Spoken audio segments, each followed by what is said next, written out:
Chapter 1. On the Domestic Architecture of the Reign of Elizabeth. Index. Preface. In the literature of our country, however copious, the eye of the curious student may still detect important deficiencies. We possess, for example, many and excellent histories, embracing every period of our domestic annals. Biographies, general and particular, which appear to have placed on record the name of every private individual justly entitled to such commemoration, and numerous and extensive collections of original letters, state papers, and other historical and antiquarian documents. Whilst our comparative penury is remarkable in royal lives, in court histories, and especially in that class which forms the glory of French literature, memoir. To supply in some degree this want, as it affects the person and reign of one of the most illustrious of female and of European sovereigns, is the intention of the work now offered with much diffidence to the public. Its plan comprehends a detailed view of the private life of Elizabeth from the period of her birth, a view of the domestic history of her reign, memoirs of the principal families of the nobility, and biographical anecdotes of the celebrated characters who composed her court, besides notices of the manners, opinions, and literature of the reign. Such persons as may have made it their business or their entertainment to study very much in detail the history of the age of Elizabeth will doubtless be aware that in the voluminous collections of Strype, in the edited Burleigh, Sidney, and Talbot papers, in the memoirs of Birch, in various collections of letters, in the chronicles of the times, so valuable for those vivid pictures of manners which the pen of a contemporary unconsciously traces, in the annals of Camden, the progresses of Nichols, and other large and laborious works which it would be tedious here to enumerate. A vast repertory existed of curious and interesting facts, seldom recurred to for the composition of books of lighter literature, and possessing with respect to a great majority of readers the grace of novelty. Of these and similar works of reference, as well as of a variety of others, treating directly or indirectly on the biography, the literature, and the manners of the period, a large collection has been placed under the eyes of the author, partly by the liberality of her publishers, partly by the kindness of friends. In availing herself of their contents, she has had to encounter in full force the difficulties attendant on such a task, those of weighing and comparing authorities, of reconciling discordant statements, of bringing insulated facts to bear upon each other, and of forming out of materials irregular in their nature and abundant almost to excess, a compact and well-proportioned structure.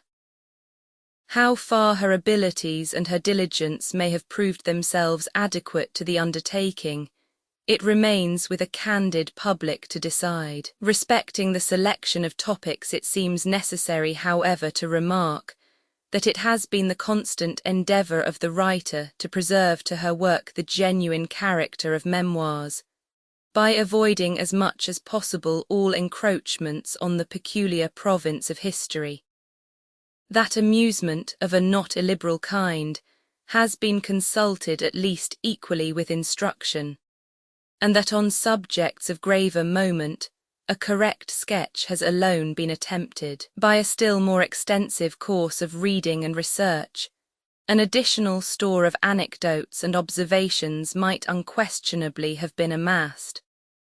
But it is hoped that of those assembled in the following pages, few will be found to rest on dubious or inadequate authority, and that a copious choice of materials, relatively to the intended compass of the work, will appear to have superseded the temptation to useless digression or to prolix and trivial detail. The orthography of all extracts from the elder writers has been modernized, and their punctuation rendered more distinct, In other respects, reliance may be placed on their entire fidelity.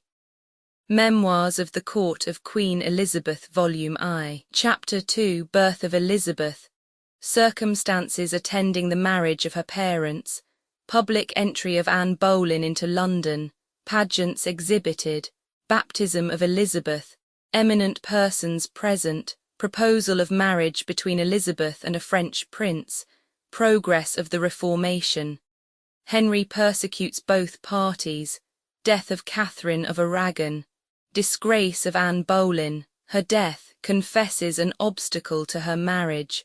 Particulars on this subject. Elizabeth declared illegitimate. Letter of Lady Bryan respecting her.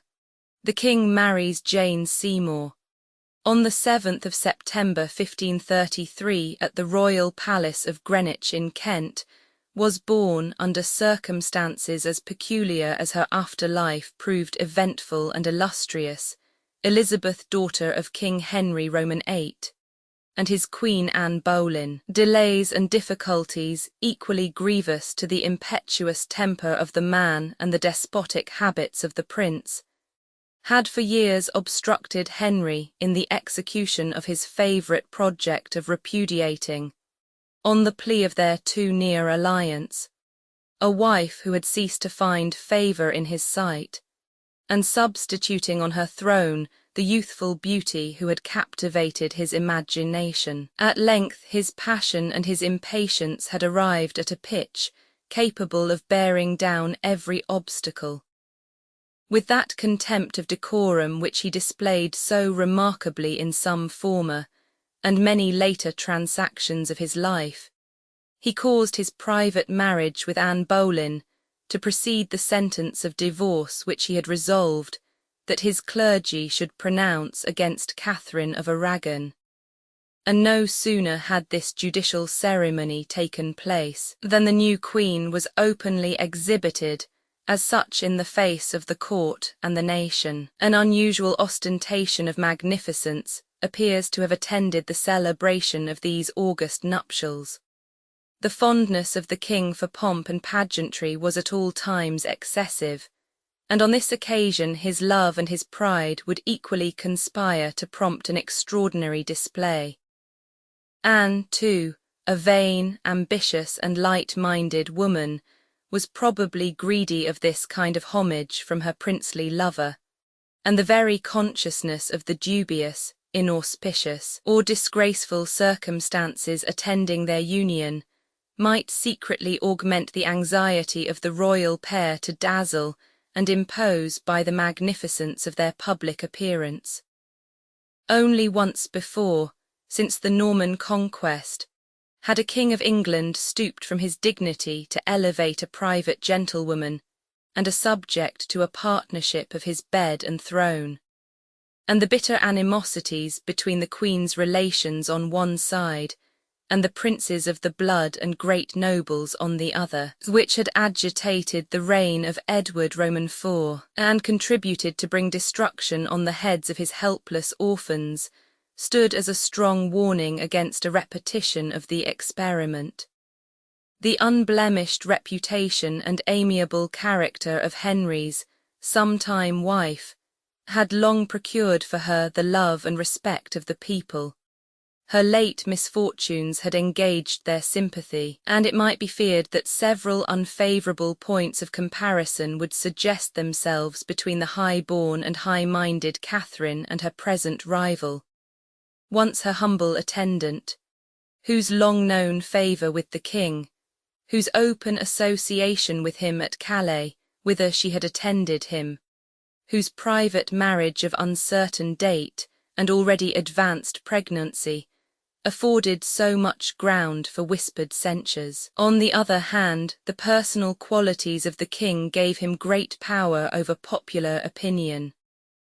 The manly beauty of his countenance, the strength and agility which in the chivalrous exercises of the time rendered him victorious over all competitors, the splendour with which he surrounded himself, his bounty, the popular frankness of his manners, all conspired to render him, at this period of his life, an object of admiration rather than of dread to his subjects, while the respect entertained for his talents and learning, and for the conscientious scruples respecting his first marriage which he felt or feigned, mingled so much of deference in their feelings towards him, as to check all hasty censures of his conduct.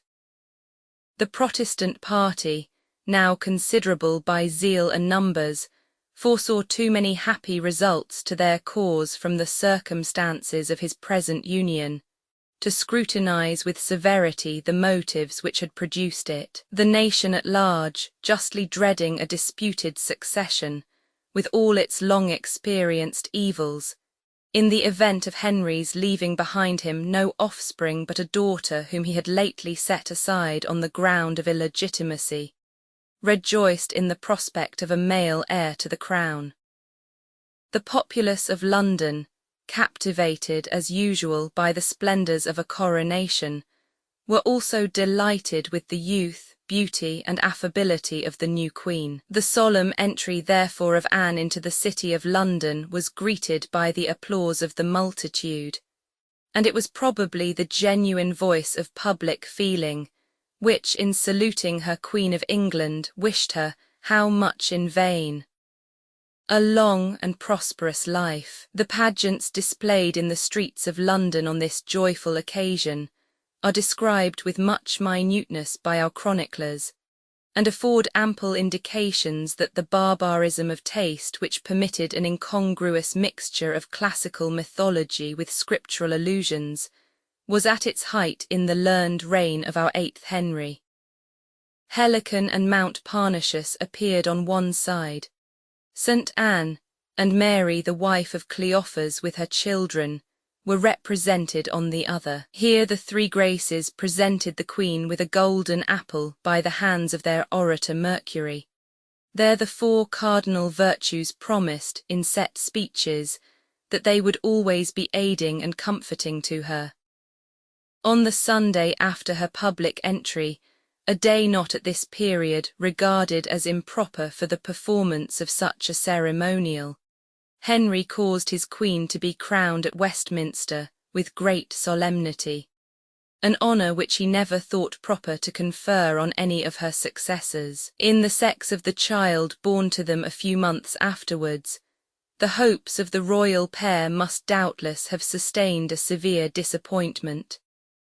But of this sentiment nothing was suffered to appear in the treatment of the infant, whom her father was anxious to mark out as his only legitimate offspring and undoubted heir to the crown. She was destined to bear the auspicious name of Elizabeth in memory of her grandmother, that heiress of the House of York whose marriage with the Earl of Richmond, then Henry VII, had united the Roses and given lasting peace to a country so long rent by civil discord.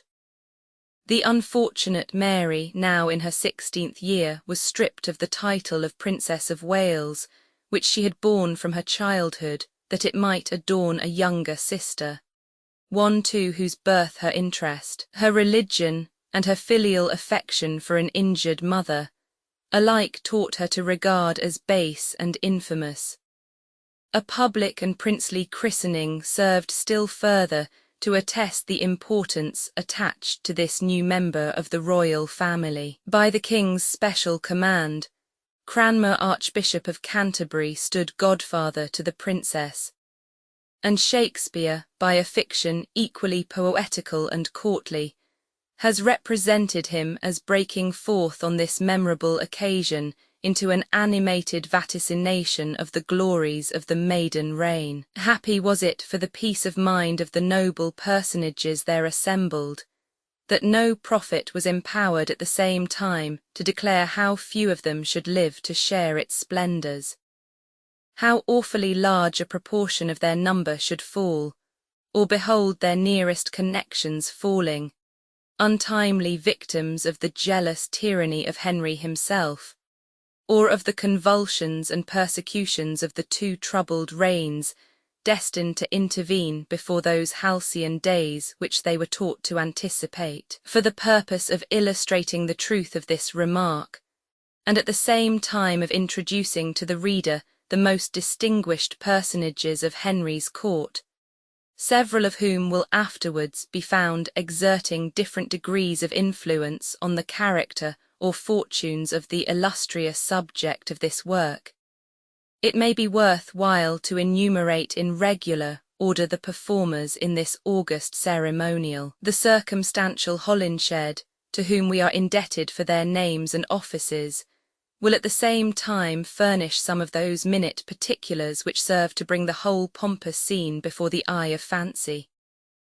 Early in the afternoon, the Lord Mayor and Corporation of London, who had been summoned to attend, took boat for Greenwich, where they found many lords, knights, and gentlemen assembled. The whole way from the palace to the friary was strewn with green rushes, and the walls were hung with tapestry, as was the friar's church in which the ceremony was performed. A silver font with a crimson canopy was placed in the middle of the church, and the child being brought into the hall, the long procession set forward. It began with citizens walking two and two, and ended with barons, bishops, and earls.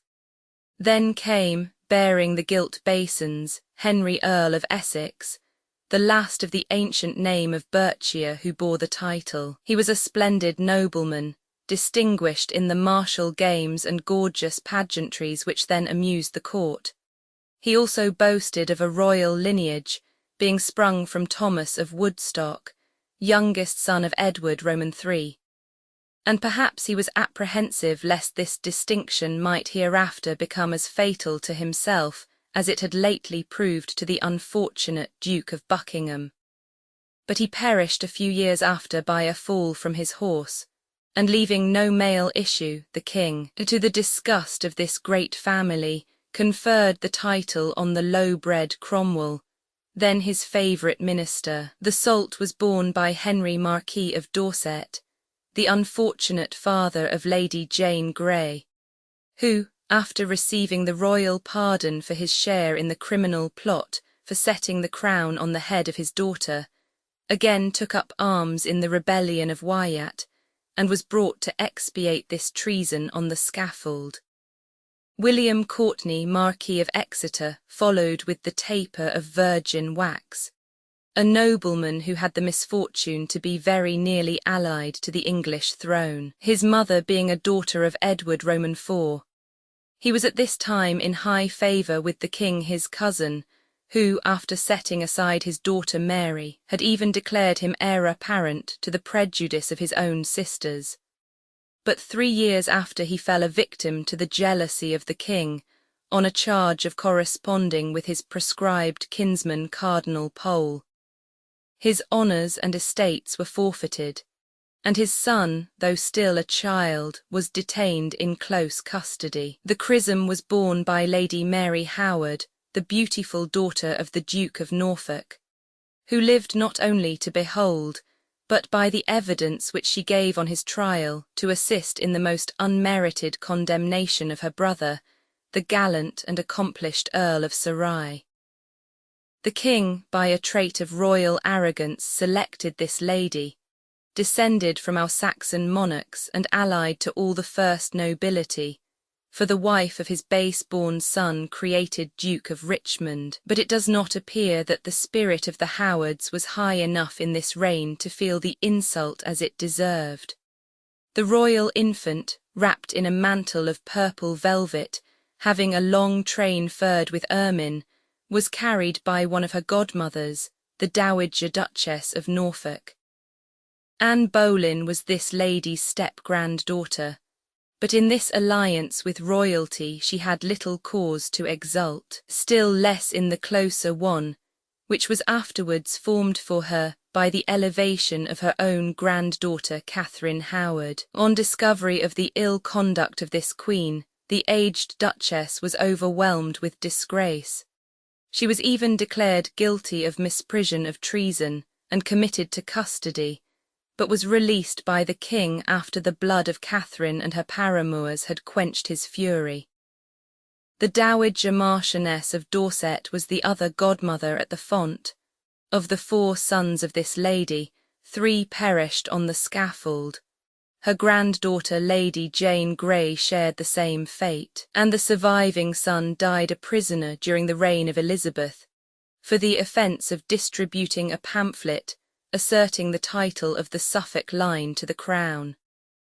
The Marchioness of Exeter was the godmother at the confirmation, who had not only the affliction to see her husband brought to an untimely end, and her only son wasting his youth in captivity, but being herself attainted of high treason some time afterwards, underwent a long and arbitrary imprisonment. On either hand of the Duchess of Norfolk walked the Dukes of Norfolk and Suffolk, the only nobles of that rank then existing in England. Their names occur in conjunction on every public occasion, and in almost every important transaction, civil and military, of the reign of Henry Roman VIII. But the termination of their respective careers was strongly contrasted. The Duke of Suffolk had the extraordinary good fortune never to lose that favour with his master which he had gained as Charles Brandon, the partner of his youthful pleasures. What was a still more extraordinary instance of felicity, his marriage with the king's sister brought to him neither misfortunes nor perils, and he did not live to witness those which overtook his granddaughters. He died in peace, lamented by a sovereign who knew his worth. The Duke of Norfolk, on the contrary, was powerful enough by birth and connections to impress Henry with fears for the tranquillity of his son's reign. The memory of former services was sacrificed to present alarm. Almost with his last breath he ordered his old and faithful servant to the scaffold, but even Henry was no longer absolute on his deathbed. For once he was disobeyed, and Norfolk survived him, but the long years of his succeeding captivity were poorly compensated by a brief and tardy restoration to liberty and honours under Mary. One of the child's train-bearers was the Countess of Kent. This was probably the widow of the second Earl of that title and of the name of Grey. She must therefore have been the daughter of the Earl of Pembroke, a zealous Yorkist who was slain fighting in the cause of Edward Roman IV. Henry Roman VIII was doubtless aware that his best hereditary title to the crown was derived from his mother, and during his reign the Yorkist families enjoyed at least an equal share of favour with the Lancastrians, whom his father had almost exclusively countenanced. Thomas Boleyn, Earl of Wiltshire, the proud and happy grandfather of the princely infant, supported the train on one side. It is not true that he afterwards, in his capacity of a privy councillor, pronounced sentence of death on his own son and daughter. Even Henry was not inhuman enough to exact this of him, but he lived to witness their cruel and disgraceful end, and died long before the prosperous days of his illustrious grandchild. On the other side, the train was borne by Edward Stanley, 3rd Earl of Derby. This young nobleman had been a ward of Wolsey, and was carefully educated by that splendid patron of learning in his house and under his own eye. He proved himself a faithful and loyal subject to 4 successive sovereigns, stood unshaken by the tempests of the most turbulent times, and died full of days in the possession of great riches, high hereditary honours, and universal esteem in 1574. A splendid canopy was supported over the infant by 4 lords, 3 of them destined to disastrous fates. One was her uncle, the elegant, accomplished Viscount Rochford, whom the impartial suffrage of posterity has fully acquitted of the odious crime for which he suffered by the mandate of a jealous tyrant. Another was Lord Hussey, whom a rash rebellion brought to the scaffold a few years afterwards. The 2 others were brothers of that illustrious family of Howard, which furnished in this age alone more subjects for tragedy than Thebes or Pelops' line of old. Lord William, uncle to Catherine Howard, was arbitrarily adjudged to perpetual imprisonment and forfeiture of goods for concealing her misconduct. But Henry was pleased soon after to remit the sentence. He lived to be eminent in the state under the title of Lord Howard of Effingham, and died peacefully in a good old age.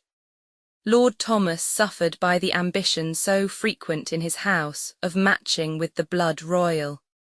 He formed a secret marriage with the Lady Margaret Douglas, niece to the king, on discovery of which he was committed to a close imprisonment, whence he was only released by death. After the ceremony of baptism had been performed by Stokesley, Bishop of London, a solemn benediction was pronounced upon the future Queen by Cranmer, that learned and distinguished prelate, who may indeed be reproached with some too courtly condescensions to the will of an imperious master, and what is worse, with several cruel acts of religious persecution, but whose virtues were many, whose general character was mild and benevolent, and whose errors and weaknesses were finally expiated by the flames of martyrdom. In the return from church, the gifts of the sponsors, consisting of cups and bowls, some gilded and others of massy gold, were carried by 4 persons of quality. Henry Somerset, 2nd Earl of Worcester, whose father, notwithstanding his illegitimacy, had been acknowledged as a kinsman by Henry VII, and advanced to the peerage. Lord Thomas Howard the younger, a son of the Duke of Norfolk, who was restored in blood after his father's attainder, and created Lord Howard of Bindon. Thomas Ratcliffe, Lord Fitzwalter, afterwards Earl of Sussex, and Sir John Dudley, son of the detested associate of Empson, and afterwards the notorious Duke of Northumberland, whose crimes received at length their due recompense in that ignominious death to which his guilty and extravagant projects had conducted so many comparatively innocent victims. We are told that on the same day and hour which gave birth to the Princess Elizabeth, a son was born to this bold bad man, who received the name of Robert, and was known in after times as Earl of Leicester. It was believed by the superstition of the age that this coincidence of their nativities produced a secret and invincible sympathy which secured to Dudley during life the affections of his sovereign lady. It may without superstition be admitted that this circumstance, seizing on the romantic imagination of the princess, might produce a first impression which Leicester's personal advantages, his insinuating manners and consummate art of feigning, all contributed to render deep and permanent. The personal history of Elizabeth may truly be said to begin with her birth, for she had scarcely entered her 2nd year when her marriage, that never-accomplished project, which for half a century afterwards inspired so many vain hopes, and was the subject of so many fruitless negotiations, was already proposed as an article of a treaty between France and England. Henry had caused an act of succession to be passed, by which his divorce was confirmed, the authority of the Pope disclaimed, and the crown settled on his issue by Anne Boleyn. But as if half repenting the boldness of his measures, he opened a negotiation almost immediately with Francis I, for the purpose of obtaining a declaration by that king and his nobility in favour of his present marriage, and the intercession of Francis for the revocation of the papal censures fulminated against him. And in consideration of these acts of friendship, he offered to engage the hand of Elizabeth to the Duke d'Angoulême, 3rd son of the French king.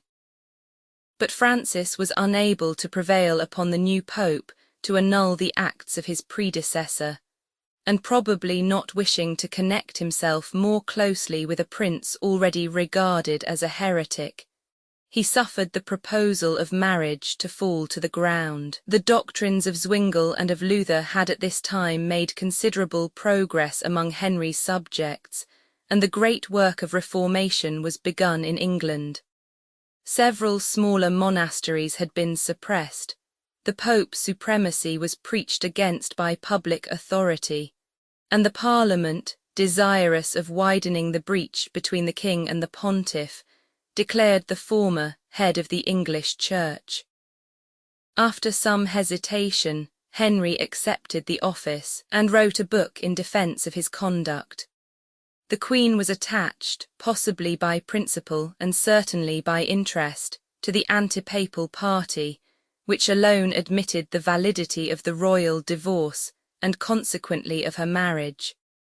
And she had already engaged her chaplain Dr. Parker, a learned and zealous reformist, to keep a watchful eye over the childhood of her daughter, and early to imbue her mind with the true principles of religious knowledge. But Henry, whose passions and interests alone, not his theological convictions, had set him in opposition to the old church establishment, to the ceremonies and doctrines of which he was even zealously attached, began to be apprehensive that the whole fabric would be swept away by the strong tide of popular opinion which was now turned against it, and he hastened to interpose in its defence.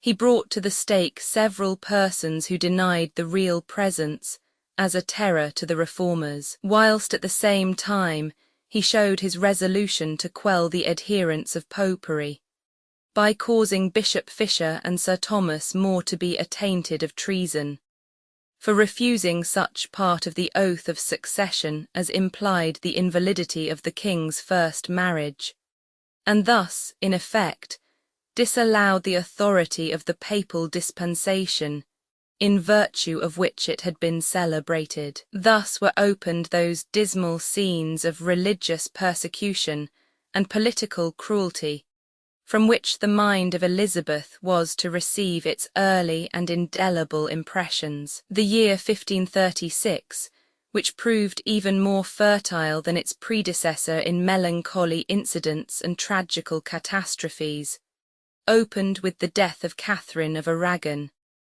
an event equally welcome, in all probability, both to the sufferer herself, whom tedious years of trouble and mortification must have rendered weary of a world which had no longer a hope to flatter her, and to the ungenerous woman who still beheld her, discarded as she was, with the sentiments of an enemy and a rival. It is impossible to contemplate the life and character of this royal lady without feelings of the deepest commiseration.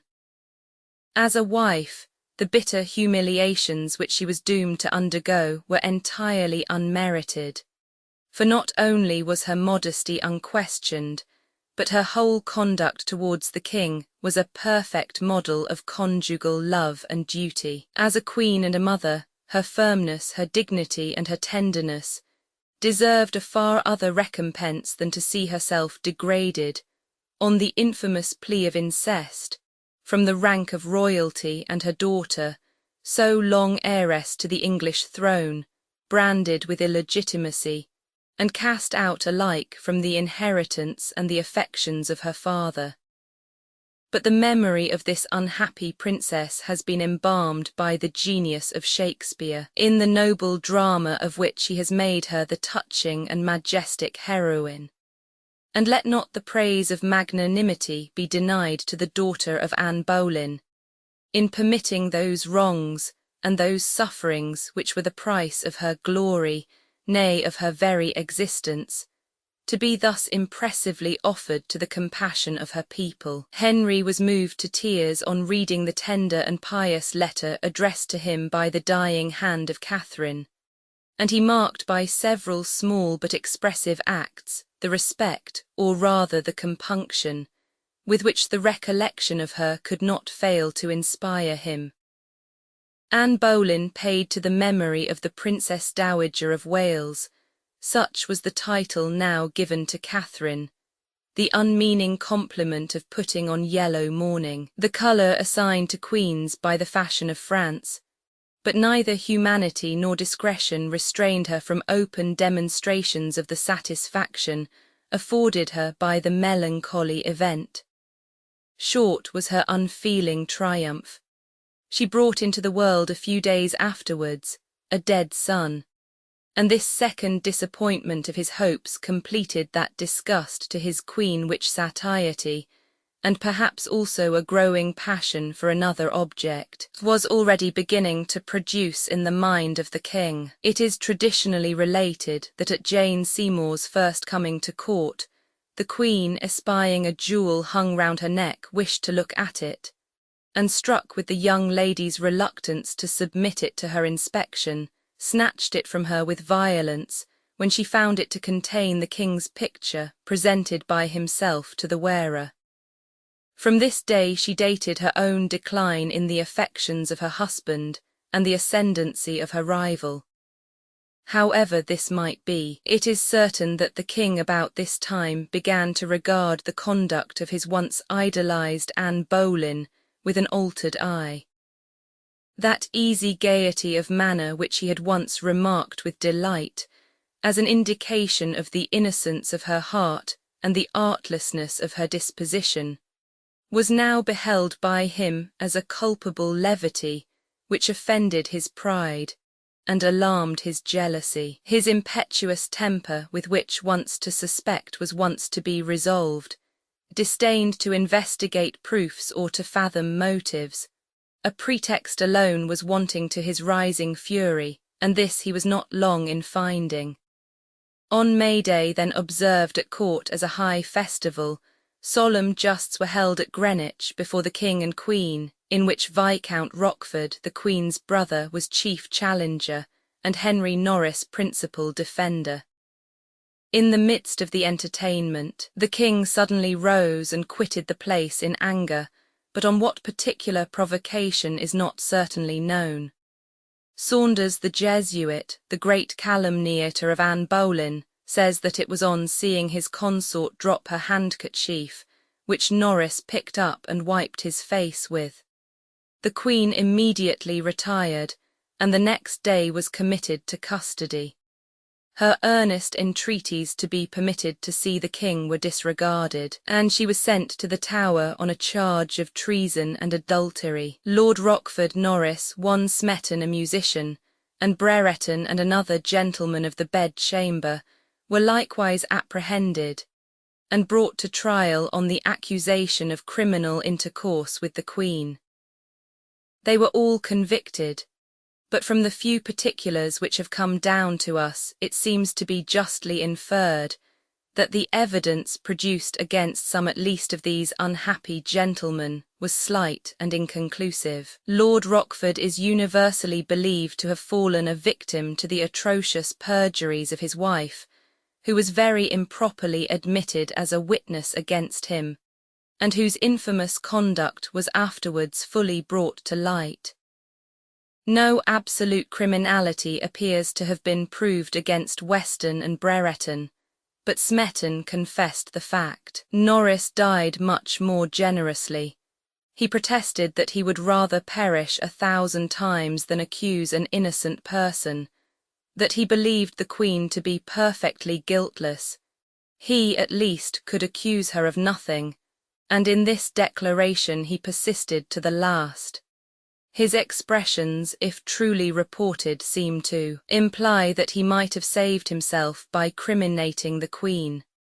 But besides the extreme improbability that the king would have shown or promised any mercy to such a delinquent, we know in fact that the confession of Smeton did not obtain for him even a reprieve. It is therefore absurd to represent Norris as having died in vindication of the honour of the queen, and the favour afterwards shown to his son by Elizabeth had probably little connection with any tenderness for the memory of her mother, a sentiment which she certainly exhibited in no other circumstance. The trial and condemnation of the queen followed. The process was conducted with that open disregard of the first principles of justice and equity, then universal in all cases of high treason. No counsel were assigned her, no witnesses confronted with her, and it does not appear that she was even informed of Smeton's confession. But whether, after all, she died innocent, is a problem which there now exist no means of solving, and which it is somewhat foreign from the purpose of this work to discuss. One part of this subject, however, on account of the intimate relation which it bears to the history of Elizabeth, and the influence which it may be presumed to have exercised in the formation of her character, must be treated somewhat at large.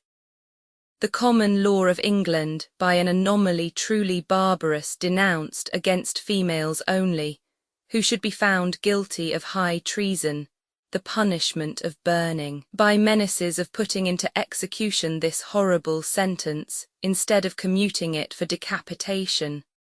Anne Boleyn was induced to acknowledge some legal impediment to her marriage with the king.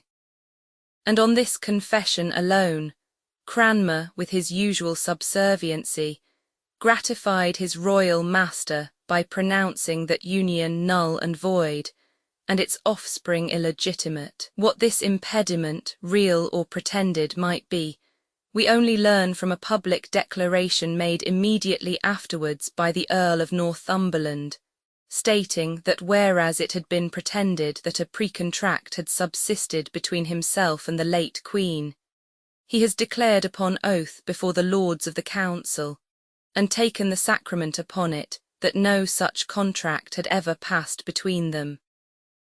In explanation of this protest, the noble historian of Henry Roman VIII, one furnishes us with the following particulars: that the Earl of Northumberland, when Lord Percy, had made proposals of marriage to Anne Boleyn, which she had accepted, being yet a stranger to the passion of the king.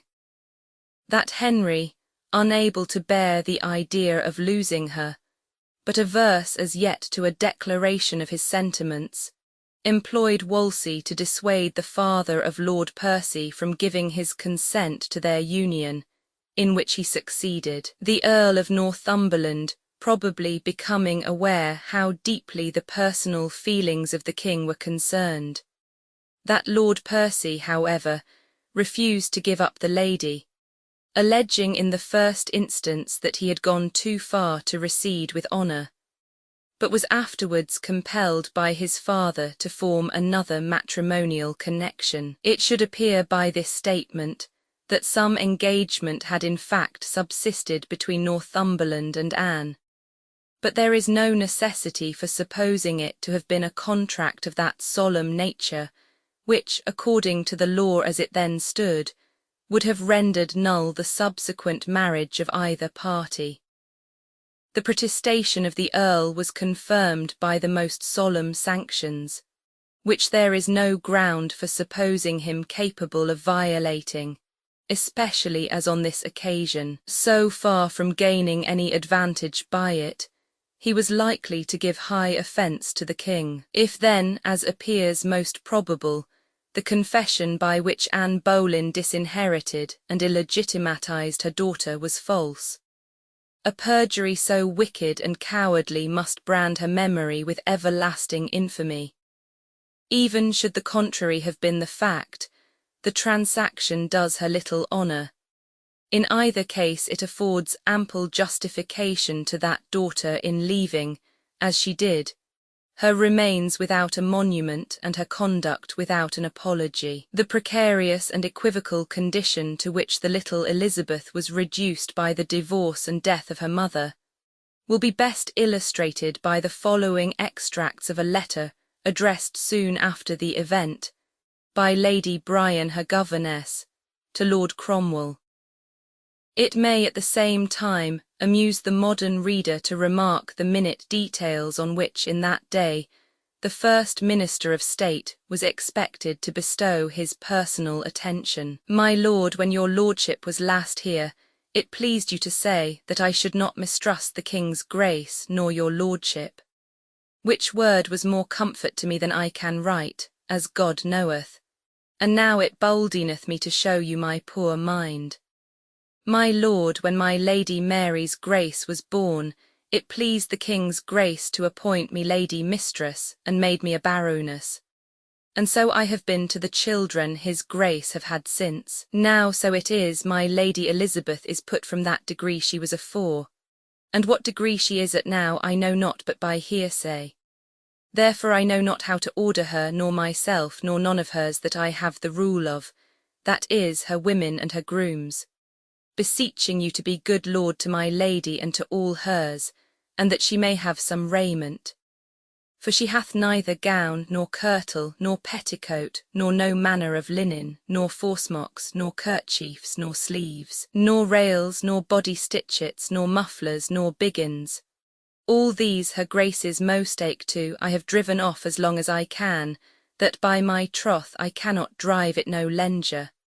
Beseeching you, my lord, that you will see that her grace may have that is needful for her, as my trust is ye will do, that I may know from you by writing how I shall order myself, and what is the king's grace's pleasure and yours that I shall do in every thing.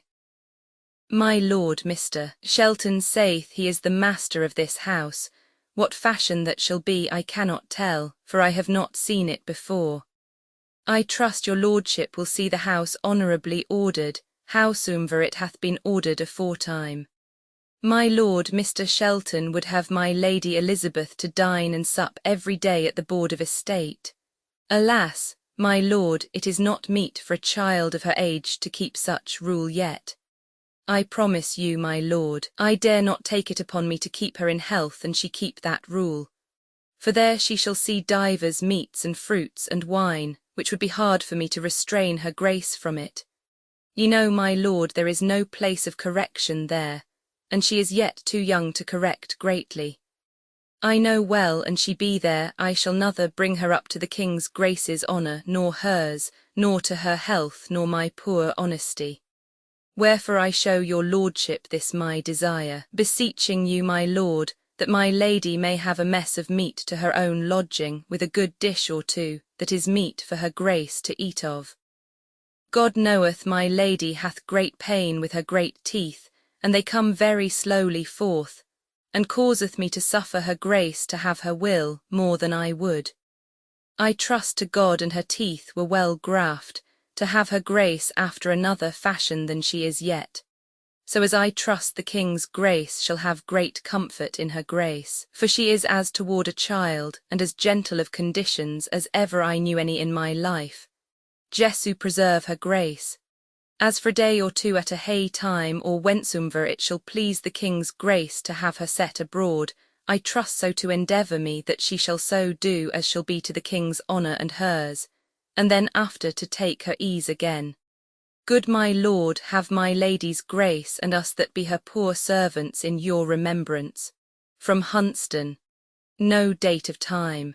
On the day immediately following the death of the unfortunate Anne Boleyn, the king was publicly united in marriage to Jane Seymour, and an Act of Parliament soon after passed by which the Lady Elizabeth was declared incapable of succeeding to the crown, which was now settled on the offspring of Henry by his present queen. Chapter 3. Vague notions of hereditary succession to the English throne.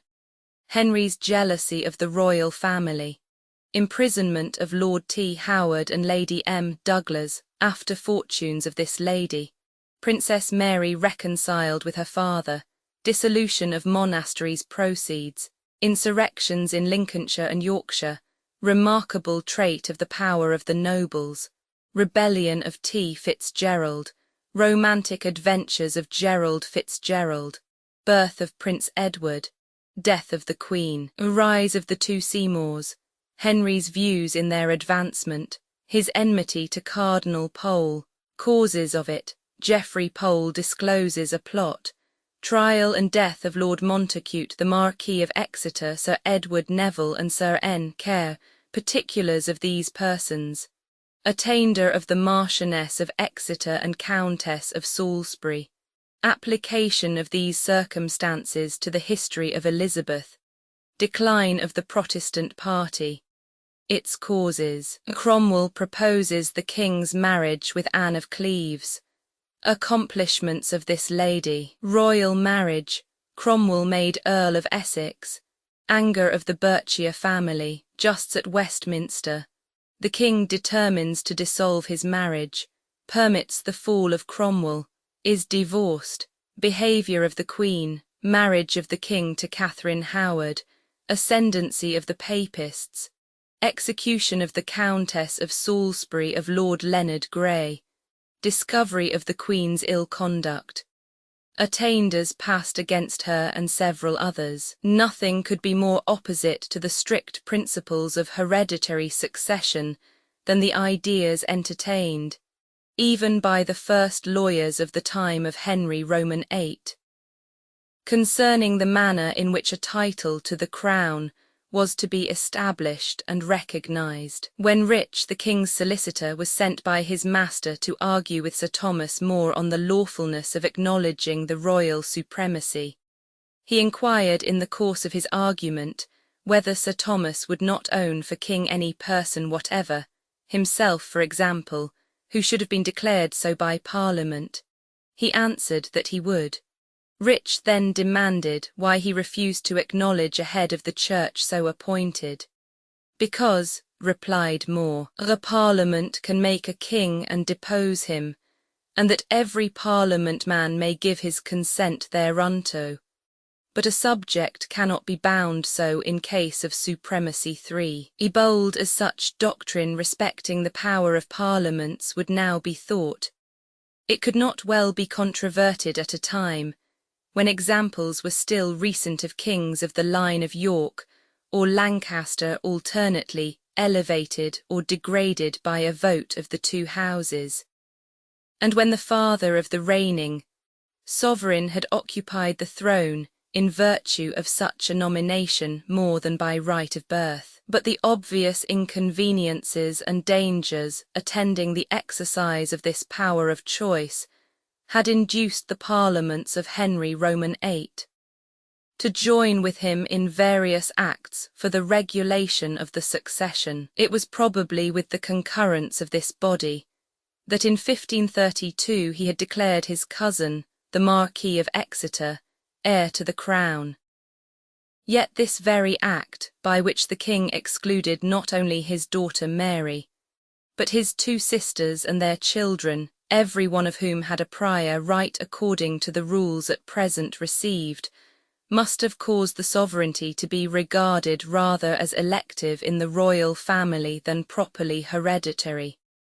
A fatal idea, which converted every member of that family possessed of wealth, talents, or popularity into a formidable rival, if not to the sovereign on the throne, at least to his next heir, if a woman or a minor, and which may be regarded as the immediate occasion of those cruel proscriptions which stained with kindred blood the closing years of the reign of Henry, and have stamped upon him to all posterity the odious character of a tyrant. The first sufferer by the suspicions of the king was Lord Thomas Howard, half-brother to the Duke of Norfolk, who was attainted of high treason in the Parliament of 1536, for having secretly entered into a contract of marriage with Lady Margaret Douglas, the king's niece, through which alliance he was accused of aiming at the crown. For this offence he was confined in the Tower till his death, but on what evidence of traitorous designs, or by what law, except the arbitrary mandate of the monarch confirmed by a subservient parliament, it would be difficult to say. That his marriage was forbidden by no law is evident from the passing of an act immediately afterwards, making it penal to marry any female standing in the first degree of relationship to the king, without his knowledge and consent. The Lady Margaret was daughter to Henry's eldest sister, the Queen Dowager of Scotland, by her second husband the Earl of Angus. She was born in England, whither her mother had been compelled to fly for refuge by the turbulent state of her son's kingdom, and the ill success of her own and her husband's struggles for the acquisition of political power. In the English court the Lady Margaret had likewise been educated, and had formed connections of friendship, whilst her brother James laboured under the antipathy with which the English then regarded those northern neighbours, with whom they were involved in almost perpetual hostilities. It might easily therefore have happened, in case of the king's death without male heirs, that in spite of the power recently bestowed on him by Parliament of disposing of the crown by will, which it is very uncertain how he would have employed, a connection with the potent house of Howard might have given the title of Lady Margaret a preference over that of any other competitor. Henry was struck with this danger, however distant and contingent. He caused his niece, as well as her spouse, to be imprisoned, and though he restored her to liberty in a few months, and the death of Howard not long afterwards set her free from this ill-starred engagement, she ventured not to form another, till the king himself, at the end of several years, gave her in marriage to the Earl of Lennox, by whom she became the mother of Lord Darnley, and through him the progenitrix of a line of princes destined to unite another crown to the ancient inheritance of the Plantagenets and the Tudors. The Princess Mary, after the removal of Anne Boleyn, who had exercised towards her the utmost insolence and harshness, ventured upon some overtures towards a reconciliation with her father, but he would accept them on no other conditions than her adopting his religious creed, acknowledging his supremacy, denying the authority of the Pope, and confessing the unlawfulness of her mother's marriage. It was long before motives of expediency and the persuasion of friends could wring from Mary a reluctant assent to these cruel articles.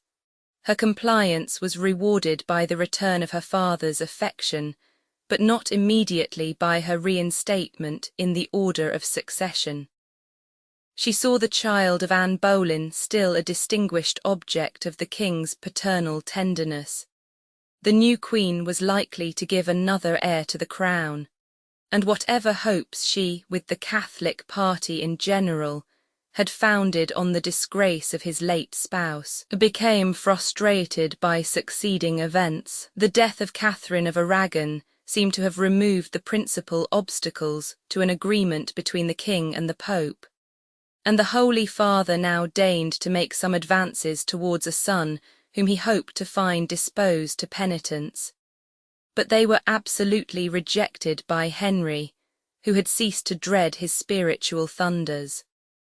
The Parliament and the Convocation showed themselves prepared to adopt, without hesitation, the numerous changes suggested by the king in the ancient ritual, and Cromwell, with influence not apparently diminished by the fall of the late patroness of the Protestant party, presided in the latter assembly with the title of vicegerent, and with powers unlimited. The suppression of monasteries was now carried on with increasing rigour, and thousands of their unfortunate inhabitants were mercilessly turned out to beg or starve. These, dispersing themselves over the country, in which their former hospitalities had rendered them generally popular, worked strongly on the passions of the many, already discontented at the imposition of new taxes, which served to convince them that the king and his courtiers would be the only gainers by the plunder of the church, and formidable insurrections were in some counties the result. In Lincolnshire, the commotions were speedily suppressed by the interposition of the Earl of Shrewsbury and other loyal noblemen, but it was necessary to send into Yorkshire a considerable army under the Duke of Norfolk. Through the dexterous management of this leader, who was judged to favour the cause of the revolters as much as his duty to his sovereign and a regard to his own safety would permit, little blood was shed in the field, but much flowed afterwards on the scaffold, where the Lords Darcy and Hussey, Sir Thomas Percy, brother to the Earl of Northumberland, and several private gentlemen suffered as traitors. The suppression of these risings strengthened, as usual, the hands of government, but at the expense of converting into an object of dread a monarch who in the earlier and brighter period of his reign had been regarded with sentiments of admiration and love. In Lord Herbert's narrative of this insurrection, we meet with a passage too remarkable to be omitted. But the king, who was informed from divers parts, but chiefly from Yorkshire, that the people began there also to take arms, and knowing of what great consequence it might be if the great persons in those parts, though the rumour were false, should be said to join with him, had commanded George Earl of Shrewsbury, Thomas Manners Earl of Rutland, and George Hastings Earl of Huntingdon, to make a proclamation to the Lincolnshire men, summoning and commanding them on their allegiance and peril of their lives to return, which, as it much disheartened them, so many stole away, and see, in this potency of the hereditary aristocracy of the country, and comparative feebleness, on some occasions at least, of the authority of the most despotic sovereign, whom England had yet seen on the throne, we discern at once the excuse which Henry would make to himself for his severities against the nobility, and the motive of that extreme popularity of manners by which Elizabeth aimed at attaching to herself the affections of the middling and lower orders of her subjects. Soon after these events, Henry confirmed the new impressions which his subjects had received of his character by an act of extraordinary, but not unprovoked, severity which involved in destruction one of the most ancient and powerful houses among the peerage of Ireland, that of Fitzgerald Earl of Kildare. The nobleman who now bore this title had married for his second wife Lady Elizabeth Grey, daughter of the first Marquis of Dorset, and first cousin to the king by his mother. He had been favoured at court, and was at this time Lord Deputy of Ireland. But the country being in a very disturbed state, and the deputy accused of many acts of violence, he had obeyed with great reluctance a summons to answer for his conduct before the king in council, leaving his eldest son to exercise his office during his absence.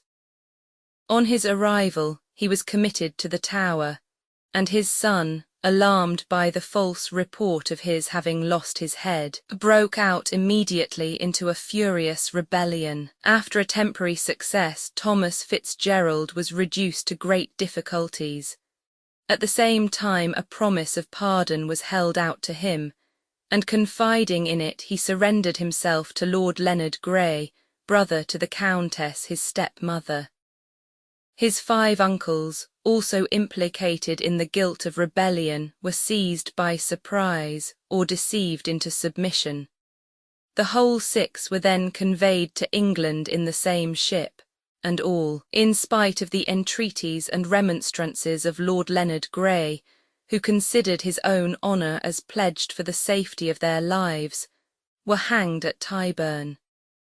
The aged Earl had died in the Tower on receiving news of his son's rash enterprise, and a posthumous attainder being issued against him, his lands and goods were forfeited. The king, however, in pity to the widow, and as a slight atonement for so cruel an injustice, permitted one of her daughters to retain some poor remains of the family plate and valuables, and another of them, coming to England, appears to have received her education at Hunstanton Palace with the Princesses Mary and Elizabeth, her relations. Here she was seen by Henry Earl of Surrey, whose chaste and elegant muse has handed her down to posterity as the lovely Geraldine, the object of his fervent but fruitless devotion. She was married first to Sir Anthony Browne, and afterwards became the wife of the Earl of Lincoln, surviving by many years her noble and unfortunate admirer. The Countess of Kildare and the younger of her 2 sons likewise remained in England obscure and unmolested, but the merciless rancour of Henry against the house of Fitzgerald still pursued its destitute and unoffending heir, who was struggling through a series of adventures the most perilous and the most romantic. This boy, named Gerald, then about 12 years old, had been left by his father at a house in Kildare, under the care and tuition of Leverous, a priest who was his foster brother. The child was lying ill of the smallpox, when the news arrived that his brother and uncles had been sent prisoners to England. But his affectionate guardian, justly apprehensive of greater danger to his young charge, wrapped him up as carefully as he could, and conveyed him away with all speed to the house of one of his sisters, where he remained till he was quite recovered. Thence his tutor removed him successively into the territories of 2 or 3 different Irish chieftains, who sheltered him for about 3/4 of a year, after which he carried him to his aunt, the Lady Elena, at that time widow of a chief named Macarty Reeg. This lady had long been sought in marriage by O'Donnell, Lord of Tyrconnell, to whose suit she had been unpropitious. But wrought upon by the hope of being able to afford effectual protection to her unfortunate nephew, she now consented to an immediate union, and taking Gerald along with her to her new home in the county of Donegal, she there hospitably entertained him for about a year. But the jealous spirit of the implacable king seemed to know no rest while this devoted youth still breathed the air of liberty, and he caused a great reward to be offered for his apprehension, which the base-minded O'Donnell immediately sought to appropriate by delivering him up. Fortunately, the Lady Elena discovered his intentions in time, and instantly causing her nephew to disguise his person, and storing him, like a bountiful aunt, with 70 Portuguese, she put him under the charge of Leverous and an old servant of his father's, and shipped him on board a vessel bound for St. Marlo's. Having thus secured his escape, she loftily expostulated with her husband on his villainy in plotting to betray her kinsman, whom she had stipulated that he should protect to the utmost of his power. And she bid him know that as the danger of the youth had alone induced her to form any connection with him, so the assurance of his safety should cause her to sequester herself for ever from the society of so base and mercenary a wretch. And hereupon, collecting all that belonged to her, she quitted O'Donnell and returned to her own country. Gerald in the meantime arrived without accident in Bretagne, and was favourably received by the governor of that province, when the King of France, being informed of his situation, gave him a place about the Dauphin. Sir John Wallop, however, the English ambassador, soon demanded him, in virtue of a treaty between the 2 countries for the delivering up of offenders and proscribed persons, and while the king demurred to the requisition, Gerald consulted his safety by making a speedy retreat into Flanders. Thither his steps were dogged by an Irish servant of the ambassador's, but the governor of Valencians protected him by imprisoning this man, till the youth himself generously begged his release, and he reached the emperor's court at Brussels, without further molestation. But here also the English ambassador demanded him. The emperor, however, excused himself from giving up a fugitive whose youth sufficiently attested his innocence, and sent him privately to the Bishop of Liege, with a pension of 100 crowns a month. The bishop entertained him very honourably, placing him in a monastery and watching carefully over the safety of his person, till at the end of half a year his mother's kinsman, Cardinal Pole, sent for him into Italy. Before he would admit the young Irishman to his presence, the cardinal required him to learn Italian, and allowing him an annuity, placed him first with the Bishop of Verona, then with a cardinal, and afterwards with the Duke of Mantua. At the end of a year and a half he invited him to Rome, and soon becoming attached to him, took him into his house, and for 3 years had him instructed under his own eye in all the accomplishments of a finished gentleman. At the end of this time, when Gerald had nearly attained the age of 19, his generous patron gave him the choice either of pursuing his studies or of travelling to seek his adventures. The youth preferred the latter, and repairing to Naples, he fell in with some knights of Rhodes whom he accompanied to Malta, and thence to Tripoli, a place at that time possessed by the order, whence they carried on fierce war against the Turks and miscreants, spoiling and sacking their villages and towns, and taking many prisoners whom they sold to the Christians for slaves. In these proceedings, the young adventurer took a strenuous and valiant part, much to his profit, for in less than a year he returned to Rome laden with a rich booty. Proud was the cardinal to hear of his prosperous exploits, and increased his pension to £300 a year. Shortly after, he entered into the service of Cosmo, Duke of Florence, and remained 3 years his master of the horse. The tidings of Henry's death at length put an end to his exile, and he hastened to London in the company of some foreign ambassadors, and still attended by his faithful guardian Leverous.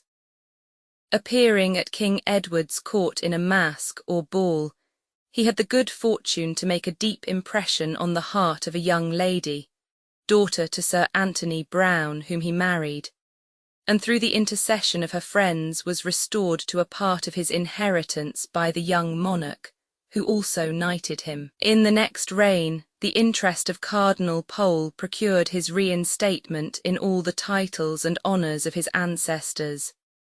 He was a faithful and affectionate subject to Queen Elizabeth, in whose reign he turned Protestant, was by her greatly favoured, and finally died in peace in 1585.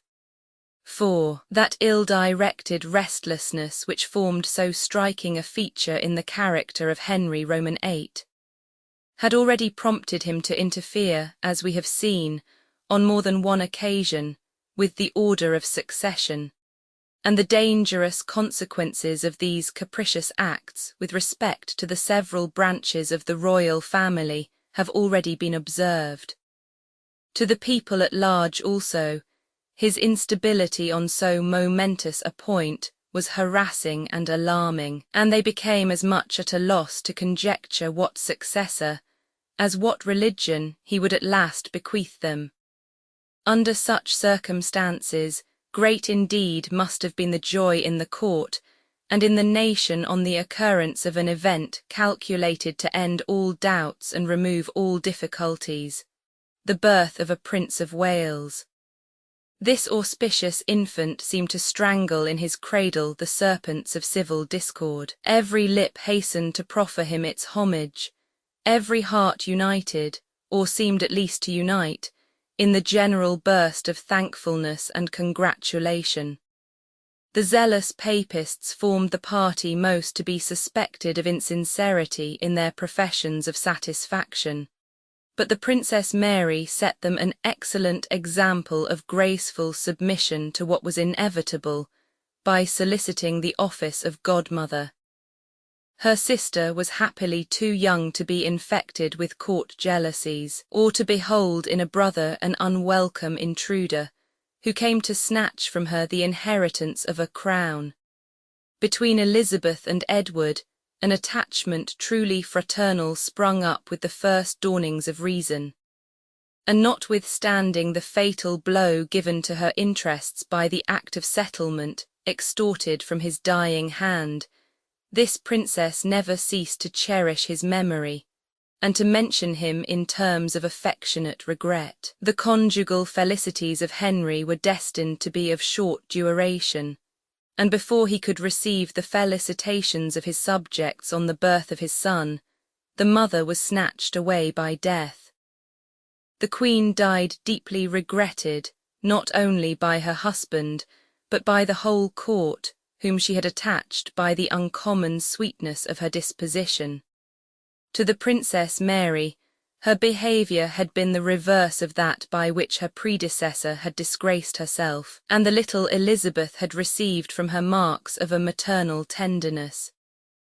Jane Seymour was accounted a favourer of the Protestant cause, but as she was apparently free from the ambition of interfering in state affairs, her death had no further political influence than what resulted from the king's marriage, thus becoming once more an object of speculation and court intrigue. It did not even give a check to the advancement of her two brothers, destined to act, and to suffer so conspicuously in the fierce contentions of the ensuing minority.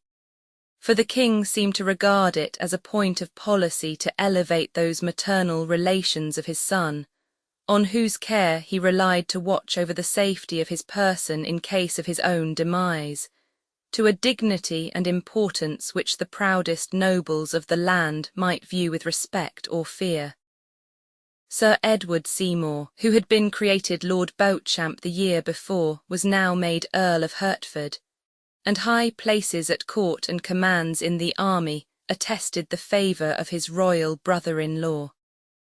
Thomas Seymour, afterwards Lord High Admiral, attained during this reign no higher dignity than that of knighthood, but considerable pecuniary grants were bestowed upon him, and whilst he saw his wealth increase, he was secretly extending his influence and feeding his aspiring spirit with fond anticipations of future greatness. All now seemed tranquil, but a discerning eye might already have beheld fresh tempests gathering in the changeful atmosphere of the English court.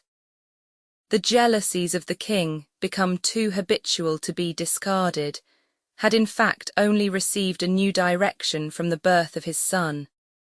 His mind was perpetually haunted with the dread of leaving him, a defenceless minor, in the hands of contending parties in religion, and of a formidable and factious nobility, and for the sake of obviating the distant and contingent evils which he apprehended from this source, he showed himself ready to pour forth whole rivers of the best blood of England. The person beyond all comparison most dreaded and detested by Henry at this juncture was his cousin Reginald Pole, for whom when a youth he had conceived a warm affection, whose studies he had encouraged by the gift of a deanery and the hope of further church preferment, and of whose ingratitude he always believed himself entitled to complain. It was the long contested point of the lawfulness of Henry's marriage with his brother's widow, which set the kinsmen at variance. Pole had from the first refused to concur with the University of Paris, in which he was then residing, in its condemnation of this union. Afterwards, alarmed probably at the king's importunities on the subject, he had obtained the permission then necessary for leaving England, to which he had returned, and travelled into Italy. Here he formed friendships with the most eminent defenders of the papal authority, now incensed to the highest degree against Henry, on account of his having declared himself head of the English Church. And both his convictions and his passions becoming still more strongly engaged on the side which he had already espoused, he published a work on the unity of the Church, in which the conduct of his sovereign and benefactor became the topic of his vehement invective. The offended king, probably with treacherous intentions, invited Pole to come to England and explain to him in person certain difficult passages of his book. But his kinsman was too wary to trust himself in such hands, and his refusal to obey this summons, which implied a final renunciation of his country and all his early prospects, was immediately rewarded by the Pope, through the Emperor's concurrence, with a cardinal's hat and the appointment of legate to Flanders. But alarmed, as well as enraged, at seeing the man whom he regarded as his bitterest personal enemy placed in a situation so convenient for carrying on intrigues with the disaffected papists in England, Henry addressed so strong a remonstrance to the governess of the Netherlands, as caused her to send the cardinal out of the country before he had begun to exercise the functions of his legantine office. From this time, to maintain any intercourse or correspondence with Pole was treated by the king as either in itself an act of treason, or at least as conclusive evidence of traitorous intentions. He believed that the darkest designs were in agitation against his own government and his son's succession, and the circumstance of the cardinals still declining to take any but deacon's orders, notwithstanding his high dignity in the church, suggested to him the suspicion that his kinsman aimed at the crown itself, through a marriage with the Princess Mary, of whose legitimacy he had shown himself so strenuous a champion. What foundation there might be for such an idea it is difficult to determine. There is an author who relates that the Lady Mary was educated with the cardinal under his mother, and hints that an early attachment had thus been formed between them five. A statement manifestly inaccurate, since Pole was 16 years older than the princess, though it is not improbable that Mary, during some period of her youth, might be placed under the care of the Countess of Salisbury, and permitted to associate with her son on easy and affectionate terms. It is well known that after Mary's accession, Charles V. impeded the journey of Pole into England till her marriage with his son Philip had been actually solemnized.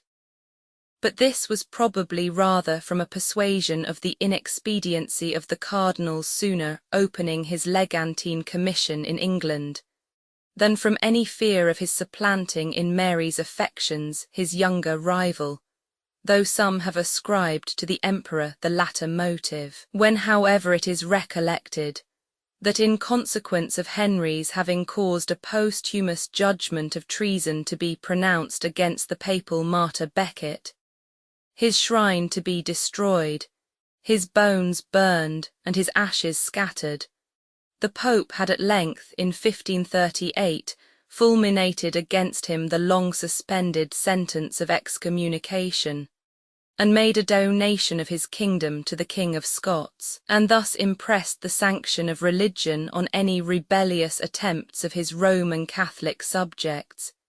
It would be too much to pronounce the apprehensions of the monarch to have been altogether chimerical.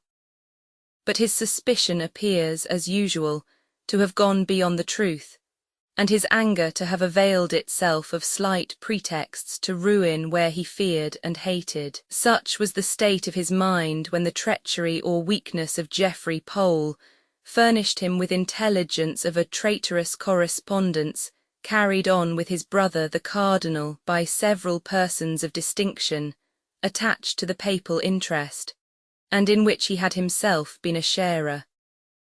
On his information, the Marquis of Exeter, Viscount Montacute, Sir Edward Neville and Sir Nicholas Kao were apprehended, tried and found guilty of high treason. Public opinion was at this time nothing, and notwithstanding the rank, consequence and popularity of the men whose lives were sacrificed on this occasion, notwithstanding that secret consciousness of his own ill will towards them, which ought to have rendered Henry more than usually cautious in his proceedings, not even an attempt was made to render their guilt clear and notorious to the nation at large, and posterity scarcely even knows of what designs they were accused. To overt acts it is quite certain that they had not proceeded. Henry Lord Montacute was obnoxious on more than one account. He was the brother of Cardinal Pole, and as eldest son of Margaret, sole surviving child of the Duke of Clarence and heiress to her brother the Earl of Warwick, he might be regarded as succeeding to those claims on the crown which under Henry VII had proved fatal to the last-mentioned unfortunate and ill-treated nobleman. During the early part of this reign, however, he, in common with other members of the family of Pole, had received marks of the friendship of Henry.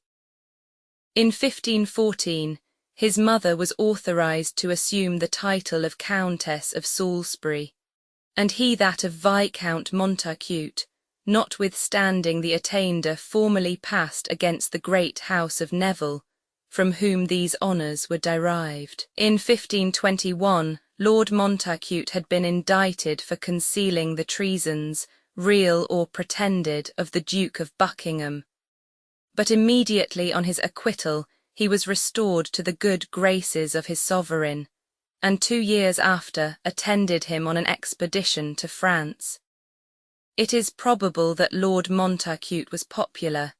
He was at least a partisan of the old religion, and heir to the vast possessions which his mother derived from the king-making Earl of Warwick, her maternal grandfather. Sufficient motives with Henry for now wishing his removal, if the plot in which he was charged by his perfidious brother with participating had in view the elevation of the cardinal to a matrimonial crown by his union with the Princess Mary, which seems to have been insinuated. Lord Montacute must at least stand acquitted of all design of asserting his own title. Yet it may justly be suspected that his character of representative of the House of Clarence was by Henry placed foremost in the catalogue of his offences. A similar remark applies still more forcibly to the Marquis of Exeter, son of Catherine, youngest daughter of Edward Roman IV, and so lately declared his heir by Henry himself. It is scarcely credible that any inducement could have drawn this nobleman into a plot for disturbing the succession in favour of a claim worse founded than his own, and that the blood which he inherited was the true object of Henry's apprehensions from him, evidently appeared to all the world by his causing the son of the unhappy Marquis, a child at this period, to be detained a state prisoner in the Tower during the remainder of his reign. Sir Edward Neville was brother to Lord Abergavenny and to the wife of Lord Montacute, a connection likely to bring him into suspicion, and perhaps to involve him in real guilt. But it must not be forgotten that he was a lineal descendant of the House of Lancaster by Joan, daughter of John of Gaunt. The only person not of royal extraction who suffered on this occasion was Sir Nicholas Carew, Master of the Horse, and lately a distinguished favourite of the king, of whom it is traditionally related that though accused as an accomplice in the designs of the other noble delinquents, the real offence for which he died was the having retorted with more spirit than prudence some opprobrious language with which his royal master had insulted him as they were playing at bowls together. 6. The family of Carew was however allied in blood to that of Courtenay, of which the Marquis of Exeter was the head, but the attempt to extirpate all who under any future circumstances might be supposed capable of advancing claims formidable to the House of Tudor must have appeared to Henry himself a task almost as hopeless as cruel. Sons and daughters of the Plantagenet princes had in every generation freely intermarried with the ancient nobles of the land, and as fast as those were cut off whose connection with the royal blood was nearest and most recent, the pedigrees of families pointed out others, and others still, whose relationship grew into nearness by the removal of such as had stood before them, and presented to the affrighted eyes of their persecutor a hydra with still renewed and multiplying heads. Not content with these inflictions, sufficiently severe it might be thought to intimidate the papal faction, Henry gratified still further his stern disposition by the attainder of the Marchioness of Exeter and the aged Countess of Salisbury. The Marchioness he soon after released, but the Countess was still detained prisoner under a sentence of death, which a Parliament, atrocious in its subserviency, had passed upon her without form of trial, but which the king did not think proper at present to carry into execution, either because he chose to keep her as a kind of hostage for the good behaviour of her son the cardinal, or because, tyrant as he had become, he had not yet been able to divest himself of all reverence or pity for the hoary head of a female, a kinswoman, and the last who was born to the name of Plantagenet. It is melancholy, it is even disgusting, to dwell upon these acts of legalized atrocity, but let it be allowed that it is important and instructive. They form unhappily a leading feature of the administration of Henry Roman VIII during the latter years of his reign, They exhibit in the most striking point of view the sentiments and practices of the age, and may assist us to form a juster estimate of the character and conduct of Elizabeth, whose infant mind was formed to the contemplation of these domestic tragedies, and whose fame has often suffered by inconsiderate comparisons which have placed her in parallel with the enlightened and humanized sovereigns of more modern days, rather than with the stern and arbitrary Tudors, her barbarous predecessors. It is remarkable that the Protestant party at the court of Henry, so far from gaining strength and influence by the severities exercised against the adherents of Cardinal Pole and the ancient religion, was evidently in a declining state. The feeble efforts of its two leaders, Cromwell and Cranmer, of whom the first was deficient in zeal, the last in courage, now experienced irresistible counteraction from the influence of Gardiner, whose uncommon talents for business, joined to his extreme obsequiousness, had rendered him at once necessary and acceptable to his royal master. The law of the 6 Articles, which forbade under the highest penalties the denial of several doctrines of the Romish Church peculiarly obnoxious to the Reformers, was probably drawn up by this minister. It was enacted in the Parliament of 1539.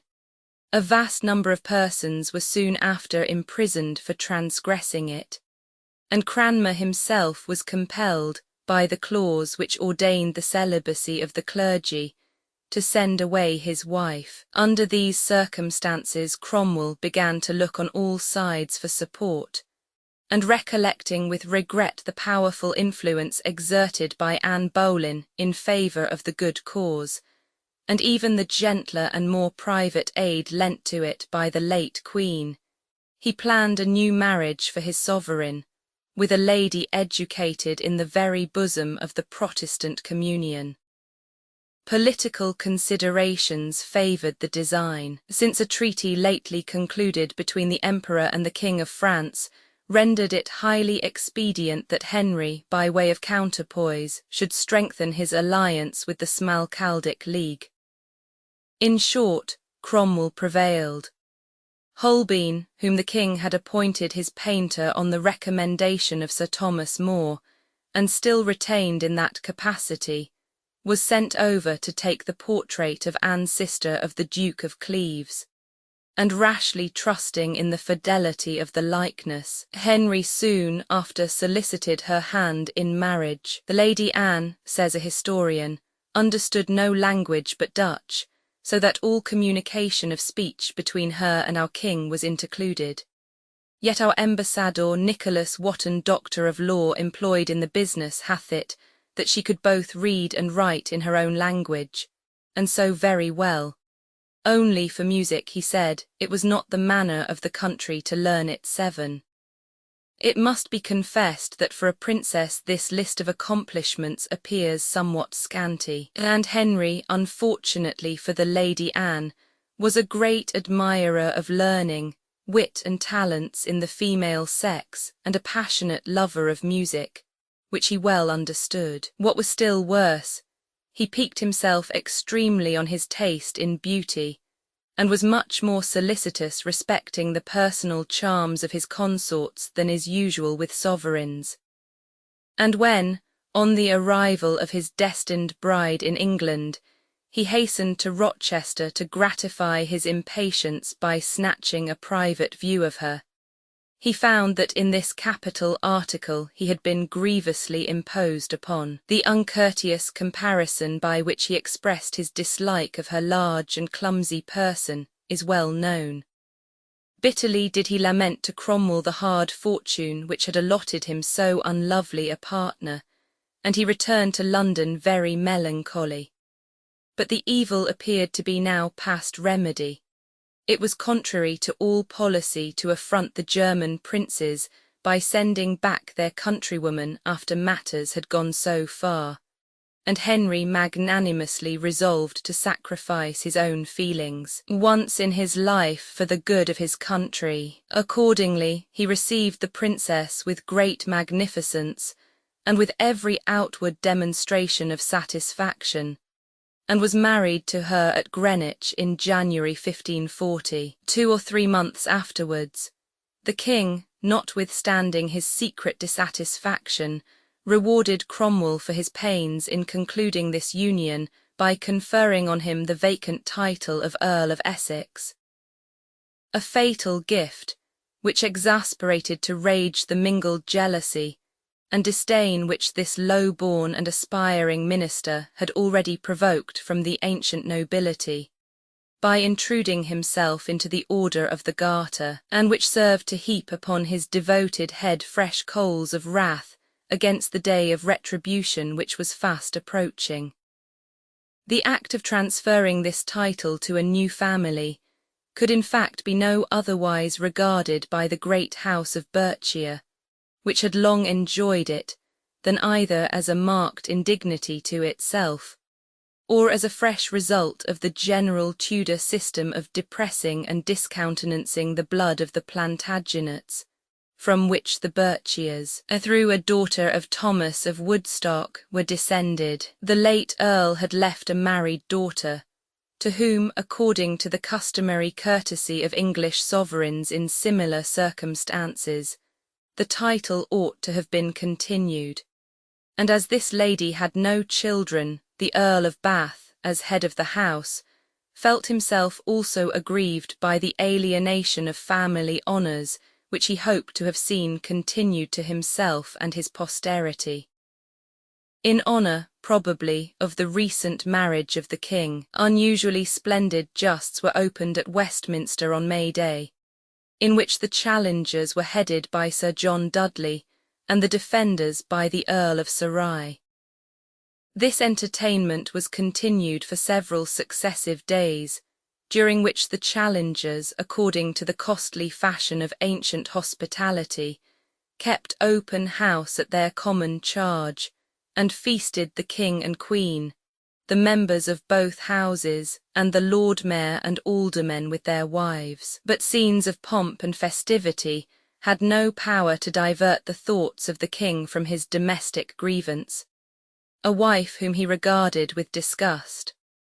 On the contrary, it is probable that this season of courtly revelry increased his disquiet, by giving him opportunities of beholding under the most attractive circumstances the charms of a youthful beauty, whom he was soon seized with the most violent desire of placing beside him on the throne which he judged her worthy to adorn. No considerations of rectitude or of policy could longer restrain the impetuous monarch from casting off the yoke of a detested marriage, and as a first step towards emancipation, he determined to permit the ruin of its original adviser, that unpopular minister, but vigorous and serviceable instrument of arbitrary power, whom he had hitherto defended with pertinacity against all attacks. No sooner was the decline of his favour perceived, and what so quickly perceived at courts, than the ill-fated Cromwell found himself assailed on every side. His active agency in the suppression of monasteries had brought upon him, with the imputation of sacrilege, the hatred of all the papists. A certain coldness or timidity, which he had manifested in the cause of religious reformation in other respects, and particularly the enactment of the 6 Articles during his administration, had rendered him an object of suspicion or dislike to the Protestants. In his new and undefined office of royal vicegerent for the exercise of the supremacy, he had offended the whole body of the clergy, and he had just filled up the measure of his offences against the nobility by procuring a grant of the place of Lord High Steward, long hereditary, in the great house of the Veres Earls of Oxford. The only voice raised in his favour was that of Cranmer, who interceded with Henry in his behalf in a letter eloquent, touching, and even courageous, times and persons considered. Gardiner and the Duke of Norfolk urged on his accusation.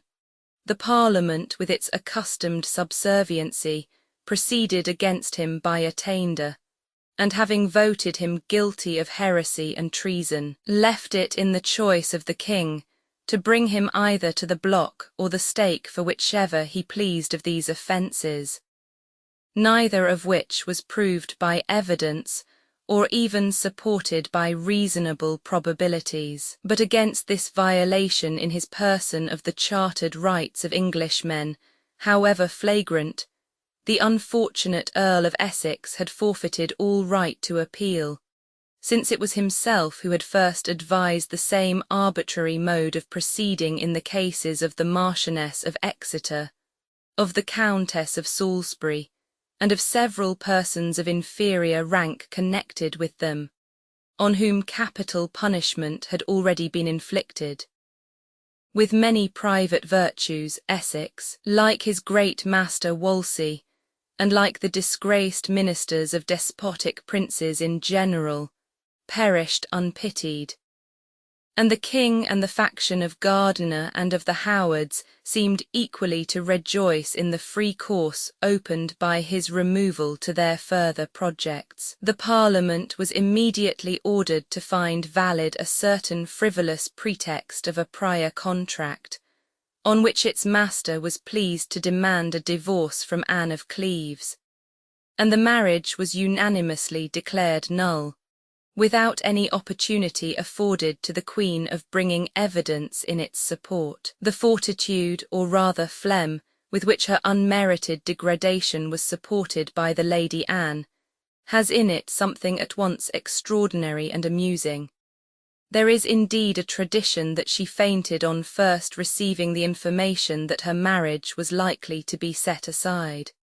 But the shock once over, she gave to the divorce, without hesitation or visible reluctance, that assent which was required of her. Taking in good part the pension of £3,000 per annum, and the title of his sister which her ex-husband was graciously pleased to offer her, she wrote to her brother the Elector to entreat him still to live in amity with the King of England, against whom she had no ground of complaint. And she continued, till the day of her death, to make his country her abode. Through the whole affair she gave no indication of wounded pride, unless her refusal to return in the character of a discarded and rejected damsel to the home which she had so lately quitted in all the pomp and triumph of a royal bride is to be regarded as such. But even for this part of her conduct a different motive is with great plausibility assigned by a writer, who supposes her to have been swayed by the prudent consideration that the regular payment of her pension would better be secured by her remaining under the eyes and within the protection of the English nation. A very few weeks after this apparently formidable business had been thus readily and amicably arranged, Catherine Howard, niece to the Duke of Norfolk, and first cousin to Anne Boleyn, was declared queen. This lady, beautiful, insinuating, and more fondly beloved by the king than any of her predecessors, was a Catholic, and almost all the members of the council who now possessed office or influence were attached, more or less openly, to the same communion. In consequence, the penalties of the 6 Articles were enforced with great cruelty against the reformers. But this did not exempt from punishment such as, offending on the other side, ventured to deny the royal supremacy. The only difference was that the former class of culprits were burned as heretics, the latter hanged as traitors.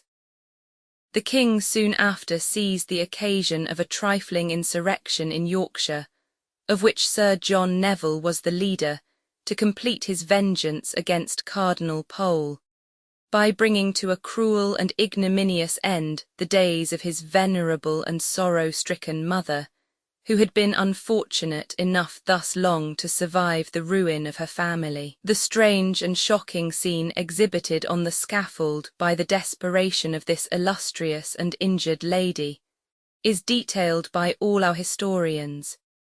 It seems almost incredible that the surrounding crowd were not urged by an unanimous impulse of horror and compassion to rush in and rescue from the murderous hands of the executioner the last miserable representative of such a line of princes. But the eyes of Henry's subjects were habituated to these scenes of blood, and they were viewed by some with indifference, and by the rest with emotions of terror, which effectually repressed the generous movements of a just and manly indignation.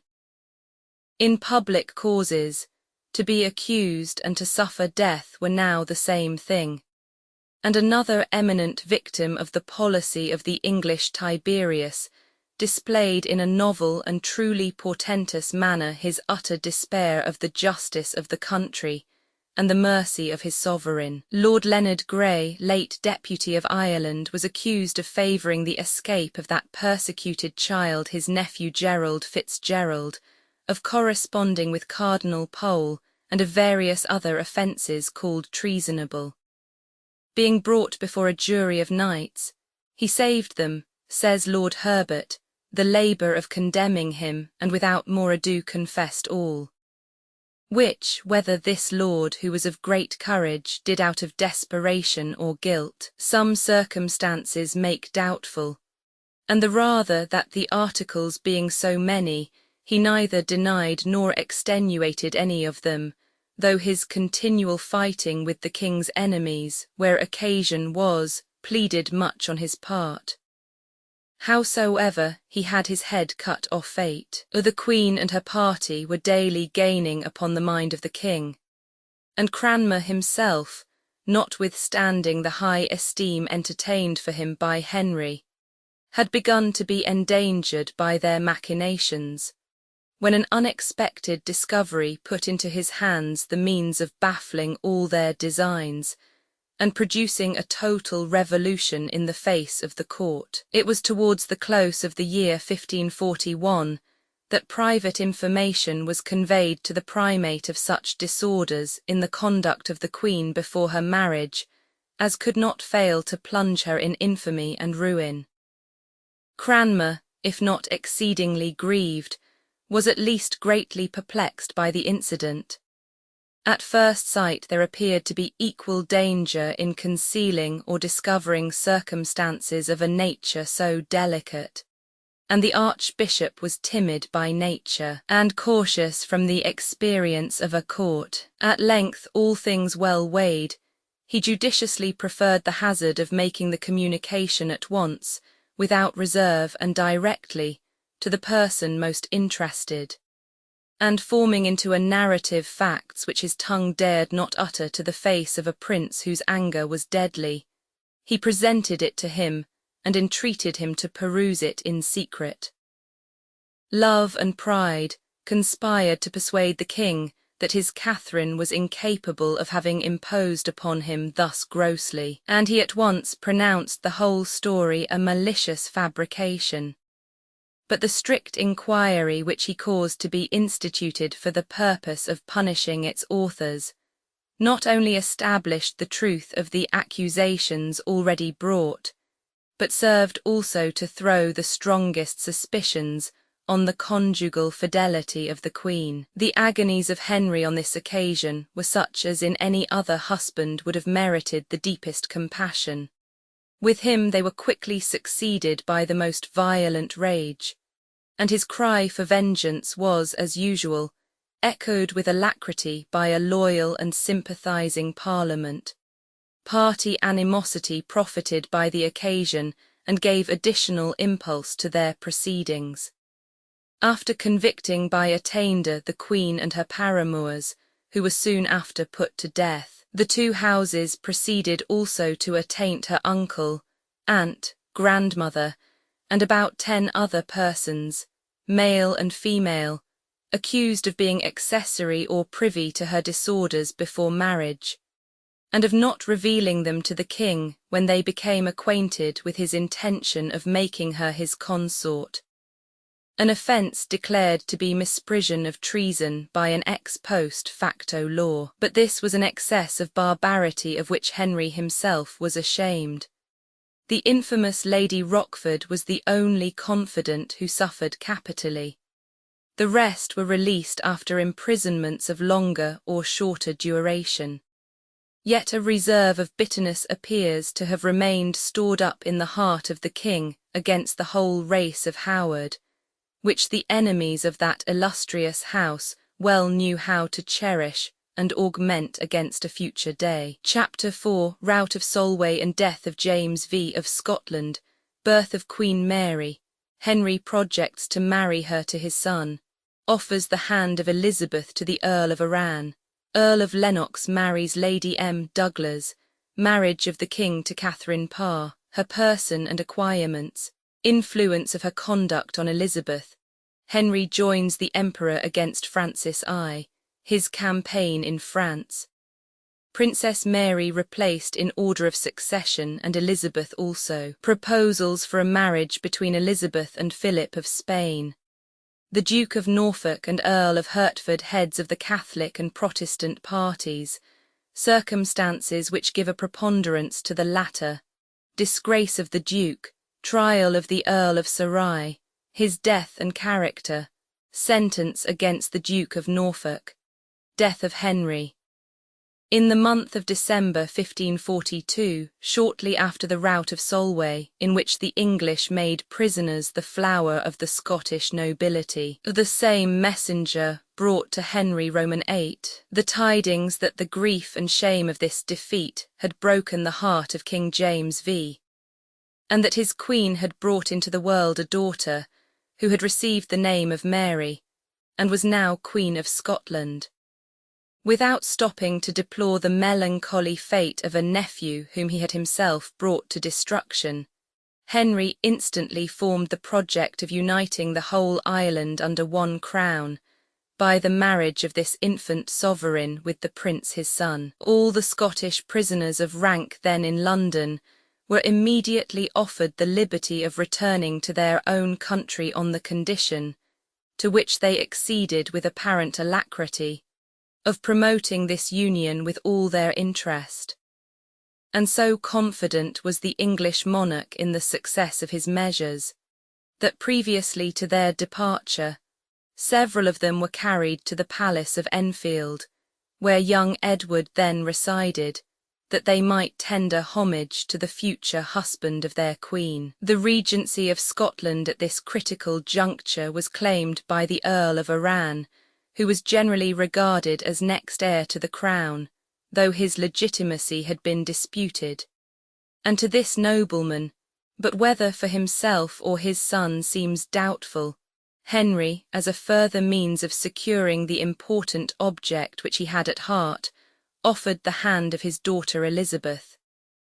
So early were the concerns and interests blended, of two princesses whose celebrated rivalry was destined to endure until the life of one of them had become its sacrifice. So remarkably, too, in this first transaction was contrasted the high preeminence from which the Scottish princess was destined to hurl herself by her own misconduct, with the abasement and comparative insignificance out of which her genius and her good fortune were to be employed in elevating the future sovereign of England. Born in the purple of her hereditary kingdom, the monarchs of France and England made it an object of eager contention which of them should succeed in encircling with a second diadem the baby brows of Mary, while the hand of Elizabeth was tossed as a trivial boon to a Scottish earl of equivocal birth, despicable abilities, and feeble character. So little, too, was even this person flattered by the honour, or aware of the advantages, of such a connection, that he soon after renounced it by quitting the English for the French party. Elizabeth, in consequence, remained unbetrothed, and her father soon afterwards secured to himself a more strenuous ally in the Earl of Lennox, also of the blood royal of Scotland, by bestowing upon this nobleman the hand, not of his daughter, but of his niece, the Lady Margaret Douglas. Undeterred by his late severe disappointment, Henry was bent on entering once more into the marriage state, and his choice now fell on Catherine Parr, sprung from a knightly family possessed of large estates in Westmoreland, and widow of Lord Latimer, a member of the great house of Neville. A portrait of this lady still in existence exhibits with fine and regular features a character of intelligence and arch simplicity extremely captivating. She was indeed a woman of uncommon talent and address, and her mental accomplishments, besides the honour which they reflect on herself, inspire us with respect for the enlightened liberality of an age in which such acquirements could be placed within the ambition and attainment of a private gentlewoman, born in a remote county, remarkable even in much later times for primitive simplicity of manners and domestic habits. Catherine was both learned herself, and after her elevation a zealous patroness of learning and of Protestantism, to which she was become a convert. Nicholas Udal, Master of Eton, was employed by her to translate Erasmus's paraphrase of the Four Gospels, and there is extant a Latin letter of hers to the Princess Mary, whose conversion from popery she seems to have had much at heart, in which she entreats her to permit this work to appear under her auspices. She also printed some prayers and meditations, and there was found among her papers after her death a piece entitled The Lamentations of a Sinner Bewailing Her Blind Life, in which she deplores the years that she had passed in popish observances, and which was afterwards published by Secretary Cecil. It is a striking proof of the address of this queen that she conciliated the affection of all the 3 children of the king, letters from each of whom have been preserved addressed to her after the death of their father. Elizabeth in particular maintained with her a very intimate and frequent intercourse, which ended however in a manner reflecting little credit on either party, as will be more fully explained in its proper place. The adroitness with which Catherine extricated herself from the snare in which her own religious zeal, the moroseness of the king, and the enmity of Gardiner had conspired to entangle her, has often been celebrated.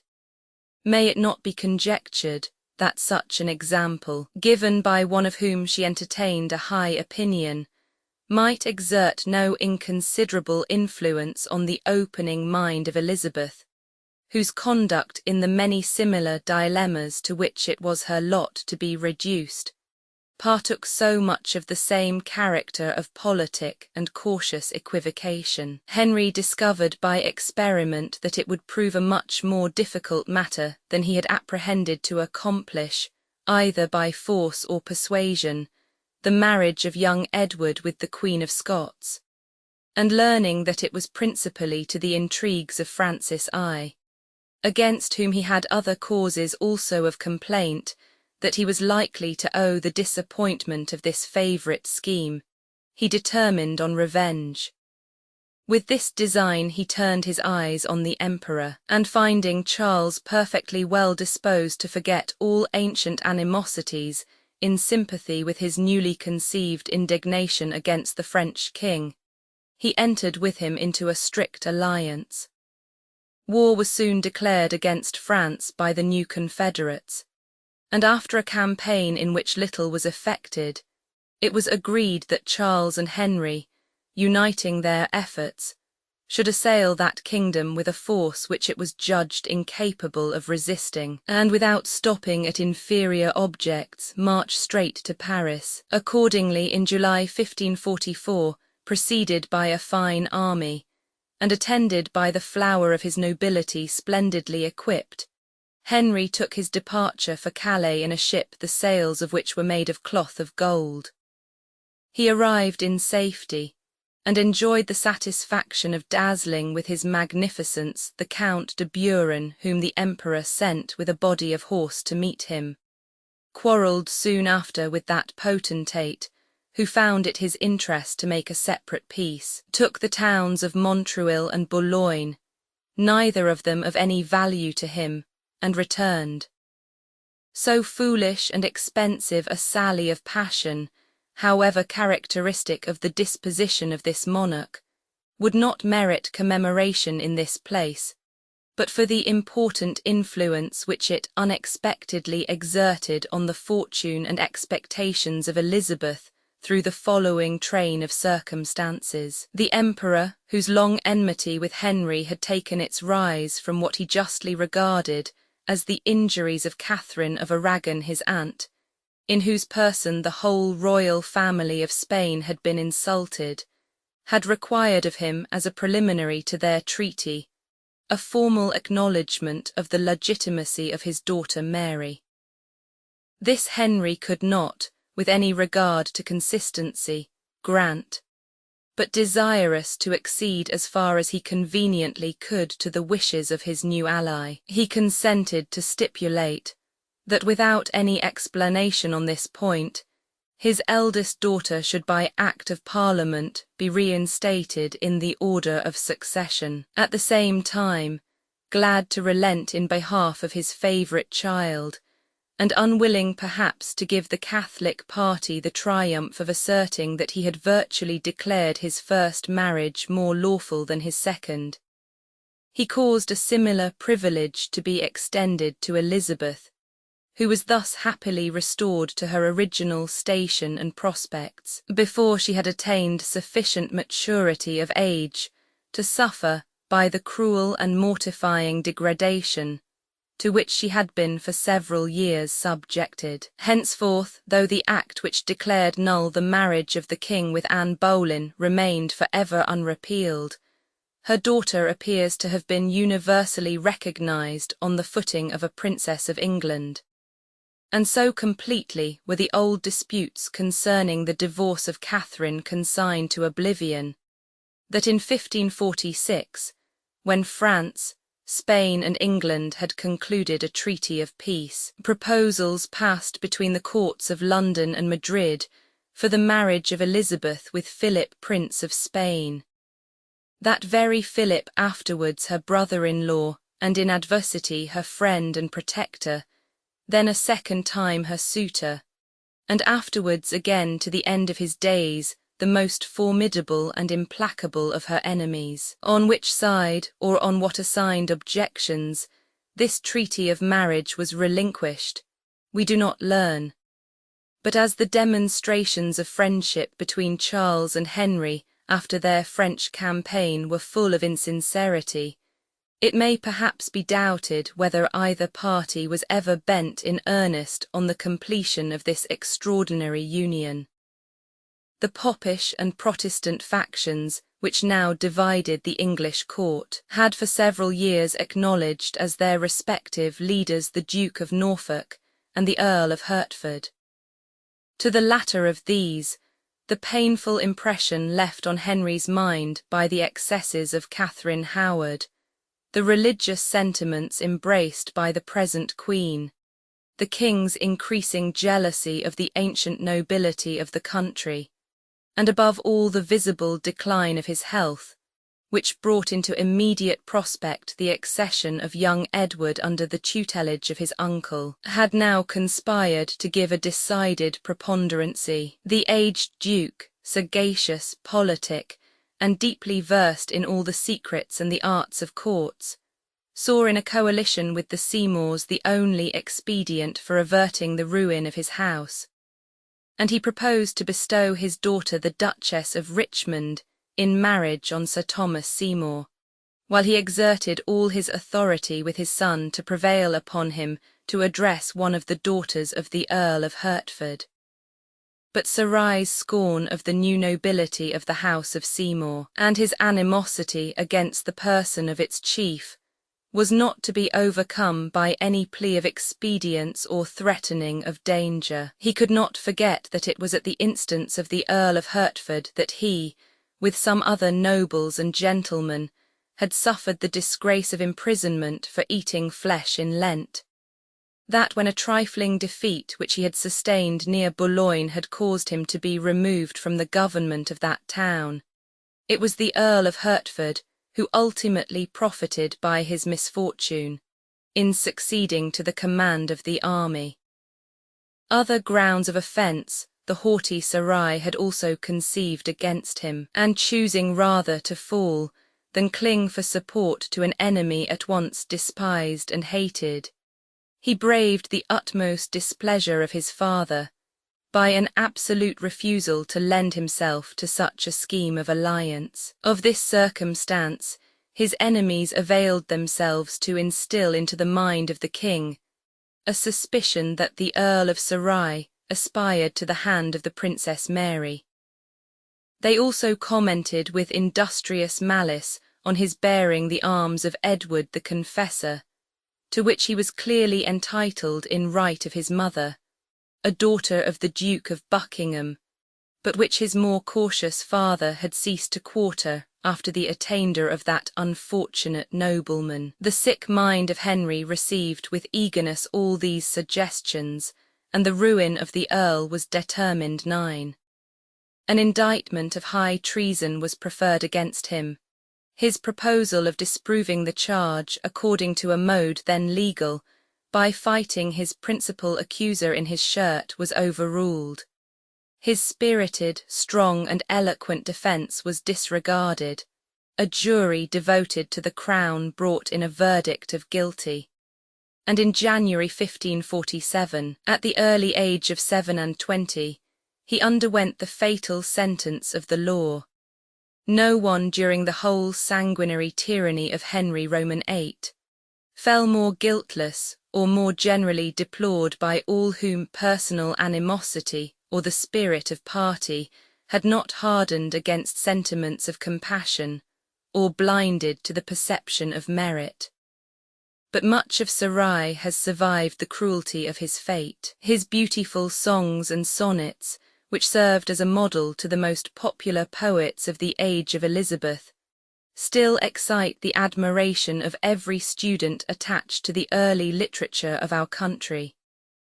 Amongst other frivolous charges brought against him on his trial, it was mentioned that he kept an Italian jester, thought to be a spy, and that he loved to converse with foreigners and conform his behaviour to them. For his personal safety, therefore, it was perhaps unfortunate that a portion of his youth had been passed in a visit to Italy, then the focus of literature and fount of inspiration.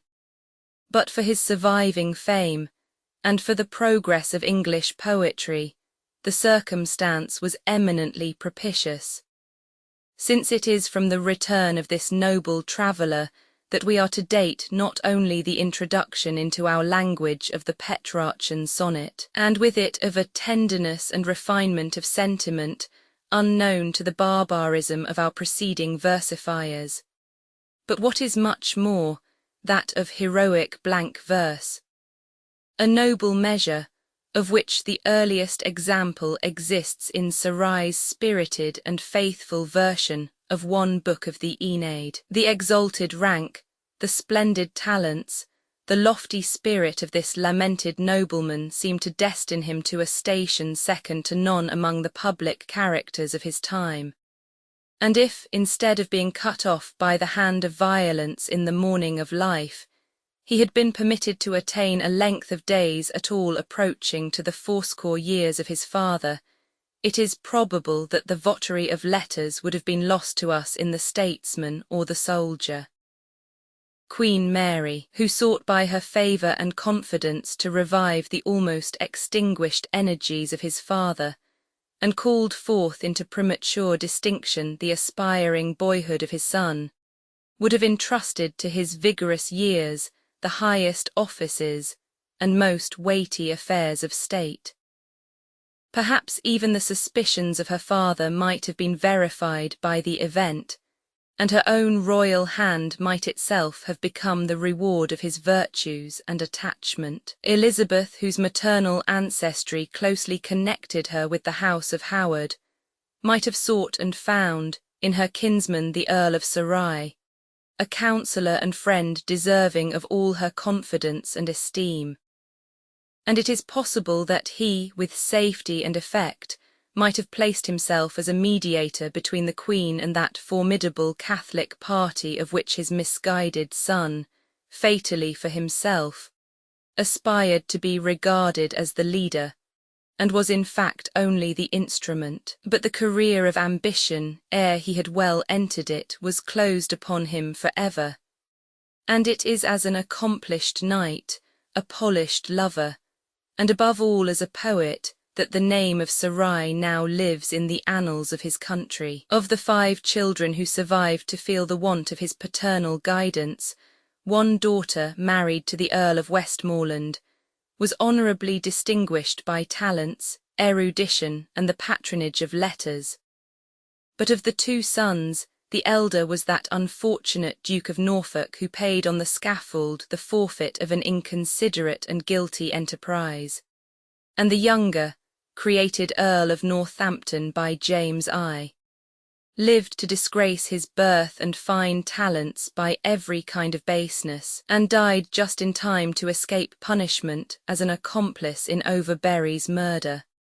The Duke of Norfolk had been declared guilty of high treason on grounds equally frivolous with his son, but the opportune death of Henry Roman VIII, on the day that his cruel and unmerited sentence was to have been carried into execution, saved his life, when his humble submissions and pathetic supplications for mercy had failed to touch the callous heart of the expiring despot. The jealousies, however, religious and political, of the Council of Regency on which the administration devolved, prompted them to refuse liberty to the illustrious prisoner after their weakness or their clemency had granted him his life. During the whole reign of Edward VI, the Duke was detained under close custody in the Tower. His estates were confiscated, his blood attainted, and for this period the great name of Howard disappears from the page of English history. Chapter 5. Testamentary provisions of Henry Roman VIII. Exclusion of the Scottish line, discontent of the Earl of Arundel, his character and intrigues. Hertford declared Protector becomes Duke of Somerset, other titles conferred. Thomas Seymour made Lord Admiral, marries the Queen Dowager, his discontent and intrigues, his behaviour to Elizabeth, death of the Queen. Seymour aspires to the hand of Elizabeth, conspires against his brother, is attainted, put to death. Particulars of his intercourse with Elizabeth. Examinations which she underwent on this subject. Traits of her early character. Verses on Admiral Seymour. The learning of Elizabeth. Extracts from Ascham's letters respecting her, Jane Grey and other learned ladies. 2 of her letters to Edward VI.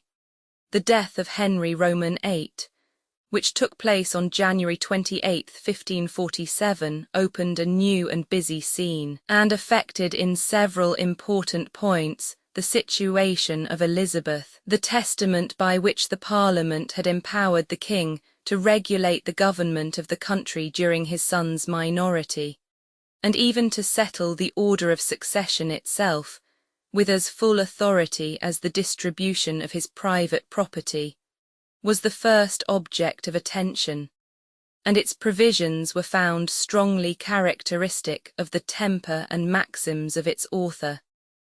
He confirmed the Act of Parliament by which his 2 daughters had been rendered capable of inheriting the crown, and appointed to each of them a pension of £3,000, with a marriage portion of £10,000, but annexed the condition of their marrying with the consent of such of his executors as should be living. After them he placed in order of succession Frances Marchioness of Dorset, and Elena Countess of Cumberland, daughters of his younger sister the Queen Dowager of France by Charles Brandon Duke of Suffolk, and failing the descendants of these ladies, he bequeathed the crown to the next heir. By this disposition he either totally excluded, or at least removed from their rightful place, his eldest and still surviving sister the Queen Dowager of Scotland, and all her issue. A most absurd and dangerous indulgence of his feelings of enmity against the Scottish line, which might eventually have involved the nation in all the horrors of a civil war, and from which in fact the whole calamitous destinies of the House of Suffolk, which the progress of this work will record, and in some measure also the long misfortunes of the Queen of Scots herself, will be found to draw their origin. 16 executors named in the will were to exercise in common the royal functions till young Edward should attain the age of 18, and to these 12 others were added as a council of regency, invested however with no other privilege than that of giving their opinions when called upon. The selection of the executors and councillors was in perfect unison with the policy of the Tudors. The great officers of state formed of necessity a considerable portion of the former body, and 4 of these, Lord Wriothesley the Chancellor, the Earl of Hertford Lord Chamberlain, Lord St. John Master of the Household, and Lord Russell Privy Seal, were decorated with the peerage.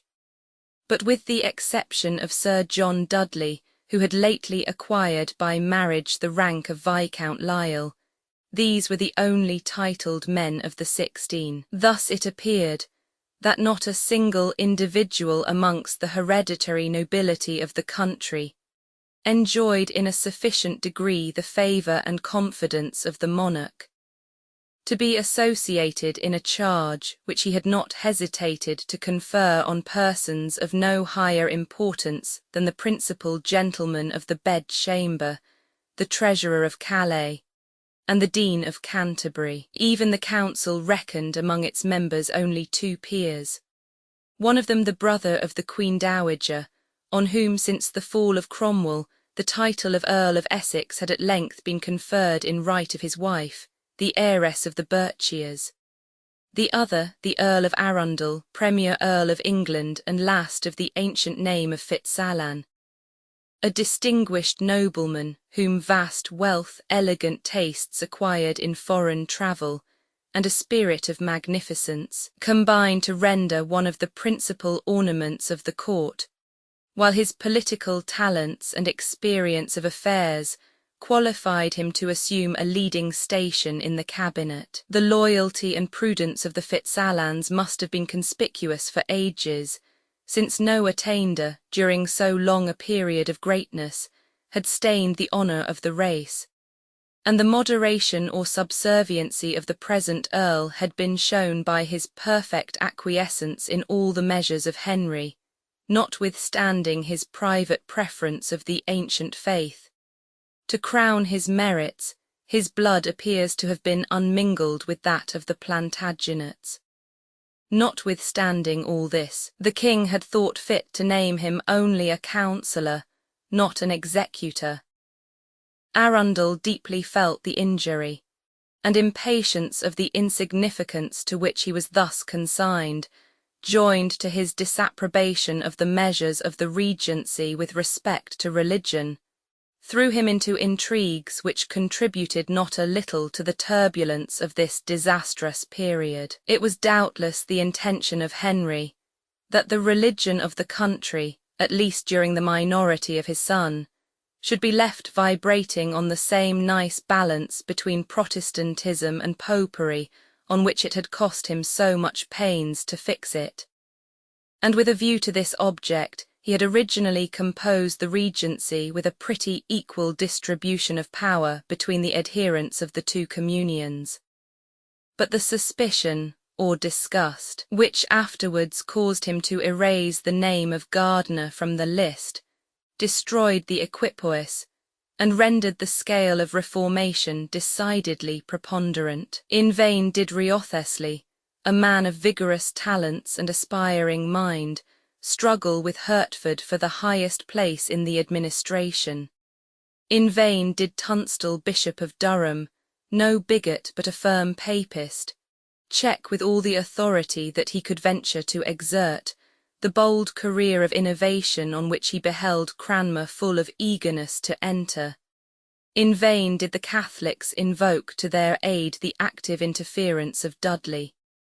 He suffered them to imagine that his heart was with them, and that he watched an opportunity to interpose with effect in their behalf, whilst, in fact, he was only waiting till the fall of one of the Seymours by the hand of the other should enable him to crush the survivor, and rise to uncontrolled authority on the ruins of both. The first attempt of the Protestant party in the Regency showed their intentions. Its success proved their strength, and silenced for the present all opposition. It was proposed, and carried by a majority of the executors, that the Earl of Hertford should be declared protector of the realm and governor of the king's person, and the new dictator soon after procured the ratification of this appointment, which overturned some of the most important clauses of the late king's will, by causing a patent to be drawn and sanctioned by the two houses which invested him, during the minority, with all the prerogatives ever assumed by the most arbitrary of the English sovereigns, and many more than were ever recognised by the Constitution, as if in compensation for any disrespect shown to the memory of the deceased monarch by these proceedings. The executors next declared their intention of fulfilling certain promises made by him in his last illness, and which death alone had prevented him from carrying into effect. On this plea, they bestowed upon themselves and their adherents various titles of honour, and a number of valuable church preferments, now first conferred upon laymen, the Protector himself unblushingly assuming the title of Duke of Somerset, and taking possession of benefices and impropriations to a vast amount. Viscount Lisle was created Earl of Warwick, and Wriothesley became Earl of Southampton. An empty dignity, which afforded him little consolation for seeing himself soon after, on pretence of some irregular proceedings in his office, stripped of the post of Chancellor, deprived of his place amongst the other executors of the king, who now formed a privy council to the Protector, and consigned to obscurity and insignificance for the short remnant of his days. Sir Thomas Seymour ought to have been consoled by the share allotted him in this splendid distribution, for the mortification of having been named a councillor only, and not an executor. He was made Lord Seymour of Sudley, and soon after Lord High Admiral, preferments greatly exceeding any expectations which his birth or his services to the state could properly authorise. But he measured his claims by his nearness to the king.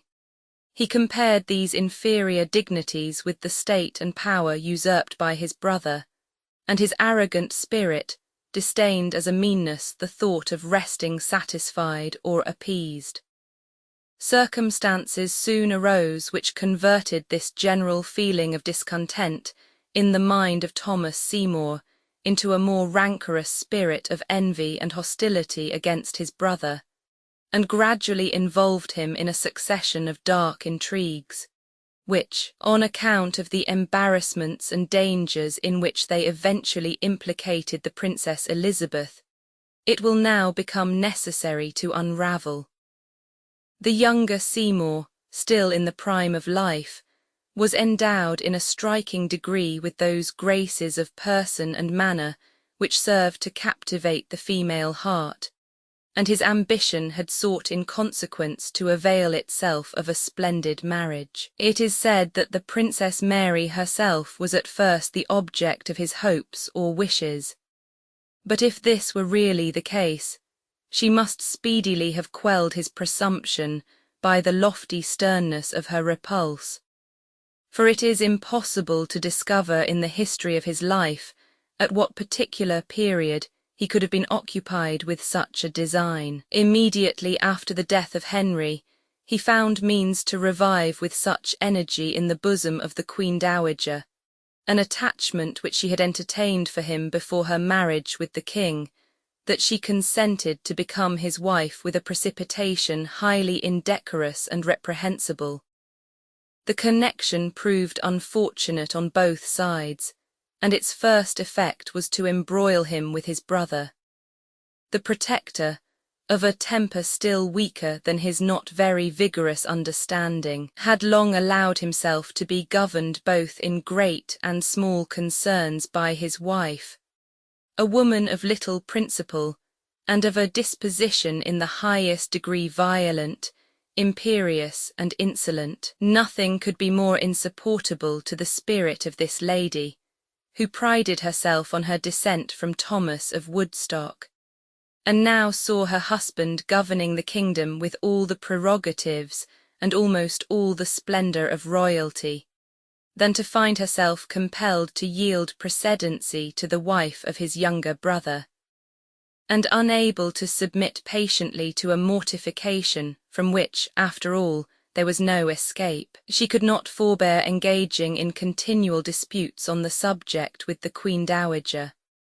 Their husbands soon were drawn in to take part in this senseless quarrel, and a serious difference ensued between them. The Protector and Council soon after refused to the Lord Admiral certain grants of land and valuable jewels, which he claimed as bequests to his wife from the late king, and the perhaps real injury, thus added to the slights of which he before complained, gave fresh exasperation to the pride and turbulence of his character. Taking advantage of the Protector's absence on that campaign in Scotland which ended with the victory of Pinkie, he formed partisans among the discontented nobles, won from his brother the affections of the young king, and believing everything ripe for an attack on his usurped authority, he designed to bring forward in the ensuing Parliament a proposal for separating, according to ancient precedent, the office of guardian of the king's person from that of protector of the realm, and for conferring upon himself the former. But he discovered too late that he had greatly miscalculated his forces. His proposal was not even permitted to come to a hearing. Having rendered himself further obnoxious to the vengeance of the administration by menaces thrown out in the rage of disappointment, he saw himself reduced, in order to escape a committal to the Tower, to make submissions to his brother. An apparent reconciliation took place, and the Admiral was compelled to change, but not to relinquish, his schemes of ambition. The Princess Elizabeth had been consigned on the death of her father to the protection and superintendence of the Queen Dowager, with whom, at one or other of her jointure houses of Chelsea or Hanworth, she usually made her abode. By this means it happened that after the Queen's remarriage she found herself domesticated under the roof of the Lord Admiral, and in this situation she had soon the misfortune to become an object of his marked attention. What were at this particular period Seymour's designs upon the princess is uncertain, but it afterwards appeared from the testimony of eye-witnesses that neither respect for her exalted rank nor a sense of the high responsibility attached to the character of a guardian with which circumstances invested him had proved sufficient to restrain him from freedoms of behaviour towards her, which no reasonable allowance for the comparative grossness of the age can reduce within the limits of propriety or decorum. We learn that, on some occasions at least, she endeavoured to repel his presumption by such expedients as her youthful inexperience suggested. But her governess and attendants, gained over or intimidated, were guilty of a treacherous or cowardly neglect of duty, and the Queen herself appears to have been very deficient in delicacy and caution, till circumstances arose which suddenly excited her jealousy. A violent scene then took place between the royal stepmother and stepdaughter, which ended, fortunately for the peace and honour of Elizabeth, in an immediate and final separation. There is no ground whatever to credit the popular rumour that the Queen, who died in childbed soon after this affair, was poisoned by the admiral. But there is sufficient proof that he was a harsh and jealous husband, and he did not probably at this juncture regard as unpropitious on the whole an event which enabled him to aspire to the hand of Elizabeth, though other and more intricate designs were at the same time hatching in his busy brain, to which his state of a widower seemed at first to oppose some serious obstacles. Lady Jane Grey, eldest daughter of the Marchioness of Dorset, who had been placed immediately after the two princesses in order of succession, had also resided in the house of the Lord Admiral during the lifetime of the Queen Dowager, and he was anxious still to retain in his hands a pledge of such importance. To the applications of the Marquis and Marchioness for her return, he pleaded that the young lady would be as secure under the superintendence of his mother, whom he had invited to reside in his house, as formerly under that of the Queen, and that a mark of the esteem of friends whom he so highly valued would in this season of his affliction be doubly precious to him. He caused a secret agent to insinuate to the weak Marquis that if the Lady Jane remained under his roof, it might eventually be in his power to marry her to the young king. And finally, as the most satisfactory proof of the sincerity of his professions of regard, he advanced to this illustrious peer the sum of £500 in ready money, requiring no other security for its repayment than the person of his fair guest or hostage. Such eloquence proved irresistible. Lady Jane was suffered to remain under this very singular and improper protection, and report for some time vibrated between the sister and the cousin of the king as the real object of the Admiral's matrimonial projects. But in his own mind there appears to have been no hesitation between them. The residence of Lady Jane in his house was no otherwise of importance to him than as it contributed to ensure to him the support of her father, and as it enabled him to counteract a favourite scheme of the Protector's, or rather of his duchess's, for marrying her to their eldest son. With Elizabeth, on the contrary, he certainly aimed at the closest of all connections, and he was intent on improving by every means the impression which his dangerous powers of insinuation had already made on her inexperienced heart. Mrs. Ashley, her governess, he had long since secured in his interests. His next step was to gain one Parry, her cofferer, and through these agents he proposed to open a direct correspondence with herself. His designs prospered for some time according to his desires, and though it seems never to have been exactly known, except to the parties themselves, what degree of secret intelligence Elizabeth maintained with her suitor, it cannot be doubted that she betrayed towards him sentiments sufficiently favourable to render the difficulty of obtaining that consent of the royal executors which the law required the principal obstacle, in his own opinion, to the accomplishment of his wishes.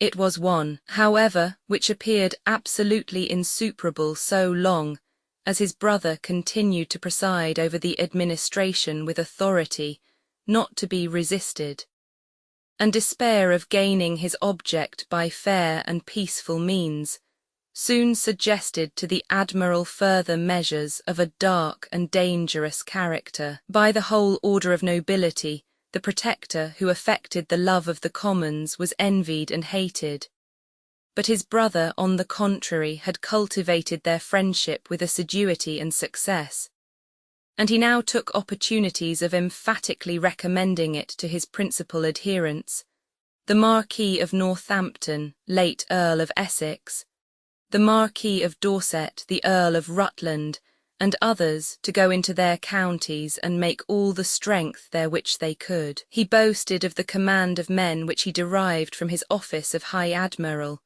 provided a large quantity of arms for his followers, and gained over the master of Bristol Mint to take measures for supplying him, on any sudden emergency, with a large sum of money.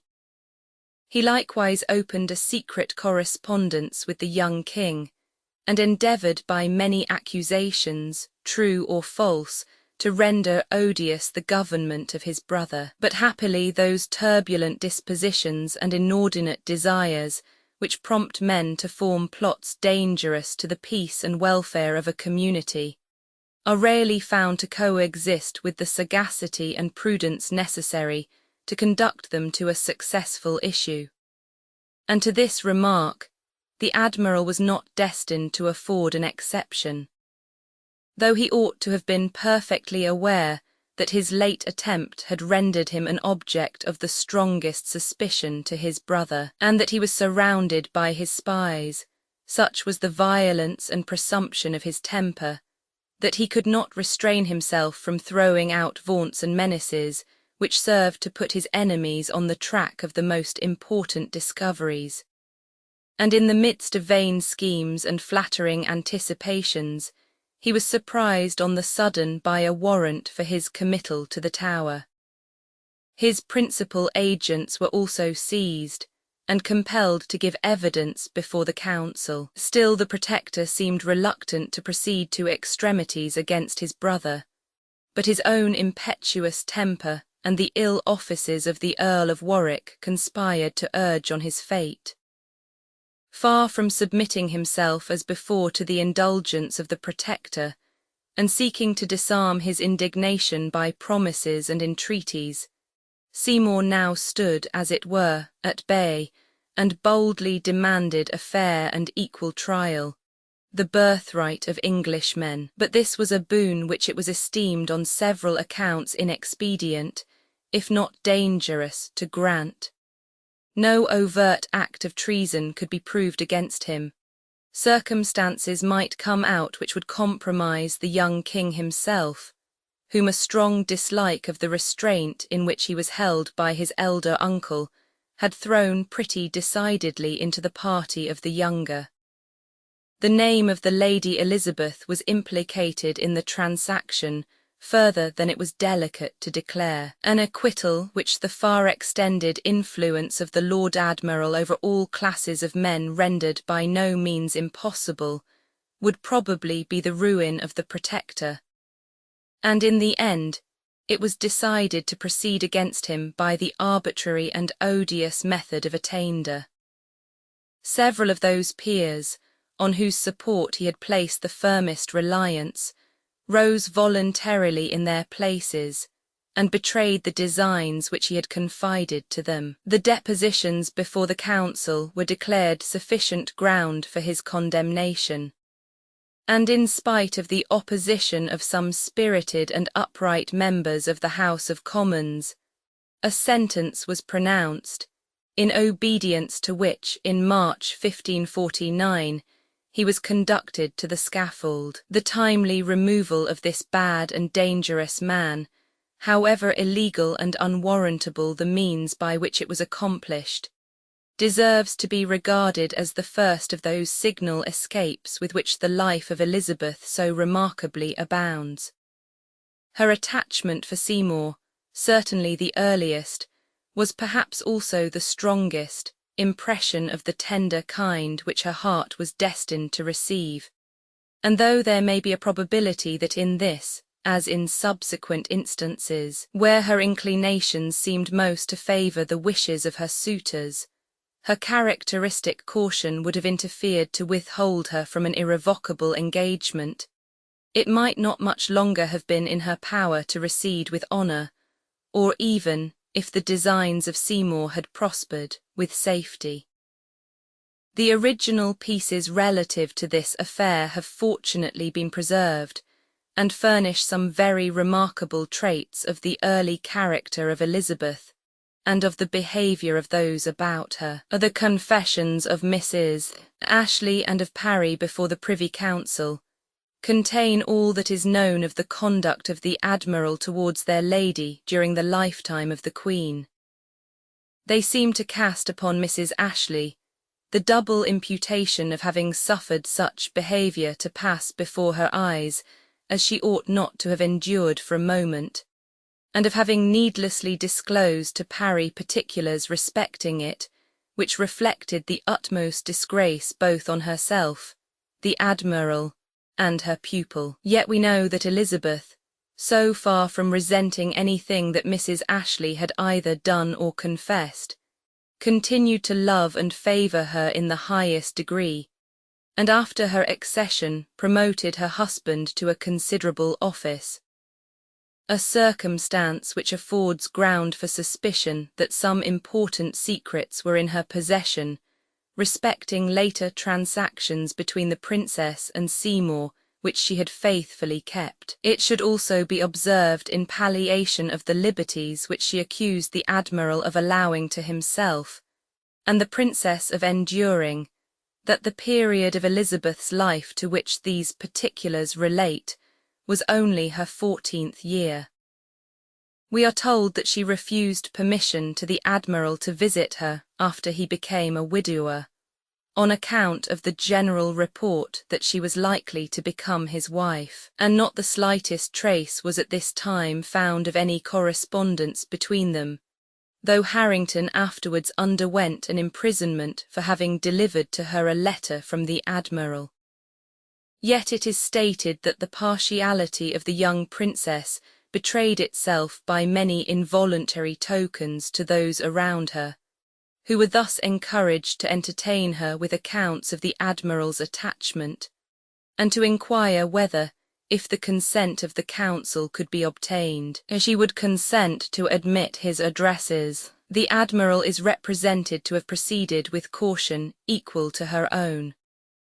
Anxious to ascertain her sentiments, earnestly desirous to accomplish so splendid an union, but fully sensible of the inutility as well as danger of a clandestine connection, he may be thought rather to have regarded her hand as the recompense which awaited the success of all his other plans of ambition, than as the means of obtaining that success, and it seemed to have been only by distant hints through the agents whom he trusted that he had ventured as yet to intimate to her his views and wishes. But it is probable that much of the truth was by these agents suppressed. The Protector, rather, as it seems, with the desire of criminating his brother than of clearing the Princess, sent Sir Robert Tyrwhitt to her residence at Hatfield, empowered to examine her on the whole matter, and his letters to his employer inform us of many particulars. When, by the base expedient of a counterfeit letter, he had brought her to believe that both Mrs. Ashley and Parry were committed to the Tower, her Grace was, as he expresses it, marvellously abashed, and did weep very tenderly a long time, demanding whether they had confessed anything or not. Soon after, sending for him, she related several circumstances which she said she had forgotten to mention when the master of the household and Master Denny came from the Protector to examine her. After all this, adds he, I did require her to consider her honour and the peril that might ensue, for she was but a subject, and I further declared what a woman Mrs. Ashley was with a long circumstance, saying that if she would open all things herself, that all the evil and shame should be ascribed to them, and her youth considered both with the King's Majesty, your Grace, and the whole Council. But in no way she will not confess any practice by Mrs. Ashley or the cofferer concerning my Lord Admiral, and yet I do see it in her face that she is guilty, and do perceive as yet that she will abide the storms or she accuse Mrs. Ashley. Upon sudden news that my Lord Great Master and Master Denny was arrived at the gate, the cofferer went hastily to his chamber, and said to my lady his wife, I would I had never been born, for I am undone, and wrung his hands, and cast away his chain from his neck, and his rings from his fingers. This is confessed by his own servant, and there is divers witnesses of the same. The following day Tyrwhitt writes, that all he has yet gotten from the princess was by gentle persuasion, whereby he began to grow with her in credit. For I do assure your grace she hath a good wit, and nothing is gotten off her but by great policy. A few days after, he expresses to the Protector his opinion that there had been some secret promise between the Princess Mrs. Ashley and the cofferer, never to confess till death. And if it be so, he observes, it will never be gotten of her but either by the King's Majesty or else by your grace.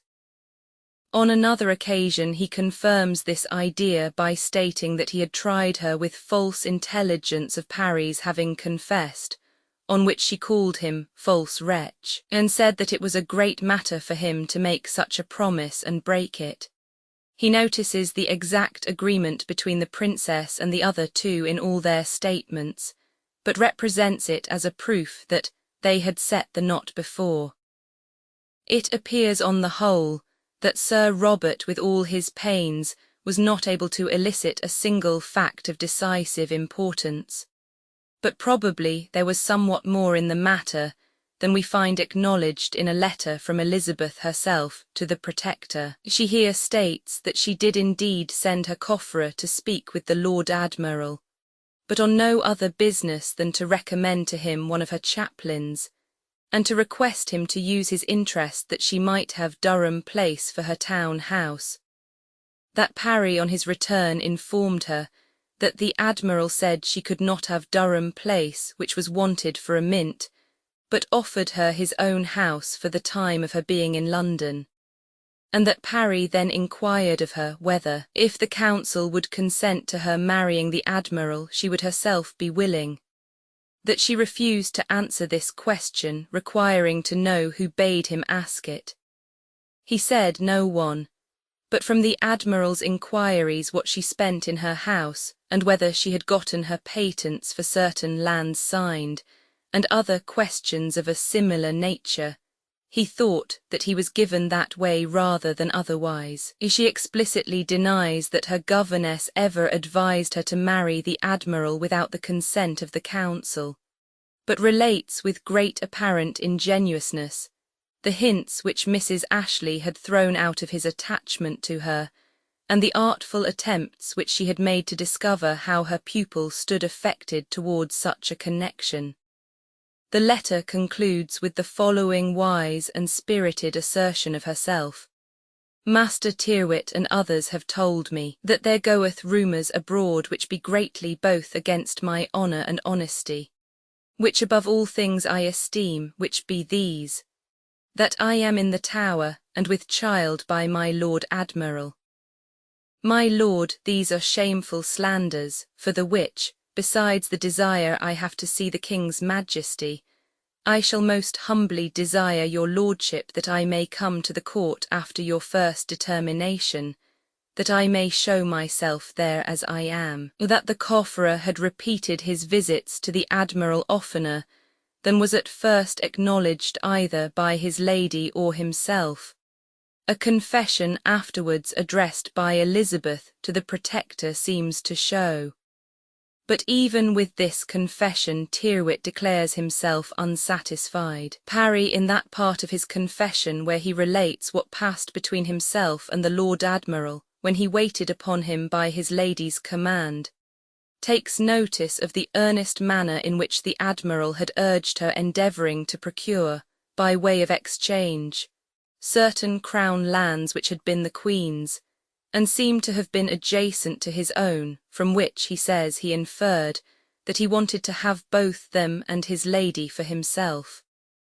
He adds that the Admiral said he wished the Princess to go to the Duchess of Somerset, and by her means make suit to the Protector for the lands and for a town house, and to entertain her Grace for her furtherance. That when he repeated this to her, Elizabeth would not at first believe that he had said such words, or could wish her so to do, but on his declaring that it was true, she seemed to be angry that she should be driven to make such suits, and said, in faith I will not come there, nor begin to flatter now. Her spirit broke out, according to Tyrwhitt, with still greater vehemence, on the removal of Mrs. Ashley, whom Lady Tyrwhitt succeeded in her office. The following is the account which he gives of her behaviour. Pleaseth it your grace to be advertised, that after my wife's repair hither, she declared to the Lady Elizabeth's grace, that she was called before your grace and the council, and had a rebuke, that she had not taken upon her the office to see her well governed, in the lieu of Mrs. Ashley. Her answer was, that Mrs. Ashley was her mistress, and that she had not so demeaned herself that the council should now need to put any mo mistresses unto her. Whereunto my wife answered, seeing she did allow Mrs. Ashley to be her mistress, she need not to be ashamed to have any honest woman to be in that place. She took the matter so heavily that she wept all that night and lowered all the next day, till she received your letter.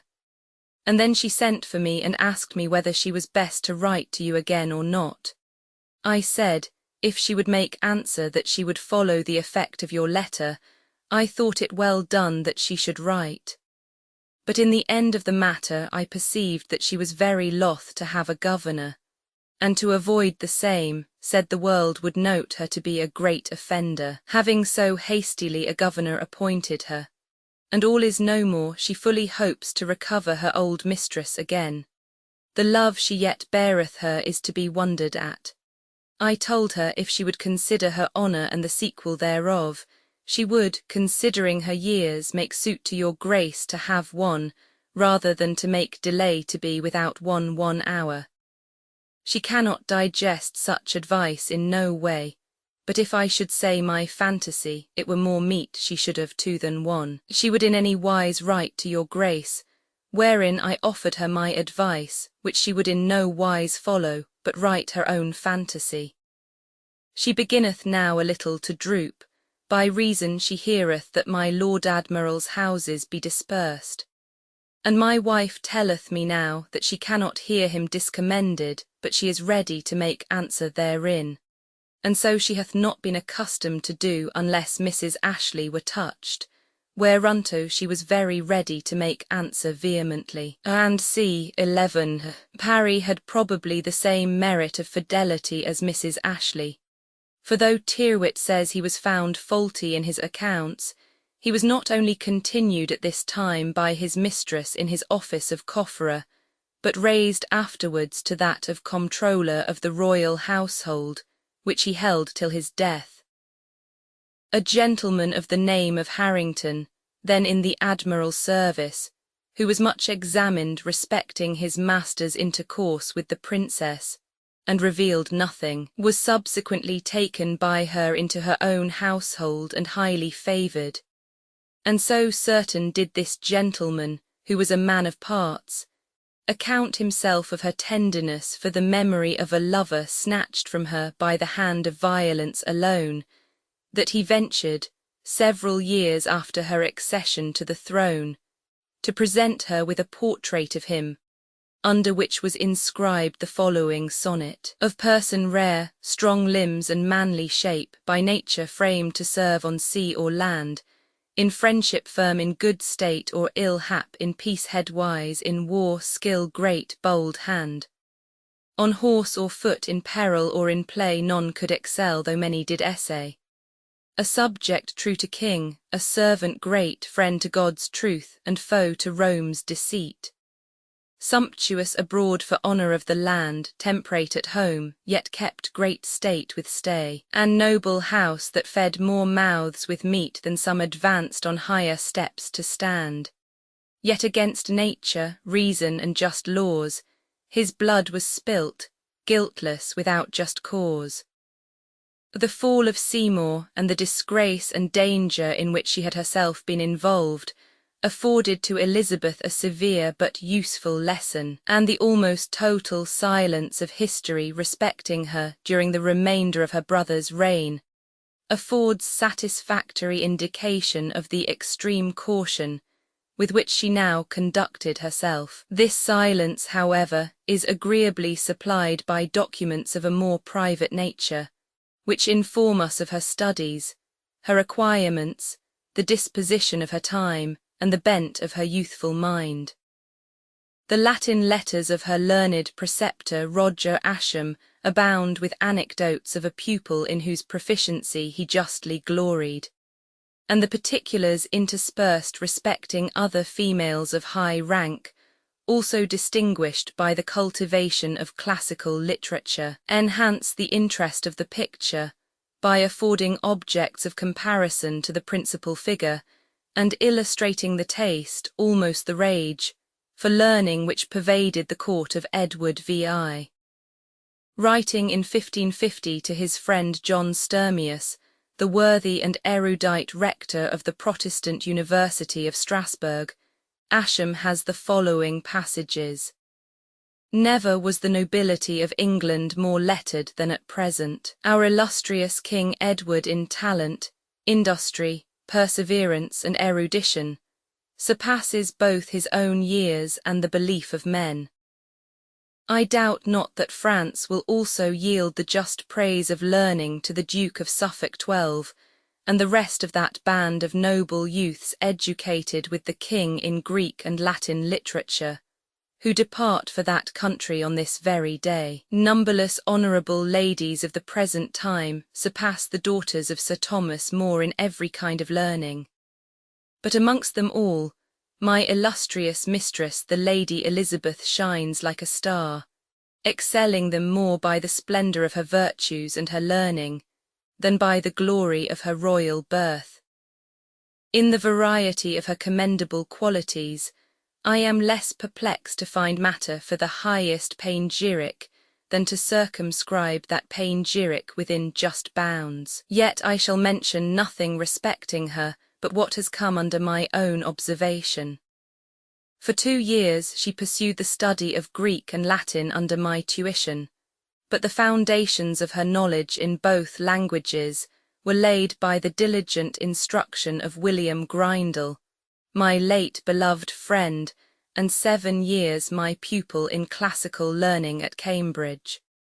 From this university he was summoned by John Cheek to court, where he soon after received the appointment of tutor to this lady. After some years, when through her native genius, aided by the efforts of so excellent a master, she had made a great progress in learning, and Grindal, by his merit and the favour of his mistress, might have aspired to high dignities, he was snatched away by a sudden illness, leaving a greater miss of himself in the court than I remember any other to have done these many years. I was appointed to succeed him in his office, and the work which he had so happily begun, without my assistance indeed, but not without some counsels of mine, I diligently laboured to complete. Now, however, released from the throng of a court, and restored to the felicity of my former learned leisure, I enjoy, through the bounty of the King, an honourable appointment in this university.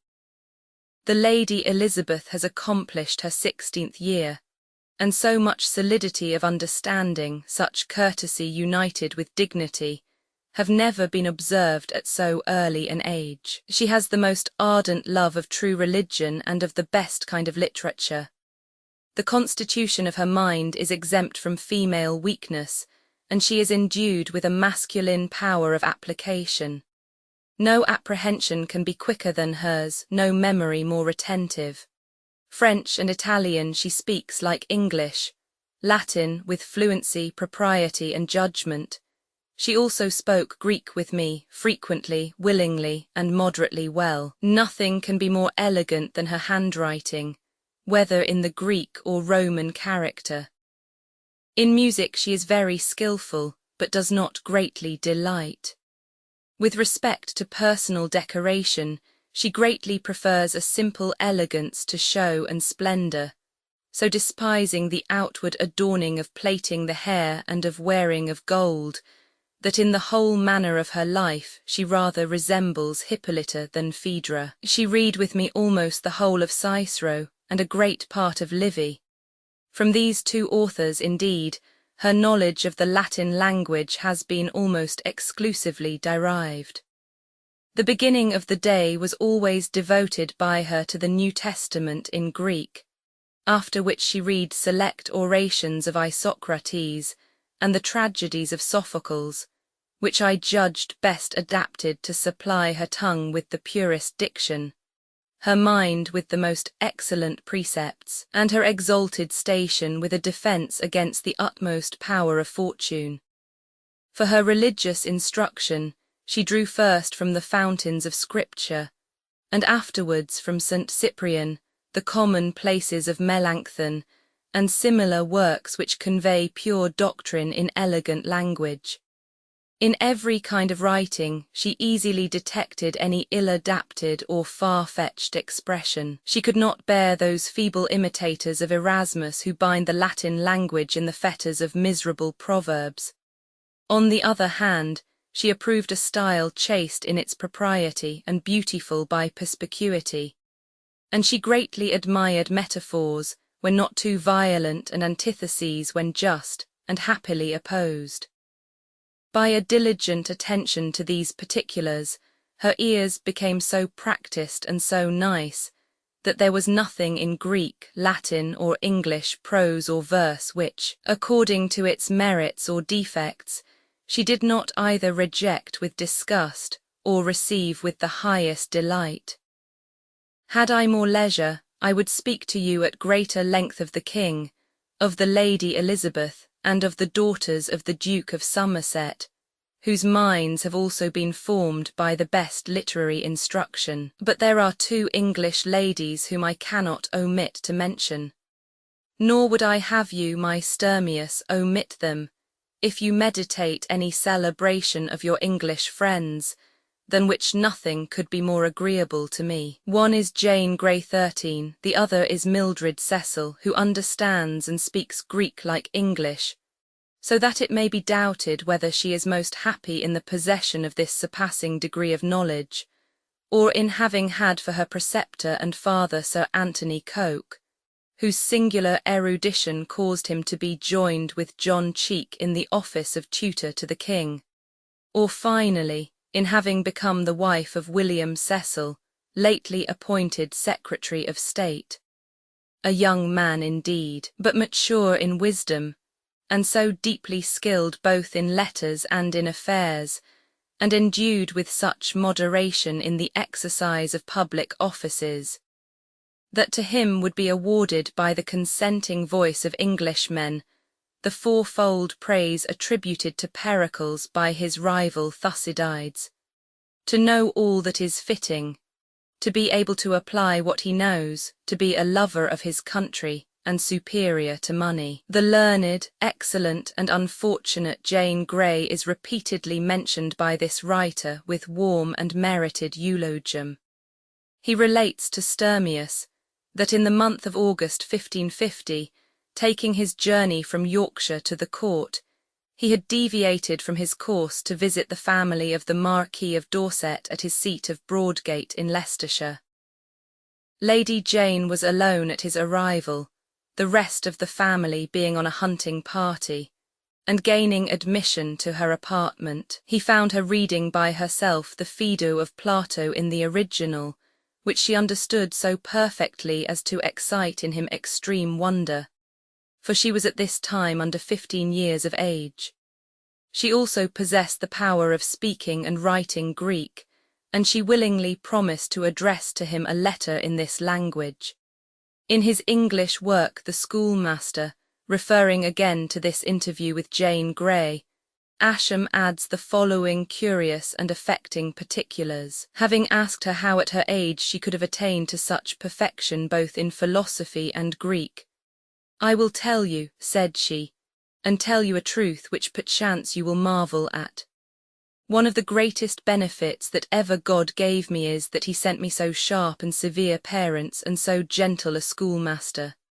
For when I am in presence either of father or mother, whether I speak, keep silence, sit, stand, or go, eat, drink, be merry or sad, be sewing, playing, dancing, or doing anything else, I must do it as it were in such weight, measure, and number, even so perfectly, as God made the world, or else I am so sharply taunted, so cruelly threatened.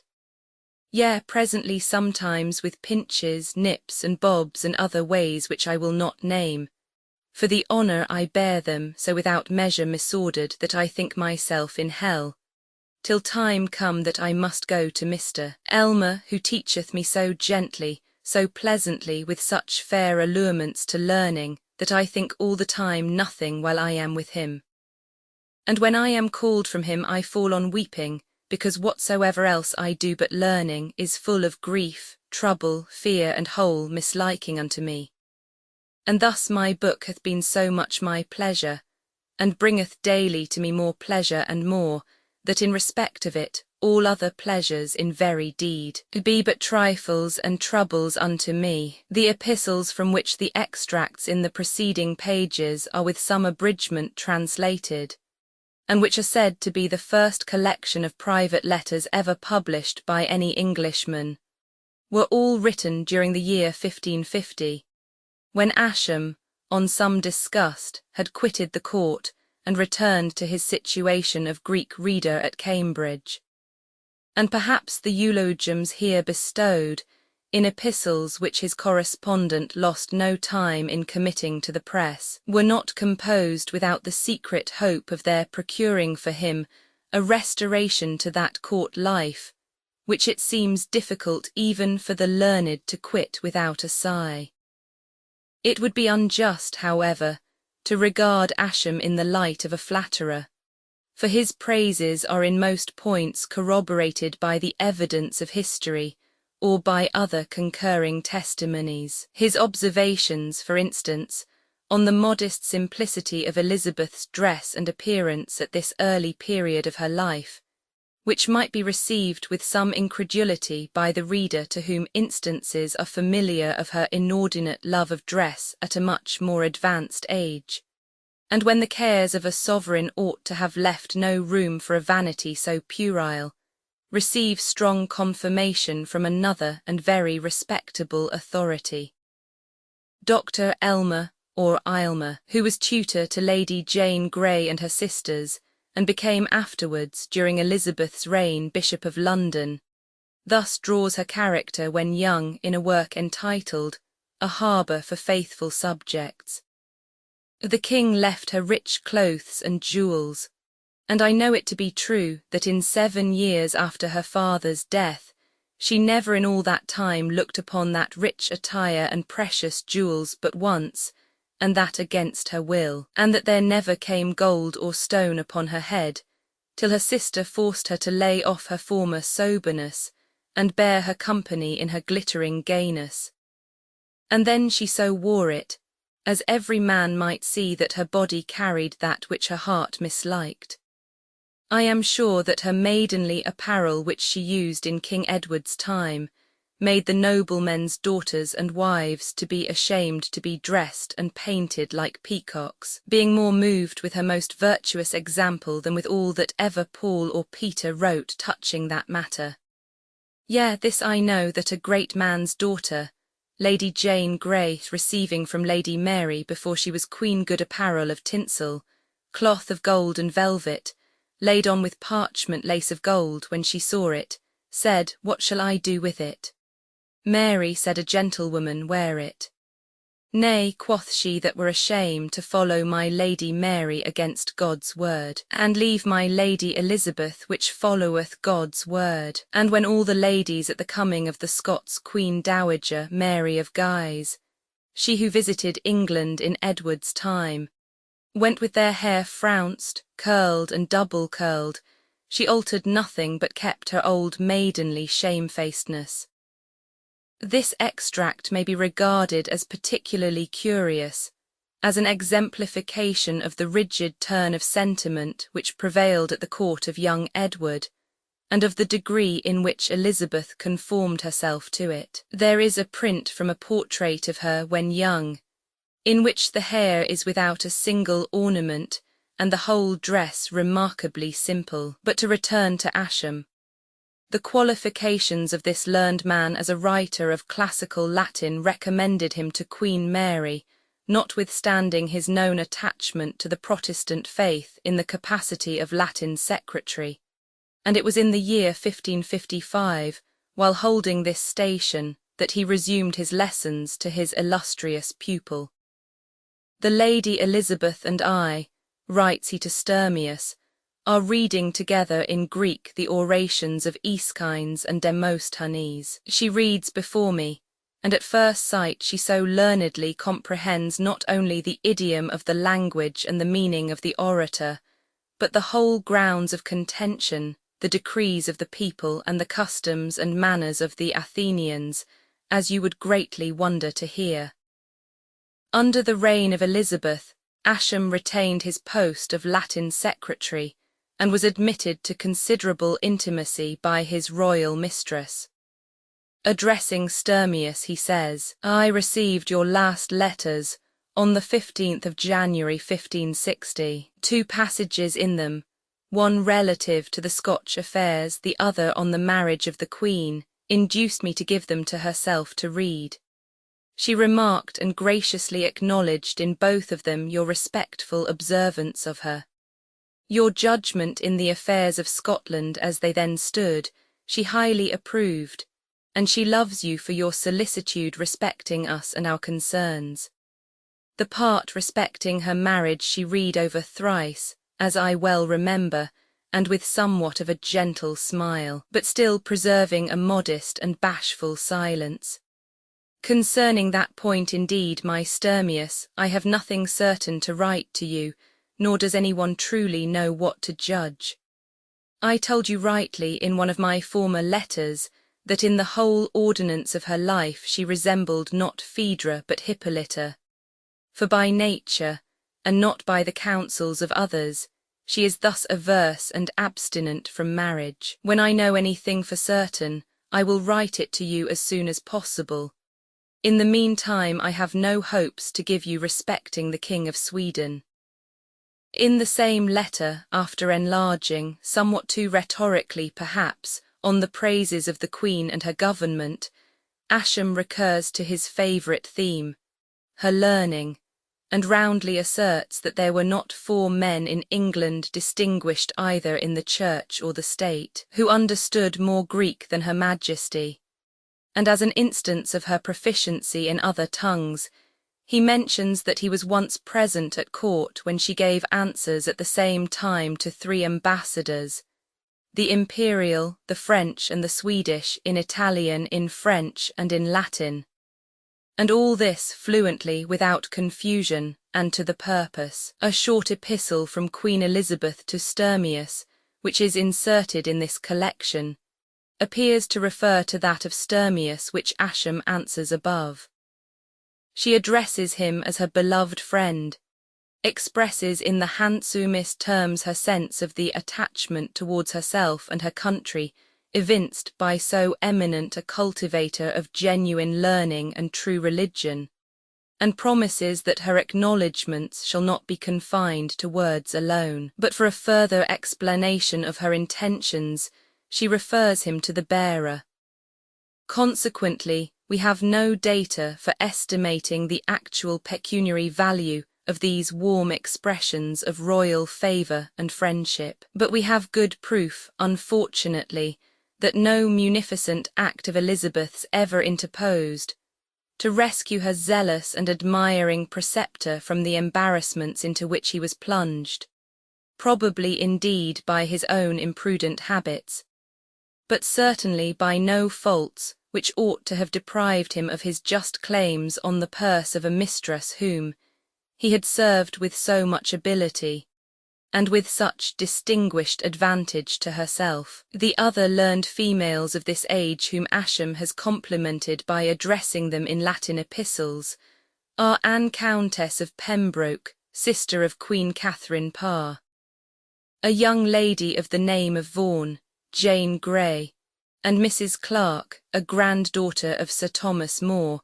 by his favourite daughter Mrs. Roper. In his letter to this last lady, written during the reign of Mary, after congratulating her on her cultivation, amid the luxury and dissipation of a court, of studies worthy the descendant of a man whose high qualities had ennobled England in the estimation of foreign nations, he proceeds to mention that he is the person whom, several years ago, her excellent mother had requested to undertake the instruction of all her children in Greek and Latin literature.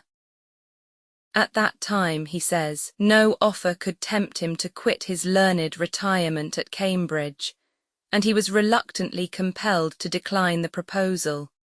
But being now once more established at court, he freely offers to a lady whose accomplishments he so much admires any assistance in her laudable pursuits which it may be in his power to afford.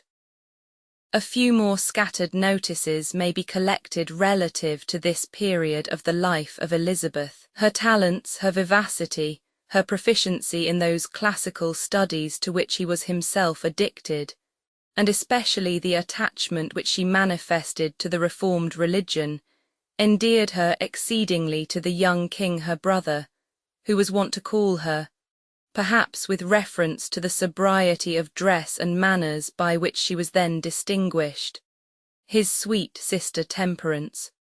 On her part his affection was met by every demonstration of sisterly tenderness, joined to those delicate attentions and respectful observances which his rank required.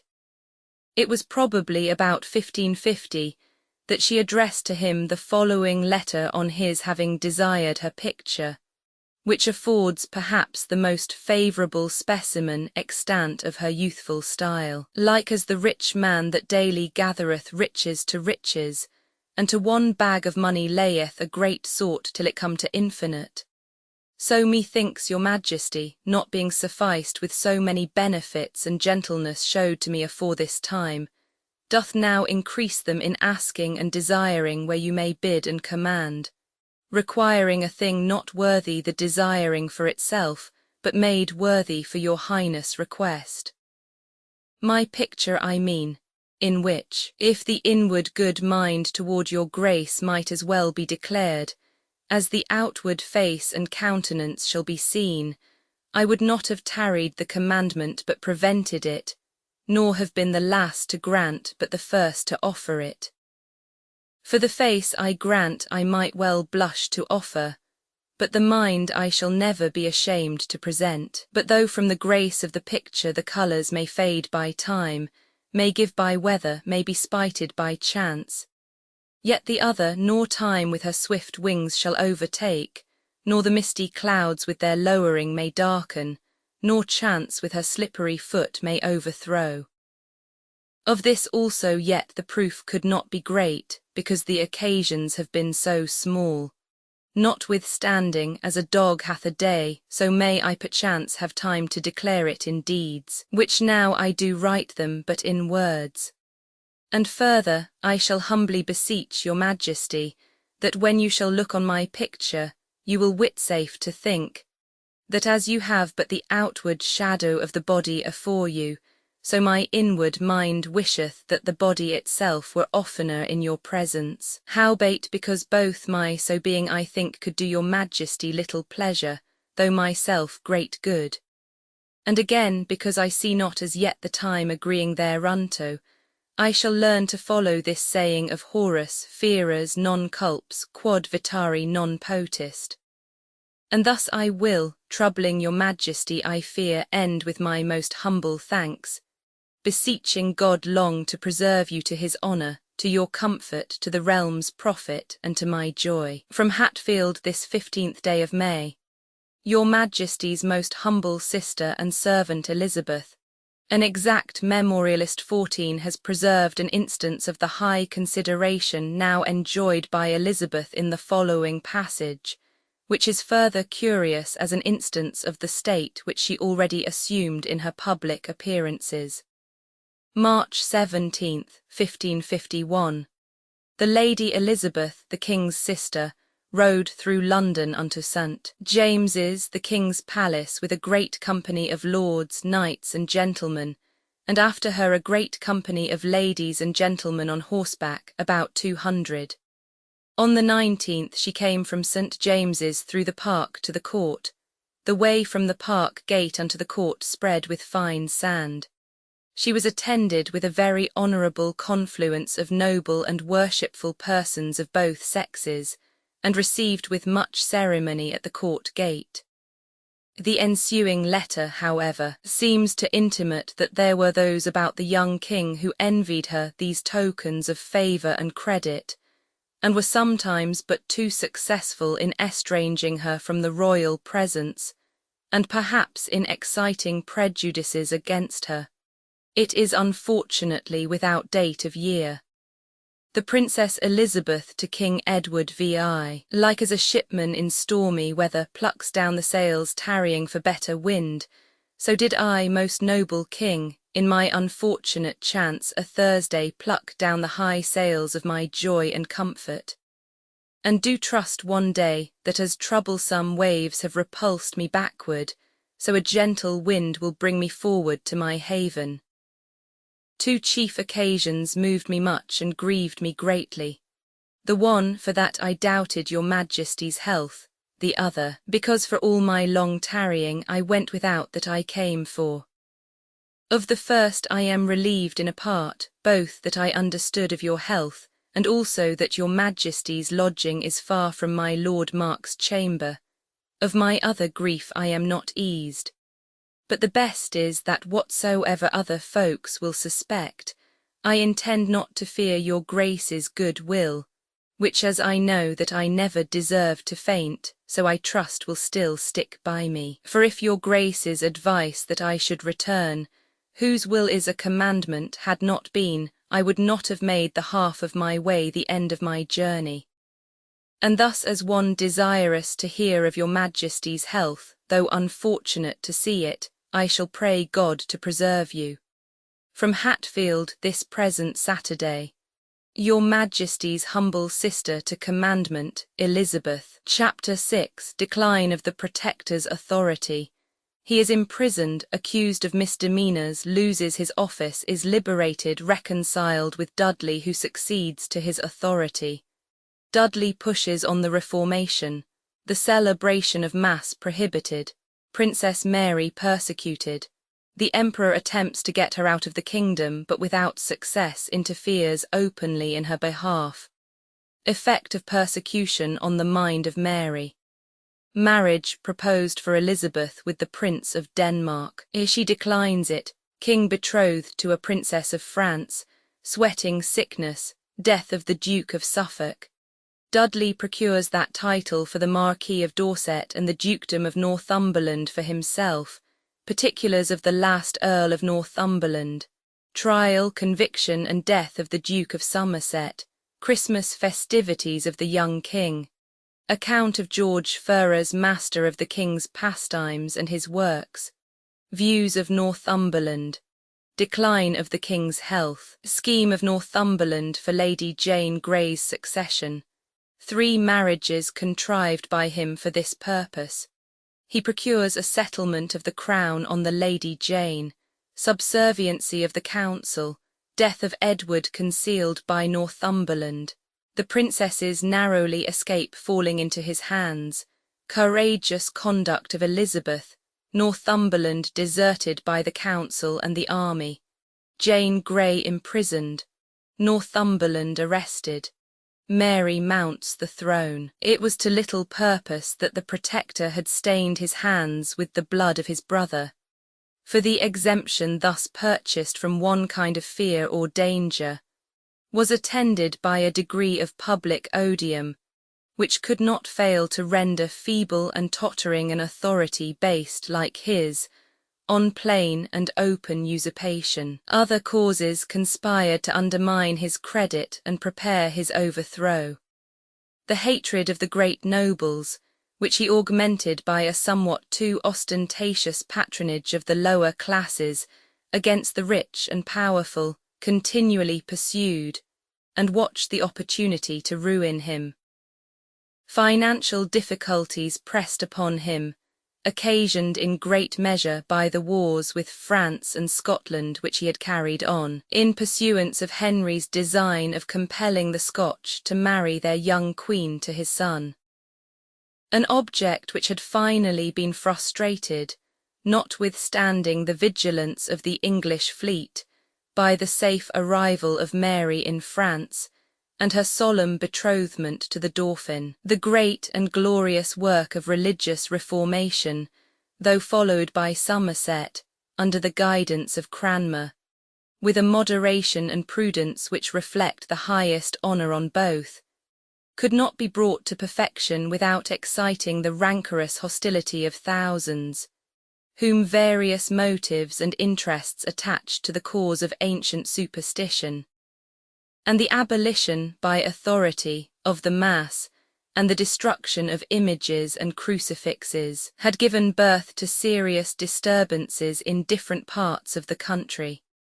The want and oppression under which the lower orders groaned, and which they attributed partly to the suppression of the monasteries to which they had been accustomed to resort for the supply of their necessities, partly to a general enclosure bill extremely cruel and arbitrary in its provisions, excited commotions still more violent and alarming. In order to suppress the insurrection in Norfolk headed by Kett, it had at length been found necessary to send thither a large body of troops under the Earl of Warwick, who had acquired a very formidable degree of celebrity by the courage and conduct which he exhibited in bringing this difficult enterprise to a successful termination. A party was now formed in the council, of which Warwick, Southampton, Arundel, and St. John were the chiefs, and strong resolutions were entered into against the assumed authority of the Protector. This unfortunate man, whom an inconsiderate ambition, fostered by circumstances favourable to its success, had pushed forward into a station equally above his talents and his birth, was now found destitute of all the resources of courage and genius which might yet have retrieved his authority and his credit. He suffered himself to be surprised into acts indicative of weakness and dismay, which soon robbed him of his remaining partisans, and gave to his enemies all the advantage which they desired. His committal to the Tower on several charges, of which his assumption of the whole authority of the state was the principal, soon followed.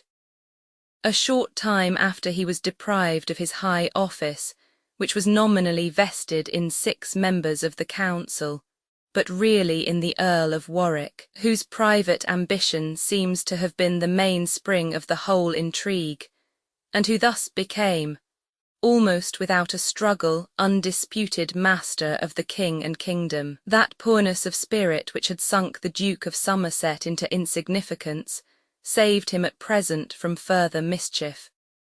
In the beginning of the ensuing year 1550, having on his knees confessed himself guilty of all the matters laid to his charge, without reservation or exception, and humbly submitted himself to the king's mercy, he was condemned in a heavy fine, on remission of which by the king he was liberated. Soon after, by the special favour of his royal nephew, he was readmitted into the council, and a reconciliation was mediated for him with Warwick, cemented by a marriage between one of his daughters and the son and heir of this aspiring leader. The Catholic party, which had flattered itself that the Earl of Warwick, from gratitude for the support which some of its leaders had afforded him, and perhaps also from principle no less than from opposition to the Duke of Somerset, would be led to embrace its defence, was now destined to deplore its disappointment. Determined to rule alone, he soon shook off his able but too aspiring colleague, the Earl of Southampton, and disgraced, by the imposition of a fine for some alleged embezzlement of public money, the Earl of Arundel, also a known assertor of the ancient faith. Finally, having observed how closely the principles of Protestantism, which Edward had derived from instructors equally learned and zealous, had interwoven themselves with the whole texture and fabric of his mind, he resolved to merit the lasting attachment of the royal minor by assisting him to complete the overthrow of popery in England. A confession of faith was now drawn up by commissioners appointed for the purpose, and various alterations were made in the liturgy, which had already been translated into the vulgar tongue for church use. Tests were imposed, which Gardiner, Bonner, and several others of the bishops felt themselves called upon by conscience, or a regard to their own reputation, to decline subscribing, even at the price of deprivation. And prodigious devastations were made by the courtiers on the property of the church. To perform or assist at the performance of the Mass was also rendered highly penal, but no dread of legal animadversion was capable of deterring the Lady Mary from the observance of this essential rite of her religion, and finding herself and her household exposed to serious inconveniences on account of their infraction of the new statute, she applied for protection to her potent kinsman, the Emperor Charles V, who is said to have undertaken her rescue by means which could scarcely have failed to involve him in a war with England. By his orders or connivance, certain ships were prepared in the ports of Flanders, manned and armed for an attempt to carry off the princess either by stealth or open force, and land her at Antwerp. In furtherance of the design, several of her gentlemen had already taken their departure for that city, and Flemish light vessels were observed to keep watch on the English coast. But by these appearances the apprehensions of the council were awakened, and a sudden journey of the princess from Huntston in Hertfordshire towards Norfolk, for which she was unable to assign a satisfactory reason, served as strong confirmation of their suspicions. A violent alarm was immediately sounded through the nation, of foreign invasion designed to co-operate with seditions at home. Bodies of troops were dispatched to protect different points of the coast, and several ships of war were equipped for sea, while a communication on the subject was made by the council to the nobility throughout the kingdom, in terms calculated to awaken indignation against the persecuted princess, and all who were suspected, justly or unjustly, of regarding her cause with favour. A few extracts from this paper will exhibit the fierce and jealous spirit of that administration of which Dudley formed the soul. So it is that the Lady Mary, not many days past, removed from Newhall in Essex to her house of Huntston in Hertfordshire, the cause whereof, although we knew not, yet did we rather think it likely that her grace would have come to have seen his majesty.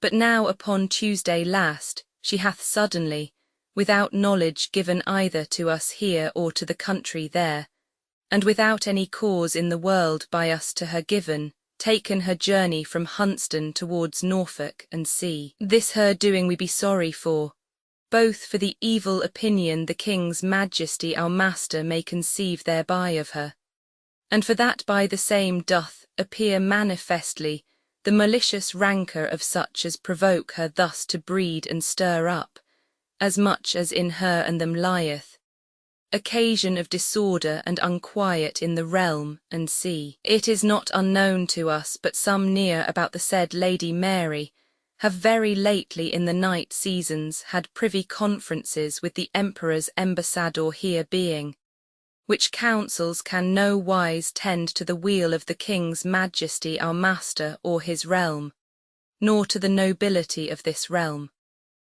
And whatsoever the Lady Mary shall upon instigation of these forward practices further do, like to these her strange beginnings, we doubt not but your lordship will provide that her proceedings shall not move any disobedience or disorder, the effect whereof if her counsellors should procure, as it must be to her grace, and to all other good Englishmen therein seduced, damnable, so shall it be most hurtful to the good subjects of the country and sea. 15. Thus did the fears, the policy, or the party spirit of the members of the council lead them to magnify the peril of the nation from the enterprises of a young and defenceless female, whose best friend was a foreign prince, whose person was completely within their power, and who, at this period of her life, more sinned against than sinning, was not even suspected of any other design than that of withdrawing herself from a country in which she was no longer allowed to worship God according to her conscience.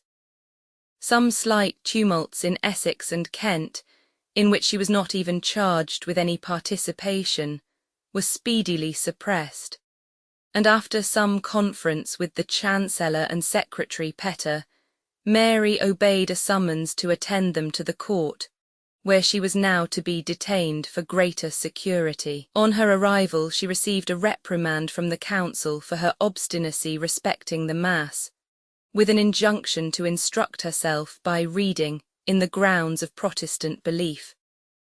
To this she replied with the inflexible resolution of her character that as to Protestant books, she thanked God that she never had read any and never intended so to do, that for her religion she was ready to lay down her life, and only feared that she might not be found worthy to become its martyr. One of her chaplains was soon after thrown into prison, and further severities seemed to await her, when a message from the Emperor, menacing the country with war in case she should be debarred from the free exercise of her religion, taught the council the expediency of relaxing a little the sternness of their intolerance. But the scruples of the zealous young king on this head could not be brought to yield to reasons of state, till he had advised with the Archbishop of Canterbury and the bishops of London and Rochester, who gave their opinion that to give license to sin was sin, but to connive at sin might be allowed in case it were neither long, nor without hope of Reformation 16. By this prudent and humane but somewhat Jesuitical decision, this perplexing affair was set at rest for the present, and during the small remainder of her brother's reign, a negative kind of persecution, consisting in disfavour, obloquy, and neglect, was all apparently that the Lady Mary was called upon to undergo. But she had already endured enough to sour her temper, to aggravate with feelings of personal animosity her systematic abhorrence of what she deemed impious heresy, and to bind to her heart by fresh and stronger ties that cherished faith, in defence of which she was proudly conscious of having struggled and suffered with a lofty and unyielding intrepidity.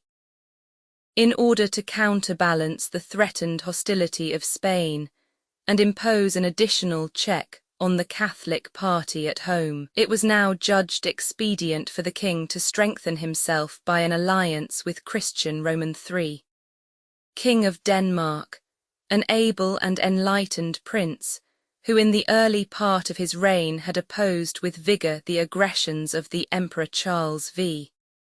on the independence of the north of Europe, and more recently had acquired the respect of the whole Protestant body by establishing the Reformation in his dominions. An agent was accordingly dispatched with a secret commission to sound the inclinations of the court of Copenhagen towards a marriage between the Prince Royal and the Lady Elizabeth. That this negotiation proved fruitless was apparently owing to the reluctance to the connection manifested by Elizabeth, of whom it is observable that she never could be prevailed upon to afford the smallest encouragement to the addresses of any foreign prince, whilst she herself was still a subject, well aware that to accept of an alliance which would carry her out of the kingdom was to hazard the loss of her succession to the English crown, a splendid reversion never absent from her aspiring thoughts. Disappointed in this design, Edward lost no time in pledging his own hand to the infant daughter of Henry Roman II, of France, which contract he did not live to complete. The splendid French embassy which arrived in England during the year 1550 to make arrangements respecting the dower of the princess, and to confer on her intended spouse the Order of St. Michael, was received with high honours, but found the court festivities damped by a visitation of that strange and terrific malady, the sweating sickness. This pestilence, first brought into the island by the foreign mercenaries who composed the army of the Earl of Richmond, afterwards Henry VII, now made its appearance for the fourth and last time in our annals. It seized principally, it is said, on males, on such as were in the prime of their age, and rather on the higher than the lower classes.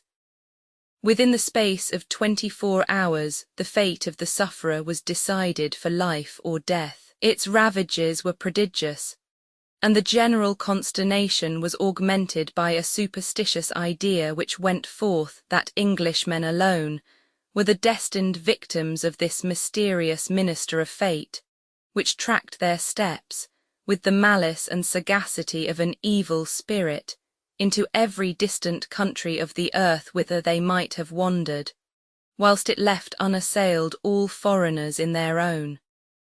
2 of the king's servants died of this disease, and he in consequence removed to Hampton Court in haste and with very few attendants. The Duke of Suffolk and his brother, students at Cambridge, were seized with it at the same time, sleeping in the same bed, and expired within 2 hours of each other. They were the children of Charles Brandon by his last wife, who was in her own right Baroness Willoughby of Eresby. This lady had already made herself conspicuous by that earnest profession of the Protestant faith for which, in the reign of Mary, she underwent many perils and a long exile. She was a munificent patroness of the learned and zealous divines of her own persuasion, whether natives or foreigners, and the untimely loss of these illustrious youths, who seemed to have inherited both her religious principles and her love of letters, was publicly bewailed by the principal members of the university. But by the Earl of Warwick, the melancholy event was rendered doubly conducive to the purposes of his ambition. In the first place, it enabled him to bind to his interests the Marquis of Dorset, married to the half-sister of the young Duke of Suffolk, by procuring a renewal of the ducal title in his behalf, and next authorized him by a kind of precedent to claim for himself the same exalted dignity. The circumstances attending Dudley's elevation to the ducal rank are worthy of particular notice, as connected with a melancholy part of the story of that old and illustrious family of the Percys, celebrated through so many ages of English history. The last of this house who had borne the title of Earl of Northumberland was that ardent and favoured suitor of Anne Boleyn, who was compelled by his father to renounce his pretensions to her hand in deference to the wishes of a royal competitor. The disappointment and the injury impressed themselves in indelible characters on the heart of Percy. In common with the object of his attachment, he retained against Wolsey, whom he believed to have been actively instrumental in fostering the king's passion, a deep resentment, which is said to have rendered peculiarly acceptable to him the duty afterwards imposed upon him, of arresting that celebrated minister in order to his being brought to his trial, for the lady to whom a barbarous exertion of parental authority had compelled him to give his hand, while his whole heart was devoted to another. He also conceived an aversion rather to be lamented than wondered at. Unfortunately, she brought him no living offspring, and after a few years he separated himself from her to indulge his melancholy alone and without molestation. In this manner he spun out a suffering existence, oppressed with sickness of mind and body, disengaged from public life, and neglectful of his own embarrassed affairs, till the fatal catastrophe of his brother, brought to the scaffold in 1537 for his share in the Popish rebellion under Aske. By this event, and the attainder of Sir Thomas Percy's children which followed, the Earl saw himself deprived of the only consolation which remained to him, that of transmitting to the posterity of a brother whom he loved the titles and estates derived to him through a long and splendid ancestry. As a last resource, he bequeathed all his land to the king, in the hope, which was not finally frustrated, that a return of royal favour might one day restore them to the representatives of the Percys. This done, he yielded his weary spirit on the last day of the same month which had seen the fatal catastrophe of his misguided brother. From this time the title had remained dormant, till the Earl of Warwick, untouched by commiseration or respect for the misfortunes of so great a house, cut off for the present all chance of its restoration, by causing the young monarch whom he governed to confer upon himself the whole of the Percy estates, with the new dignity of Duke of Northumberland, an honour undeserved and ill-acquired, which no son of his was ever permitted to inherit. But the soaring ambition of Dudley regarded even these splendid acquisitions of wealth and dignity only as steps to that summit of power and dominion, which he was resolved by all means and at all hazards to attain. And his next measure was to procure the removal of the only man capable in any degree of obstructing his further progress. This was the late Protector, by whom some relics of authority were still retained. At the instigation of Northumberland, a law was passed making it felony to conspire against the life of a privy councillor, and by various insidious modes of provocation, he was soon enabled to bring within the danger of this new act an enemy who was rash, little sagacious, by no means scrupulous, and surrounded with violent or treacherous advisers. On October 16, 1551, Somerset and several of his relations and dependents, and on the following day his haughty Duchess with certain of her favourites, were committed to the Tower, charged with treason and felony. The Duke, being put upon his trial, so clearly disproved most of the accusations brought against him that the peers acquitted him of treason. But the evidence of his having entertained designs against the lives of the Duke of Northumberland, the Marquis of Northampton and the Earl of Pembroke, appeared so conclusive to his judges, among whom these three noblemen themselves did not blush to take their seats, that he was found guilty of the felony. After his condemnation, Somerset acknowledged with contrition that he had once mentioned to certain persons an intention of assassinating these lords, but he protested that he had never taken any measures for carrying this wicked purpose into execution. However this might be, no act of violence had been committed, and it was hoped by many and expected by more that the royal mercy might yet be extended to preserve his life.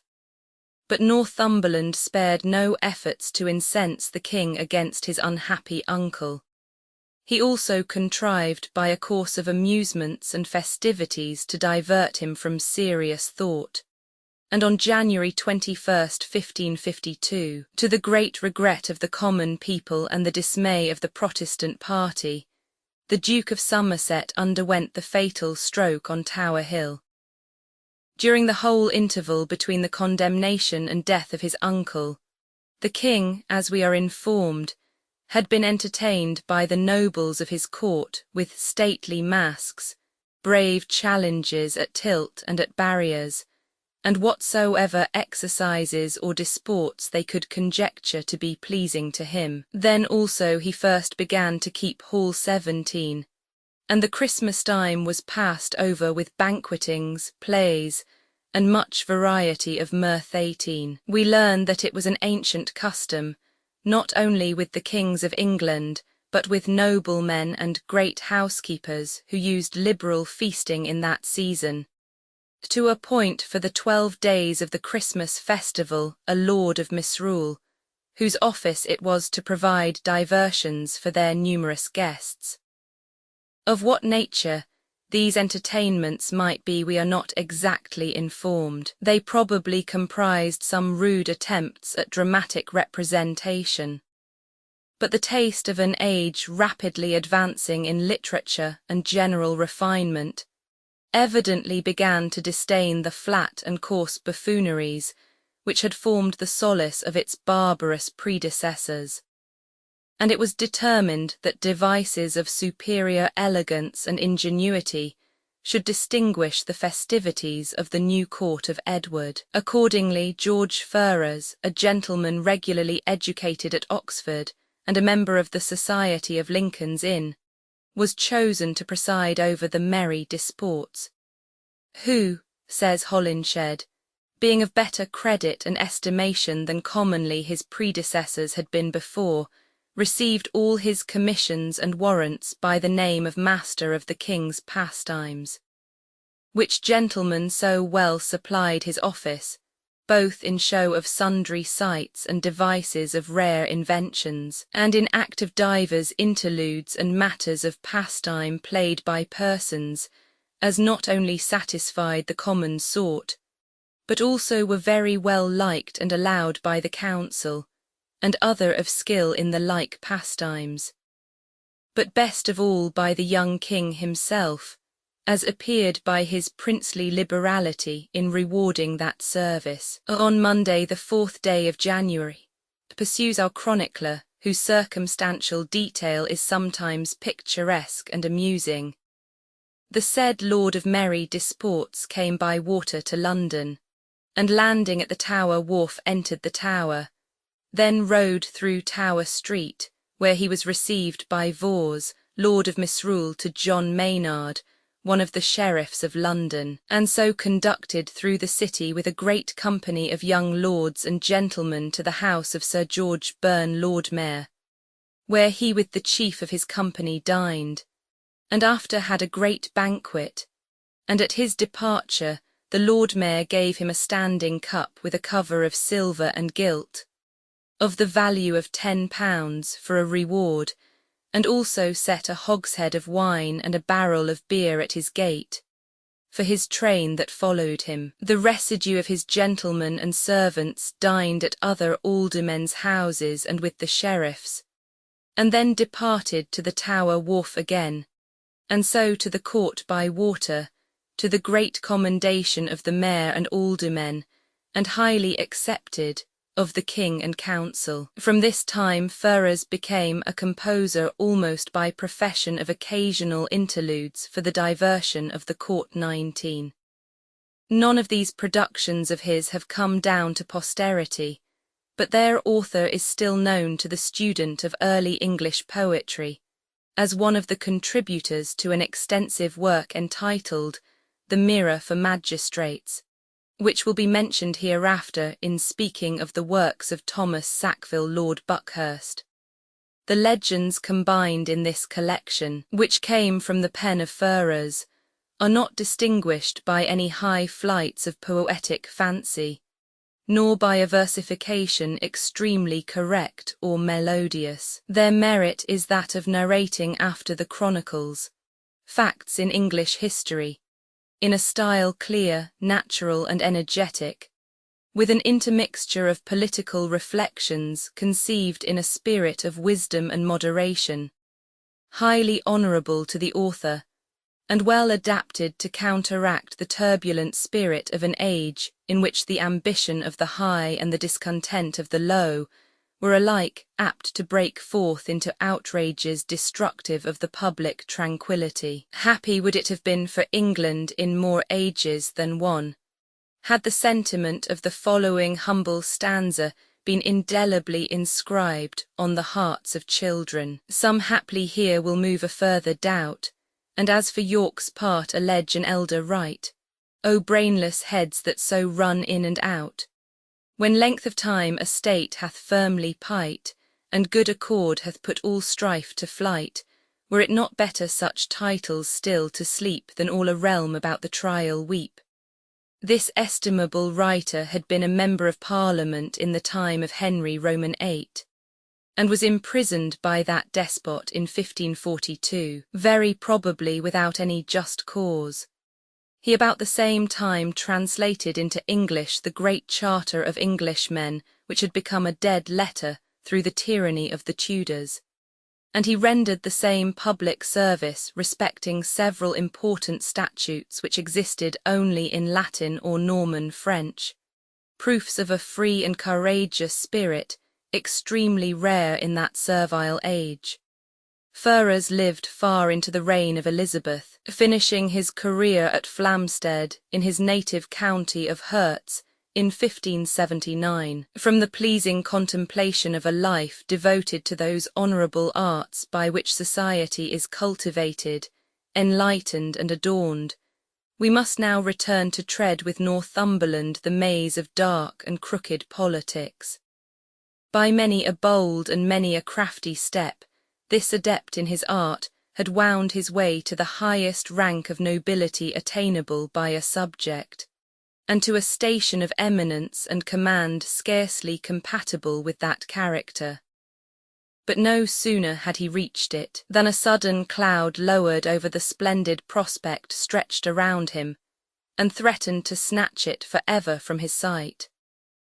The youthful monarch in whom, or over whom, he reigned, was seized with a lingering disease which soon put on appearances indicative of a fatal termination. Under Mary, the next heir, safety with insignificance was the utmost that could be hoped by the man who had taken a principal and conspicuous part in every act of harshness towards herself, and every demonstration of hostility towards the faith which she cherished, and against whom, when he should be no longer protected by the power which he wielded, so many lawless and rapacious acts were ready to rise up in judgment. One scheme alone suggested itself for the preservation of his authority.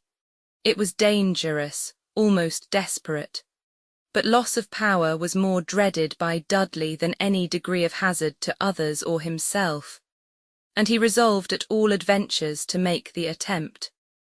By means of the new honours which he had caused to be conferred on the Marquis of Dorset, now Duke of Suffolk, he engaged this weak and inconsiderate man to give his eldest daughter, the Lady Jane Grey, in marriage to his fourth son Guildford Dudley.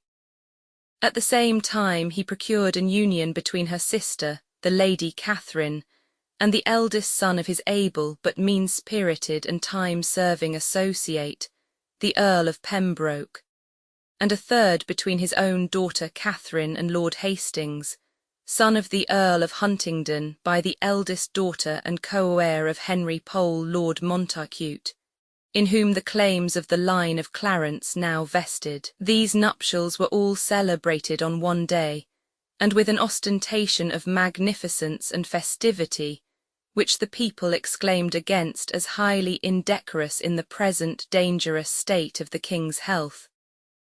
But it was not on their good will that Northumberland founded his hopes, and their clamours were braved or disregarded. His next measure was to prevail upon the dying king to dispose of the crown by will in favour of the Lady Jane. The animosity against his sister Mary, to which their equal bigotry in opposite modes of faith had given birth in the mind of Edward, would naturally induce him to lend a willing ear to such specious arguments as might be produced in justification of her exclusion, but that he could be brought with equal facility to disinherit also Elizabeth, a sister whom he loved, a princess judged in all respects worthy of a crown, and one with whose religious profession he had every reason to be perfectly satisfied, appears an indication of a character equally cold and feeble. Much allowance, however, may be made for the extreme youth of Edward, the weakness of his sinking frame, his affection for the pious and amiable Jane, his near relation and the frequent companion of his childhood, and above all for the importunities, the artifices, of the practised intriguers by whom his dying couch was surrounded. The partisans of Northumberland did not fail to urge that if one of the princesses were set aside on account of the nullification of her mother's marriage, the same ground of exclusion was valid against the other. If, on the contrary, the testamentary dispositions of the late king were to be adhered to, the Lady Mary must necessarily precede her sister, and the cause of religious reformation was lost. perhaps forever. With regard to the other claimants who might still be interposed between Jane and the English throne, it was pretended that the Scottish branch of the royal family was put out of the question by that clause of Henry's will which placed the Suffolk line next in order to his own immediate descendants, as if an instrument which was set aside, as to several of its most important provisions, was necessarily to be held binding in all the rest. Even admitting this, the Duchess of Suffolk herself stood before her daughter in order of succession.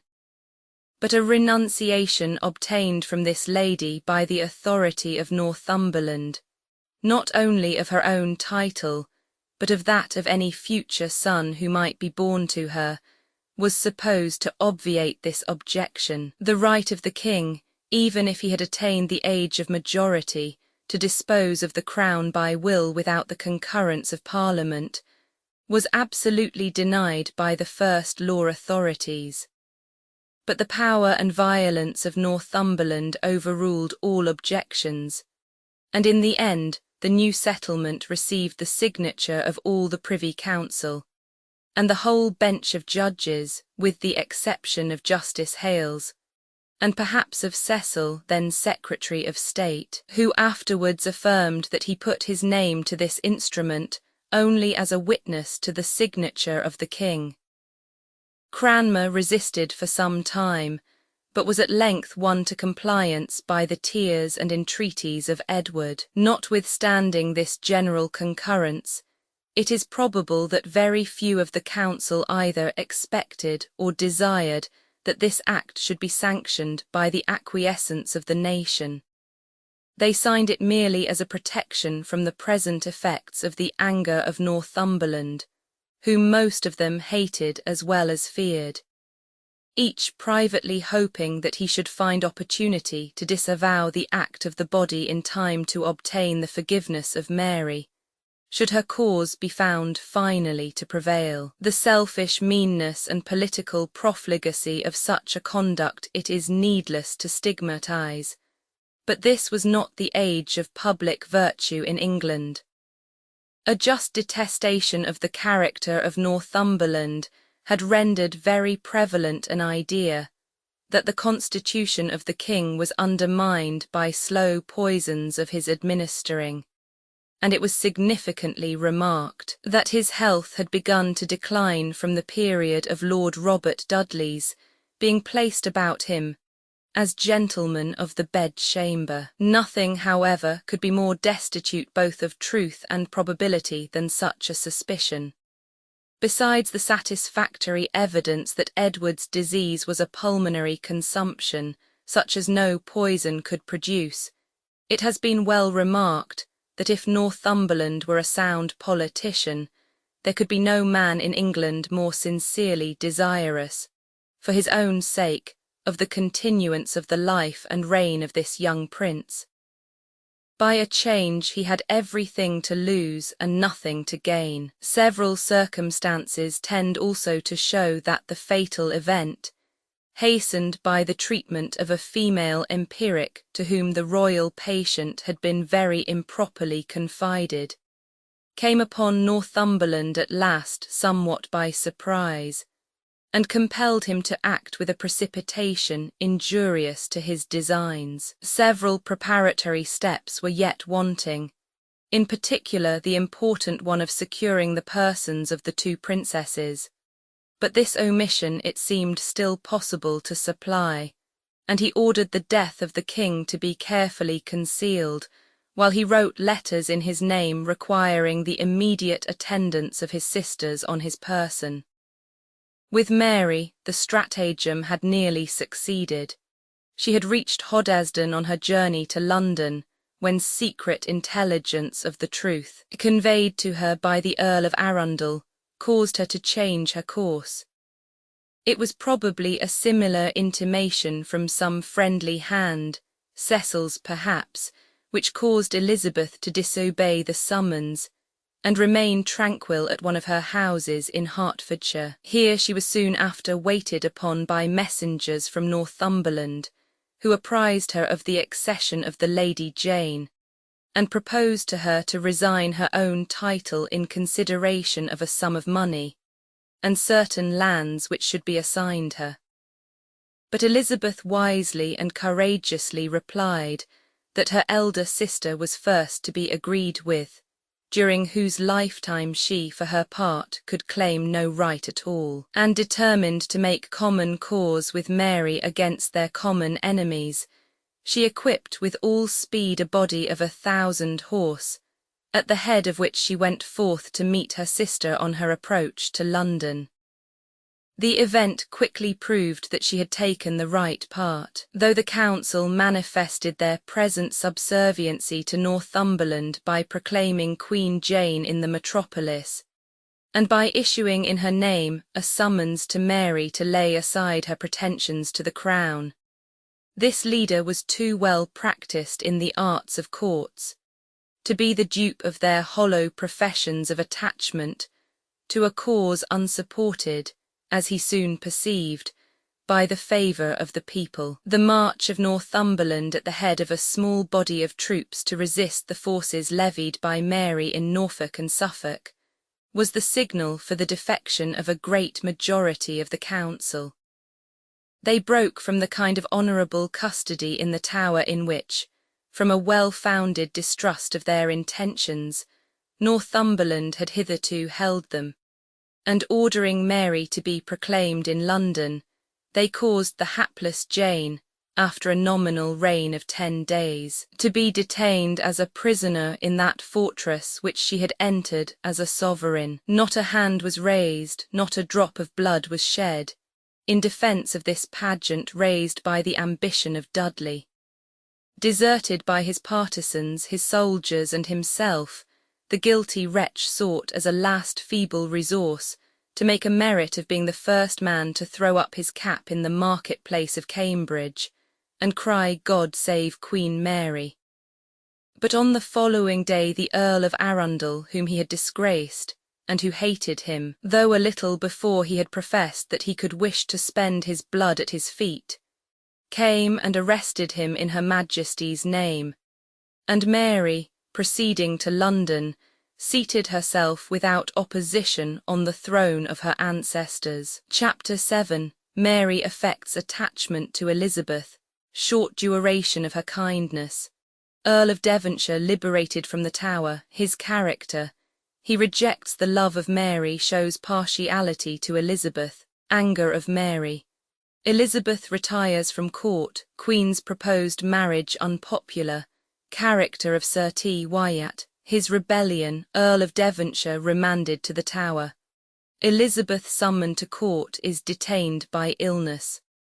Wyatt taken is said to accuse Elizabeth. She is brought prisoner to the court, examined by the council, dismissed, brought again to court, re-examined, committed to the Tower. Particulars of her behaviour, influence of Mary's government on various eminent characters.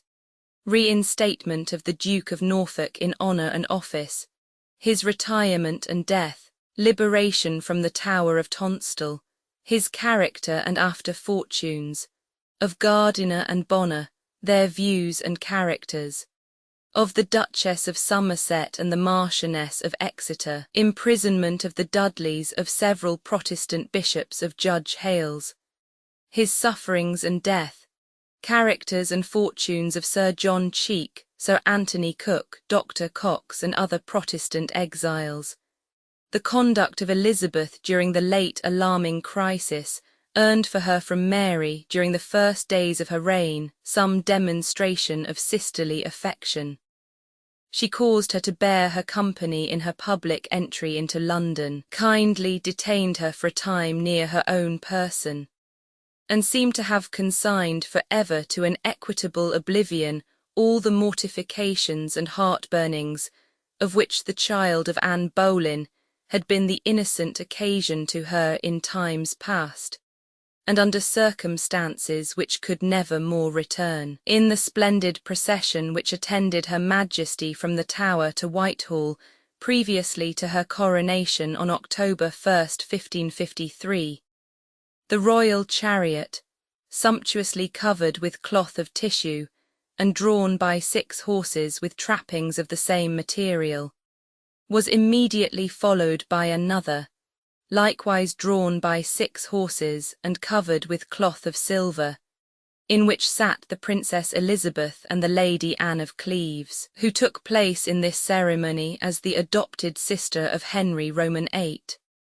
But notwithstanding these fair appearances, the rancorous feelings of Mary's heart with respect to her sister were only repressed or disguised, not eradicated, and it was not long before a new subject of jealousy caused them to revive in all their pristine energy. Amongst the state prisoners committed to the Tower by Henry Roman VIII, whose liberation his executors had resisted during the whole reign of Edward, but whom it was Mary's first act of royalty to release and reinstate in their offices or honours, was Edward Courtenay, son of the unfortunate Marquis of Exeter. From the age of 14 to that of 26, this victim of tyranny had been doomed to expiate in a captivity which threatened to be perpetual. The involuntary offence of inheriting through an attainted father the blood of the 4th Edward. To the surprise and admiration of the court, he now issued forth a comely and accomplished gentleman, deeply versed in the literature of the age, skilled in music and still more so in the art of painting, which had formed the chief solace of his long seclusion, and graced with that polished elegance of manners, the result, in most who possess it, of early intercourse with the world and an assiduous imitation of the best examples, but to a few of her favourites the free gift of nature herself. To all his prepossessing qualities was superadded that deep romantic kind of interest with which sufferings, long, unmerited and extraordinary, never failed to invest a youthful sufferer. What wonder that Courtenay speedily became the favourite of the nation? What wonder that even the severe bosom of Mary herself was touched with tenderness? With the eager zeal of the sentiment just awakened in her heart, she hastened to restore to her 2 amiable kinsmen the title of Earl of Devonshire, long hereditary in the illustrious house of Courtenay, to which she added the whole of those patrimonial estates which the forfeiture of his father had vested in the crown. She went further. She lent a propitious ear to the whispered suggestion of her people, still secretly partial to the House of York, that an English prince of the blood was most worthy to share the throne of an English queen. It is even affirmed that hints were designedly thrown out to the young man himself of the impression which he had made upon her heart. But Courtenay generously disdained, as it appears, to barter his affections for a crown. The youth, the talents, the graces of Elizabeth had inspired him with a preference which he was either unwilling or unable to conceal. Mary was left to vent her disappointment in resentment against the ill-fated object of her preference, and in every demonstration of a malignant jealousy towards her innocent and unprotected rival. By the first act of a parliament summoned immediately after the coronation, Mary's birth had been pronounced legitimate, the marriage of her father and mother valid, and their divorce null and void. A stigma was thus unavoidably cast on the offspring of Henry's 2nd marriage, and no sooner had Elizabeth incurred the displeasure of her sister than she was made to feel how far the consequences of this new declaration of the legislature might be made to extend. Notwithstanding the unrevoked Succession Act which rendered her next heir to the crown, she was forbidden to take place of the Countess of Lennox or the Duchess of Suffolk in the presence chamber, and her friends were discountenanced or affronted obviously on her account. Her merit, her accomplishments, her insinuating manners, which attracted to her the admiration and attendance of the young nobility, and the favour of the nation, were so many crimes in the eyes of a sovereign who already began to feel her own unpopularity. And Elizabeth, who was not of a spirit to endure public and unmerited slights with tameness, found it at once the most dignified and the safest course to seek before the end of the year the peaceful retirement of her house of Ashridge in Buckinghamshire. It was however made a condition of the leave of absence from court which she was obliged to solicit, that she should take with her Sir Thomas Pope and Sir John Gage, who were placed about her as inspectors and superintendents of her conduct, under the name of officers of her household. The marriage of Mary to Philip of Spain was now openly talked of. It was generally and justly unpopular. The Protestant party, whom the measures of the Queen had already filled with apprehensions, saw, in her desire of connecting herself yet more closely with the most bigoted royal family of Europe, a confirmation of their worst forebodings. And the tyranny of the Tudors had not yet so entirely crushed the spirit of Englishmen as to render them tamely acquiescent in the prospect of their country's becoming a province to Spain, subject to the sway of that detested people whose rapacity and violence and unexampled cruelty had filled both hemispheres with groans and execrations. The House of Commons petitioned the Queen against marrying a foreign prince. She replied by dissolving them in anger, and all hope of putting a stop to the connection by legal means being thus precluded, measures of a more dangerous character began to be resorted to. Sir Thomas Wyatt of Allingham Castle in Kent, son of the poet, wit and courtier of that name, had hitherto been distinguished by a zealous loyalty, and he is said to have been also a Catholic.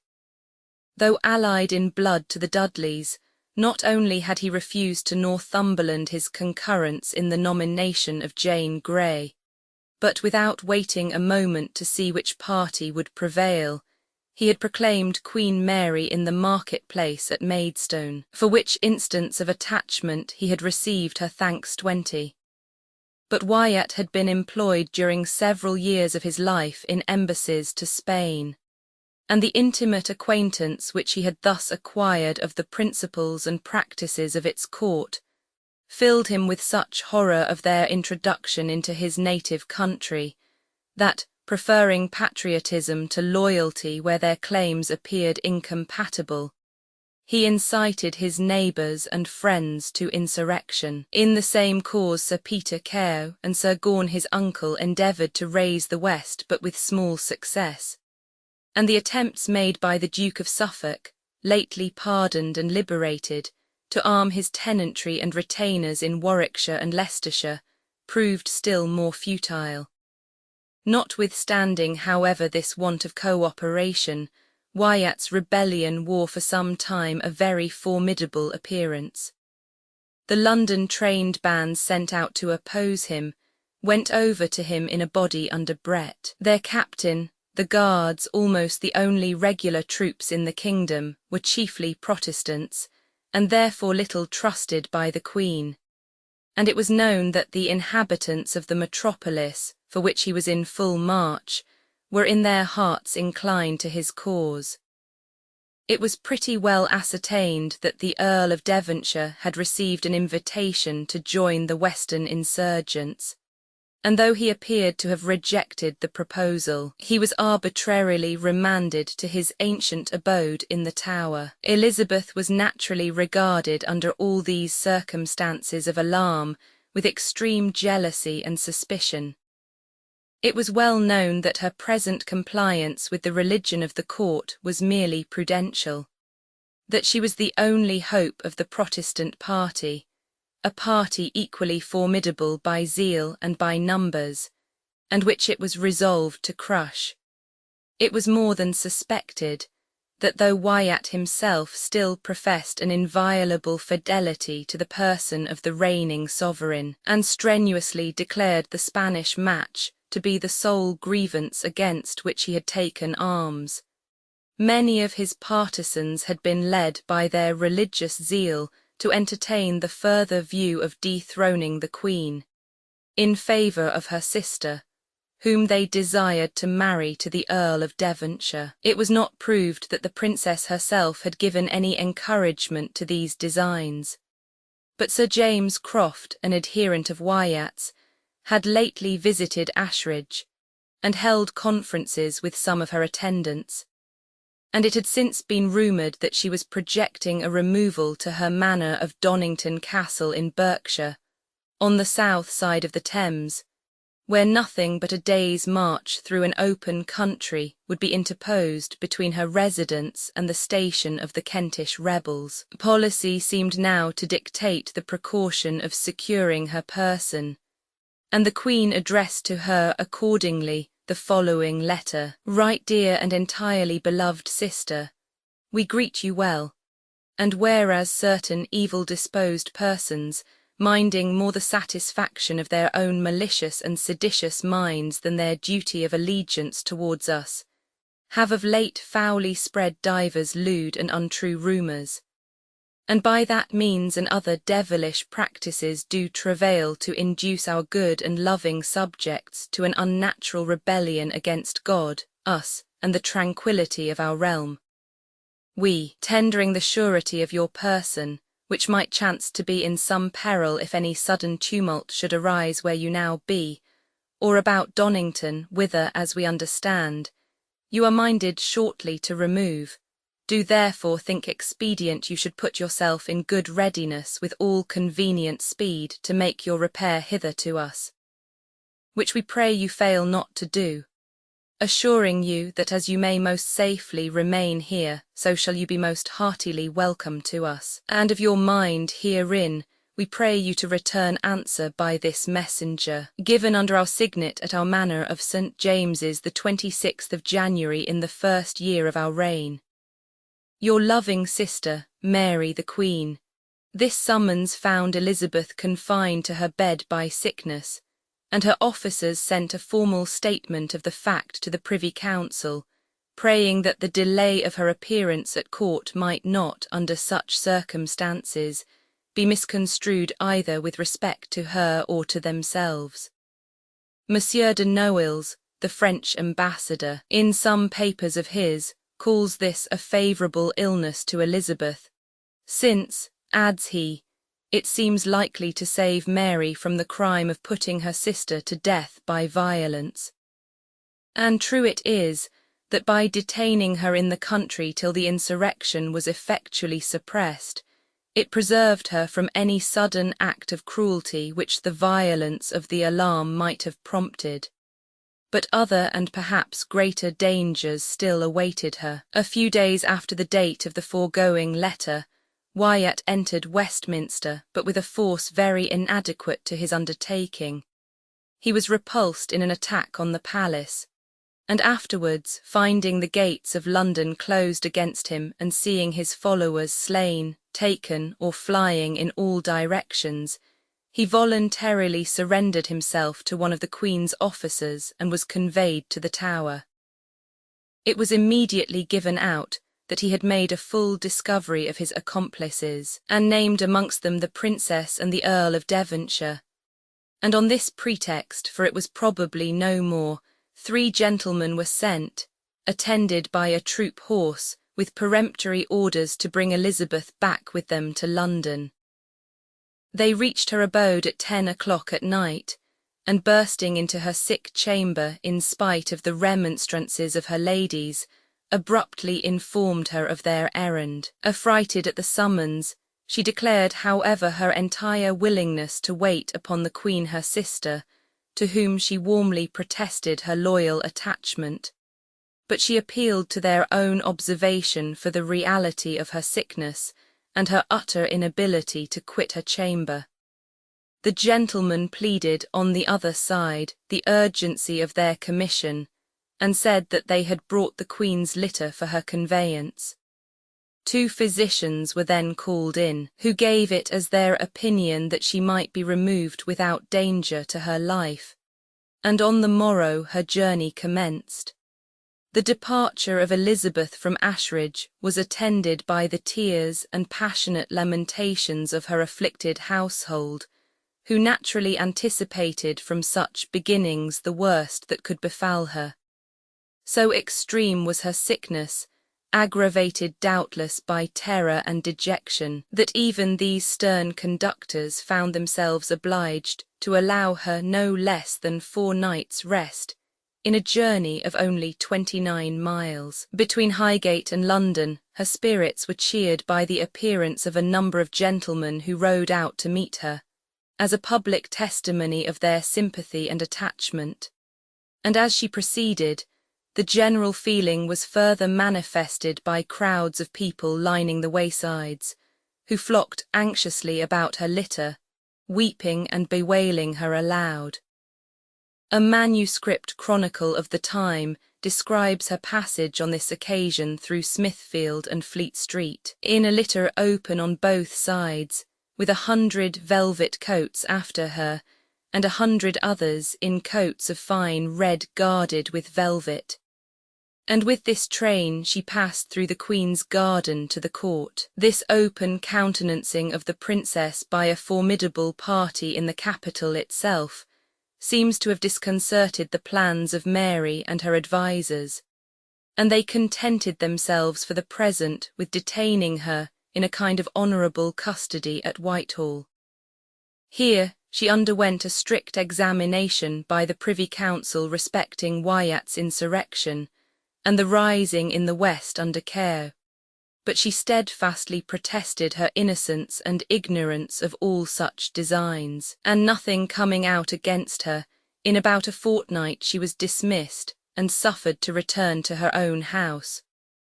Her troubles, however, were as yet only beginning. Sir William St. Low, one of her officers, was apprehended as an adherent of Wyatt's, and this leader himself, who had been respited for the purpose of working on his love of life and leading him to betray his confederates, was still reported to accuse the princess. An idle story was officiously circulated of his having conveyed to her in a bracelet the whole scheme of his plot, and on March 15th she was again taken into custody and brought to Hampton Court.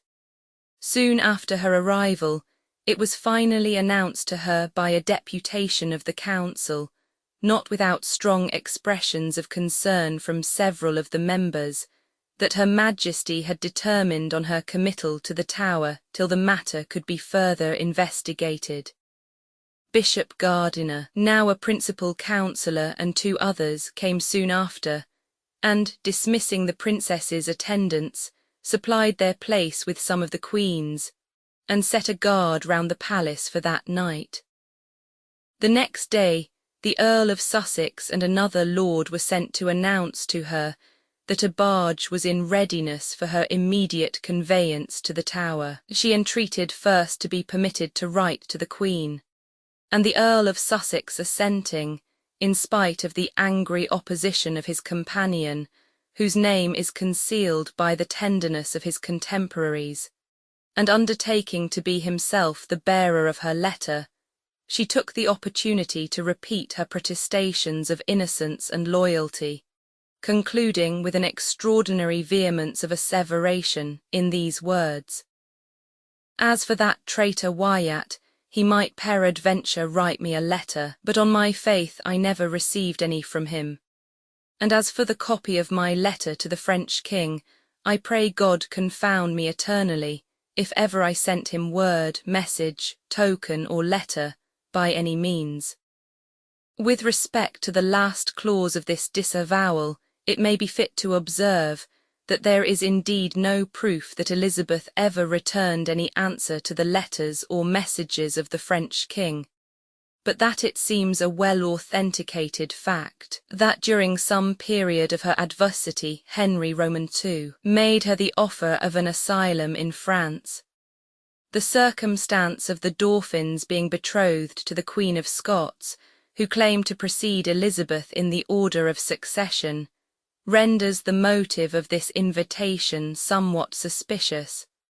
At all events, it was one which she was never tempted to accept. Her letter did not obtain for the princess what she sought, an interview with her sister, and the next day being Palm Sunday, strict orders were issued for all people to attend the churches and carry their palms, and in the meantime she was privately removed to the Tower, attended by the Earl of Sussex and the other lord, 3 of her own ladies, 3 of the Queen's and some of her officers.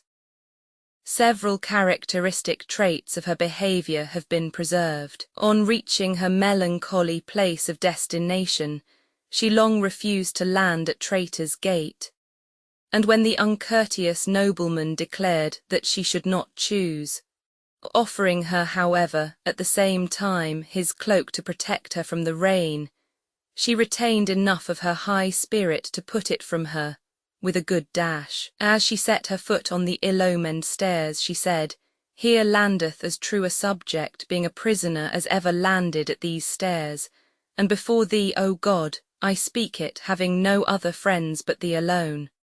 On seeing a number of warders and other attendants drawn out in order, she asked, "What meaneth this?"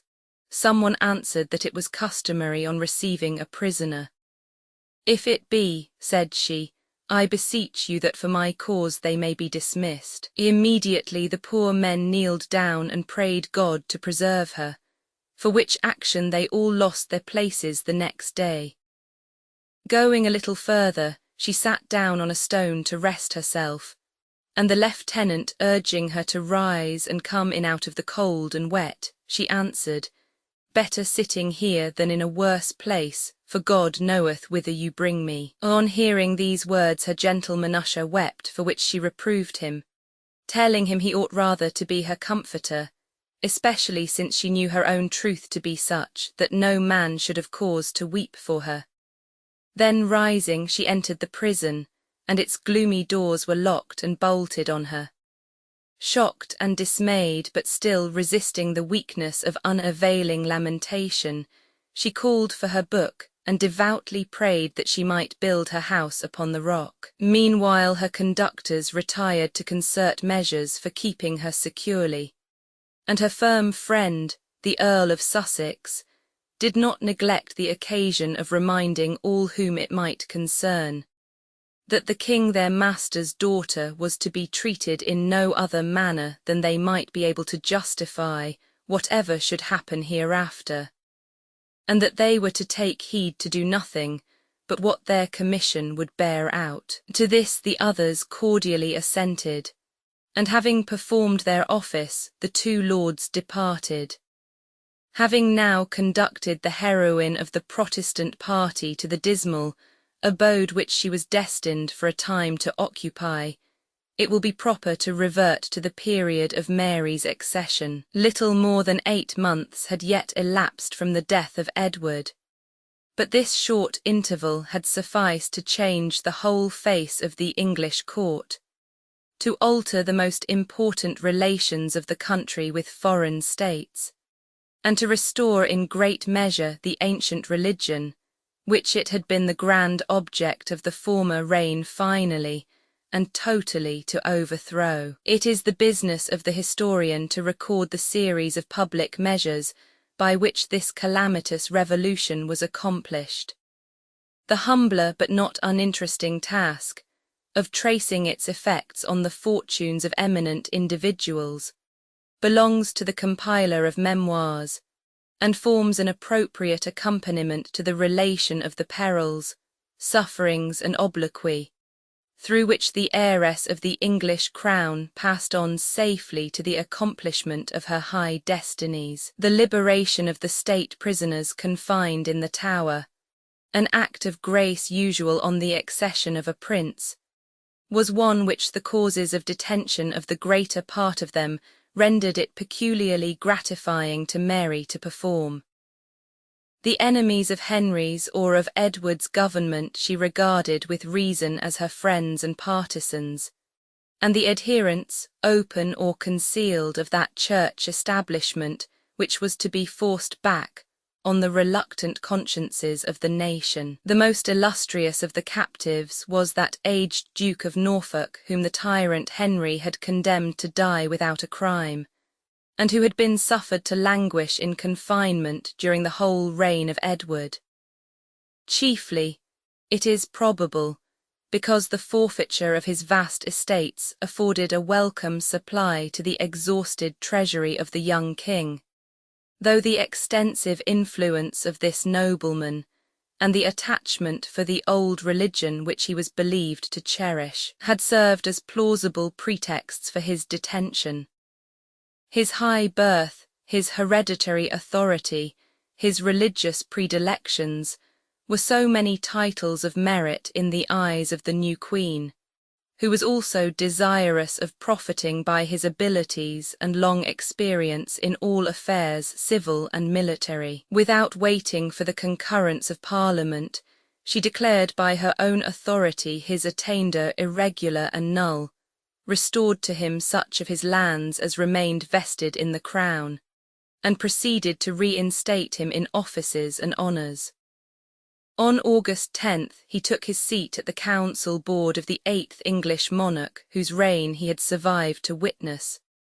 On the same day he was solemnly reinvested with the garter, of which he had been deprived on his attainder, and a few days after, he sat as Lord High Steward on the trial of that very Duke of Northumberland to whom, not long before, his friends and adherents had been unsuccessful suitors for his own liberation. There is extant a remarkable order of council, dated August 27th of this year, for a letter to be written to the Countess of Surrey to send up to Mountjoy Place in London her youngest son, and the rest of her children, by the Earl of Surrey, where they shall be received by the Duke of Norfolk, their grandfather 21.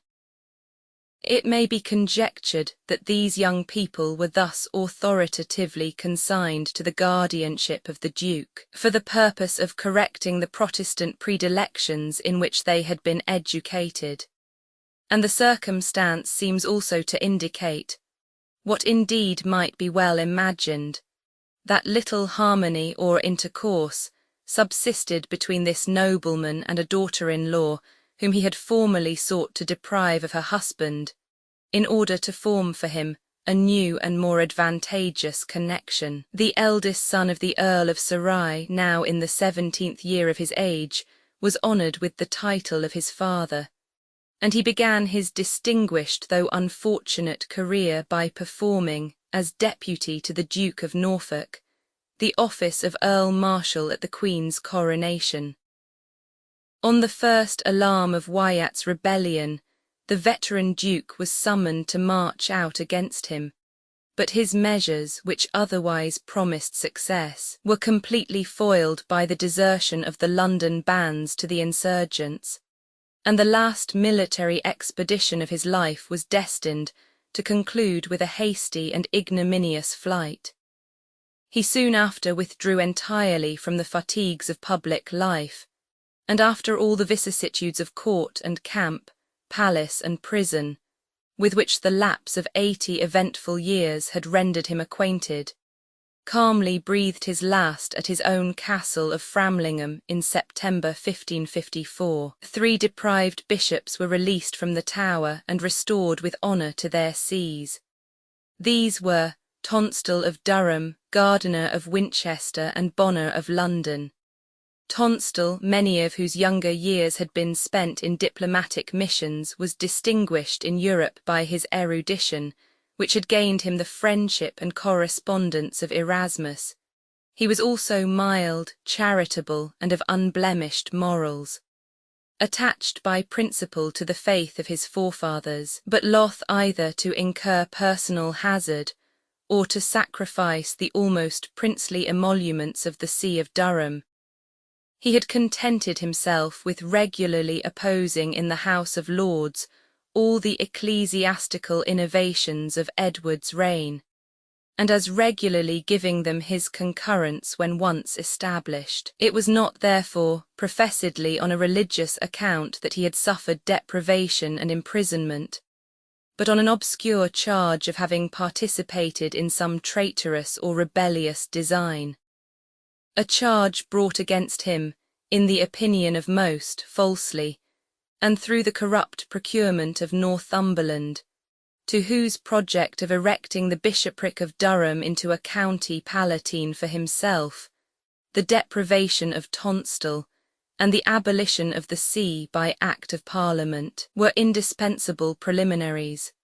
This meek and amiable prelate returned to the exercise of his high functions, without a wish of revenging on the Protestants, in their adversity, the painful acts of disingenuousness which their late ascendancy had forced upon him. During the whole of Mary's reign, no person is recorded to have suffered for religion within the limits of his diocese. The mercy which he had shown, he afterwards most deservedly experienced, refusing, on the accession of Elizabeth, to preserve his mitre by a repetition of compliances of which so many recent examples of conscientious suffering in men of both persuasions must have rendered him ashamed. He suffered a second deprivation, but his person was only committed to the honourable custody of Archbishop Parker. By this learned and munificent prelate, the acquirements and virtues of Tonstal were duly appreciated and esteemed. He found at Lambeth a retirement suited to his age, his tastes, his favourite pursuits. By the arguments of his friendly host, he was brought to renounce several of the grosser corruptions of popery. And dying in the year 1560, an honourable monument was erected by the primate to his memory. With views and sentiments how opposite did Gardiner and Bonner resume the crosier. A deep-rooted conviction of the truth and vital importance of the religious opinions which he defends, supplies to the persecutor the only apology of which his foolish and atrocious barbarity admits. And to men naturally mild and candid, we feel a consolation in allowing it in all its force. But by no particle of such indulgence should Bonner or Gardiner be permitted to benefit. It would be credulity, not candour, to yield to either of these bad men the character of sincere, though over-zealous religionists. True it is that they had subjected themselves to the loss of their bishoprics, and to a severe imprisonment, by a refusal to give in their renunciation of certain doctrines of the Romish Church.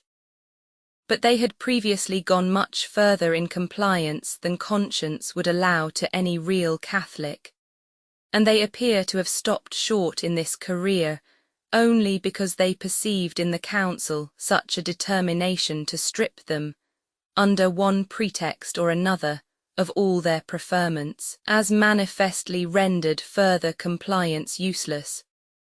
Both of them had policy enough to restrain them, under such circumstances, from degrading their characters gratuitously, and depriving themselves of the merit of having suffered for a faith which might soon become again predominant. They received their due reward in the favour of Mary, who recognised them with joy as the fit instruments of all her bloody and tyrannical designs, to which Gardiner supplied the crafty and contriving head, Bonner the vigorous and unsparing arm. The proud wife of the Protector Somerset, who had been imprisoned, but never brought to trial as an accomplice in her husband's plots, was now dismissed to a safe insignificance. The Marchioness of Exeter, against whom in Henry's reign an attainder had passed too iniquitous for even him to carry into effect, was also rescued from her long captivity, and indemnified for the loss of her property by some valuable grants from the new confiscations of the Dudleys and their adherents.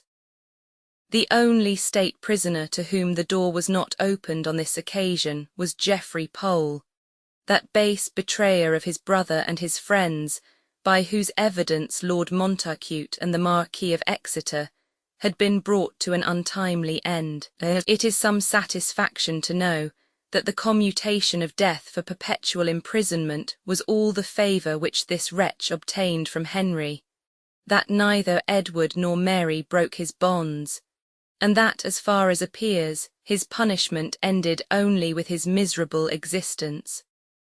Not long, however, were these dismal abodes suffered to remain unpeopled. The failure of the criminal enterprise of Northumberland first filled the tower with the associates or victims of his guilt. Nearly the whole of the Dudley family were its tenants for a longer or shorter time. And it was another remarkable coincidence of their destinies, which Elizabeth in the after days of her power and glory might have pleasure in recalling to her favourite Leicester, that during the whole of her captivity in this fortress, he also was included in the number of its melancholy inmates. The places of Tonstal, Gardiner, and Bonner were soon after supplied by the more zealous of Edward's bishops, Holgate, Coverdale, Ridley, and Hooper, and it was not long before the vehement Latimer and even the cautious Cranmer were added to their suffering brethren. The Queen made no difficulty of pardoning and receiving into favour those noblemen and others, members of the Privy Council, whom a base dread of the resentment of Northumberland had driven into compliance with his measures in favour of Jane Grey, wisely considering, perhaps, that the men who had submitted to be the instruments of his violent and illegal proceedings would feel little hesitation in lending their concurrence to hers also. On this principle, the Marquis of Winchester and the Earls of Arundel and Pembroke were employed and distinguished, the last of these experienced courtiers making expiation for his past errors by causing his son, Lord Herbert, to divorce the Lady Catherine Grey, to whom it had so lately suited his political views to unite him. Sir James Hales, on the contrary, that conscientious and upright judge, who alone of all the Privy Councillors and Crown lawyers had persisted in refusing his signature to the act by which Mary was disinherited of the Crown, found himself unrewarded and even discountenanced. The Queen well knew, what probably the judge was not inclined to deny, that it was attachment not to her person, but to the constitution of his country, which had prompted his resistance to that violation of the legal order of succession. And had it even been otherwise, she would have regarded all her obligations to him as effectually cancelled by his zealous adherence to the church establishment of the preceding reign. For daring to urge upon the grand juries whom he addressed in his circuit the execution of some of Edward's laws in matter of religion, yet unrepealed, Judge Hales was soon after thrown into prison. He endured with constancy the sufferings of a long and rigorous confinement, aggravated by the threats and ill treatment of a cruel jailer. At length, some persons in authority were sent to propound to him terms of release. It is suspected that they extorted from him some concessions on the point of religion, for immediately after their departure, retiring to his cell, in a fit of despair he stabbed himself with his knife in different parts of the body, and was only withheld by the sudden entrance of his servant from inflicting a mortal wound.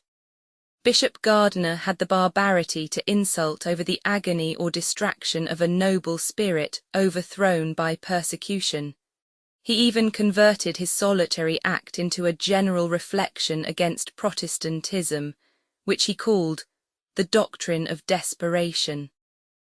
Some time after, Hales obtained his enlargement on payment of an arbitrary fine of £6,000, but he did not with his liberty recover his peace of mind, and after struggling for a few months with an unconquerable melancholy, he sought and found its final cure in the waters of a pond in his garden. No blood except of principals was shed by Mary on account of the proclamation of Jane Grey, but she visited with lower degrees of punishment, secretly proportioned to the zeal which they had displayed in the reformation of religion, several of the more eminent partisans of this meek usurper. The three tutors of King Edward, Sir Anthony Cook, Sir John Cheek, and Dr. Cox, were sufficiently implicated in this affair to warrant their imprisonment for some time on suspicion, and all were eager on their release to shelter themselves from the approaching storm by flight. Cheek, after confiscation of his estate, obtained permission to travel for a given time on the continent. Strasbourg was selected by Cook for his place of exile. The wise moderation of character by which this excellent person was distinguished seems to have preserved him from taking any part in the angry contentions of Protestant with Protestant, exile with exile, by which the refugees of Strasbourg and Frankfurt scandalized their brethren and afforded matter of triumph to the Church of Rome. On the accession of Elizabeth, he returned with alacrity to reoccupy and embellish the modest mansion of his forefathers, and through the loopholes of retreat, to view with honest exultation the high career of public fortune run by his two illustrious sons-in-law, Nicholas Bacon and William Cecil. The enlightened views of society taken by Sir Anthony led him to extend to his daughters the noblest privileges of the other sex, those which concern the early and systematic acquisition of solid knowledge. Through his admirable instructions their minds were stored with learning, strengthened with principles, and formed to habits of reasoning and observation, which rendered them the worthy partners of great statesmen who knew and felt their value. The fame, too, of these distinguished females has reflected back additional lustre on the character of a father who was wont to say to them in the noble confidence of unblemished integrity, "My life is your portion, my example your inheritance." Dr. Cox was quite another manner of man, repairing first to Strasbourg, where the English exiles had formed themselves into a congregation using the liturgy of the Church of England. He went thence to Frankfurt, another city of refuge to his countrymen at this period, where the intolerance of his zeal against such as more inclined to the form of worship instituted by the Genevan reformer embarked him in a violent quarrel with John Knox, against whom, on pretext of his having libelled the emperor, he found means to kindle the resentment of the magistrates, who compelled him to quit the city. After this disgraceful victory over a brother reformer smarting under the same scourge of persecution with himself, he returned to Strasbourg, where he more laudably employed himself in establishing a kind of English university. His zeal for the Church of England, his sufferings in the cause and his services to learning obtained for him from Elizabeth the bishopric of Ely. But neither party enjoyed from this appointment all the satisfaction which might have been anticipated. The courage, perhaps the self-opinion of Dr. Cox, engaged him on several occasions in opposition to the measures of the Queen, and his narrow and persecuting spirit involved him in perpetual disputes and animosities, which rendered the close of a long life turbulent and unhappy, and took from his learning and grey hairs their due reverence. The rapacity of the courtiers, who obtained grant after grant of the lands belonging to his bishopric, was another fruitful source to him of vexation, and he had actually tendered the resignation of his see on very humiliating terms, when death came to his relief in the year 1581, the 82nd of his age. If in this and a few other instances, the polemical zeal natural to men who had sacrificed their worldly all for the sake of religion was observed to degenerate among the refugees into personal quarrels disgraceful to themselves and injurious to their noble cause, it ought on the other hand to be observed that some of the firmest and most affectionate friendships of the age were formed amongst these companions in adversity, and that by many who attained under Elizabeth the highest preferments and distinctions, the title of fellow exile never ceased to be regarded as the most sacred and endearing bond of brotherhood. Other opportunities will arise of commemorating some of the more eminent of the clergy who renounced their country during the persecutions of Mary. But respecting the laity, it may here be remarked, that with the exception of Catherine Duchess Dowager of Suffolk, not a single person of quality was found in this list of conscientious sufferers, though one peer, probably the Earl of Bedford, underwent imprisonment on a religious account at home.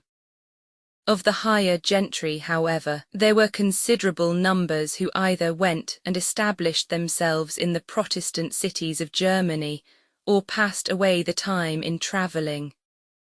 Sir Francis Knowles, whose lady was niece to Anne Boleyn, took the former part, residing with his eldest son at Frankfort. Walsingham adopted the latter, with the views of a future minister of state. He visited in succession the principal courts of Europe, where he employed his diligence and sagacity in laying the foundations of that intimate knowledge of their policy and resources by which he afterwards rendered his services so important to his queen and country. Chapter 8. Arrival of Wyatt and his associates at the Tower. Savage treatment of them. Further instances of Mary's severity. Duke of Suffolk beheaded. Death of Lady Jane Grey of Wyatt, who clears Elizabeth of all share in his designs. Trial of Throgmorton. Bill for the exclusion of Elizabeth thrown out. Parliament protects her rights is dissolved. Rigorous confinement of Elizabeth in the Tower. She is removed under guard of Bedingfield, carried to Richmond, offered liberty with the hand of the Duke of Savoy, refuses, is carried to Ricot, thence prisoner to Woodstock. Anecdotes of her behaviour, cruelty of Gardiner towards her attendants. Verses by Harrington, marriage of the Queen, alarms of the Protestants, arrival of Cardinal Pole, popery restored, persecution begun. King Philip procures the liberation of state prisoners. Earl of Devon travels into Italy, dies. Obligation of Elizabeth to Philip discussed. She is invited to court, keeps her Christmas there, returns to Woodstock, is brought again to court by Philip's intercession. Gardiner urges her to make submissions, but in vain. She is brought to the Queen, permitted to reside without guards at one of the royal seats, finally settled at Hatfield. Character of Sir Thomas Pope. Notice of the Harringtons. Philip quits England. Death of Gardiner. T.T. is now proper to return to circumstances more closely connected with the situation of Elizabeth at this eventful period of her life. 2 or 3 weeks before her arrival in the Tower, Wyatt with some of his principal adherents had been carried thither. Towards these unhappy persons, none of those decencies of behaviour were observed which the sex and rank of Elizabeth had commanded from the ministers of her sister's severity, and Holinshed's circumstantial narrative of the circumstances attending their committal may be cited as an instructive example of the fierce and brutal manners of the age. Sir Philip Denny received them at the bulwark, and as Wyatt passed by he said, "Go, traitor, there was never such a traitor in England." To whom Sir Thomas Wyatt turned and said, "I am no traitor. I would thou shouldest well know that thou art more traitor than I. It is not the point of an honest man to call me so." And so went forth. When he came to the Tower gate, Sir Thomas Bridges' lieutenant took in through the wicket first Mantell and said, "Ah, thou traitor, what haste thou and thy company wrought?" But he, holding down his head, said nothing. Then came Thomas Knevet, whom Master Chamberlain, gentleman porter of the Tower, took in. Then came Alexander Brett, captain of the White Coats, whom Sir Thomas Pope took by the bosom, saying, "O traitor, how couldst thou find in thy heart to work such a villainy as to take wages, and being trusted over a band of men to fall to her enemies, returning against her in battle?" Brett answered, "Yea, I have offended in that case." Then came Thomas Cobham, whom Sir Thomas Poins took in and said, "Alas, Master Cobham, what wind headed you to work such treason?" And he answered, "O sir, I was seduced." Then came Sir Thomas Wyatt, whom Sir Thomas Bridges took by the collar and said, O thou villain! How couldst thou find in thy heart to work such detestable treason to the Queen's Majesty, who gave thee thy life and living once already, although thou didst before this time bear arms in the field against her? 22. If it were not, saith he, but that the law must pass upon thee, I would stick thee through with my dagger. To the which Wyatt, holding his arms under his sides and looking grievously with a grim look upon the lieutenant, said, It is no mastery now, and so passed on. Other circumstances attending the suppression of this rebellion mark with equal force the stern and vindictive spirit of Mary's government, and the remaining barbarity of English customs, the inhabitants of London being for the most part Protestants, and well affected, as the defection of their trained bands had proved, to the cause of Wyatt. It was thought expedient to admonish them of the fruits of rebellion by the gibbeting of about 60 of his followers in the most public parts of the city. Neither were the bodies suffered to be removed till the public entry of King Philip after the royal nuptials, on which festal occasion the streets were cleared of these noisome objects which had disgraced them for nearly half a year. Some hundreds of the meaner rebels, to whom the Queen was pleased to extend her mercy, were ordered to appear before her bound 2 and 2 together, with halters about their necks, and kneeling before her in this guise, they received her gracious pardon of all offences, but no general amnesty was ever granted. That the rash attempt of the Duke of Suffolk should have been visited upon himself by capital punishment is neither to be wondered at nor censured. But it was a foul act of cruelty to make this the pretext for taking away the lives of a youthful pair, entirely innocent of this last design, and forgiven, as it was fondly hoped, for the almost involuntary part which they had taken in a former and more criminal enterprise. But religious bigotry and political jealousy, each perhaps sufficient for the effect, combined in this instance to urge on the relentless temper of Mary. And the Lady Jane Grey and Guildford Dudley, her husband, were ordered to prepare for the execution of the sentence which had remained suspended over them. Every thinking mind must have been shocked at the vengeance taken on Guildford Dudley, a youth too insignificant, it might be thought, to call forth the animadversion of the most apprehensive government, and guilty of nothing but having accepted, in obedience to his father's pleasure, the hand of Jane Grey. But the fate of this distinguished lady herself was calculated to awaken stronger feelings. The fortitude, the piety, the genuine humility and contrition evinced by her in the last scene of an unsullied life, furnished the best evidence of her guiltlessness, even of a wish to resume the sceptre which paternal authority had once forced on her reluctant grasp. And few could witness the piteous spectacle of her violent and untimely end, without a thrill of indignant horror, and secret imprecations against the barbarity of her unnatural kinswoman. The Earl of Devonshire was still detained in the Tower on Wyatt's information, as was pretended, and on other indications of guilt, all of which were proved in the end equally fallacious. And at the time of Elizabeth's removal hither, this state prison was thronged with captives of minor importance implicated in the designs of Wyatt.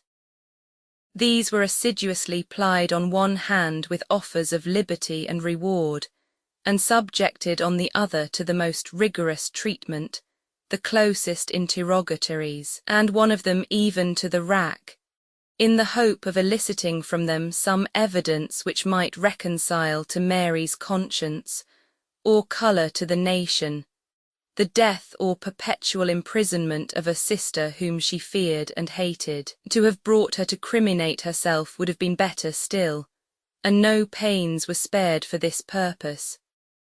A few days after her committal, Gardiner and other privy councillors came to examine her respecting the conversation which she had held with Sir James Croft touching her removal to Donnington Castle. She said, after some recollection, that she had indeed such a place, but that she never occupied it in her life, and she did not remember that anyone had moved her so to do. Then, to enforce the matter, they brought forth Sir James Croft, and Gardiner demanded what she had to say to that man. She answered that she had little to say to him or to the rest that were in the Tower. But my lords, said she, you do examine every mean prisoner of me, wherein methinks you do me great injury. If they have done evil and offended the Queen's majesty, let them answer to it accordingly. I beseech you, my lords, join not me in this sort with any of these offenders. And concerning my going to Donnington Castle, I do remember that Master Hobby and mine officers and you Sir James Croft had such talk. But what is that to the purpose, my lords, but that I may go to mine own houses at all times? The Earl of Arundel kneeling down said, Your Grace saith true, and certainly we are very sorry that we have troubled you about so vain matter.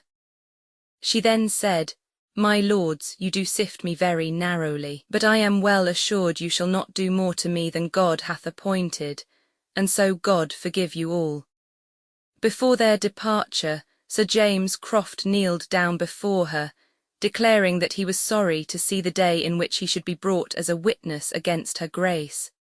But he added that he had been marvellously tossed and examined touching her grace, and ended by protesting his innocence of the crime laid to his charge 23. Wyatt was at length on April 11th brought to his death, when he confounded all the hopes and expectations of Elizabeth's enemies by strenuously and publicly asserting her entire innocence of any participation in his designs. Sir Nicholas Throgmorton was brought to the bar immediately afterwards. His trial at length, as it has come down to us in Holinshed's Chronicle, is one of the most interesting documents of that nature extant. He was esteemed a deep conspirator, whose post was thought to be at London as a factor, to give intelligence as well to them in the West, as to Wyatt and the rest in Kent. It was believed that he gave notice to Wyatt to come forward with his power, and that the Londoners would be ready to take his part, and that he sent a post to Sir Peter Kale also, to advance with as much speed as might be, and to bring his forces with him. He was said moreover to be the man that excited the Earl of Devon to go down into the West, and that Sir James Croft and he had many times consulted about the whole matter 24. To these political offences, Sir Nicholas added religious principles still more heinous in the eyes of Mary. He, with 2 other gentlemen of his family, had been of the number of those who attended to the stake that noble martyr Anaskew burned for heresy in the latter end of Henry's reign, when they were bid to take care of their lives, for they were all marked men. Since the accession of Mary also he had bemoaned to his friend Sir Edward Warner, late Lieutenant of the Tower, his own estate and the tyranny of the times, extending upon divers honest persons for religion, and wished it were lawful for all of each religion to live safely according to their conscience. For the law ex officio, he said, would be intolerable, and the clergy discipline now might rather be resembled to the Turkish tyranny than the teaching of the Christian religion. Which words he was not afraid at his trial, openly, to acknowledge that he had said to the said Warner 25. The prosecution was conducted with all the iniquity which the corrupt practice of that age admitted. Not only was the prisoner debarred the assistance of counsel on his trial, he was even refused the privilege of calling a single witness in his favour. He defended himself, however, under all these disadvantages, with surprising skill, boldness and presence of mind. and he retorted with becoming spirit the brutal taunts of the crown lawyers and judges, who disgraced themselves on the occasion by all the excesses of an unprincipled servility. Fortunately for Throgmorton, the additional clauses to the treason laws added under Henry VIII had been abolished under his successor and were not yet re-enacted. Only the clear and equitable statute of Edward III remained therefore in force, and the lawyers were reduced to endeavour at such an explanation of it as should comprehend a kind of constructive treason. If, said they, it be proved that the prisoner was connected with Wyatt, and of his counsel, the overt acts of Wyatt are to be taken as his, and visited accordingly. But besides that no participation with Wyatt after he had taken up arms was proved upon Throgmorton, the jury were moved by his solemn protest against so unwarrantable a principle as that the overt acts of one man might be charged as overt acts upon another.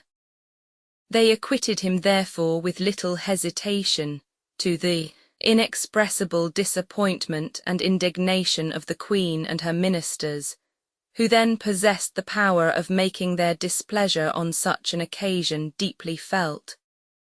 The jury were immediately committed to custody, and 8 of them, who refused to confess themselves in fault, were further imprisoned for several months and heavily fined. The acquitted person himself, in defiance of all law and justice, was remanded to the Tower, and did not regain his liberty till the commencement of the following year, when the intercession of King Philip obtained the liberation of almost all the prisoners there detained. Throgmorton, like all the others called in question for the late insurrections, was closely questioned respecting Elizabeth and the Earl of Devon, and very fain, we are told, the privy councillors employed in this work would have got out of him something against them.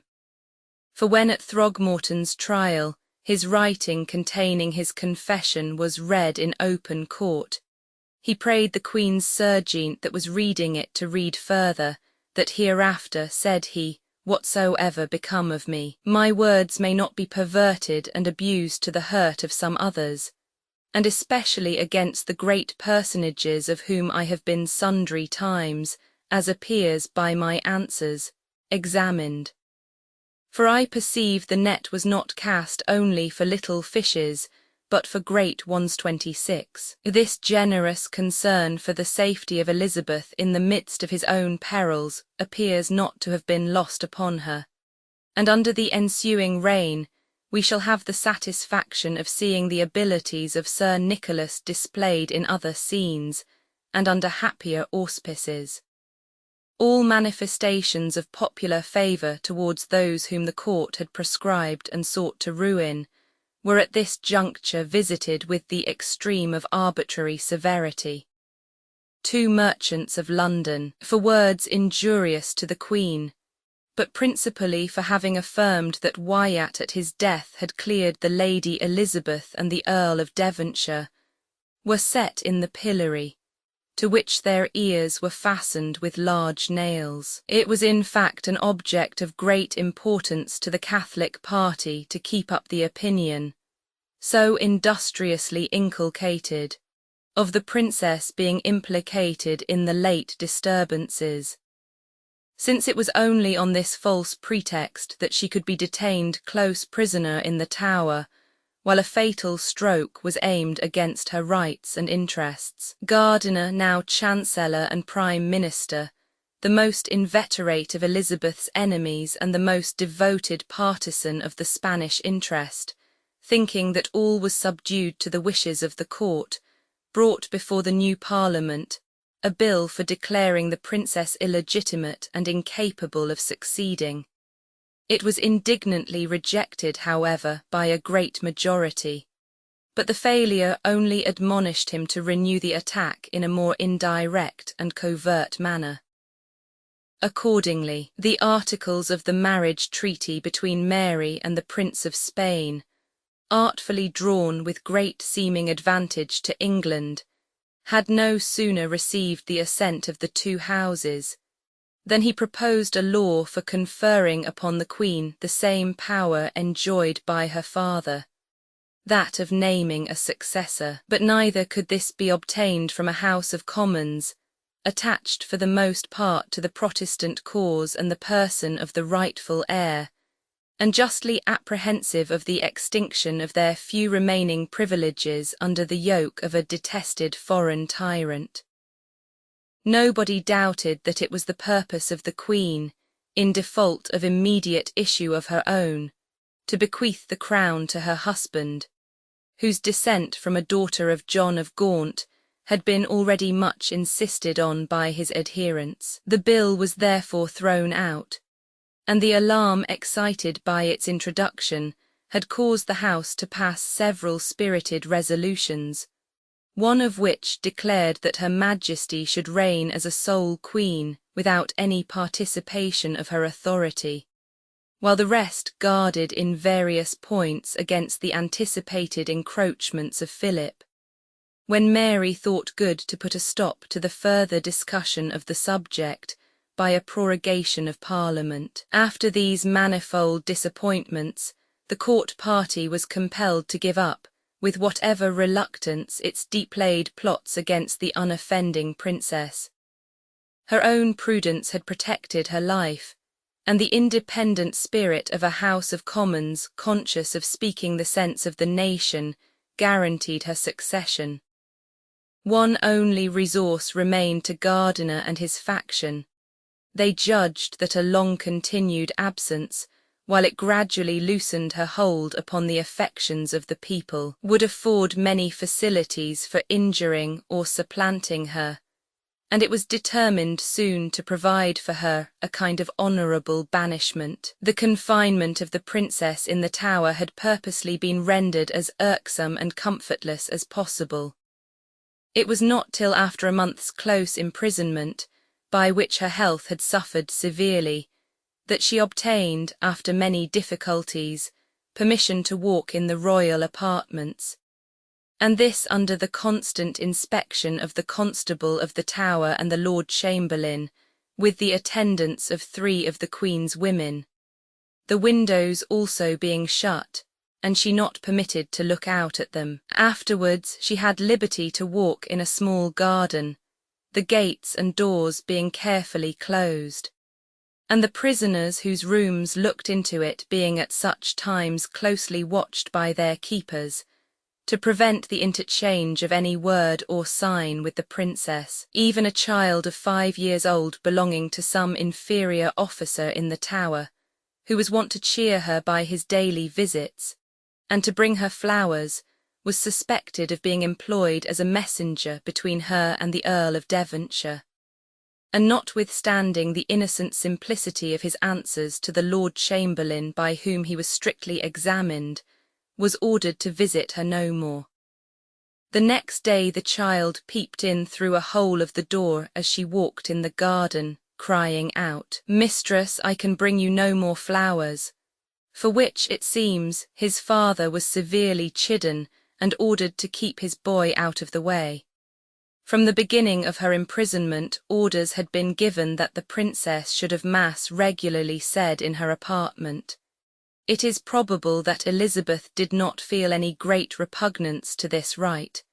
However this might be, she at least expressed none, and by this compliance deprived her sister of all pretext for persecuting her on a religious ground. But some of her household were found less submissive on this head, and she had the mortification of seeing Mrs. Sands, one of her ladies, carried forcibly away from her under an accusation of heresy, and her place supplied by another.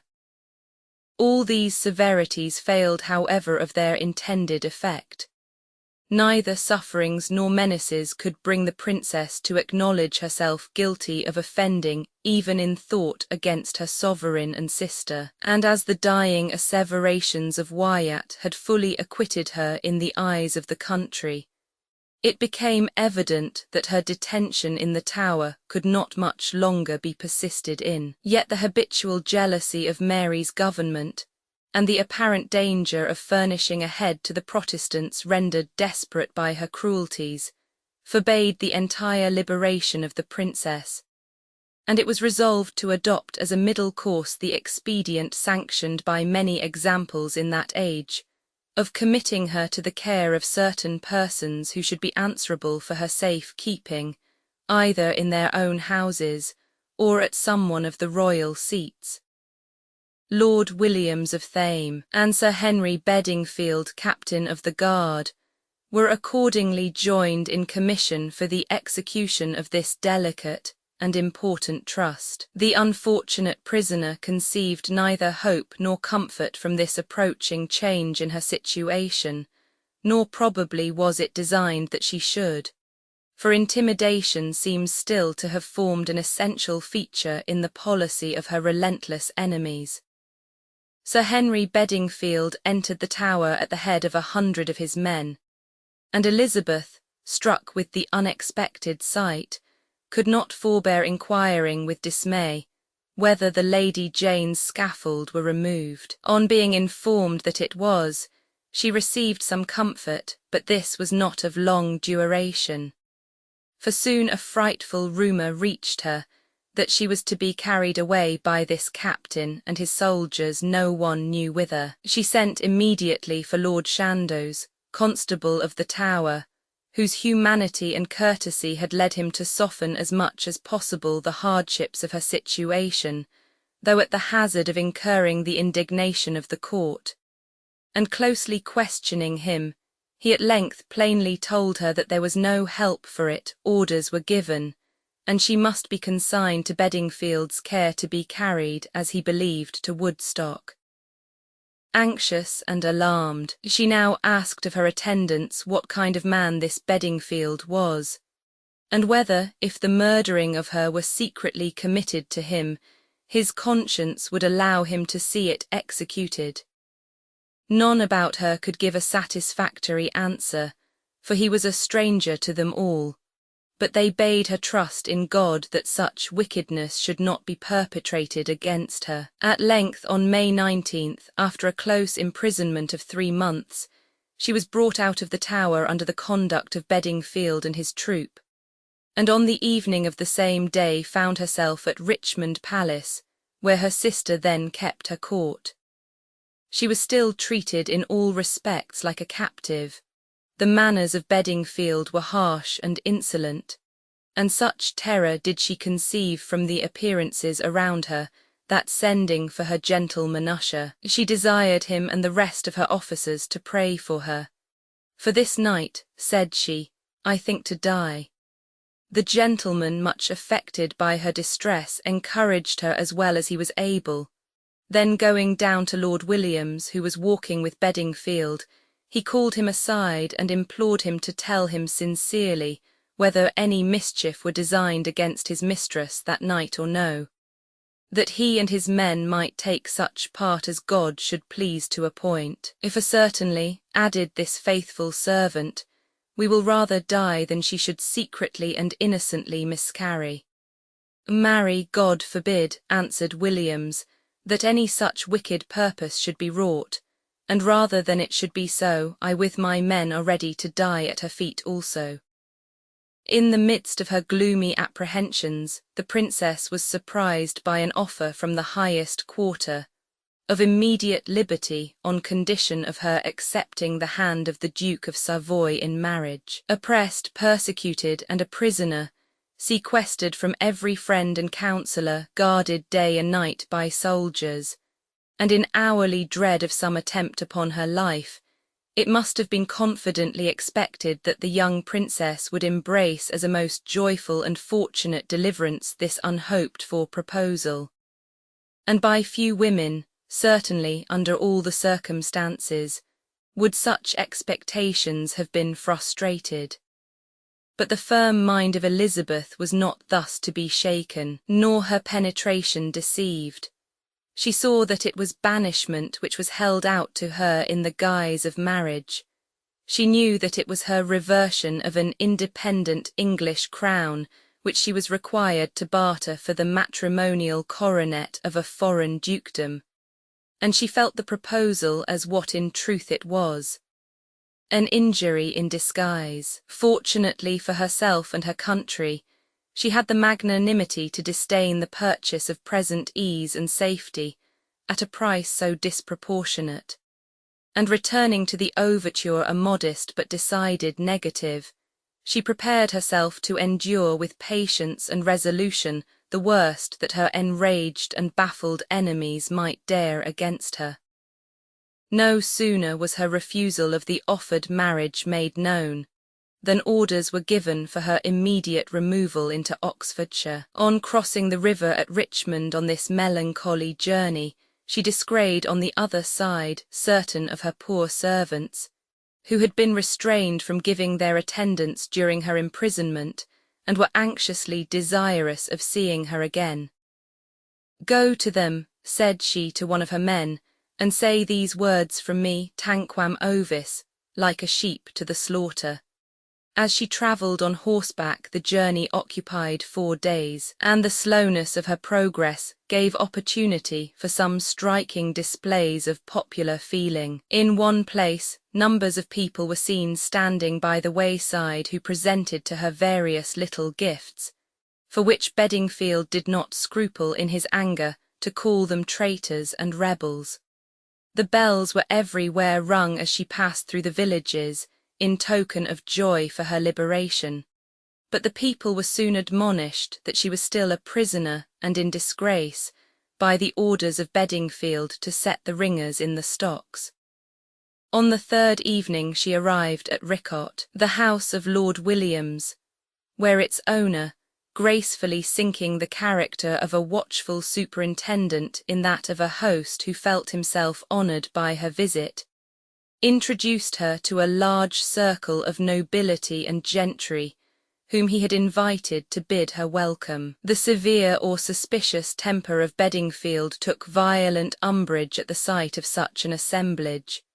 He caused his soldiers to keep strict watch, insisted that none of the guests should be permitted to pass the night in the house, and asked Lord Williams if he were aware of the consequences of thus entertaining the Queen's prisoner. But he made answer that he well knew what he did, and that her Grace might and should in his house be merry. Intelligence, however, had no sooner reached the court of the reception afforded to the Princess at Ricot than directions arrived for her immediate removal to Woodstock. Here, under the harsher inspection of Bedingfield, she found herself once more a prisoner. No visitant was permitted to approach. The doors were closed upon her as in the Tower, and a military guard again kept watch around the walls both day and night. We possess many particulars relative to the captivity of Elizabeth at Woodstock. In some of them we may recognize that spirit of exaggeration which the anxious sympathy excited by her sufferings at the time, and the unbounded adulation paid to her afterwards, were certain to produce. Others bear all the characters of truth and nature. It is certain that her present residence, though less painful and especially less opprobrious than imprisonment in the Tower, was yet a state of rigorous constraint and jealous inspection, in which she was haunted with cares and fears which robbed her youth of its bloom and vivacity, and her constitution of its vigour. On June 8 such was the state of her health that 2 physicians were sent from the court who remained for several days in attendance on her. On their return, they performed for their patient the friendly office of making a favourable report of her behaviour and of the dutiful humility of her sentiments towards her Majesty, which was received, we are told, with more complacency by Mary than by her bishops. Soon after, she was advised by some friend to make her peace with the Queen by submissions and acknowledgments, which, with her usual constancy, she absolutely refused, though apparently the only terms on which she could hope for liberty. Under such circumstances we may give easy belief to the touching anecdote, that she, hearing upon a time out of her garden at Woodstock, a milkmaid singing pleasantly, wished herself a milkmaid too, saying that her case was better and her life merrier than hers. The instances related of the severity and insolence of Sir Henry Bedingfield are to be received with more distrust. We are told that observing a chair of state prepared for the princess in an upper chamber at Lord Williams's house, he seized upon it for himself, and insolently ordered his boots to be pulled off in that apartment. Yet we learn from the same authority that afterwards at Woodstock, when she seems to have been in his sole custody, Elizabeth having called him her gaoler, on observing him lock the gate of the garden while she was walking in it, he fell on his knees and entreated her grace not to give him that name, for he was appointed to be one of her officers. It has also been asserted that on her accession to the throne she dismissed him from her presence with the speech that she prayed God to forgive him, as she did, and that when she had a prisoner whom she would have straitly kept and hardly used, she would send for him. But if she ever used to him words like these, it must have been in jest. For it is known from the best authority that Bedingfield was frequently at the court of Elizabeth, and that she once visited him on a progress. If there is any truth in the stories told of persons of suspicious appearance lurking about the walls of the palace, who sought to gain admittance for the purpose of taking away her life, the exact vigilance of her keeper, by which all access was barred, might more deserve her thanks than her reproaches. During the period that the princess was thus industriously secluded from conversation with any but the few attendants who had been allowed to remain about her person, her correspondence was not less watchfully restricted.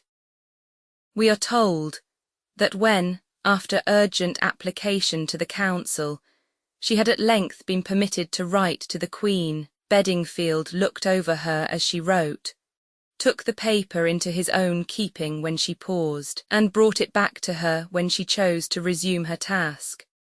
Yet could not his utmost precaution entirely cut off her communications with the large and zealous party who rested upon her all their hopes of better times for themselves or for the country.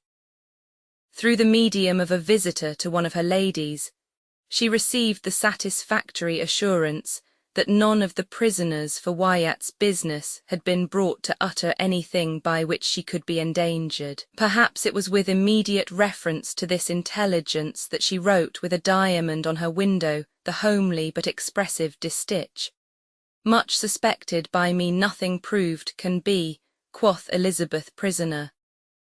But these secret intelligences were not always fortunate enough to escape detection, of which the consequences were rendered very grievous through the arbitrary severity of Mary's government, and the peculiar malice exercised by Gardiner against the adherents of the princess. Sir John Harrington, son to the gentleman of the same name formerly mentioned as a follower of Admiral Seymour, thus in his brief view of the Church, sums up the character of this celebrated Bishop of Winchester, with reference to this part of his conduct. Lastly, the plots he laid to entrap the Lady Elizabeth, and his terrible hard usage of all her followers, I cannot yet scarce think of with charity, nor write of with patience. My father, for only carrying a letter to the Lady Elizabeth, and professing to wish her well, he kept in the Tower 12 months, and made him spend £1,000 ere he could be free of that trouble. My mother, that then served the Lady Elizabeth, he caused to be sequestered from her as an heretic, insomuch that her own father durst not take her into his house, but she was glad to sojourn with one Mr. Topcliffe. So as I may say in some sort, this bishop persecuted me before I was born. In the 12th month of his imprisonment, this unfortunate Harrington, having previously sent to the bishop many letters and petitions for liberty without effect, had the courage to address to him a sonnet, which his son has cited as no ill verse for those unrefined times. A modest commendation of lines so spirited, which the taste of the more modern reader, however fastidious, need not hesitate to confirm. To Bishop Gardiner, who wand, at least withdraw your cruelty, or force the time to work your will. It is too much extremity to keep me pent in prison still, free from all fault, void of all cause, without all right, against all laws. How can you do more cruel spite than proffer wrong and promise right, nor can accuse nor will acquite? 2. 11 months past and longer space I have abode your devilish drifts, while you have sought both man and place, and set your snares with all your shifts, the faultless foot to wrap in wile with any guilt, by any guile. And now you see that will not be, how can you thus for shame agree to keep him bound you should set free? 3. Your chance was once as mine is now, to keep this hold against your will, and then you swear you well know how, though now you swerve I know how ill. But thus this world his course doth pass, the priest forgets a clerk he was, and you that have cried justice still, and now have justice at your will, rest justice wrong against all skill. 4. But why do I thus coldly plain as if it were my cause alone? When cause doth each man so constrain as England through hath cause to moan, to see your bloody search of such as all the earth can no way touch? And better were that all your kind like hounds in hell with shame were shrined, than you add might unto your mind. 5. But as the stone that strikes the wall sometimes bounds back on Th hurler's head, so your foul fetch to your foul fall may turn and noy the breast that bred. And then such measure as you gave of right and justice look to have, if good or ill, if short or long, if false or true, if right or wrong. And thus, till then I end my song. Such were the trials and sufferings which exercised the fortitude of Elizabeth and her faithful followers during her deplorable abode at Woodstock. Mary, meanwhile, was wrapped in fond anticipations of the felicity of her married life, with a prince for whom, on the sight of his picture, she is said to have conceived the most violent passion. The more strongly her people expressed their aversion and dread of the Spanish match, the more vehemently did she show herself bent on its conclusion, and having succeeded in suppressing by force the formidable rebellion to which the first report of such an union had given birth, she judged it unnecessary to employ any of those arts of popularity to which her disposition was naturally adverse, for conciliating to herself or her destined spouse the good will of her subjects. After many delays which severely tried her temper, the arrival of the Prince of Spain at Southampton was announced to the expecting Queen, who went as far as Winchester to meet him, in which city Gardiner blessed their nuptials on July the 27th, 1554.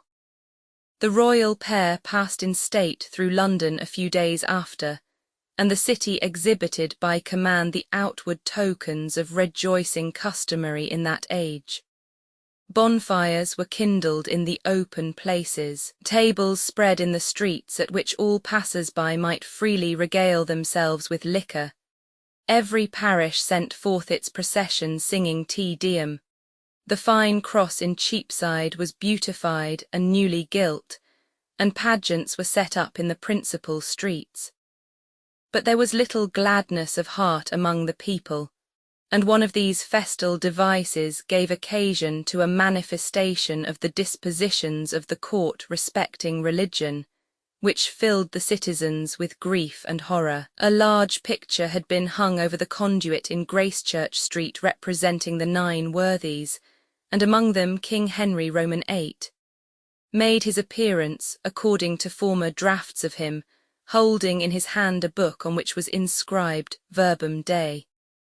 This accompaniment gave so much offence that Gardiner sent for the painter, and after chiding him severely, ordered that a pair of gloves should be substituted for the Bible. Religion had already been restored to the state in which it remained at the death of Henry, but this was by no means sufficient to satisfy the conscience of the Queen, which required the entire restoration in all its parts of the ancient church establishment.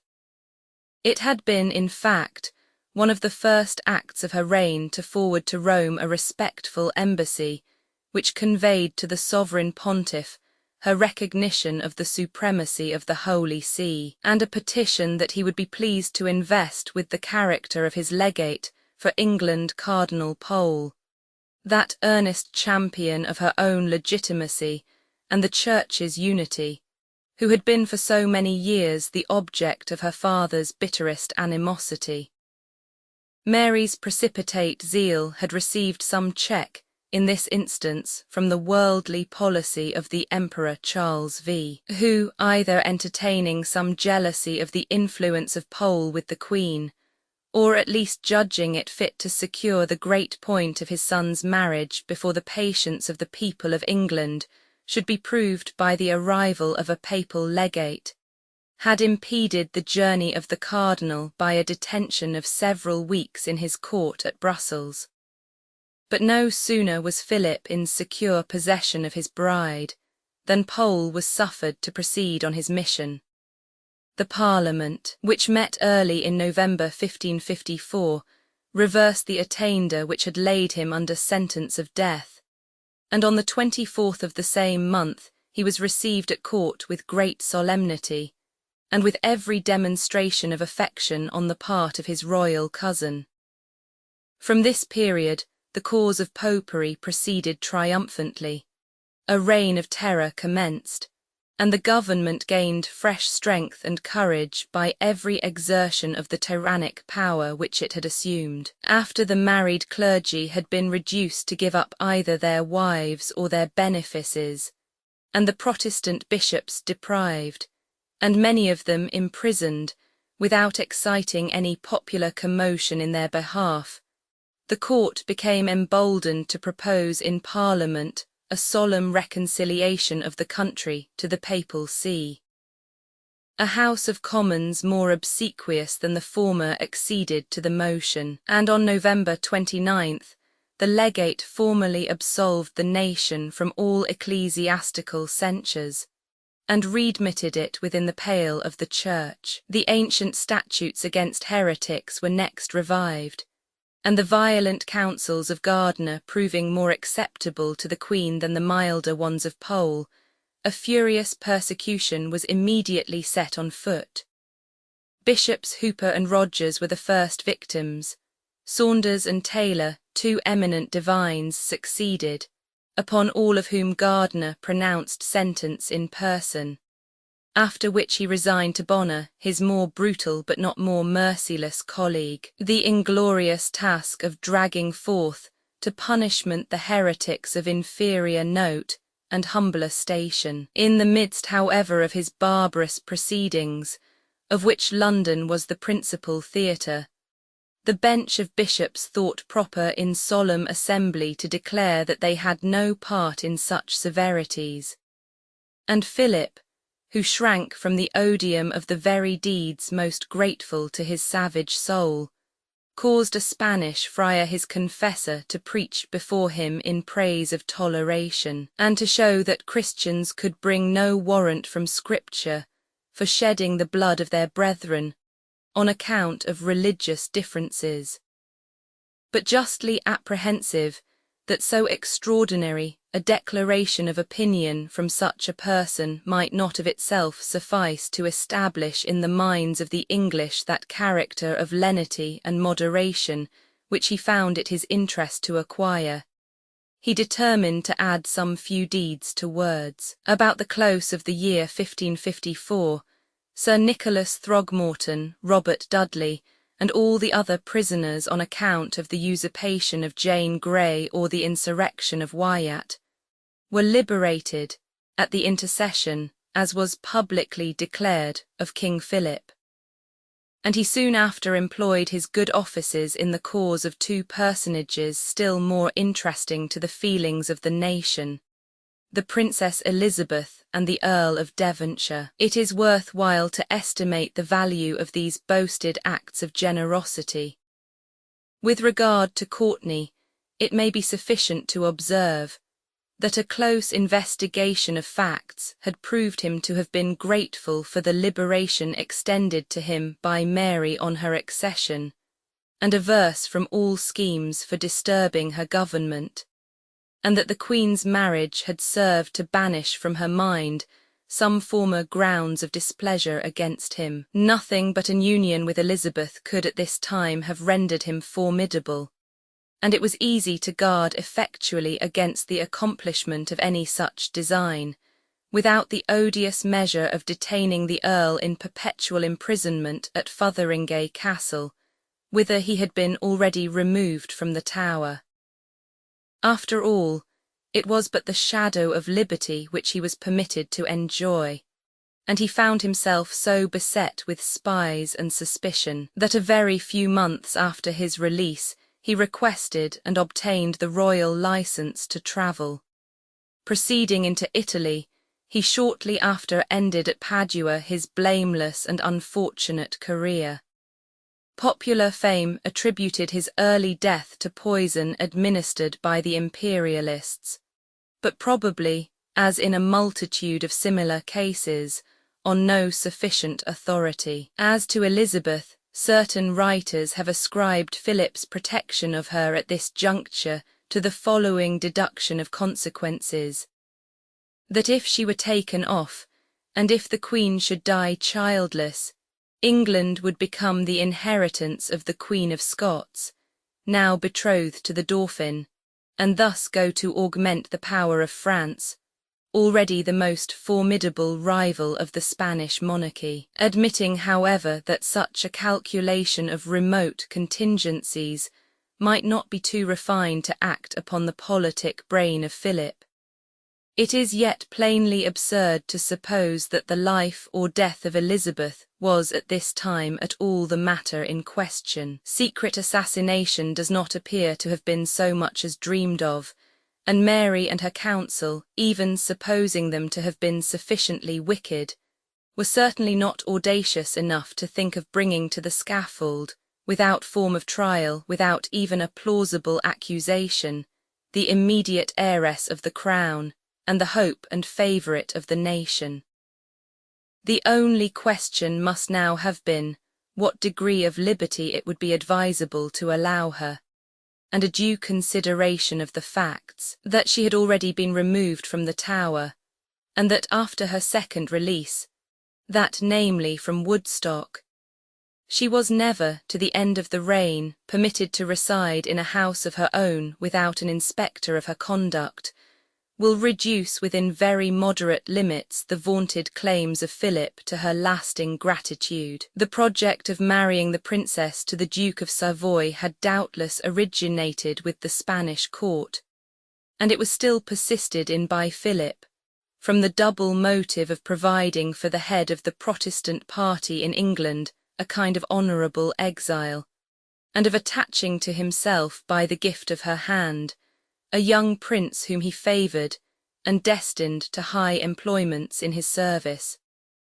But as severity had already been tried in vain to bring Elizabeth to compliance on this point, it seems now to have been determined to make experiment of opposite measures. The Duke of Savoy, who had attended Philip to England, was still in the country, and as he was in the prime of life and a man of merit and talents, it appeared not unreasonable to hope that a personal interview might incline the princess to lend a more propitious ear to his suit. To this consideration, then, we are probably to ascribe the invitation which admitted Elizabeth to share in the festivals of a Christmas celebrated by Philip and Mary at Hampton Court with great magnificence, and which must have been that of the year 1554, because this is well known to have been the only one passed by the Spanish prince in England. A contemporary chronicle still preserved amongst the MSS of the British Museum furnishes several particulars of her entertainment. On Christmas Eve, the great hall of the palace being illuminated with 1,000 lamps artificially disposed, the king and queen supped in it, the princess being seated at the same table, next to the cloth of estate. After supper she was served with a perfumed napkin and a plate of comfects by Lord Paget, but retired to her ladies before the revels, masking and disguisings began. On St. Stephen's Day, she heard matins in the Queen's closet adjoining to the chapel, where she was attired in a robe of white satin, strung all over with large pearls. And on December the 29th, she sat with their majesties and the nobility at a grand spectacle of justing, when 200 spears were broken by combatants of whom half were accoutred in the Almain and half in the Spanish fashion. How soon the princess again exchanged the splendours of a court for the melancholy monotony of Woodstock does not appear from this document, nor from any other with which I am acquainted. But several circumstances make it clear that we ought to place about this period an incident recorded by Holinshed, and vaguely stated to have occurred soon after the stir of Wyatt, and the troubles of Elizabeth for that cause. A servant of the princess's had summoned a person before the magistrates for having mentioned his lady by the contumelious appellation of a Jill, and having made use of other disparaging language respecting her. Was it to be endured, asked the accuser, that a low fellow like this should speak of her grace thus insolently, when the greatest personages in the land treated her with every mark of respect? He added, I saw yesterday in the court that my Lord Cardinal Pole, meeting her in the chamber of presence, kneeled down on his knee and kissed her hand, and I saw also that King Philip meeting her made her such obeisance that his knee touched the ground.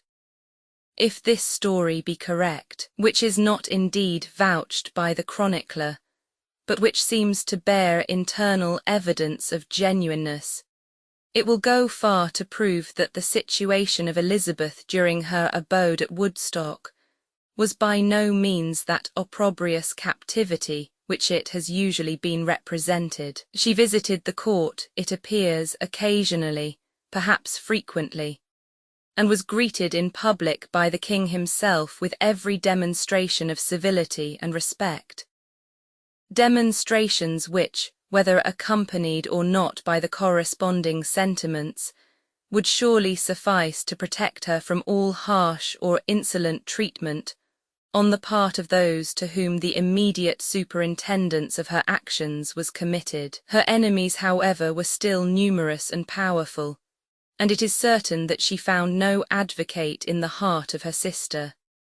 That able but thoroughly profligate politician Lord Paget, notwithstanding his serving the princess with comfects, is reported to have said that the Queen would never have peace in the country till her head was smitten off, and Gardiner never ceased to look upon her with an evil eye. Lord Williams, it seems, had made suit that he might be permitted to take her from Woodstock to his own home, giving large bail for her safe keeping. And as he was a known Catholic and much in favour, it was supposed at first that his petition would be heard. But by some secret influence, the mind of Mary was indisposed to the granting of this indulgence, and the proposal was dropped. But the Spanish councillors who attended their prince never ceased, we are told, to persuade him that the like honour he should never obtain as he should in delivering the Lady Elizabeth out of her confinement.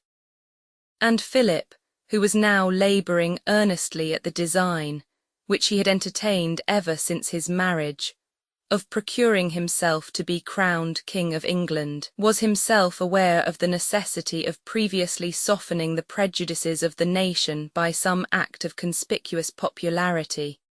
He renewed therefore his solicitations on this point with a zeal which rendered them effectual. The moment indeed was favourable.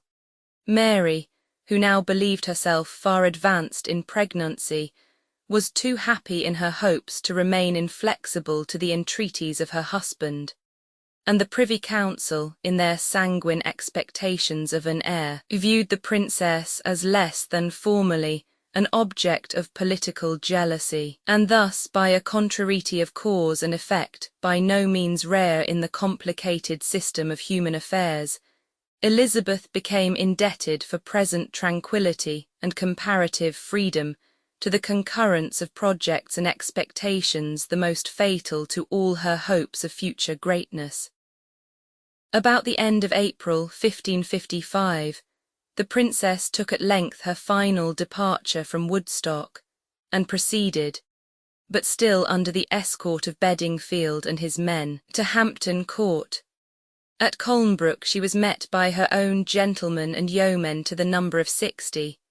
Much, says John Fox, to all their comforts which had not seen her of long season before, notwithstanding they were immediately commanded in the Queen's name to depart the town, and she not suffered once to speak to them. The next day she reached Hampton Court, and was ushered into the prince's lodgings. But the doors were closed upon her and guarded as at Woodstock, and it was a fortnight, according to the martyrologist, before anyone had recourse to her. At the end of this time she was solaced by a visit from Lord William Howard, son of the old Duke of Norfolk, and first cousin to her mother, who very honourably used her, and through whom she requested to speak to some of the Privy Council. Several of its members waited upon her in consequence, and Gardiner among the rest, who humbled himself before her with all humility, but nevertheless seized the opportunity to urge her once more to make submission to the Queen, as a necessary preliminary to the obtaining of her favour. Elizabeth, with that firmness and wisdom which had never, in her severest trials, forsaken her, declared that rather than do so, she would lie in prison all the days of her life, adding that she craved no mercy at her Majesty's hand, but rather the law, if ever she did offend her in thought, word, or deed. And besides this, said she, in yielding I should speak against myself and confess myself an offender, by occasion of which the King and Queen might ever after conceive of me an ill opinion. And it were better for me to lie in prison for the truth, than to be abroad and suspected of my prince. The councillors now departed, promising to deliver her message to the Queen. The next day Gardiner waited upon her again and told her that her Majesty marvelled she would so stoutly carry herself, denying to have offended, so that it should seem the Queen had wrongfully imprisoned her Grace, and that she must tell another tale ere she had her liberty.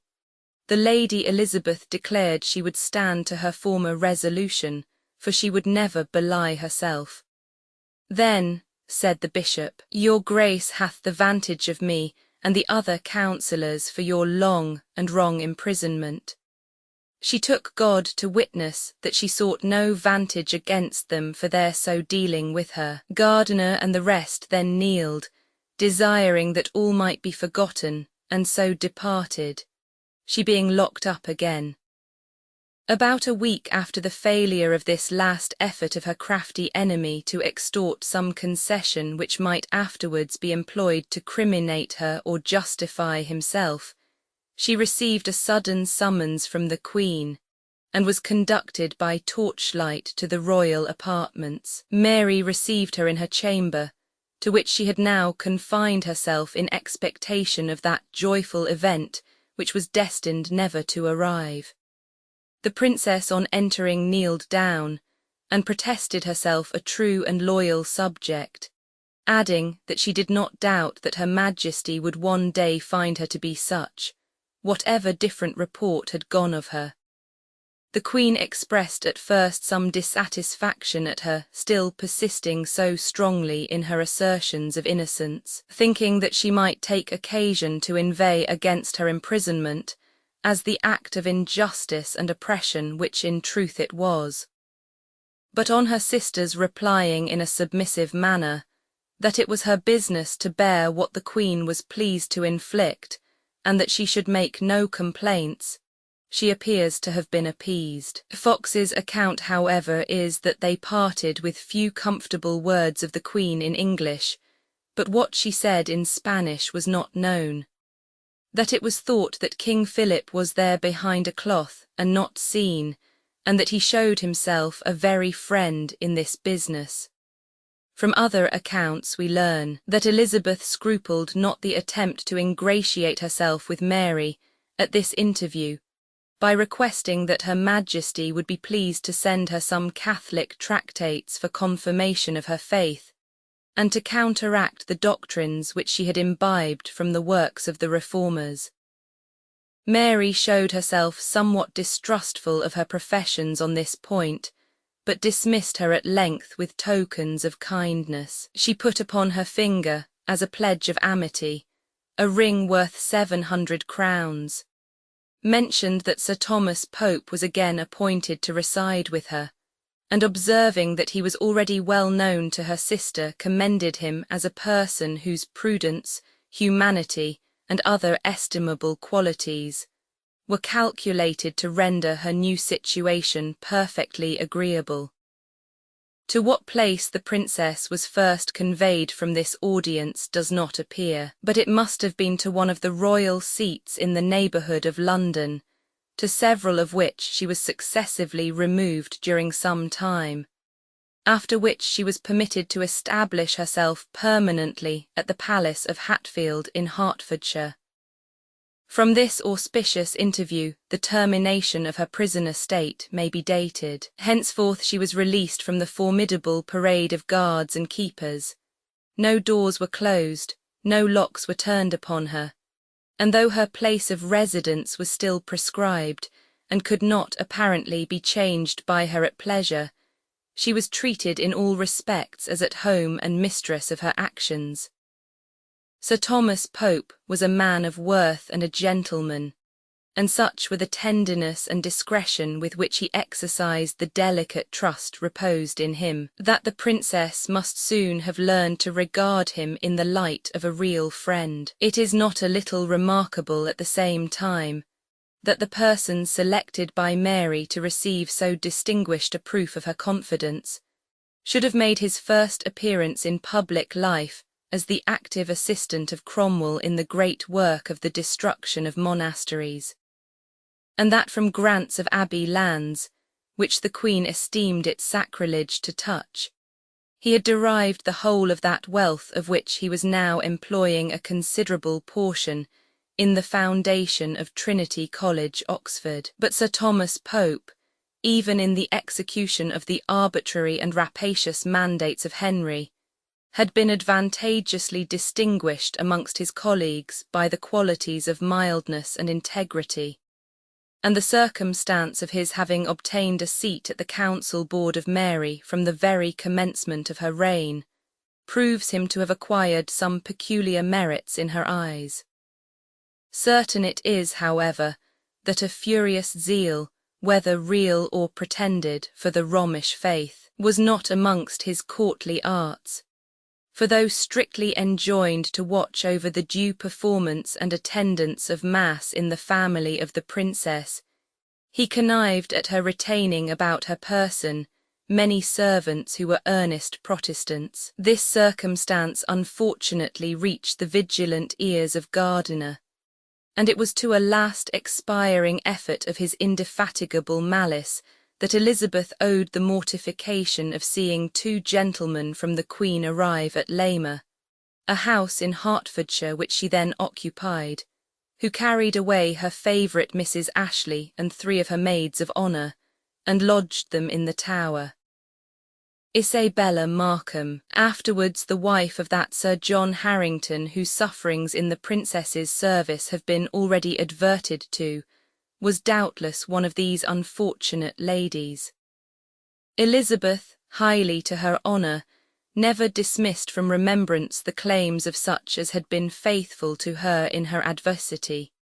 She distinguished this worthy pair by many tokens of her royal favour, stood godfather to their son, and admitted him from his tenderest youth to a degree of affectionate intimacy little inferior to that in which she indulged the best beloved of her own relations. In the beginning of September 1555, King Philip, mortified by the refusal of his coronation, in which the Parliament with steady patriotism persisted, disappointed in his hopes of an heir, and disgusted by the fondness and the jealousy of a spouse devoid of every attraction personal and mental, quitted England for the Continent, and deigned not to revisit it during a year and a half. Elizabeth might regret his absence, as depriving her of the personal attentions of a powerful protector. But late events had so firmly established her as next heir to the crown, that she was now perfectly secure against the recurrence of any attempt to degrade her from her proper station. And her reconciliation with the Queen, whether cordial or not, obtained for her occasional admission to the courtly circle. A few days after the King's departure, we find it mentioned that the Queen's Grace, the Lady Elizabeth and all the court, did fast from flesh to qualify them to take the Pope's Jubilee, and pardon granted to all out of his abundant clemency 27. A trait which makes it probable that Mary was now in the habit of exacting her sister's attendance at court, for the purpose of witnessing with her own eyes her punctual observance of the rites of that church, to which she still believed her a reluctant conformist. A few weeks afterwards, the death of her capital enemy, Gardiner, removed the worst of the ill instruments who had interposed to aggravate the suspicions of the Queen, and there is reason to believe that the Princess found in various ways the beneficial effects of this event. Chapter 9. Elizabeth applies herself to classical literature, its neglected state, progress of English poetry, account of Sackville and his works, plan of his mirror for magistrates, extracts, notice of the contributors to this collection, its popularity and literary merits, entertainment given to Elizabeth by Sir Thomas Pope, Dudley Ashton's attempt, Elizabeth acknowledged innocent of his designs, her letter to the Queen. She returns to London, quits it in some disgrace after again refusing the Duke of Savoy. Violence of Philip respecting this match. Mary protects her sister. Festivities at Hatfield, Enfield and Richmond. King of Sweden's addresses to Elizabeth rejected. Letter of Sir T. Pope respecting her dislike of marriage. Proceedings of the Ecclesiastical Commission. Cruel treatment of Sir John Cheek. General decay of national prosperity. Loss of Calais. Death of Mary. Notwithstanding the late fortunate change in her situation, Elizabeth must have entertained an anxious sense of its remaining difficulties, if not dangers, and the prudent circumspection of her character again, as in the latter years of her brother, dictated the expediency of shrouding herself in all the obscurity compatible with her rank and expectations. To literature, the never-failing resource of its votaries, she turned again for solace and occupation, and claiming the assistance which Ascham was proud and happy to afford her, she resumed the diligent perusal of the Greek and Latin classics.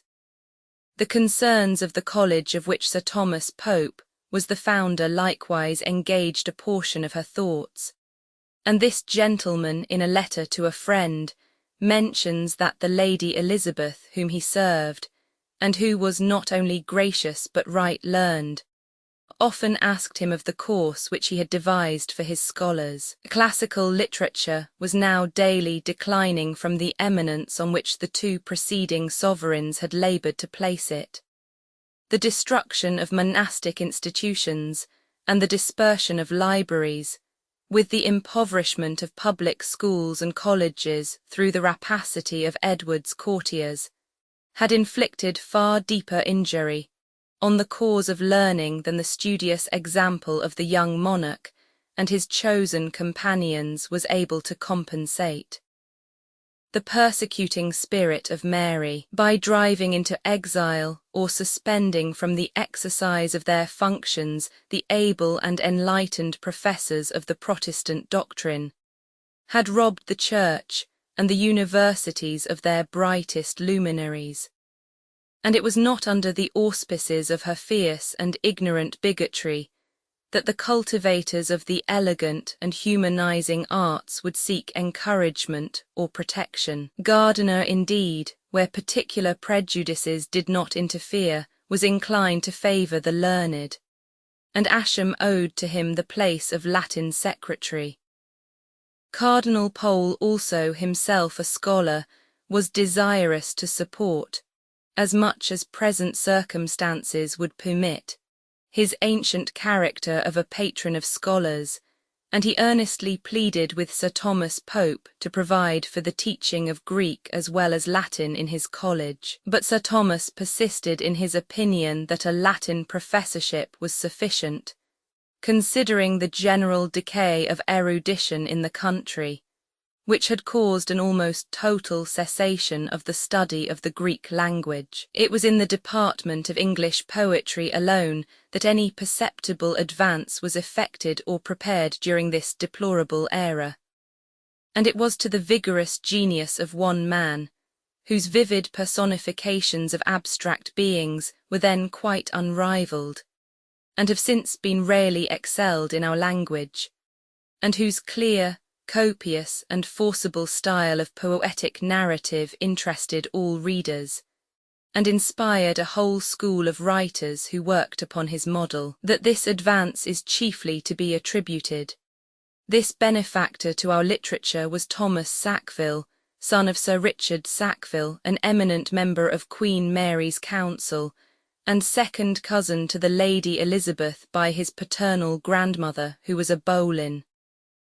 The time of his birth is doubtful, some placing it in 1536, others as early as 1527. He studied first at Oxford and afterwards at Cambridge, distinguishing himself at both universities by the vivacity of his parts and the excellence of his compositions both in verse and prose. According to the custom of that age, which required that an English gentleman should acquaint himself intimately with the laws of his country before he took a seat amongst her legislators, he next entered himself of the Inner Temple, and about the last year of Mary's reign he served in Parliament.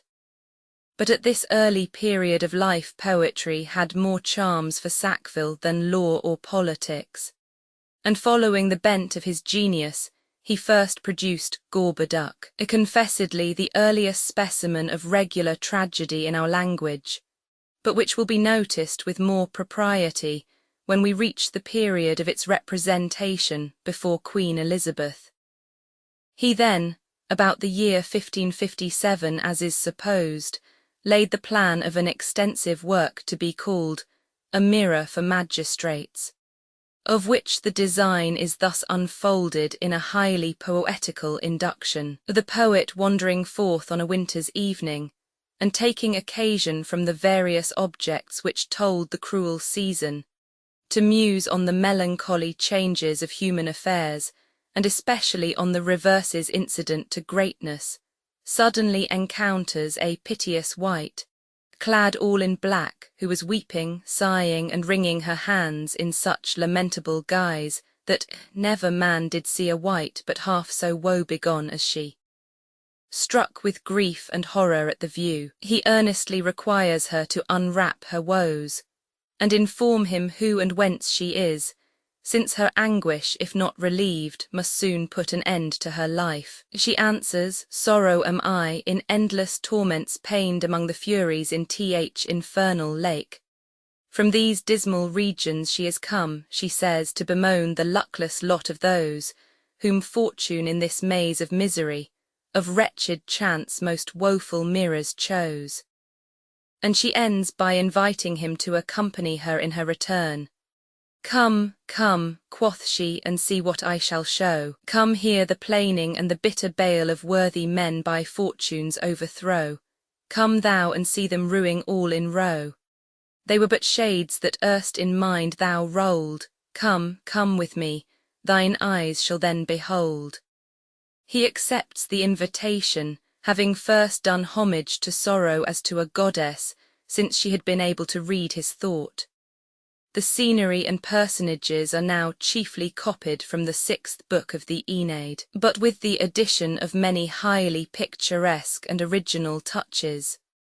The companions enter, hand in hand, a gloomy wood, through which sorrow only could have found the way. But lo, while thus amid the desert dark we passed on with steps and pace unmeet, a rumbling roar, confused with howl and bark of dogs, shook all the ground beneath our feet, and struck the din within our ears so deep, as half distraught unto the ground I fell, besought return and not to visit hell.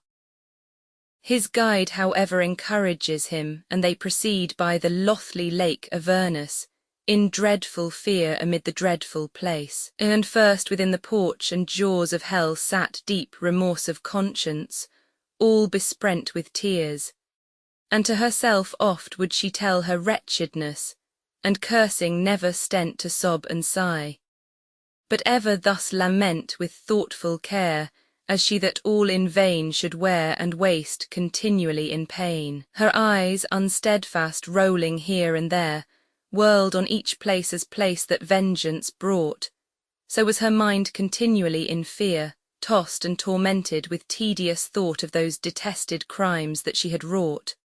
With dreadful cheer and looks thrown to the sky, longing for death, and yet she could not die. Next saw we dread, all trembling how he shook with foot uncertain proffered here and there benumbed of speech, and with a ghastly look searched every place, all pale and dead with fear, his cap borne up with staring of his hair. And see, all the other allegorical personages named and only named by Virgil, as well as a few additional ones, are portrayed in succession, and with the same strength and fullness of delineation. But with the exception of War, who appears in the attributes of Mars, they are represented simply as examples of old age, malady, and sea, not as the agents by whom these evils are inflicted upon others. Cerberus and Charon occur in their appropriate offices, but the monstrous forms Gorgon, Chimera, and Sea are judiciously suppressed, and the poet is speedily conducted to the banks of that main broad flood, which parts the gladsome fields from place of woe. With sorrow for my guide, as there I stood, a troop of men the most in arms bedight, in tumult clustered bout both sides the flood, mongst whom who were ordained to eternal night, or who to blissful peace and sweet delight, I wot not well. It seemed that they were all such as by death's untimely stroke did fall. Sorrow acquaints him that these are all illustrious examples of the reverses which he was lately deploring, who will themselves relate to him their misfortunes, and that he must afterwards recount the same to Caesar, king and peer. The first whom he sees advancing towards him from the throng of ghosts is Henry, Duke of Buckingham, put to death under Richard Roman III.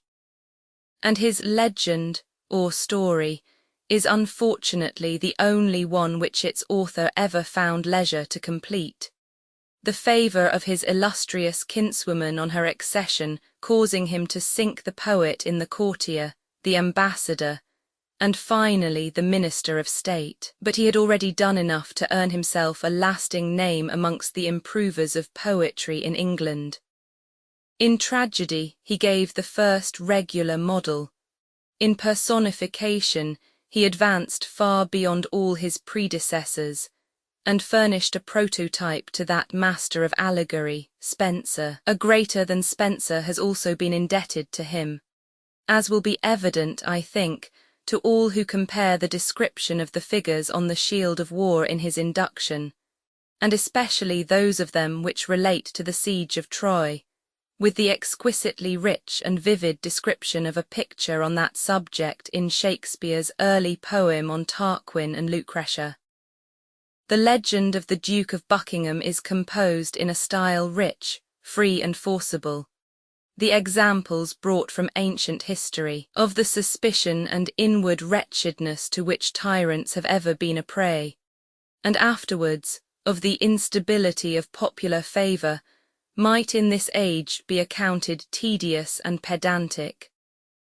They are, however, pertinent, well recited, and doubtless possess the charm of novelty with respect to the majority of contemporary readers. The curses which the unhappy Duke pours forth against the dependent who had betrayed him may almost compare, in the energy and inventiveness of malice, with those of Shakespeare's Queen Margaret.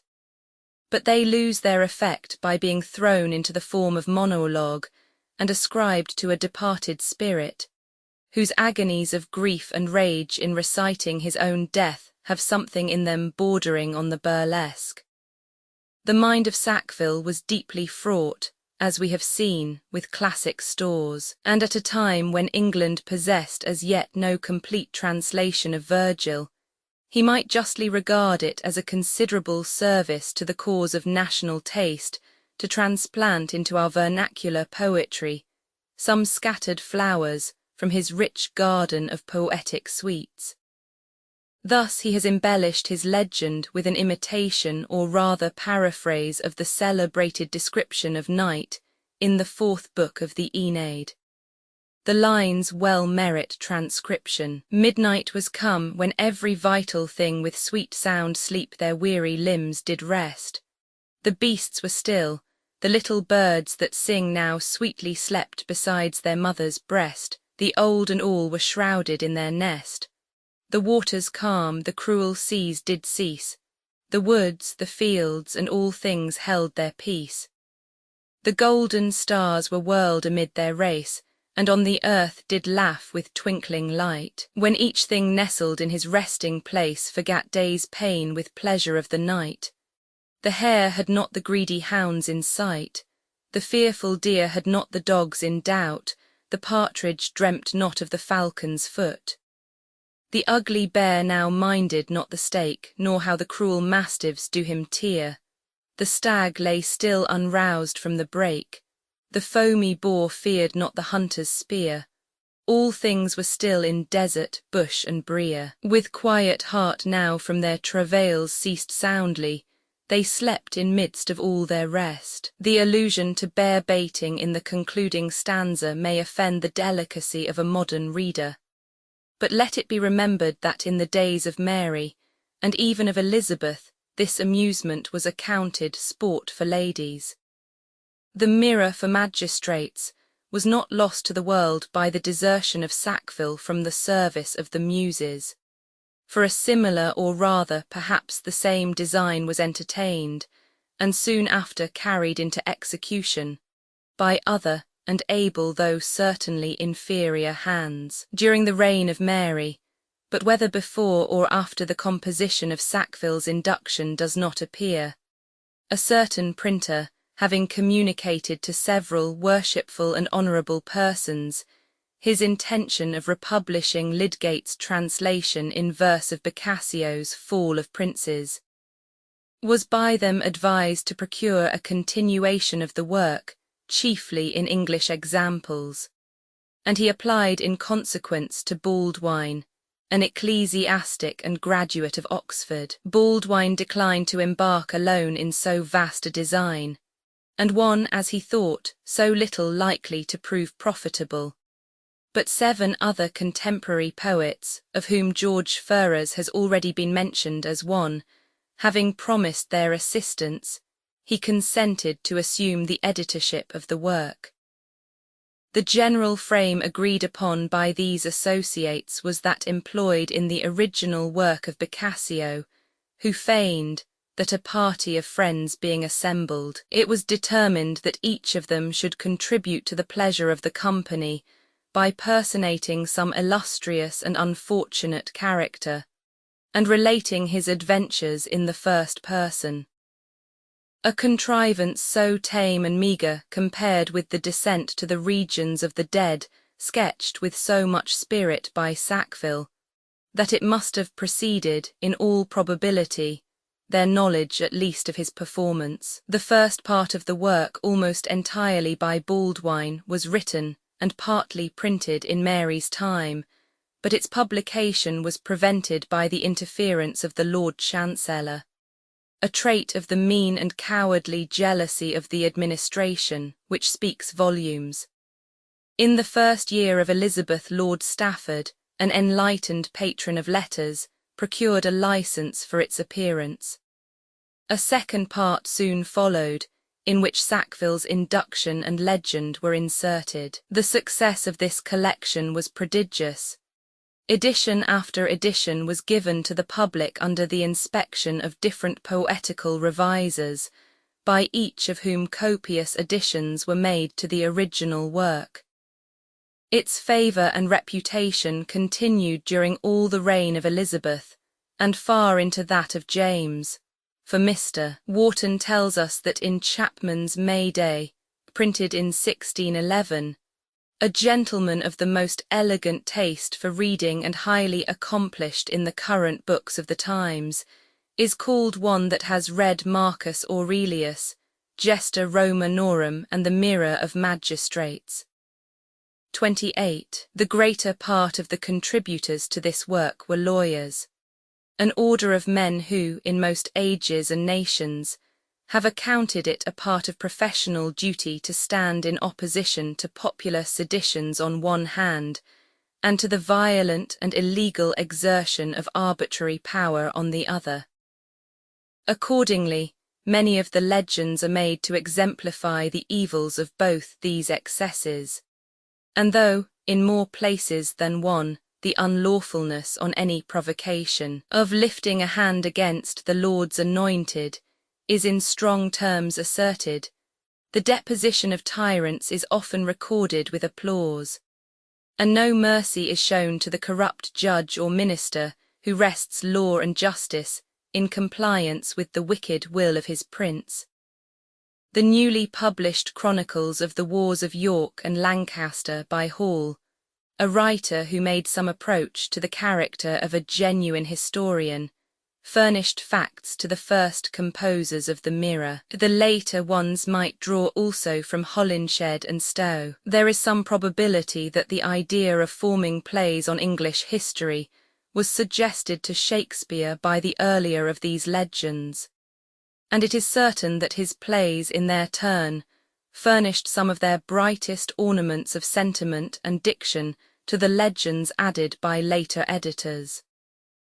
To a modern reader, the greater part of these once admired pieces will appear trite, prosaic, and tedious, but an uncultivated age, like the children and the common people of all ages, is most attracted and impressed by that mode of narration which leaves the least to be supplied by the imagination of the hearer or reader. And when this collection of history in verse is compared, not with the finished labours of a Hume or a Robertson, but with the prolix and vulgar narratives of the chroniclers, the admiration and delight with which it was received will no longer surprise. One circumstance more respecting a work so important by the quantity of historical knowledge which it diffused among the mass of readers, and the influence which it exerted over the public mind during half a century, deserves to be here adverted to. Baldwin and his fellow labourers began their series from the Norman Conquest, and the same starting point had been judiciously chosen by Sackville. But the fabulous history of Geoffrey of Monmouth still found such powerful advocates in national vanity, ignorance, and credulity, that succeeding editors found it convenient to embellish their work with moral examples drawn from his fictitious series of British kings before the invasion of the Romans. Accordingly, they have brought forward a long line of worthies, beginning with King Albanact, son of Brute the Trojan, and ending with Cadwallader, the last king of the Britons, scarcely one of whom, excepting the renowned Prince Arthur, is known even by name to the present race of students in English history, though amongst poetical readers the immortal verse of Spenser preserves some recollection that such characters once were fabled. In return for this superfluity, our Saxon line of kings is passed over with very little notice, only 3 legends, and those of very obscure personages being interposed between Cadwallader and King Harold. The descent of the royal race of Britain from the Trojans was at this period more than an article of poetical faith. It was maintained, or rather taken for granted, by the gravest and most learned writers. One Kelston, who dedicated a versified chronicle of the brutes to Edward VI, went further still, and traced up the pedigree of his Majesty through 32 generations, to Osiris, King of Egypt. Troynovant, the name said to have been given to London by Brute its founder, was frequently employed in verse. A song addressed to Elizabeth entitles her the beauteous Queen of Second Troy, and in describing the pageants which celebrated her entrance into the provincial capitals which she visited in her progresses, it will frequently be necessary to introduce to the reader personages of the ancient race of this fabled conqueror of our island, who claimed for his direct ancestor. But whether in the 3rd or 4th degree authors differ, no less a hero than the pious Aeneas himself. But to return to the personal circumstances of Elizabeth, the public and splendid celebration of the festivals of the Church was the least reprehensible of the measures employed by Mary for restoring the ascendancy of her religion over the minds of her subjects.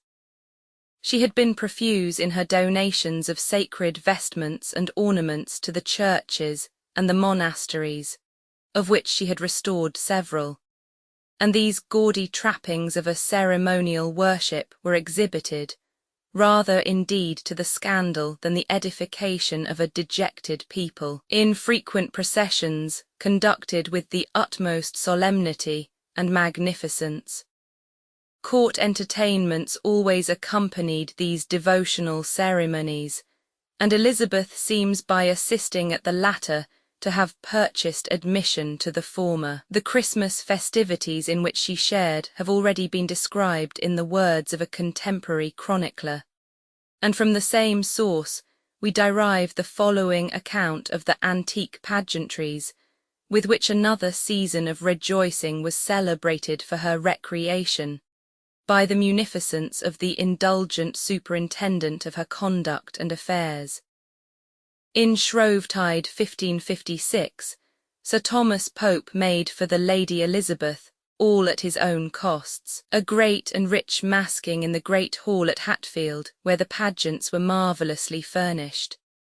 There were 12 minstrels antically disguised, with 46 or more gentlemen and ladies, many of them knights or nobles and ladies of honour, apparelled in crimson satin, embroidered upon with wreaths of gold and garnished with borders of hanging pearl. And the devise of a castle of cloth of gold, set with pomegranates about the battlements, with shields of knights hanging therefrom, and 6 knights in rich harness tourneyed. At night the cupboard in the hall was of 12 stages mainly furnished with garnish of gold and silver vessel, and a banquet of 70 dishes, and after a voidy of spices and subtleties with 36 spice plates, all at the charges of Sir Thomas Pope. And the next day the play of Holofernes.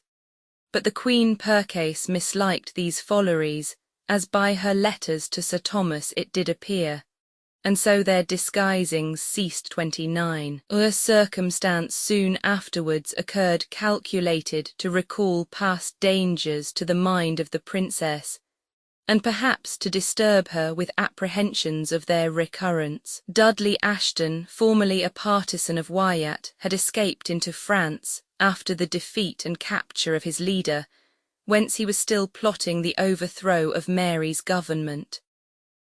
By the connivance or assistance of that court, now on the brink of war with England, he was at length enabled to send over one Clebery, a condemned person, whom he instructed to counterfeit the Earl of Devonshire, and endeavour to raise the country in his cause. Letters and proclamations were at the same time dispersed by Ashton, in which the name of Elizabeth was employed without scruple. The party had even the slanderous audacity to pretend that between Courtenay and the heiress of the crown, the closest of all intimacies, if not an actual marriage, subsisted. And the matter went so far that at Ipswich, one of the strongholds of Protestantism, Clebury proclaimed the Earl of Devonshire and the Princess king and queen. But the times were past when any advantage could be taken of this circumstance against Elizabeth, whose perfect innocence was well known to the government, and the council immediately wrote in handsome terms to Sir Thomas Pope, directing him to acquaint her, in whatever manner he should judge best, with the abominable falsehoods circulated respecting her. A few days after, the Queen herself wrote also to her sister in terms fitted to assure her of perfect safety. The Princess replied, says Strype in a well-penned letter, utterly detesting and disclaiming all concern in the enterprise, and declaiming against the actors in it. Of the epistle thus commended, a single paragraph will probably be esteemed a sufficient specimen, and among earthly things I chiefly wish this one, that there were as good surgeons for making anatomies of hearts, that might show my thoughts to your Majesty, as there are expert physicians of the bodies, able to express the inward griefs of their maladies to the patient. For then I doubt not, but know well that whatsoever others should suggest by malice, yet your Majesty should be sure by knowledge, so that the more such misty clouds offuscate the clear light of my truth, the more my tried thoughts should glister to the dimming of their hidden malice. And see, it must be confessed that this erudite princess had not perfectly succeeded in transplanting into her own language the epistolary graces of her favourite Cicero. But to how many much superior classical scholars might a similar remark be applied? The frustration of Mary's hope of becoming a mother, her subsequent ill state of health, and the resolute refusal of the Parliament to permit the coronation of her husband, who had quitted England in disgust to attend his affairs on the Continent, conferred, in spite of all the efforts of the Catholic party, a daily augmenting importance on Elizabeth. When therefore in November 1556 she had come in state to Somerset Place, her town residence, to take up her abode for the winter, a kind of court was immediately formed around her, and she might hope to be richly indemnified for any late anxieties or privations by the brilliant festivities, the respectful observances, and the still more welcome flatteries, of which she found herself the distinguished object.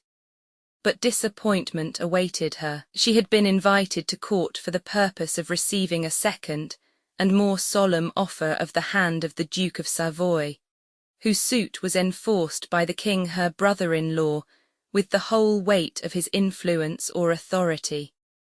This alliance had been the subject of earnest correspondence between Philip and the English council. The imperial ambassadors were waiting in England for her answer, and the disappointment of the high-raised hopes of the royal party, by her reiteration of a decided negative, was followed by her quitting London in a kind of disgrace early in the month of December. But Philip would not suffer the business to end here. Indignant at the resistance opposed by the princess to his measures, he seems to have urged the Queen to interfere in a manner authoritative enough to compel obedience. But by a remarkable exchange of characters, Mary now appeared as the protectress of her sister from the violence of Philip. In a letter still preserved, she tells him that unless the consent of Parliament were first obtained, she fears that the accomplishment of the marriage would fail to procure for him the advantages which he expected. But that, however this might be, her conscience would not allow her to press the matter further. That the Friar Alfonso, Philip's confessor, whom he had sent to argue the point with her, had entirely failed of convincing her, that in fact she could not comprehend the drift of his arguments. Philip, it is manifest, must already have made use of very harsh language towards the Queen respecting her conduct in this affair, for she deprecates his further displeasure in very abject terms, but yet persists in her resolution with laudable firmness. Her husband was so far, however, from yielding with a good grace a point on which he had certainly no right to dictate either to Mary or to her sister, that soon afterwards he sent into England the Duchesses of Parma and Lorraine for the purpose of conducting the princess into Flanders. But this step was ill-judged. His coldness and neglect had by this time nearly extinguished the fond passion of the Queen, who is said to have torn his picture in a fit of rage, on report of some disrespectful language which he had used concerning her since his departure for the Continent. Resentment and jealousy now divided her gloomy soul, and Philip's behaviour, on which she had doubtless her spies, caused her to regard the Duchess of Lorraine as the usurper of his heart. The extraordinary circumstances of pomp and parade with which this lady, notwithstanding the smallness of her revenues, now appeared in England, confirmed and aggravated her most painful suspicions, and so far from favouring the suit urged by such an ambassadress, Mary became more than ever determined on thwarting it. She would not permit the duchesses to pay the princess a single visit at Hatfield, and her reception gave them so little encouragement to persevere that they speedily returned to report their failure to him who sent them. These circumstances seem to have produced a cordiality of feeling and frequency of intercourse between the sisters which had never before existed. In February 1557, the princess arrived with a great retinue at Somerset Place, and went thence to wait upon the Queen at Whitehall, and when the spring was somewhat further advanced, Her Majesty honoured her by returning the visit at Hatfield. The royal guest was, of course, to be entertained with every species of courtly and elegant delight, and accordingly on the morning after her arrival, she and the princess, after attending mass, went to witness a grand exhibition of bear baiting, with which their highnesses were right well content. In the evening the chamber was adorned with a sumptuous suit of tapestry, called, but from what circumstance does not appear, the Hangings of Antioch. After supper a play was represented by the choristers of St. Paul's, then the most applauded actors in London, and after it was over, one of the children accompanied with his voice the performance of the princess on the virginals. Sir Thomas Pope could now without offence gratify his lady with another show, devised by him in that spirit of romantic magnificence, equally agreeable to the taste of the age and the temper of Elizabeth herself. She was invited to repair to Enfield Chase to take the amusement of hunting the hart. 12 ladies in white satin attended her on their ambling palfreys, and 20 yeomen clad in green. At the entrance of the forest she was met by 50 archers in scarlet boots and yellow caps, armed with gilded bows, one of whom presented to her a silver-headed arrow winged with peacock's feathers. The splendid show concluded, according to the established laws of the chase, by the offering of the knife to the princess, as first lady on the field, and her taking say of the buck with her own fair and royal hand. During the summer of the same year, the Queen was pleased to invite her sister to an entertainment at Richmond, of which we have received some rather interesting particulars. The princess was brought from Somerset Place in the Queen's barge, which was richly hung with garlands of artificial flowers, and covered with a canopy of green sarcenet, wrought with branches of eglantine in embroidery, and powdered with blossoms of gold. In the barge she was accompanied by Sir Thomas Pope and 4 ladies of her chamber. 6 boats attended filled with her retinue, habited in russet damask and blue embroidered satin, tasselled and spangled with silver, their bonnets cloth of silver with green feathers. The queen received her in a sumptuous pavilion in the labyrinth of the gardens. This pavilion, which was of cloth of gold and purple velvet, was made in the form of a castle, probably in allusion to the kingdom of Castile. Its sides were divided in compartments, which bore alternately the fleur-de-lis in silver, and the pomegranate, the bearing of Granada, in gold. A sumptuous banquet was here served up to the royal ladies, in which there was introduced a pomegranate tree in confectionery work, bearing the arms of Spain. So offensively glaring was the preference given by Mary to the country of her husband and of her maternal ancestry over that of which she was a native and in her own right queen. There was no masking or dancing, but a great number of minstrels performed. The princess returned to Somerset Place the same evening, and the next day to Hatfield. The addresses of a new suitor soon after furnished Elizabeth with an occasion of gratifying the Queen by fresh demonstrations of respect and duty. The King of Sweden was earnestly desirous of obtaining for Eric, his eldest son, the hand of a lady whose reversionary prospects, added to her merit and accomplishments, rendered her without dispute the first match in Europe. He had denied his son's request to be permitted to visit her in person, fearing that those violences of temper and eccentricities of conduct, of which this ill-fated prince had already given strong indications, might injure his cause in the judgment of so discerning a princess.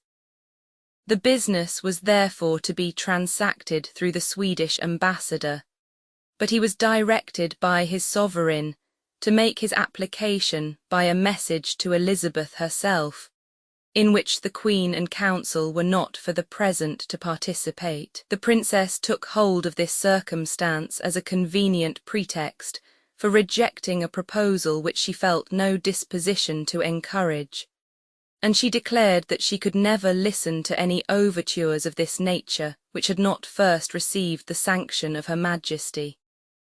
The ambassador pleaded in answer that as a gentleman his master had judged it becoming that his first application should be made to herself, but that should he be so happy as to obtain her concurrence, he would then, as a king, make his demand in form to the Queen her sister. The princess replied that if it were to depend on herself, a single life would ever be her choice, and she finally dismissed the suit with a negative. On receiving some hint of this transaction, Mary sent for Sir Thomas Pope, and having learned from him all the particulars, she directed him to express to her sister her high approbation of her proper and dutiful conduct on this occasion, and also to make himself acquainted with her sentiments on the subject of matrimony in general. He soon after transmitted to Her Majesty all the information she could desire in the following letter. First, after I had declared to her Grace how well the Queen's Majesty liked of her prudent and honourable answer made to the same messenger, I then opened unto her Grace the effects of the said messenger's credence, which after her Grace had heard I said, the Queen's Highness had sent me to her Grace, not only to declare the same, but also to understand how her Grace liked the said motion. Whereunto, after a little pause taken, her Grace answered in form following: Master Pope, I require you, after my most humble commendations to the Queen's Majesty, to render unto the same like thanks that it pleased her Highness of her goodness to conceive so well of my answer made to the same messenger, and herewithal of her princely consideration, with such speed to command you by your letters to signify the same unto me, who before remained wonderfully perplexed, fearing that Her Majesty might mistake the same, for which her goodness I acknowledge myself bound to honour, serve, love, and obey Her Highness during my life, requiring you also to say unto Her Majesty, that in the king my brother's time there was offered me a very honourable marriage or two, and ambassadors sent to treat with me touching the same.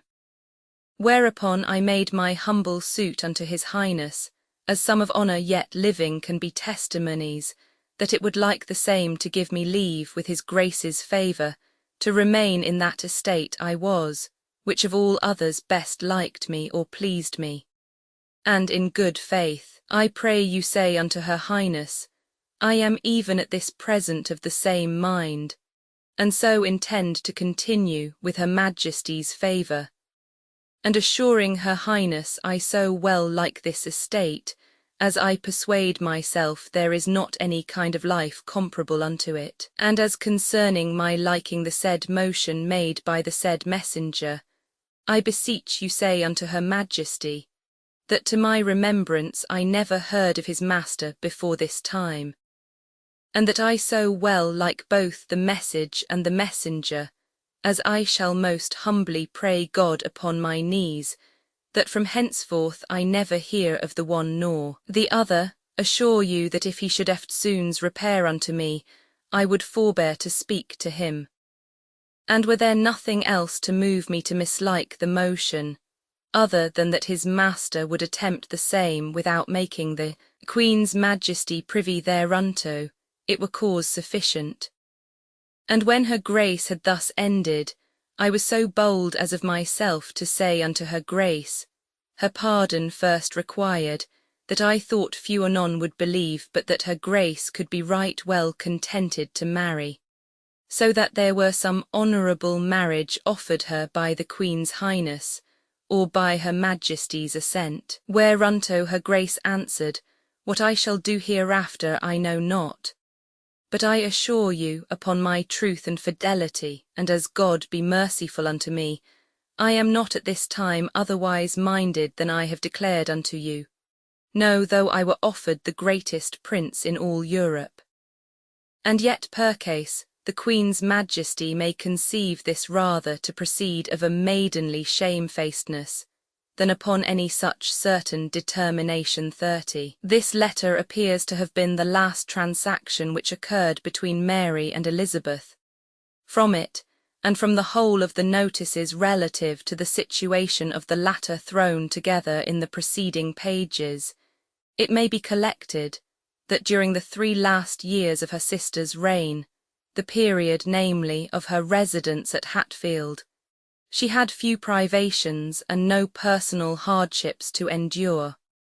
But for individuals whom she esteemed, for principles to which her conscience secretly inclined, for her country which she truly loved, her apprehensions must have been continually excited, and too often justified by events the most cruel and disastrous. The re-establishment, by solemn acts of the legislature, of the Romish ritual and the papal authority, though attended with the entire prohibition of all Protestant worship, was not sufficient for the bigotry of Mary. Aware that the new doctrines still found harbour in the bosoms of her subjects, she sought to drag them by her violence from this last asylum. For to her, as to all tyrants, it appeared both desirable and possible to subject the liberty of thinking to the regulation and control of human laws. By virtue of her authority as head of the English Church, a title which the murmurs of her Parliament had compelled her against her conscience to resume after laying it aside for some time, she issued an ecclesiastical commission, which wanted nothing of the Spanish Inquisition but the name. The commissioners were empowered to call before them the leading men in every parish of the kingdom, and to compel them to bind themselves by oath to give information against such of their neighbours, as by abstaining from attendance at church or other symptoms of disaffection to the present order of things, afforded room to doubt the soundness of their belief. Articles of faith were then offered to the suspected persons for their signature, and on their simple refusal they were handed over to the civil power, and fire and faggot awaited them. By this barbarous species of punishment, about 280 persons are stated to have perished during the reign of Mary. But to the disgrace of the learned, the rich, and the noble, These martyrs, with the exception of a few distinguished ecclesiastics, were almost all from the middling or lower, some from the very lowest classes of society. Amongst these glorious sufferers, therefore, the princess could have few personal friends to regret. But in the much larger number of the disgraced, the suspected, the imprisoned, the fugitive, she saw the greater part of the public characters, whether statesmen or divines, on whose support and attachment she had learned to place reliance. The extraordinary cruelties exercised upon Sir John Cheek, who whilst he held the post of preceptor to her brother had also assisted in her own education, must have been viewed by Elizabeth with strong emotion of indignation and grief. It has been already mentioned that after his release from imprisonment incurred in the cause of Lady Jane Grey, a release, by the way, which was purchased by the sacrifice of his landed property and all his appointments, this learned and estimable person obtained permission to travel for a limited period. This was regarded as a special favour, for it was one of Mary's earliest acts of tyranny to prohibit the escape of her destined victims, and it was only by joining themselves to the foreign congregations of the Reformed, who had licence to depart the kingdom, or by eluding with much hazard the vigilance of the officers by whom the seaports were watched, that any of her Protestant subjects had been enabled to secure liberty of conscience in a voluntary exile. It is a little remarkable that Rome should have been Cheek's first city of pilgrimage, but classical associations in this instance overcame the force of Protestant antipathies. He took the opportunity, however, of visiting Basel in his way, where an English congregation was established, and where he had the pleasure of introducing himself to several learned characters, once perhaps the chosen associates of Erasmus. In the beginning of 1556 he had reached Strasbourg, for it was thence that he addressed a letter to his dear friend and brother-in-law Sir William Cecil, who appears to have made some compliances with the times which alarmed and grieved him. It is in a strain of the most affectionate earnestness that he entreats him to hold fast his faith, and to take heed how he did in the least warp or strain his conscience by any compliance for his worldly security. But such exhortations, however salutary in themselves, did not come with the best grace from those who had found in flight a refuge from the terrors of that persecution, which was raging in all its fierceness, before the eyes of such of their unfortunate brethren as had found themselves necessitated to abide the fiery trial. A remark by no means foreign to the case before us. Sir John Cheek's leave of absence seems now to have expired, and it was probably with the design of making interest for its renewal that he privately repaired, soon after the date of his letter, to Brussels, on a visit to his two learned friends, Lord Paget and Sir John Mason, then residing in that city as Mary's ambassadors. These men were recent converts, or more likely conformists, to the court religion, and Paget's furious counsels against Elizabeth have been already mentioned. It is to be hoped that they did not add to the guilt of self-interested compliances in matters of faith the blacker crime of a barbarous act of perfidy against a former associate and brother Protestant who had scarcely ceased to be their guest. But certain it is that on some secret intimation of his having entered his territories, King Philip issued special orders for the seizure of Cheek. On his return between Brussels and Antwerp, the unhappy man, with Sir Peter Cao his companion, was apprehended by a provost-marshal, bound hand and foot, thrown into a cart, and so conveyed on board a vessel sailing for England. He is said to have been brought to the Tower muffled, according to an odious practice of Spanish despotism introduced into the country during the reign of Mary. Under the terror of such a surprise, the awful alternative, comply or burn, was laid before him. Human frailty under these trying circumstances prevailed, and in an evil hour this champion of light and learning was tempted to subscribe his false assent to the doctrine of the real presence and the whole list of Romish articles. This was but the beginning of humiliations.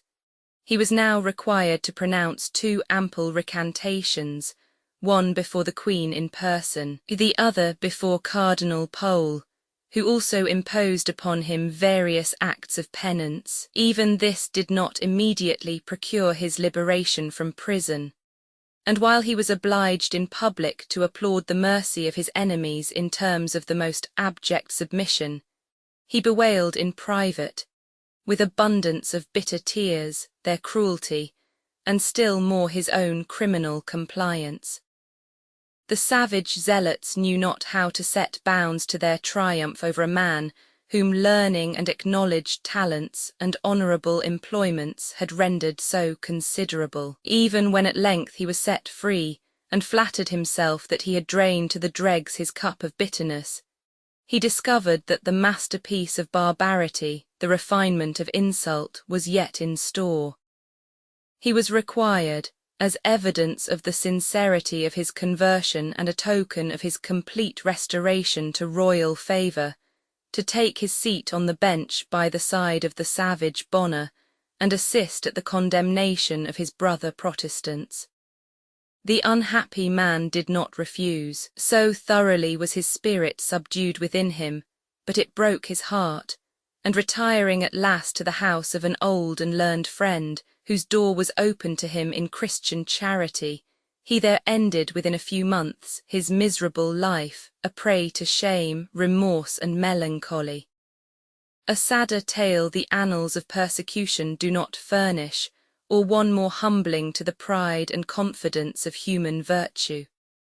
Many have failed under lighter trials. Few have expiated a failure by sufferings so severe. How often must this victim of a wounded spirit have dwelt with envy, amid his slower torments, on the brief agonies and lasting crown of a courageous martyrdom.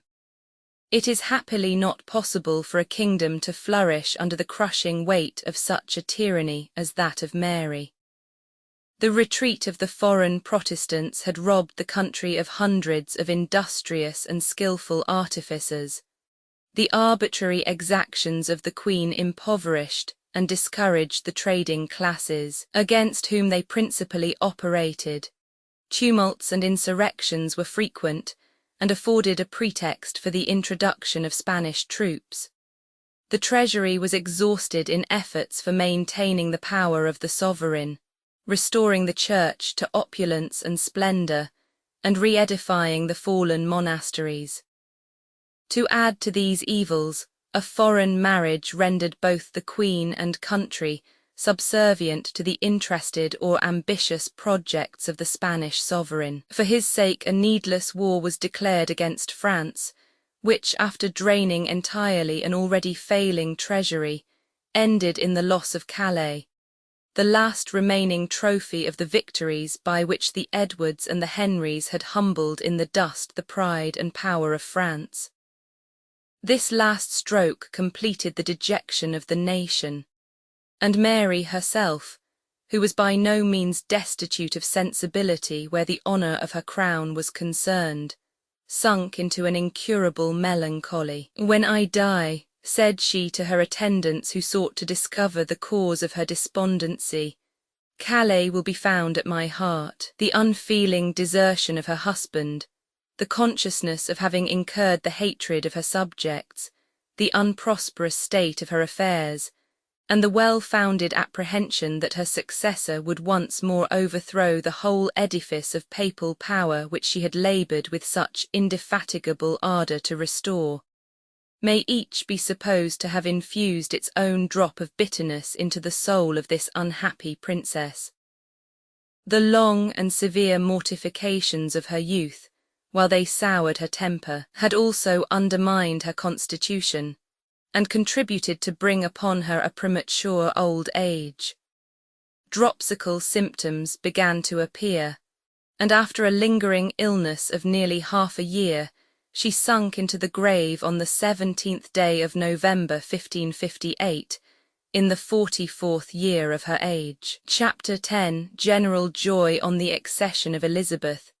Views of the nobility of the middling and lower classes, flattery with which she is addressed, descriptions of her person, her first Privy Council, Parry and Cecil brought into office, notices of each, death of Cardinal Pole, the Queen enters London, passes to the Tower, Lord Robert Dudley her Master of the Horse, notices respecting him, the Queen's treatment of her relations, the Howard family, Sir Richard Sackville, Henry Carey, the last created Lord Hunsdon, preparations in London against the Queen's coronation, splendid costume of the age, she passes by water from Westminster to the Tower, the procession described, her passage through the city, pageants exhibited, the bishops refused to crown her, Bishop of Carlisle prevailed on, religious sentiments of the Queen,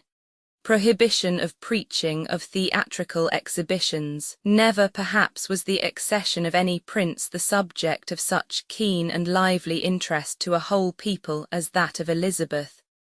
Both in the religious establishments and political relations of the country, the most important changes were anticipated, changes in which the humblest individual found himself concerned, and to which a vast majority of the nation looked forward with hope and joy.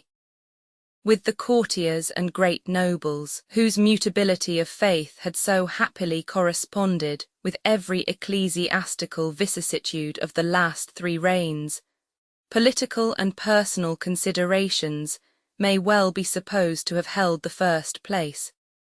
And though the old religion might still be endeared to them by many cherished associations, and by early prejudice, there were few among them who did not regard the liberation of the country from Spanish influence as ample compensation for the probable restoration of the religious establishment of Henry, or of Edward. Besides, there was scarcely an individual belonging to these classes who had not in some manner partaken of the plunder of the Church, and whom the avowed principles of Mary had not disquieted with apprehensions that some plan of compulsory restitution would sooner or later be attempted by an union of royal and papal authority. With the middling and lower classes, religious views and feelings were predominant. The doctrines of the new and better system of faith and worship had now become more precious and important than ever in the eyes of its adherents from the hardships which many of them had encountered for its sake, and from the interest which each disciple vindicated to himself in the glory and merit of the holy martyrs whose triumphant exit they had witnessed. With all the fervour of pious gratitude, they offered up their thanksgivings for the signal deliverance by which their prayers had been answered. The bloody tyranny of Mary was at an end, and though the known conformity of Elizabeth to Romish rites might apparently give room for doubts and suspicions, it should seem that neither Catholics nor Protestants were willing to believe that the daughter of Anne Boleyn could in her heart be a papist. Under this impression, the citizens of London, who spoke the sense of their own class throughout the kingdom, welcomed the new Queen as a protectress sent by heaven itself. But even in the first transports of their joy, and amid the pompous pageantries by which their loyal congratulations were expressed, they took care to intimate, in a manner not to be misunderstood, their hopes and expectations on the great concern now nearest to their hearts. Prudence confined within their own bosoms the regrets and murmurs of the popish clergy. Submission and a simulated loyalty were at present obviously their only policy. Thus not a whisper breathed abroad, but of joy and gratulation, and happy presage of the days to come. The sex, the youth, the accomplishments, the graces, the past misfortunes of the princess, all served to heighten the interest with which she was beheld. The age of chivalry had not yet expired, and in spite of the late unfortunate experience of a female reign, the romantic image of a maiden queen dazzled all eyes, subdued all hearts, inflamed the imaginations of the brave and courtly youth with visions of love and glory, exalted into a passionate homage the principle of loyalty, and urged adulation to the very brink of idolatry. The fulsome compliments on her beauty which Elizabeth, almost to the latest period of her life, not only permitted but required and delighted in, have been adverted to by all the writers who have made her reign and character their theme, and those of the number whom admiration and pity of the fair Queen of Scots have rendered hostile to her memory, have taken a malicious pleasure in exaggerating the extravagance of this weakness, by denying her, even in her freshest years, all pretensions to those personal charms by which her rival was so eminently distinguished. Others, however, have been more favourable, and probably more just, to her on this point, and it would be an injury to her memory to withhold from the reader the following portraitures which authorize us to form a pleasing as well as majestic image of this illustrious female at the period of her accession, and at the age of 25. She was a lady of great beauty, of decent stature, and of an excellent shape. In her youth she was adorned with a more than usual maiden modesty. Her skin was of pure white, and her hair of a yellow colour. Her eyes were beautiful and lively. In short, her whole body was well made, and her face was adorned with a wonderful and sweet beauty and majesty. This beauty lasted till her middle age, though it declined 31. And c. She was of personage tall, of hair and complexion fair, and therewith well favoured but high-nosed, of limbs and feature neat, and which added to the lustre of those exterior graces of stately and majestic comportment. Participating in this more of her father than her mother, who was of an inferior allay plausible, or, as the French hath it, more debonair and affable, virtues which might suit well with majesty, and which, descending as hereditary to the daughter, did render her of a more sweeter temper, and endeared her more to the love and liking of her people, who gave her the name and fame of a most gracious and popular Prince 32. The death of Mary was announced to the two houses, which were then sitting, by Heath Bishop of Ely, the Lord Chancellor. In both assemblies, after the decorum of a short pause, the notification was followed by joyful shouts of God save Queen Elizabeth, long and happily may she reign, and with great alacrity the members issued out to proclaim the new sovereign before the palace in Westminster and again at the Great Cross in Cheapside. The Londoners knew not how to contain their joy on this happy occasion. The bells of all the churches were set ringing, bonfires were kindled, and tables were spread in the streets according to the bountiful and hospitable custom of that day, where was plentiful eating, drinking, and making merry. On the following Sunday Te Deum was sung in the churches, probably an unexampled, however merited, expression of disrespect to the memory of the former sovereign. Elizabeth received the news of her own accession at Hatfield. We are not told that she affected any great concern for the loss of her sister, much less did any unbecoming sign of exultation escape her. But, falling on her knees, after a good time of respiration she uttered this verse of the Psalms: A domino factum est istud, et est mirabile oculis nostris 33, which to this day we find on the stamp of her gold, with this on her silver, possui diem adjutorum meum 34. 35 Several noblemen of the late Queen's council now repairing to her, she held at Hatfield on November the 20th her first Privy Council, at which she declared Sir Thomas Parry Comptroller of her household, Sir Edward Rogers Captain of the Guard, and Sir William Cecil Principal Secretary of State, all three being at the same time admitted to the Council Board. From these appointments, the first of her reign, some presages might be drawn of her future government, favourable to her own character, and correspondent to the wishes of her people. Parry was the person who had filled for many years the office of her cofferer, who was perfectly in the secret of whatever confidential intercourse she might formerly have held with the Lord Admiral, and whose fidelity to her in that business had stood firm against all the threats of the Protector and Council, and the artifices of those by whom his examination had been conducted.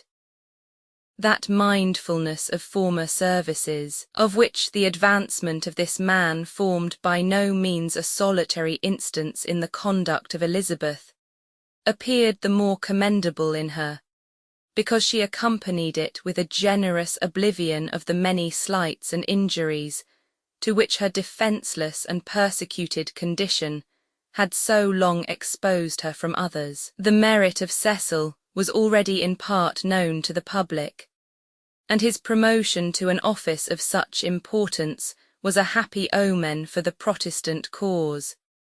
His attachment, to which had been judged the sole impediment to his advancement under the late reign, to situations of power and trust corresponding with the opinion entertained of his integrity and political wisdom. A brief retrospect of the scenes of public life in which he had already been an actor will best explain the character and sentiments of this eminent person, destined to wield for more than 40 years with unparalleled skill and felicity, under a mistress who knew his value, the energies of the English state.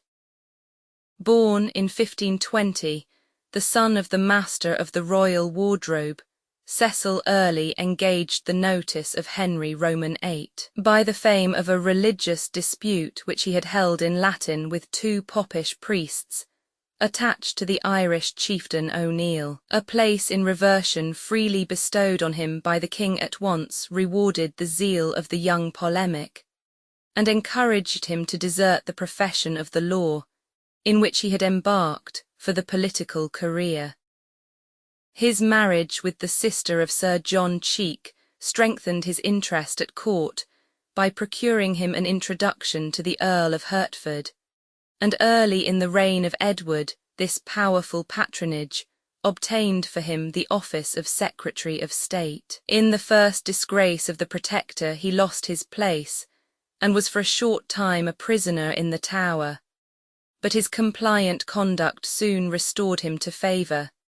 He scrupled not to draw the articles of impeachment against the Protector, and Northumberland, finding him both able in business and highly acceptable to the young monarch, procured or permitted his reinstatement in office in September 1550. Cecil, however, was both too wary and too honest to regard himself as pledged to the support of Northumberland's inordinate schemes of ambition, and scarcely any public man of the day, attached to the Protestant cause, escaped better in the affair of Lady Jane Grey.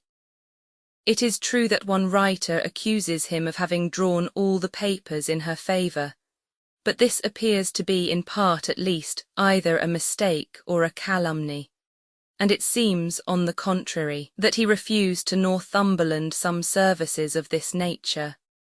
It has been already mentioned that his name appeared with those of the other Privy Councillors to Edward's settlement of the Crown, and his plea of having signed it merely as a witness to the King's signature deserves to be regarded as a kind of subterfuge. But he was early in paying his respects to Mary, and he took advantage of the graciousness with which she received his explanations to obtain a general pardon, which protected him from all personal danger. He lost, however, his place of secretary, which some have affirmed that he might have retained by further compliances in religion. This, however, is the more doubtful, because it cannot be questioned that he must have yielded a good deal on this point, without which he neither could nor would have made one of a deputation sent to conduct to England Cardinal Pole the papal legate, nor probably would he have been joined in commission with the cardinal and other persons sent to treat of a peace with France. But admitting, as we must, that this eminent statesman was far from aspiring to the praise of a confessor, he will still be found to deserve high commendation for the zeal and courage with which, as a member of Parliament, he defended the interests of his oppressed and suffering fellow Protestants. At considerable hazard to himself, he opposed with great freedom of speech a bill for confiscating the property of exiles for religion, and he appears to have escaped committal to the Tower on this account, solely by the presence of mind which he exhibited before the Council and the friendship of some of its members. He is known to have maintained a secret and intimate correspondence with Elizabeth during the time of her adversity, and to have assisted her on various trying occasions with his salutary counsels. And nothing could be more interesting than to trace the origin and progress of that confidential relation between these eminent, and in many respects congenial characters, which after a long course of years was only terminated by the hand of death. But materials for this purpose are unfortunately wanting. The letters on both sides were probably sacrificed by the parties themselves to the caution which their situation required, and among the published extracts from the Burleigh papers, only a single document is found relative to the connection subsisting between them during the reign of Mary. This is a short and uninteresting letter addressed to Cecil by Sir Thomas Benger, one of the princess's officers, in which, after some mention of accounts not now intelligible, he promises that he and Sir Thomas Parry will move the princess to grant his correspondent's request, which is not particularized, and assures him that as his coming thither would be thankfully received, so he wishes that all the friends of the princess entertain the same sense of that matter as he does. The letter seems to point at some official concern of Cecil in the affairs of Elizabeth. It is dated October 24, 1556. The private character of Cecil was in every respect exemplary, and his disposition truly amiable. His second marriage with one of the learned daughters of Sir Anthony Cook conferred upon him that exalted species of domestic happiness, which a sympathy in mental endowments can alone bestow, whilst it had the further advantage of connecting him with the excellent man her father, with Sir Nicholas Bacon and Sir Thomas Hobby, the husbands of two of her sisters, and generally with the wisest and most conscientious supporters of the Protestant interest. This great minister was honourably distinguished through life by an ardour and constancy of friendship rare in all classes of men, but esteemed peculiarly so in those whose lives are occupied amid the heartless ceremonial of courts and the political intrigues of princes. His attachments, as they never degenerated into the weakness of favouritism, were as much a source of benefit to his country as of enjoyment to himself, for his friends were those of virtue and the state, and there were few among the more estimable public men of this reign who were not indebted either for their first introduction to the notice of Elizabeth, their continuance in her favour, or their restoration to it when undeservedly lost, to the generous patronage or powerful intercession of Cecil. On appointing him a member of her council, the Queen addressed her secretary in the following gracious words: "I give you this charge, that you shall be of my privy council, and content yourself to take pains for me and my realm. This judgment I have of you, that you will not be corrupted with any gift, and that you will be faithful to the state, and that without respect of my private will, you will give me that counsel that you think best. and that if you shall know anything necessary to be declared to me of secrecy, you shall show it to myself only, and assure yourself I will not fail to keep taciturnity therein. And therefore herewith I charge you 36. Cardinal Pole was not doomed to be an eyewitness of the relapse of the nation into what he must have regarded as heresy of the most aggravated nature. He expired a few hours after his royal kinswoman, and Elizabeth, with due consideration for the illustrious ancestry, the learning, the moderation, and the blameless manners of the man, authorized his honourable interment at Canterbury among the archbishops his predecessors, with the attendance of 2 bishops, his ancient friends and the faithful companions of his long exile. On November 23d the Queen set forward for her capital, attended by a train of about 1,000 nobles, knights, gentlemen and ladies, and took up her abode for the present at the dissolved monastery of the Chartreux or Charter House, then the residence of Lord North, a splendid pile which offered ample accommodation for a royal retinue. Her next remove in compliance with ancient custom was to the Tower. On this occasion all the streets from the Charter House were spread with fine gravel. Singers and musicians were stationed by the way, and a vast concourse of people freely lent their joyful and admiring acclamations, as preceded by her heralds and great officers, and richly attired in purple velvet, she passed along mounted on her palfrey, and returning the salutations of the humblest of her subjects with graceful and winning affability. With what vivid and what affecting impressions of the vicissitudes attending on the great must she have passed again within the antique walls of that fortress once her dungeon, now her palace. She had entered it by the Traitor's Gate, a terrified and defenceless prisoner, smarting under many wrongs, hopeless of deliverance, and apprehending nothing less than an ignominious death. She had quitted it, still a captive under the guard of armed men, to be conducted she knew not whither. She returned to it in all the pomp of royalty, surrounded by the ministers of her power, ushered by the applauses of her people, the cherished object of every eye, the idol of every heart.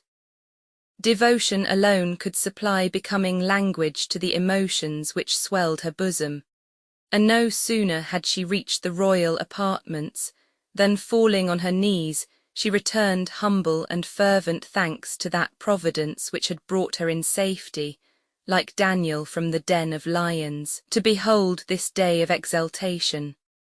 Elizabeth was attended on her passage to the Tower by one who like herself returned with honour to that place of his former captivity, but not like herself, with a mind disciplined by adversity to receive with moderation and wisdom the good vicissitude of joy. This person was Lord Robert Dudley, whom the Queen had thus early encouraged to aspire to her future favours by appointing him to the office of Master of the Horse. We are totally uninformed of the circumstances which had recommended to her peculiar patronage this bad son of a bad father, whose enterprises, if successful, would have disinherited of a kingdom Elizabeth herself no less than Mary. But it is remarkable that even under the reign of the latter, the surviving members of the Dudley family had been able to recover in great measure from the effects of their late signal reverses. Lord Robert, soon after his release from the Tower, contrived to make himself so acceptable to King Philip by his courtier-like attentions, and to Mary by his diligence in posting backwards and forwards to bring her intelligence of her husband during his long visits to the Continent, that he earned from the latter several marks of favour. 2 of his brothers fought, and one fell in the Battle of St. Quintin's, and immediately afterwards the Duchess their mother found means, through some Spanish interests and connections, to procure the restoration in blood of all her surviving children. The appointment of Robert to the place of Master of the Ordnance soon followed. so that even before the accession of Elizabeth, he might be regarded as a rising man in the state. His personal graces and elegant accomplishments are on all hands acknowledged to have been sufficiently striking to dazzle the eyes and charm the heart of a young princess of a lively imagination and absolute mistress of her own actions. The circumstance of his being already married blinded her perhaps to the nature of her sentiments towards him, or at least it was regarded by her as a sufficient sanction in the eyes of the public for those manifestations of favour and esteem with which she was pleased to honour him. But whether the affection which she entertained for him best deserved the name of friendship or a still tenderer one, seems after all a question of too subtile and obscure a nature for sober discussion.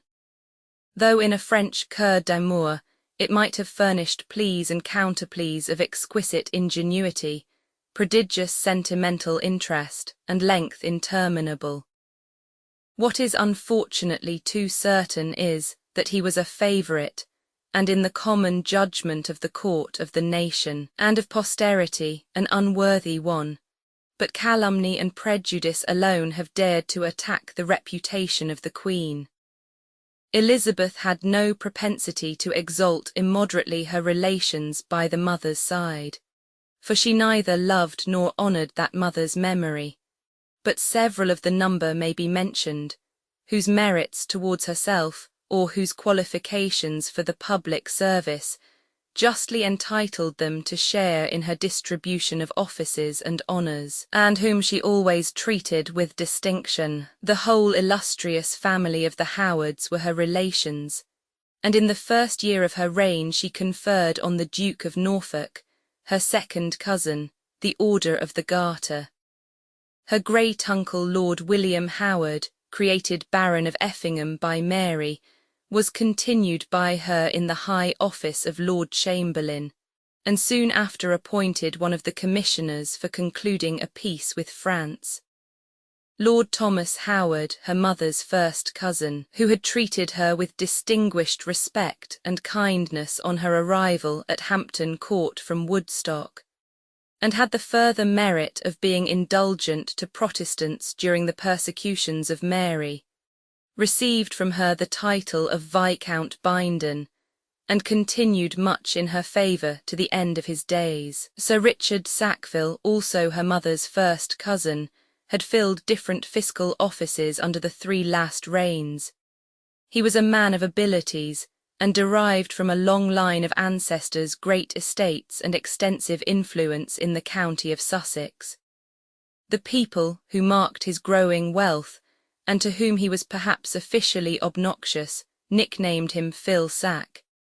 In Mary's time he was a Catholic, a privy councillor and chancellor of the Court of Augmentations. Under her successor he changed the first designation and retained the 2 last, which he probably valued more. He is chiefly memorable as the father of Sackville the poet, afterwards Lord Buckhurst and progenitor of the Dukes of Dorset. Sir Francis Knowles, whose lady was one of the Queen's nearest kinswomen, was deservedly called to the Privy Council on his return from his voluntary banishment for conscience' sake. His sons gained considerable influence in the court of Elizabeth. His daughter, the mother of Essex, and afterwards the wife of Leicester, was for various reasons long an object of the Queen's particular aversion. But of all her relations, the one who had deserved most at her hands was Henry Carey, brother to Lady Knowles, and son to Mary Boleyn, her Majesty's aunt. This gentleman had expended several £1,000s of his own patrimony in her service and relief during the time of her imprisonment, and she liberally requited his friendship at her first creation of peers, by conferring upon him, with the title of Baron Hunsdon, the royal residence of that name, with its surrounding park and several beneficial leases of Crown lands. He was afterwards joined in various commissions and offices of trust, but his remuneration was on the whole by no means exorbitant, for he was not rapacious and consequently not importunate, and the Queen, in the employments which she assigned him, seemed rather to consult her own advantage and that of her country, by availing herself of the abilities of a diligent and faithful servant, than to please herself by granting rewards to an affectionate and generous kinsman. In fact, Lord Hunsdon was skilled as little in the ceremonious and sentimental gallantry which she required from her courtiers, as in the circumspect and winding policy which she approved in her statesmen. As he lived in a ruffling time, says Naunton, so he loved sword and buckler men, and such as our fathers want to call men of their hands, of which sort he had many brave gentlemen that followed him, yet not taken for a popular or dangerous person. Though extremely choleric, he was honest and not at all malicious. It was said of him that his Latin and his dissimulation were both alike, equally bad, and that his custom in swearing and obscenity in speech made him seem a worse Christian than he was. Fuller relates of him the following characteristic anecdote. Once, one Mr. Colt chanced to meet him coming from Hunsdon to London in the equipage of a lord of those days. The lord, on some former grudge, gave him a box on the ear. Colt presently returned the principal with interest, and thereupon his servants, drawing their swords, swarmed about him. "You rogues," said my lord, "may not I and my neighbour change a blow, but you must interpose." Thus the quarrel was begun and ended in the same minute 37. The Queen's attachment to such of her family as she was pleased to honour with her notice was probably the more constant because there was nothing in it of excess or of blindness. Even Leicester, in the height of his favour, felt that he must hold sacred their claims to her regard. According to Naunton's phrase, he used to say of Sackville and Hunsdon, that they were of the tribe of Dan, and were noli me tangers. After a few days spent in the Tower, Elizabeth passed by water to Somerset Place, and thence, about a fortnight after, when the funeral of her predecessor was over, to the Palace of Westminster, where she kept her Christmas. Busy preparation was now making in her good city of London against the solemn day of her passage in state from the Tower to her coronation at Westminster. The usages and sentiments of that age conferred upon these public ceremonials a character of earnest and dignified importance now lost. And on this memorable occasion, when the mingled sense of deliverance received and a future favour to be conciliated had opened the hearts of all men, it was resolved to lavish in honour of the new sovereign every possible demonstration of loyal affection, and every known device of festal magnificence. The costume of the age was splendid. Gowns of velvet or satin, richly trimmed with silk, furs, or gold lace, costly gold chains, and caps or hoods of rich materials adorned with feathers or ouches, decorated on all occasions of display the persons not of nobles or courtiers alone, but of their crowds of retainers and higher menials, and even of the plain substantial citizens. Female attire was proportionally sumptuous. Hangings of cloth of silk, of velvet, cloth of gold or silver, or needlework sublime, clothed on days of family festivity the upper chamber 38 of every house of respectable appearance. These on public festivals were suspended from the balconies, and uniting with the banners and pennons floating overhead, gave to the streets almost the appearance of a suit of long and gaily dressed saloons. Every circumstance thus conspired to render the public entry of Queen Elizabeth the most gorgeous, and at the same time the most interesting spectacle of the kind ever exhibited in the English metropolis. Her Majesty was first to be conducted from her palace in Westminster to the royal apartments in the Tower, and a splendid water procession was appointed for the purpose. At this period, when the streets were narrow and ill-paved, the roads bad, and the luxury of close carriages unknown. The Thames was the great thoroughfare of the metropolis, the old Palace of Westminster, as well as those of Richmond and Greenwich. The favourite summer residences of the Tudor princes stood on its banks, and the court passed from one to the other in barges. The nobility were beginning to occupy with their mansions and gardens the space between the Strand and the water, and it had become a reigning folly amongst them to vie with each other in the splendour of their barges and of the liveries of the rowers, who were all distinguished by the crests or badges of their lords.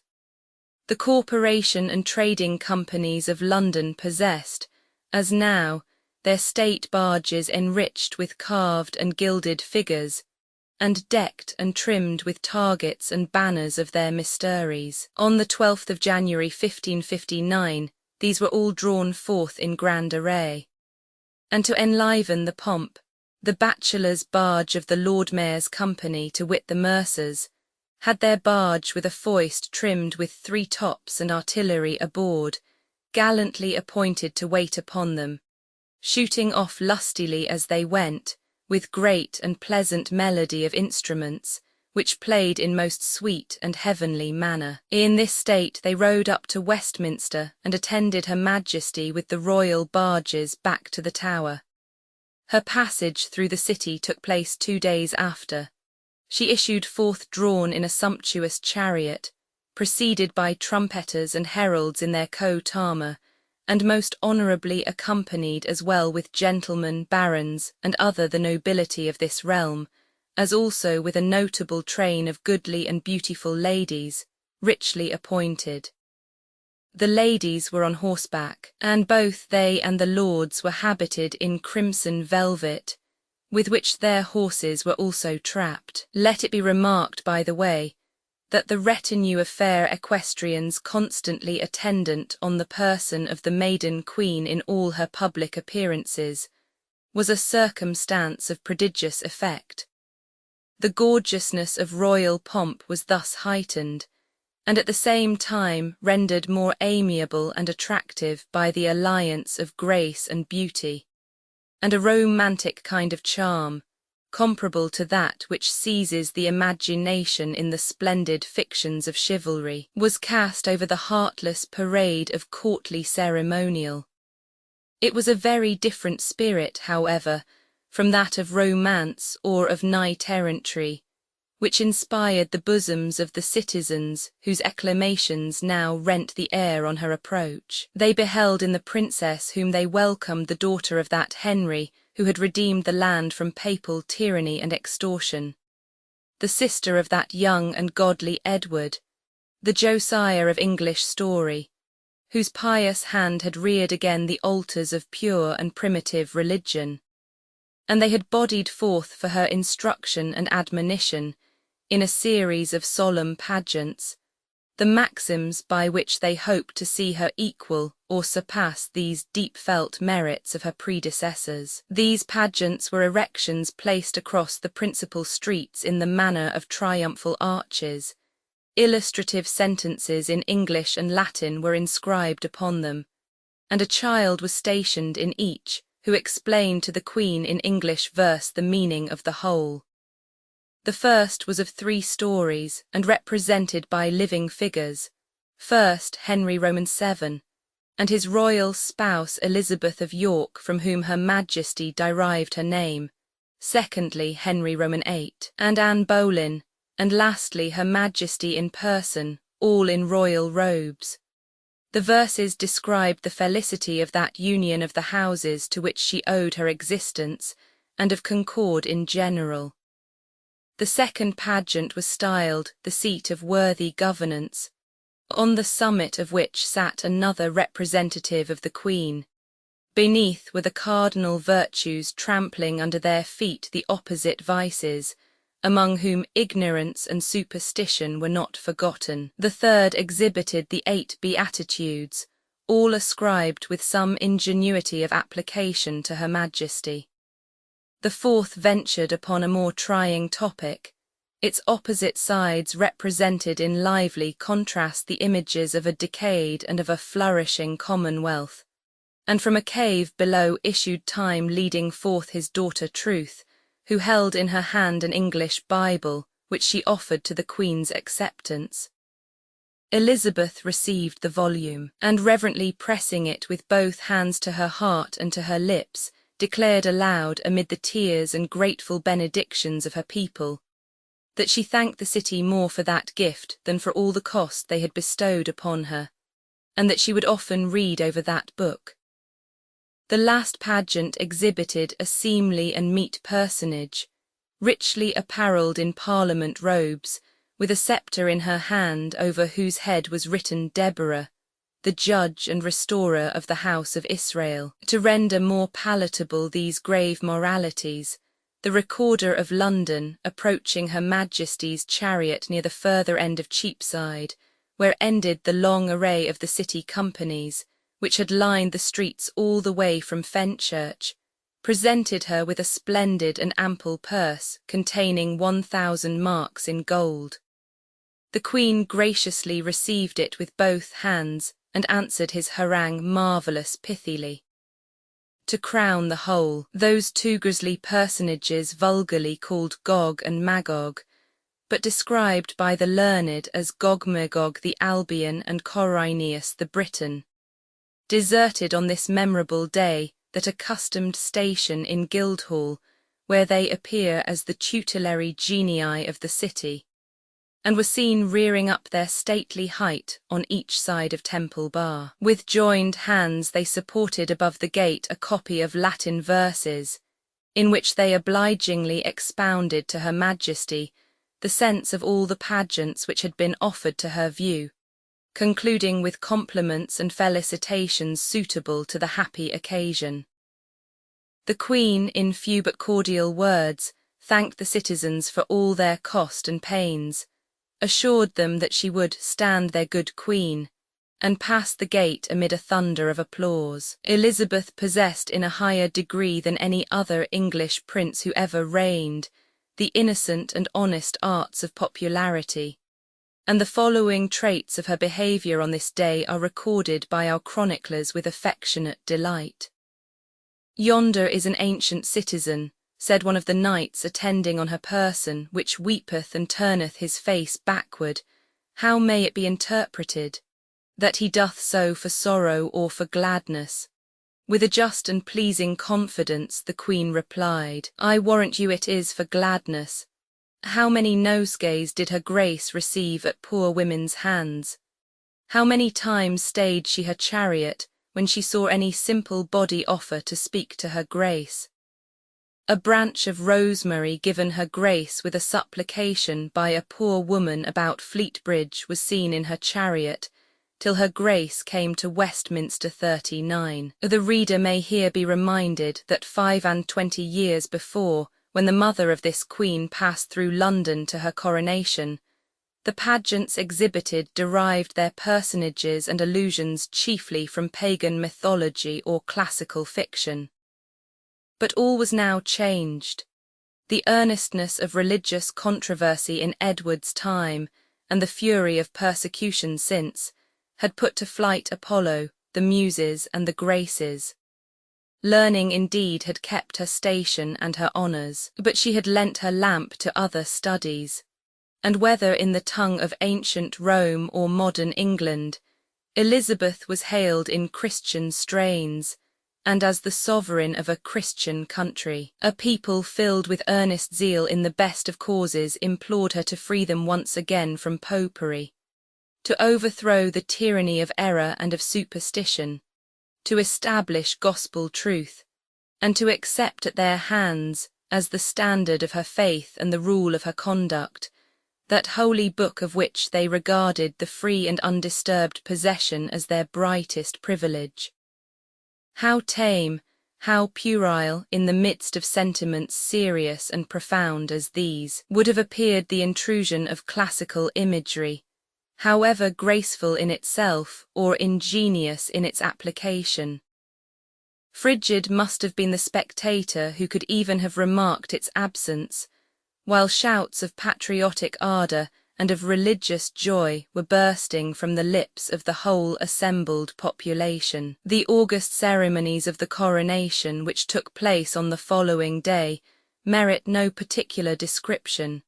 Regulated in everything by ancient custom, they afforded little scope for that display of popular sentiment which had given so intense an interest to the procession of the day before.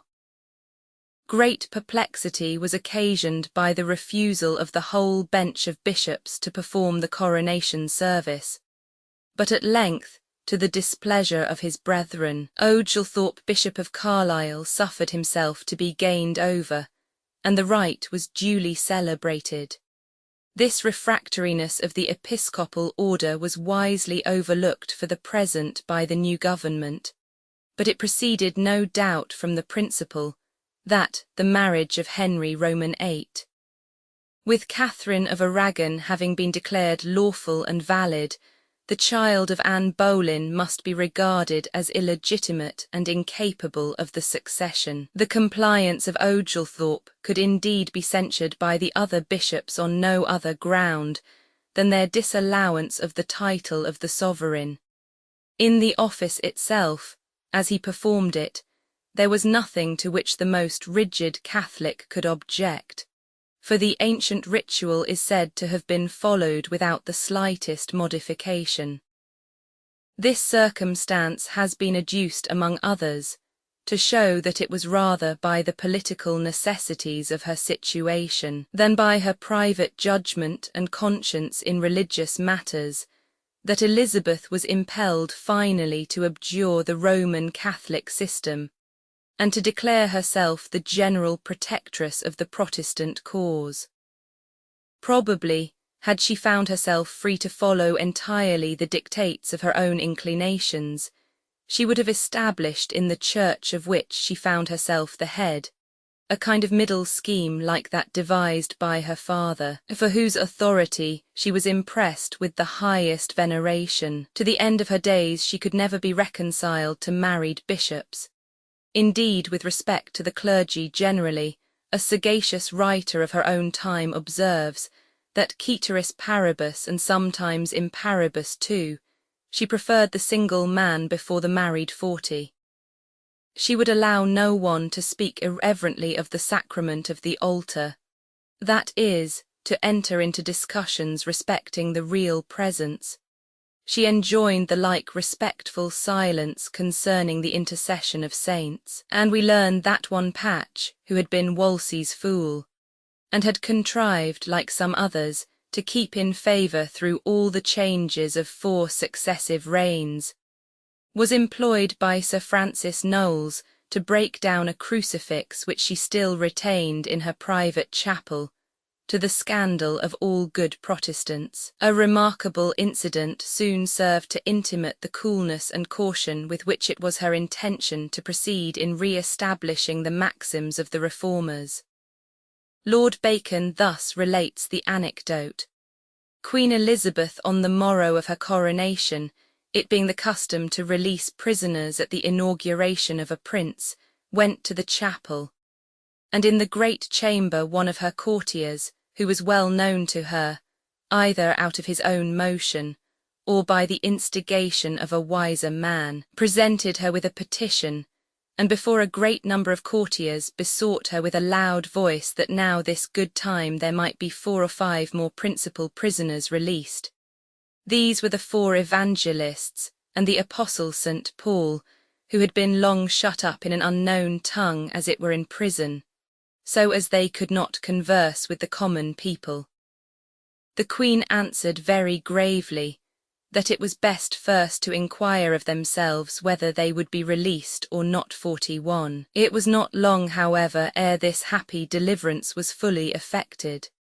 Before her coronation, Elizabeth had taken the important step of authorizing the reading of the liturgy in English, but she forbade preaching on controverted topics generally, and all preaching at Paul's Cross in particular, till the completion of that revision of the service used in the time of Edward VI, which she had entrusted to Parker, Archbishop-elect of Canterbury, with several of her wisest counsellors. It was the zeal of the ministers lately returned from exile, many of whom had imbibed at Geneva or Zurich ideas of a primitive simplicity in Christian worship, widely remote from the views and sentiments of the Queen, which gave occasion to this prohibition. The learning, the piety, the past sufferings of the men gave them great power over the minds and opinions of the people, who ran in crowds to listen to their sermons.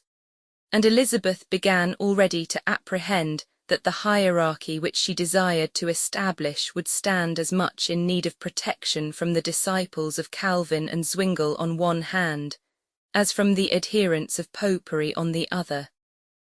There is good reason to believe that a royal proclamation issued some time after, by which all manner of plays and interludes were forbidden to be represented till after the ensuing Hallowmass, was dictated by similar reasons of state, with the prohibition of popular and unlicensed preaching.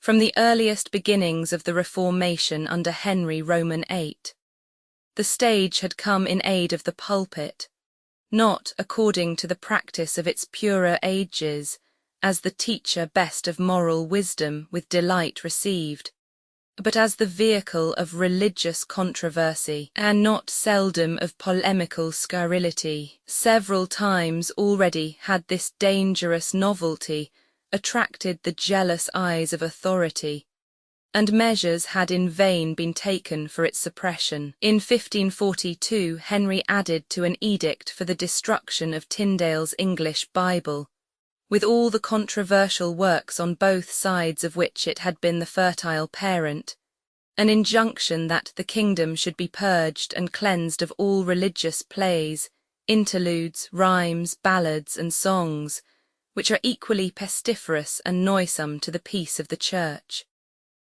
During the reign of Edward, when the Papists had availed themselves of the licence of the theatre to attack Cranmer and the Protector, a similar prohibition was issued against all dramatic performances, as tending to the growth of disquiet, division, tumults and uproars. Mary's Privy Council, on the other hand, found it necessary to address a remonstrance to the President of the North, respecting certain players, servants to Sir Francis Lake, who had gone about the country representing pieces in ridicule of the King and Queen and the formalities of the Mass.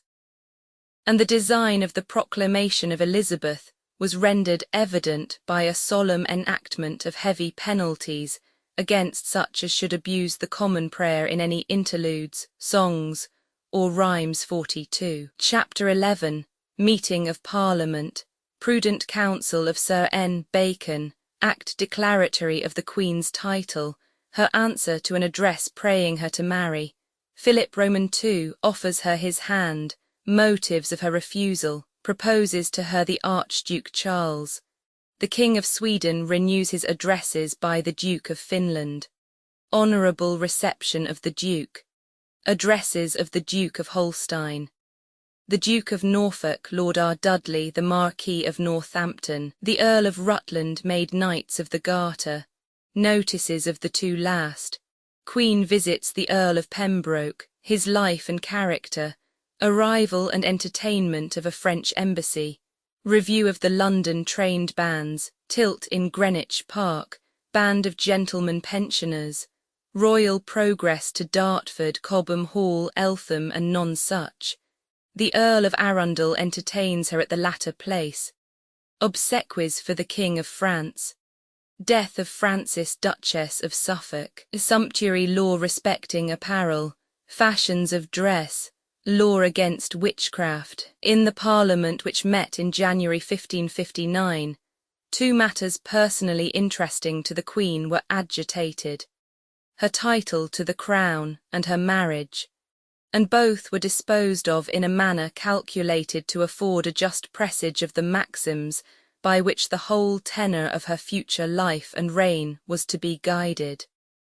By the eminently prudent and judicious counsels of Sir Nicholas Bacon, Keeper of the Seals, she omitted to require of Parliament the repeal of those acts of her father's reign, which had declared his marriage with her mother null, and herself illegitimate, and reposing on the acknowledged maxim of law, that the crown once worn takes away all defects in blood, she contented herself with an act declaratory in general terms of her right of succession. Thus the whole perplexing subject of her mother's character and conduct was consigned to an oblivion equally safe and decent, and the memory of her father, which, in spite of all his acts of violence and injustice, was popular in the nation and respected by herself, was saved from the stigma which the vindication of Anne Boleyn must have impressed indelibly upon it. On the other topic, she explained herself with an earnest sincerity which might have freed her from all further importunity in any concern less interesting to the wishes of her people. To a deputation from the House of Commons with an address, the special matter whereof was to move her Grace to marriage. After a gracious reception, she delivered an answer in which the following passages are remarkable, from the which, if either ambition of high estate, offered to me in marriage by the pleasure and appointment of my prince, whereof I have some records in this presence, as you our treasurer well know, or if eschewing the danger of mine enemies, or the avoiding of the peril of death, whose messenger, or rather a continual watchman, the prince's indignation, was no little time daily before mine eyes, by whose means, although I know or justly may suspect, yet I will not now utter, or if the whole cause were in my sister herself, I will not now burden her therewith, because I will not charge the dead. If any of these, I say, could have drawn or dissuaded me from this kind of life, I had not now remained in this estate wherein you see me.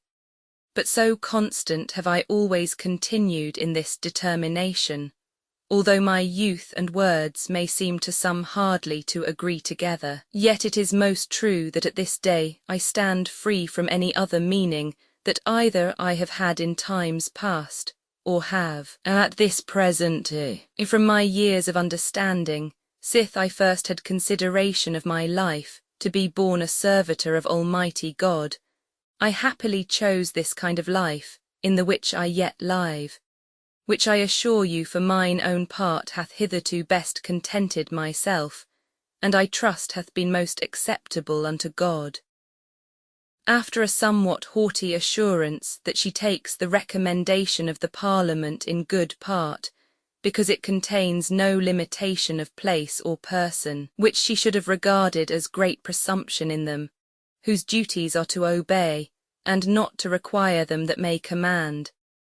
Having declared that should she change her resolution, she will choose one for her husband who shall, if possible, be as careful for the realm as herself, she thus concludes, and in the end this shall be for me sufficient, that a marble stone shall declare that a queen, having reigned such a time, lived and died a virgin. One matrimonial proposal her Majesty had already received, and that at once the most splendid and the least suitable which Europe could afford. Philip of Spain, loth to relinquish his hold upon England, but long since aware of the impracticability of establishing any claims of his own in opposition to the title of Elizabeth, now sought to reign by her, and to the formal announcement which she conveyed to him of the death of his late wife, accompanied with expressions of her anxiety to preserve his friendship, he had replied by an offer of his hand. The objections to this union were so peculiarly forcible and so obvious to every eye, that it appears at first view almost incredible that the proposal should have been made, as it yet undoubtedly was, seriously, and with strong expectations of success. But Philip, himself a politician, believed Elizabeth to be one also, and he flattered himself that he should be able to point out such advantages in the connection as might overbalance in her mind any scruples of patriotism, of feeling, or of conscience. She stood alone, the last of her father's house, unsupported at home by the authority of a powerful royal family, or abroad by great alliances. The Queen of Scots, whom few of the subjects of Elizabeth denied to be next heir to the crown, and whose claim was by most of the Catholics held preferable to her own, was married to the Dauphin of France. Consequently, her title would be upheld by the whole force of that country, with which, as well as with Scotland, Elizabeth at her accession had found the nation involved in an unsuccessful war. The loss of Calais, the decay of trade, the failure of the exchequer, and the recent visitations of famine and pestilence had infected the minds of the English with despondency, and paralyzed all their efforts. In religion they were confessedly a divided people.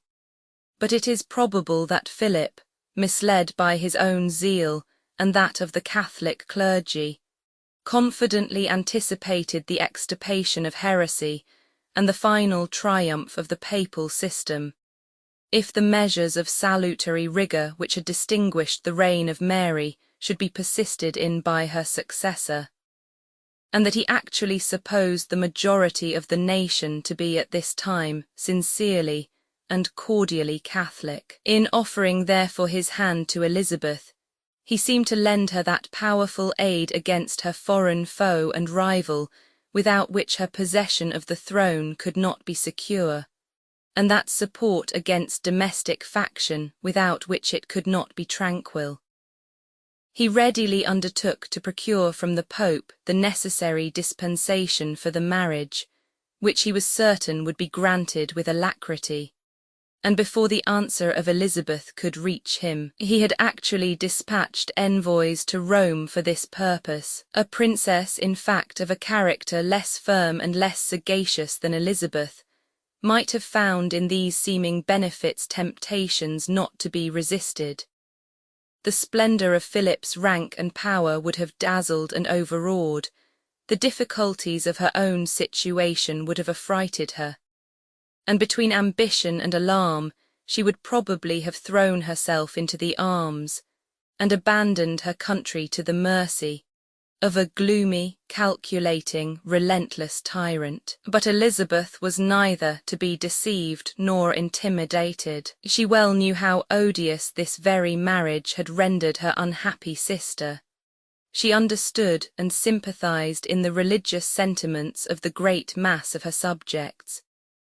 She felt too all the pride, as well as the felicity, of independence, and looking around with a cheerful confidence on a people who adored her, she formed at once the patriotic resolution to wear her English diadem by the suffrage of the English nation alone, unindebted to the protection and free from the participation of any brother monarch living, even of him who held the highest place among the potentates of Europe. Her best and wisest counsellors applauded her decision, but they unanimously advised that no means consistent with the rejection of his suit should be omitted, by which the friendship of the King of Spain might be preserved and cultivated.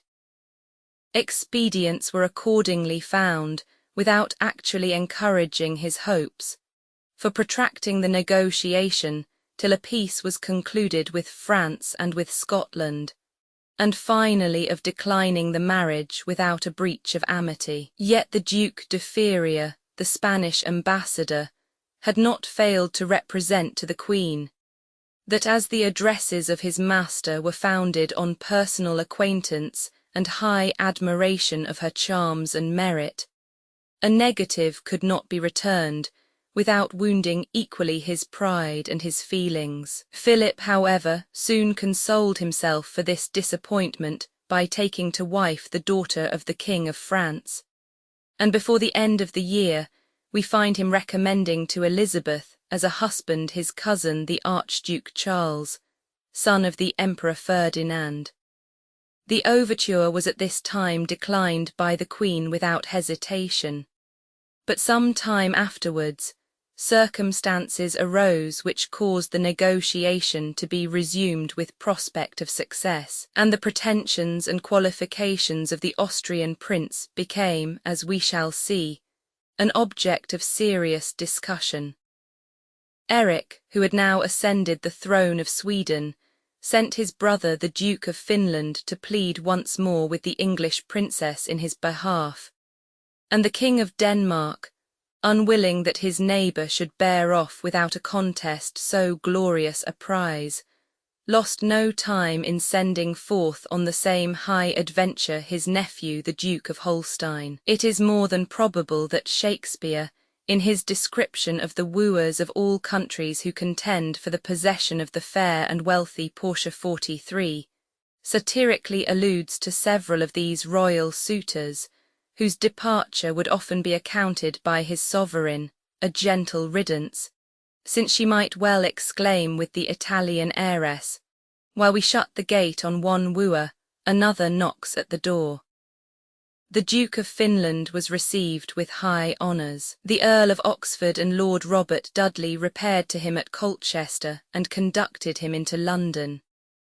At the corner of Gracechurch Street he was received by the Marquis of Northampton and Lord Ambrose Dudley, attended by many gentlemen, and what seems remarkable by ladies also, and thence, followed by a great troop of gentlemen in gold chains and yeomen of the guard, he proceeded to the Bishop of Winchester's palace in Southwark, which was hung with rich cloth of Arras, and wrought with gold and silver and silks, and there he remained. On the last circumstance it may be remarked, that it appears at this time to have been the invariable custom for ambassadors and other royal visitants to be lodged at some private house, where they were entertained, nominally perhaps at the expense of the sovereign, but really to the great cost as well as inconvenience of the selected host. The practice discovers a kind of feudal right of ownership still claimed by the prince in the mansions of his barons, some of which indeed were royal castles or manor houses, and held perhaps under peculiar obligations. At the same time, it gives us a magnificent idea of the size and accommodation of these mansions, and of the style of housekeeping used in them. It further intimates that an habitual distrust of these foreign guests caused it to be regarded as a point of prudence to place them under the secret inspection of some native of approved loyalty and discretion. Prisoners of state, as well as ambassadors and royal strangers, were thus committed to the private custody of peers or bishops. The Duke of Holstein on his arrival was lodged at Somerset Place, of which the Queen had granted the use to Lord Hunsdon.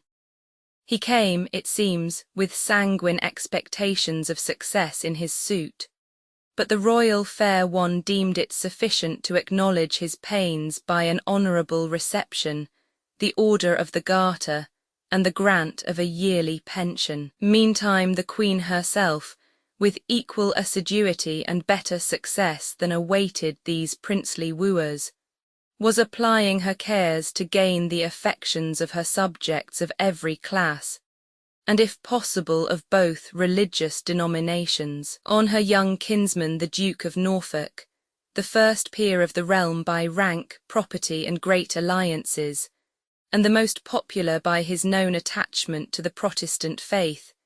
She now conferred the distinction of the Garter, decorating with it at the same time the Marquis of Northampton, the Earl of Rutland, and Lord Robert Dudley. The Marquis, a brother of Queen Catherine Parr, whom he resembled in the turn of his religious opinions, had been for these opinions a great sufferer under the last reign. On pretext of his adherence to the cause of Jane Grey, in which he had certainly not partaken more deeply than many others who found nothing but favour in the sight of Mary, he was attainted of high treason, and though his life was spared, his estates were forfeited, and he had remained ever since in disgrace and suspicion. A divorce which he had obtained from an unfaithful wife under the ecclesiastical law of Henry Roman VIII, was also called in question, and an after-marriage which he had contracted declared null, but it appears to have been confirmed under Elizabeth. He was accounted a modest and upright character, endowed with no great talents for military command, in which he had been unsuccessful, nor yet for civil business, but distinguished by a fine taste in music and poetry, which formed his chief delight. From the new sovereign's substantial benefits as well as flattering distinctions awaited him, being reinstated by her in the possession of his confiscated estates, and appointed a privy councillor. Henry II, Earl of Rutland, of the surname of Manners, was the representative of a knightly family seated during many generations at Ettal in Northumberland, and known in border history amongst the stoutest champions on the English side. But Ettal, a place of strength, was more than once laid in ruins, and the lands devastated and rendered nothing worth by incursions of the Scots. And though successive kings rewarded the services and compensated the losses of these valiant knights by grants of land and appointments to honourable offices in the north, it was many an age before they attained to such a degree of wealth as would enable them to appear with distinction amongst the great families of the kingdom. At length Sir Robert Manners, High Sheriff of Northumberland, having recommended himself to the favour of the king-making Warwick and of Richard, Duke of Gloucester, was fortunate enough by a judicious marriage with the daughter of Lord Roos, heiress of the Tiptofts Earls of Worcester, to add the noble castle and fertile vale of Belvoir to the battered towers and wasted fields of his paternal inheritance. A second splendid alliance completed the aggrandizement of the house of Manners. The son of Sir Robert, bearing in right of his mother the title of Lord Roos, and knighted by the Earl of Surrey for his distinguished bravery in the Scottish wars, was honoured with the hand of and sole heiress of Sir Thomas St. Leger by the Duchess Dowager of Exeter, a sister of King Edward Roman IV. The heir of this marriage, in consideration of his maternal ancestry, was advanced by Henry Roman VIII to the title of Earl of Rutland, never born but by princes of the blood. His successor, whom the Queen was pleased to honour on this occasion, had suffered a short imprisonment in the cause of Jane Grey, but was afterwards entrusted by Mary with a military command. Under Elizabeth, he was Lord Lieutenant of the counties of Nottingham and Rutland, and one of the commissioners for enforcing the oath of supremacy on all persons in offices of trust or profit, suspected of adherence to the old religion. He died in 1563. Of Lord Robert Dudley, it is only necessary here to observe that his favour with the Queen became daily more apparent, and began to give fears and jealousies to her best friends and wisest counsellors. The hearts of the common people, as this wise princess well knew, were easily and cheaply to be won by gratifying their eyes with the frequent view of her royal person, and she neglected no opportunity of offering herself, all smiles and affability, to their ready acclamations. On one occasion she passed publicly through the city to visit the mint and inspect the new coinage, which she had the great merit of restoring to its just standard from the extremely depreciated state to which it had been brought by the successive encroachments of her immediate predecessors. Another time she visited the dissolved priory of St. Mary Spittal in Bishopsgate Street, which was noted for its pulpit cross, where on set days the Lord Mayor and aldermen attended to hear sermons. It is conjectured that the Queen went thither for the same purpose, but if this were the case her equipage was somewhat whimsical. She was attended, as Stowe informs us, by 1,000 men in harness with shirts of mail and corselets and morrice pikes, and 10 great pieces carried through the city unto the court, with drums and trumpets sounding, and 2 morrice dancings, and in a cart 2 white bears. Having supped one afternoon with the Earl of Pembroke at Baynard's Castle in Thames Street, she afterwards took boat and was rowed up and down the river. Hundreds of boats and barges rowing about her, and thousands of people thronging at the waterside to look upon Her Majesty, rejoicing to see her, and partaking of the music and sights upon the Thames. This peer was the offspring of a base-born son of William Herbert, Earl of Pembroke, and coming early to court to push his fortune, became an esquire of the body to Henry Roman VIII. Soon ingratiating himself with this monarch, he obtained from his customary profusion towards his favourites several offices in Wales and enormous grants of abbey lands in some of the southern counties. In the year 1554, the 37th of his age, we find him considerable enough to procure the king's licence to retain 30 persons at his will and pleasure, over and above such persons as attended on him, and to give them his livery, badges, and cognizance. The king's marriage with Catherine Parr, his wife's sister, increased his consequence, and Henry on his deathbed appointed him one of his executors and a member of the young king's council. He was actively useful in the beginning of Edward's reign, in keeping down commotions in Wales and suppressing some which had arisen in Wiltshire and Somersetshire. This service obtained for him the office of Master of the Horse, and that more important service which he afterwards performed at the head of 1,000 Welshmen, with whom he took the field against the Cornish rebels, was rewarded by the Garter, the presidency of the Council for Wales, and a valuable wardship. He figured next as commander of part of the forces in Picardy and governor of Calais, and found himself strong enough to claim of the feeble protector as his reward the titles of Baron Herbert and Earl of Pembroke, become extinct by the failure of legitimate heirs.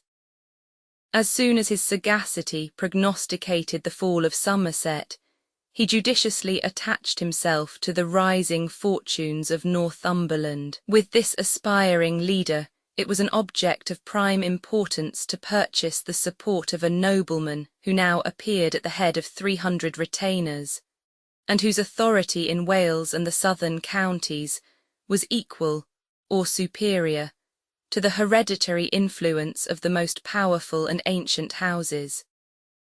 To engage him therefore the more firmly in his interest, Northumberland proposed a marriage between Pembroke's son Lord Herbert and Lady Catherine Grey, which was solemnised at the same time with that between Lord Guildford Dudley and the Lady Jane, her eldest sister. But no ties of friendship or alliance could permanently engage Pembroke on the losing side, and though he concurred in the first measures of the Privy Council in behalf of Lady Jane's title, it was he who devised a pretext for extricating its members from the Tower, where Northumberland had detained them in order to secure their fidelity, and assembling them in Baynard's Castle, procured their concurrence in the proclamation of Mary.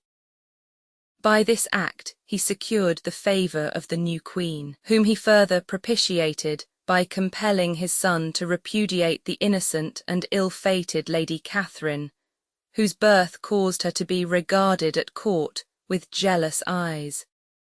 Mary soon confided to him the charge of effectually suppressing Wyatt's rebellion, and afterwards constituted him her captain general beyond the seas, in which capacity he commanded the English forces at the Battle of St. Quintin's. Such was the respect entertained for his experience and capacity, that Elizabeth admitted him to her Privy Council immediately after her accession, and as a still higher mark of her confidence named him, with the Marquis of Northampton, the Earl of Bedford, and Lord John Grey, leading men of the Protestant party, to assist at the meetings of divines and men of learning by whom the religious establishment of the country was to be settled. He was likewise appointed a commissioner for administering the oath of supremacy.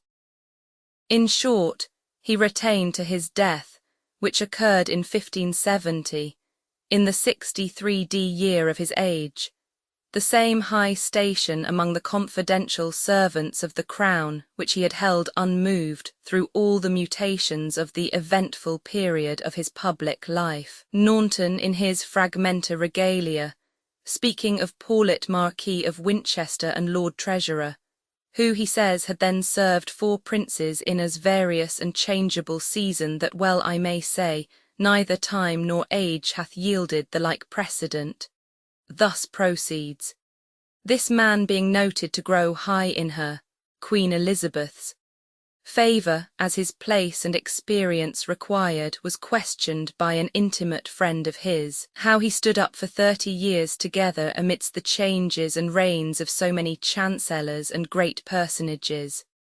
Why, quoth the Marquis, autus sum ex salis non ex quercu, by being a willow and not an oak.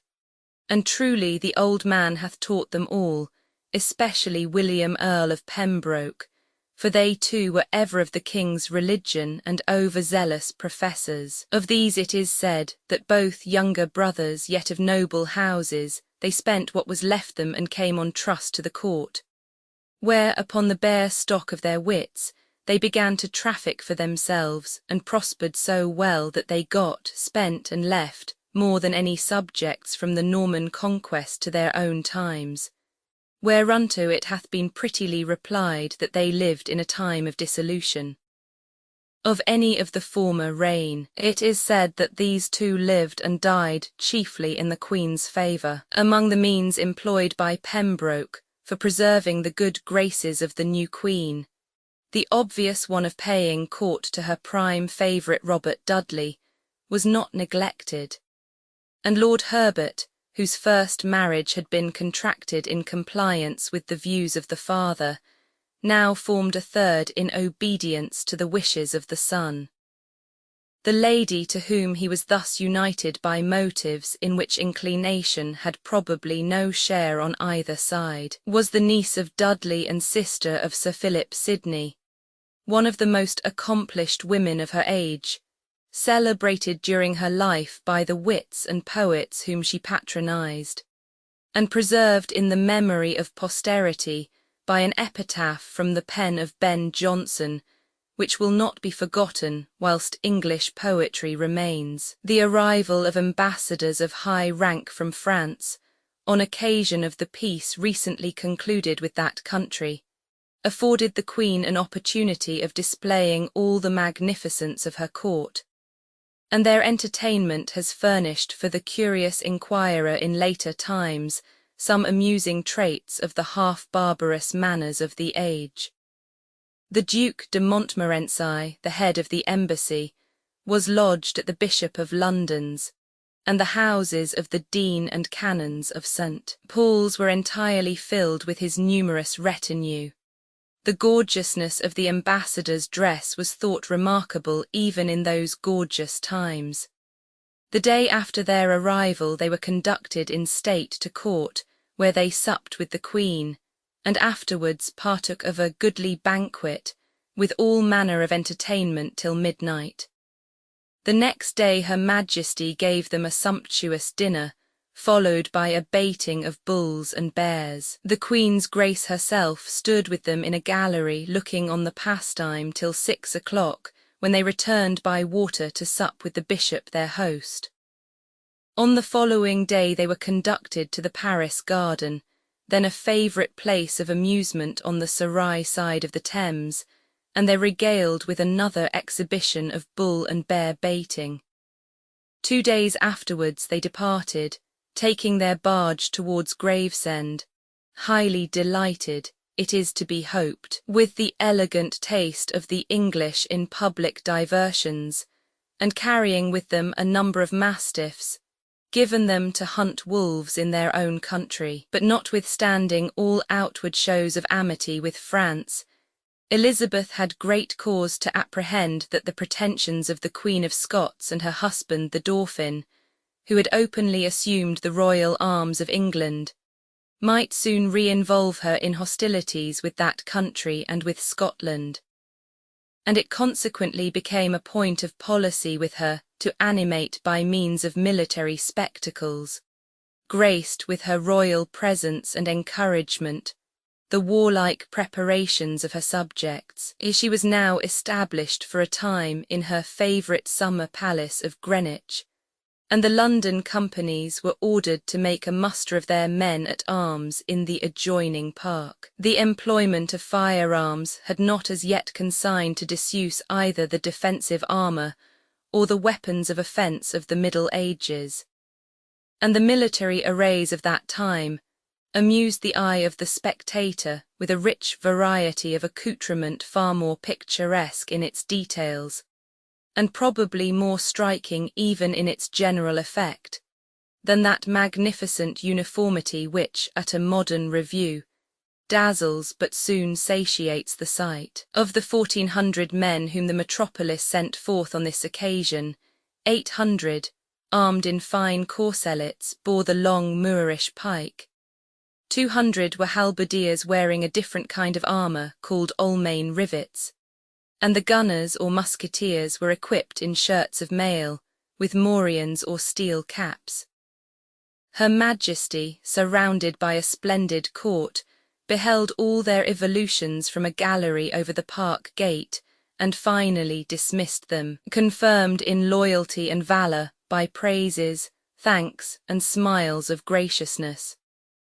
A few days afterwards the Queen's pensioners were appointed to run with the spear, and this chivalrous exhibition was accompanied with such circumstances of romantic decoration as peculiarly delighted the fancy of Elizabeth. She caused to be erected for her in Greenwich Park a banqueting house, made with fir poles and decked with birch branches and all manner of flowers both of the field and the garden, as roses, juliflowers, lavender, marigolds, and all manner of strewing herbs and rushes. Tents were also set up for her household, and a place was prepared for the tilters.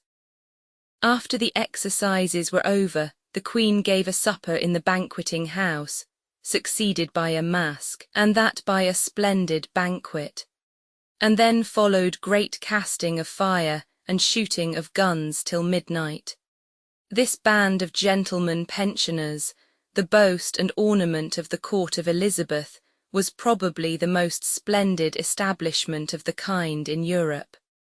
It was entirely composed of the flower of the nobility and gentry, and to be admitted to serve in its ranks was during the whole of the reign regarded as a distinction, worthy the ambition of young men of the highest families and most brilliant prospects. Sir John Holles, afterwards Earl of Clare, was accustomed to say that while he was a pensioner to Queen Elizabeth, he did not know a worse man in the whole band than himself, yet he was then in possession of an inheritance of 4,000 a year.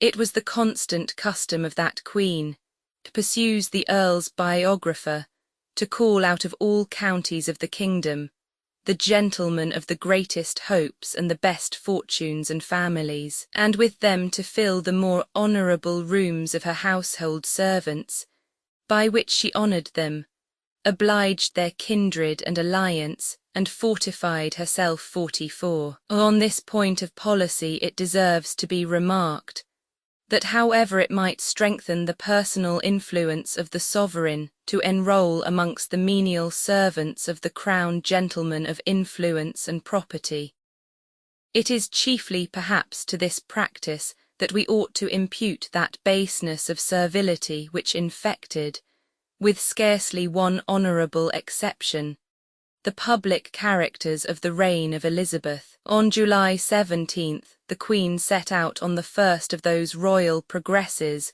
which form so striking a feature in the domestic history of her reign. In them, as in most of the recreations in which she at any time indulged herself, Elizabeth sought to unite political utilities with the gratification of her taste for magnificence, and especially for admiration. It has also been surmised that she was not inattentive to the savings occasioned to her privy purse by maintaining her household for several weeks in every year at the expense of her nobles, or of the towns through which she passed.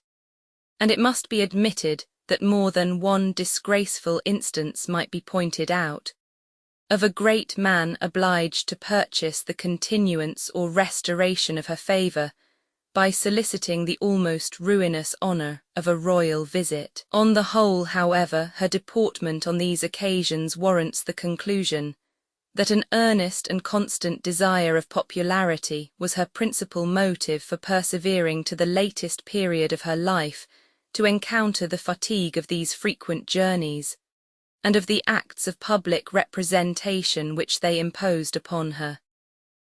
In her progress, says an acute and lively delineator of her character, she was most easy to be approached. Private persons and magistrates, men and women, country people and children, came joyfully and without any fear to wait upon her and see her. Her ears were then open to the complaints of the afflicted and of those that had been any way injured.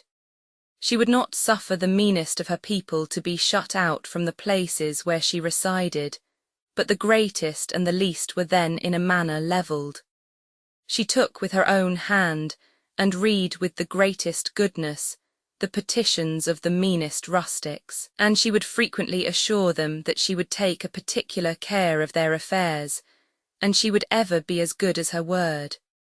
She was never seen angry with the most unseasonable or uncourtly approach. She was never offended with the most impudent or importunate petitioner.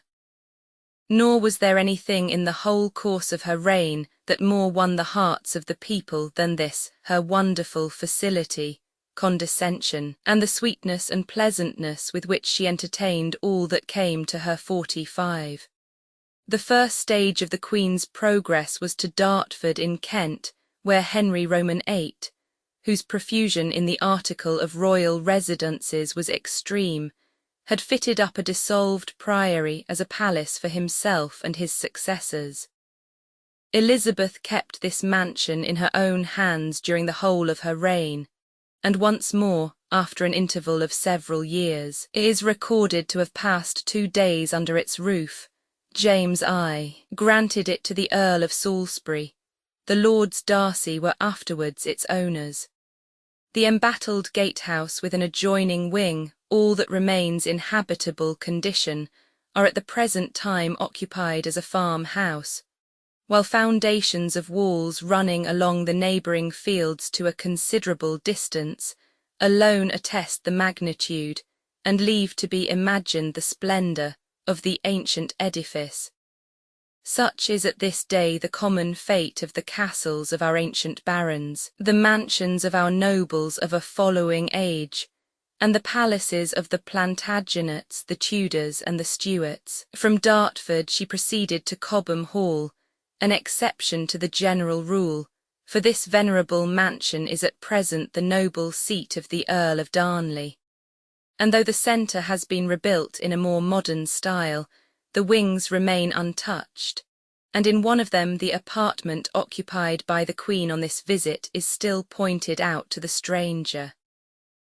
She was here sumptuously entertained by William Lord Cobham, a nobleman who enjoyed a considerable share of her favour, and who, after acquitting himself to her satisfaction in an embassy to the Low Countries, was rewarded with the garter and the place of a privy councillor. He was however a person of no conspicuous ability, and his wealth and his loyalty appear to have been his principal titles of merit. Eltham was her next stage, an ancient palace frequently commemorated in the history of our early kings as the scene of rude magnificence and boundless hospitality. In 1270, Henry Roman III kept a grand Christmas at Ealdham Palace, so it was then called. A son of Edward Roman II was named John of Eltham from its being the place of his birth. Edward Roman III twice held his parliament in its capacious hall. It was repaired at great cost by Edward Roman IV, who made it a frequent place of residence, but Henry Roman VIII began to neglect it for Greenwich, and Elizabeth was the last sovereign by whom it was visited. its hall, 100 feet in length, with a beautifully carved roof resembling that of Westminster Hall and windows, adorned with all the elegance of Gothic tracery, is still in being, and admirably serves the purposes of a barn and granary. Elizabeth soon quitted this seat of antique grandeur to contemplate the gay magnificence of Nonsuch, regarded as the triumph of her father's taste and the masterpiece of all the decorative arts. This stately edifice, of which not a vestige now remains, was situated near Ewell in Surrey, and commanded from its lofty turrets extensive views of the surrounding country. It was built round 2 courts, an outer and an inner one, both very spacious, and the entrance to each was by a square gatehouse highly ornamented, embattled, and having turrets at the 4 corners. These gatehouses were of stone, as was the lower story of the palace itself, but the upper one was of wood, richly adorned and set forth and garnished with variety of statues, pictures, and other antique forms of excellent art and workmanship, and of no small cost, all which ornaments, it seems, were made of rye dough. In modern language the pictures would probably be called basso-relievos.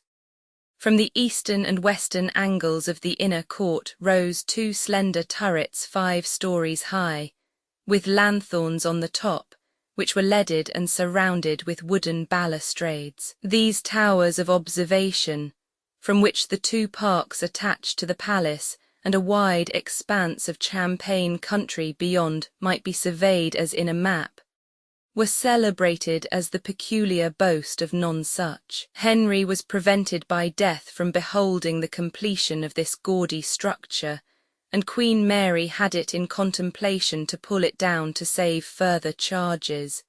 But the Earl of Arundel, for the love and honour he bare to his old master, purchased the place and finished it according to the original design. It was to this splendid nobleman that the visit of the Queen was paid. He received her with the utmost magnificence. On Sunday night a banquet, a masque, and a concert were the entertainments. The next day she witnessed a course from a standing made for her in the park, and the children of Paul's performed a play, after which a costly banquet was served up in gilt dishes. On Her Majesty's departure her noble host further presented her with a cupboard of plate. The Earl of Arundel was wealthy, munificent, and one of the finest courtiers of his day. But it must not be imagined that even by him such extraordinary cost and pains would have been lavished upon his illustrious guest, as a pure and simple homage of that sentimental loyalty, which feels its utmost efforts overpaid by their acceptance.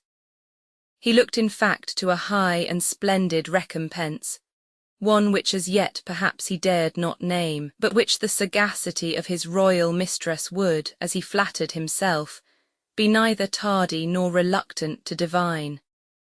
The death of Henry Roman II, of France, which occurred during the summer of this year, gave occasion to a splendid ceremony in St. Paul's Cathedral, which was rendered remarkable by some circumstances connected with the late change of religion. This was the performance of his obsequies, then a customary tribute among the princes of Europe to the memory of each other, which Elizabeth therefore would by no means omit, though the custom was so intimately connected with doctrines and practices characteristic of the Romish Church, that it was difficult to divest it, in the judgment of a Protestant people, of the character of a superstitious observance.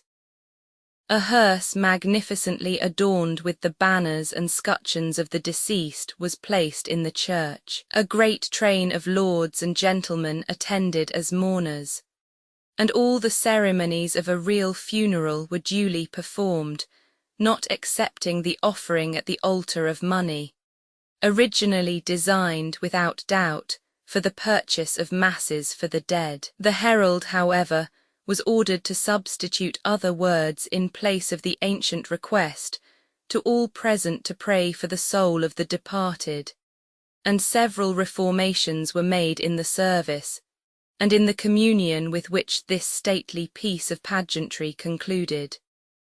In the month of December was interred with much ceremony in Westminster Abbey Frances Duchess Dowager of Suffolk, granddaughter to Henry VII, after the tragical catastrophe of her misguided husband and of Lady Jane Grey, her eldest daughter.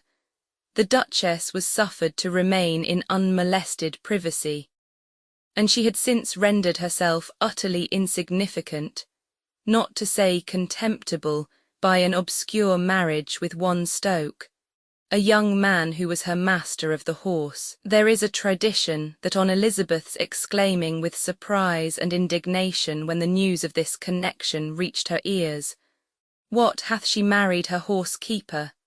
Cecil replied, "Yes, madam, and she says your majesty would like to do so too." Lord Robert Dudley, then filling the office of Master of the Horse to the Queen. The impolicy or inutility of sumptuary laws was not in this age acknowledged. A proclamation therefore was issued in October 1559 to check that prevalent excess in apparel which was felt as a serious evil at this period, when the manufactures of England were in so rude a state that almost every article for the use of the higher classes was imported from Flanders, France, or Italy, in exchange for the raw commodities of the country, or perhaps for money. The invectives of divines in various ages of the Christian Church have placed upon lasting record some transient follies which would otherwise have sunk into oblivion, and the sermons of Bishop Pilkington, a warm polemic of this time, may be quoted as a kind of commentary on the proclamation. He reproves fine-fingered rufflers, with their sables about their necks, corked slippers, trimmed buskins, and warm mittens. These tender parnels, he says, must have one gown for the day, another for the night, one long, another short, one for winter, another for summer. One furred through, another but faced, one for the work-day, another for the holiday. One of this colour, another of that, one of cloth, another of silk or damask. Change of apparel, one afore dinner, another at after, one of Spanish fashion, another of Turkey. And to be brief, never content with enough, but always devising new fashions and strange. Yea, a ruffian will have more in his ruff and his hose than he should spend in a year. He which ought to go in a russet coat spends as much on apparel for him and his wife as his father would have kept a good house with. The costly furs here mentioned had probably become fashionable since a direct intercourse had been opened in the last reign with Russia, from which country ambassadors had arrived, whose barbaric splendour astonished the eyes of the good people of London. The affectation of wearing by turns the costume of all the nations of Europe, with which the Queen herself was not a little infected, may be traced partly to the practice of importing articles of dress from those nations, and that of employing foreign tailors in preference to native ones, and partly to the taste for travelling, which since the revival of letters had become laudably prevalent among the young nobility and gentry of England, that more in proportion was expended on the elegant luxuries of dress, and less on the coarser indulgences of the table, ought rather to have been considered as a desirable approach to refinement of manners than a legitimate subject of censure. An Act of Parliament was passed in this year subjecting the use of enchantment and witchcraft to the pains of felony. The malcontent Catholics, it seems, were accused of employing practices of this nature.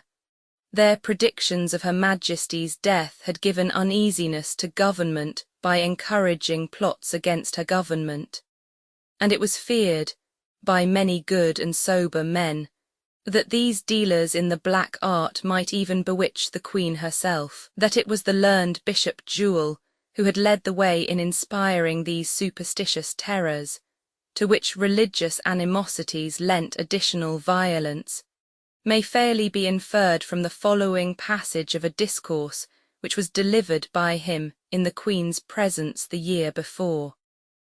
Witches and sorcerers within these last few years are marvellously increased within your Grace's realm.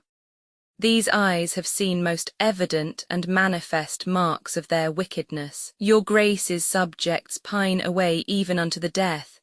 Their colour fadeth, their flesh rotteth, their speech is benumbed, their senses are bereft. Wherefore your poor subjects' most humble petition to your Highness is, that the laws touching such malefactors may be put in due execution.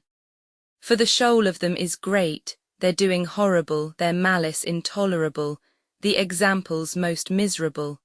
And I pray God they never practice further than upon the subject. Chapter 12. Successful campaign in Scotland.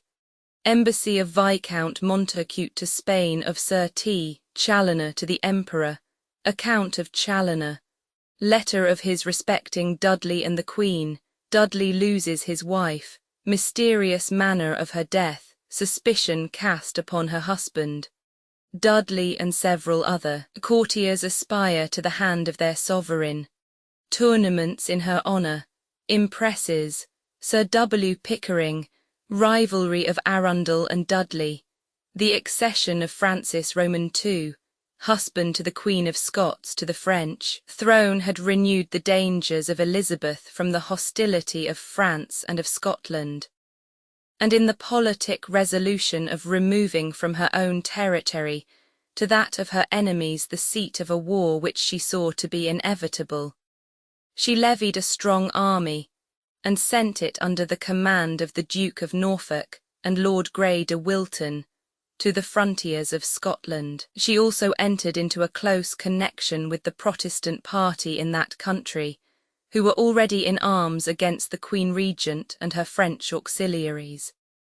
Success attended this well-planned expedition, and at the end of a single campaign, Elizabeth was able to terminate the war by the Treaty of Edinburgh, a convention the terms of which were such as effectually to secure her from all fear of future molestation in this quarter. During the period of these hostilities, however, her situation was an anxious one. It was greatly to be feared that the Emperor and the King of Spain, forgetting in their zeal for the Catholic Church the habitual enmity of the House of Austria against that of Bourbon, would make common cause with France against a sovereign who now stood forth the avowed protectress of Protestantism.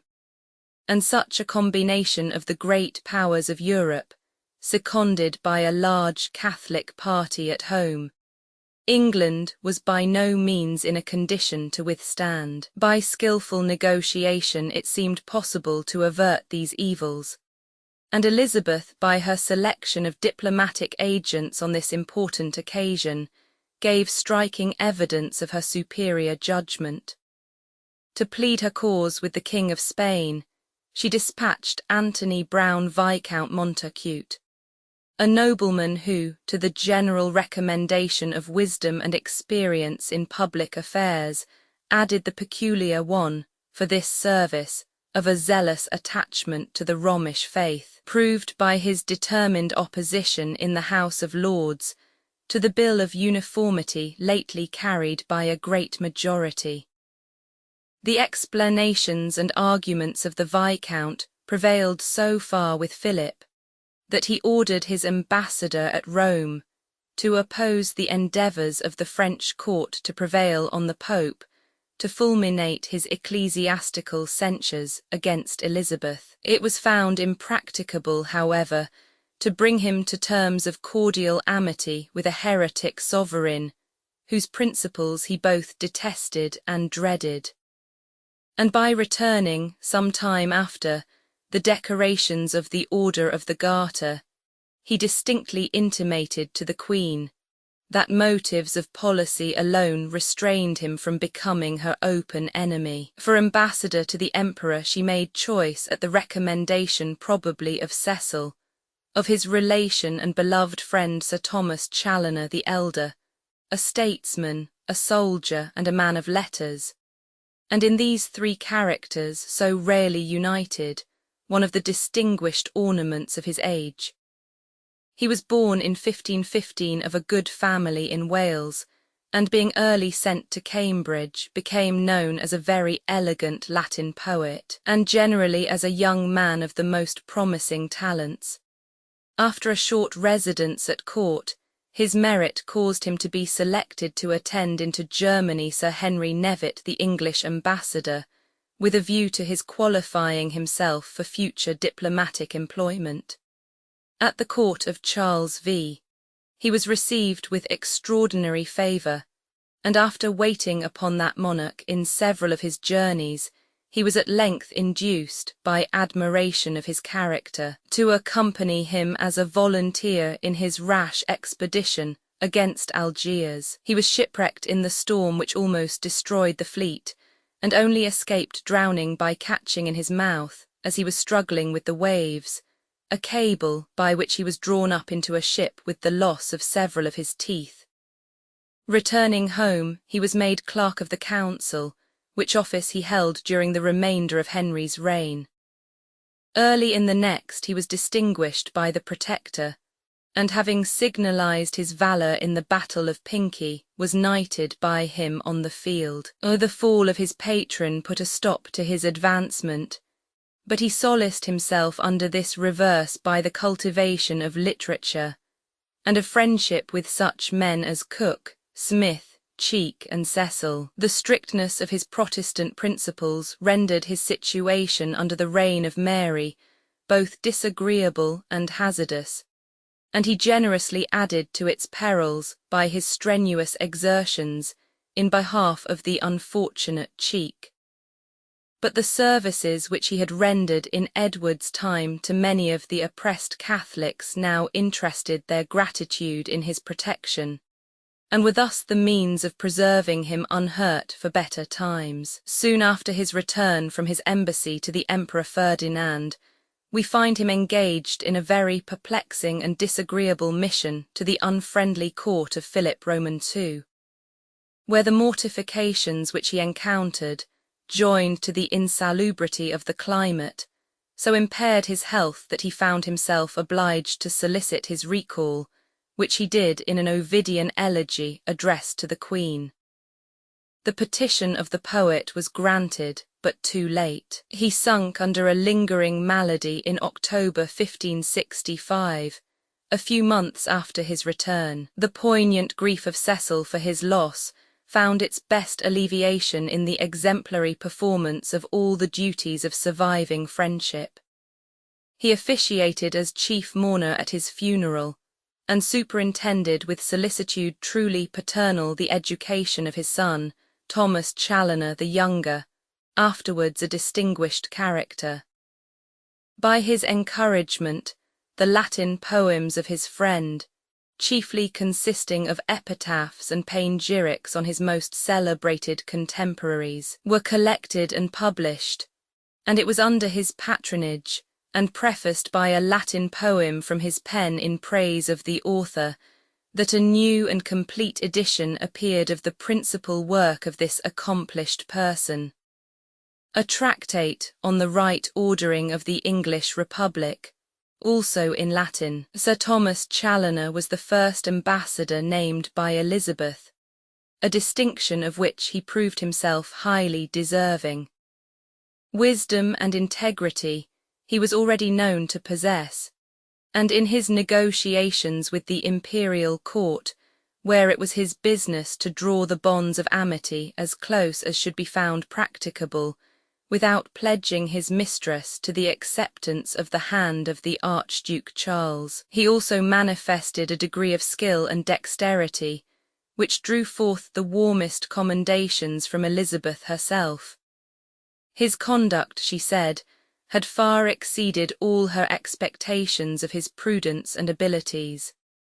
This testimony may be allowed to give additional weight to his opinion on a point of great delicacy in the personal conduct of Her Majesty, as well as on some more general questions of policy, expressed in a postscript to one of his official letters to Secretary Cecil. The letter, it should be observed, was written near the close of the year 1559, when the favour of the Queen to Dudley had first become a subject of general remark, and before all hopes were lost of her finally closing with the proposals of the Archduke.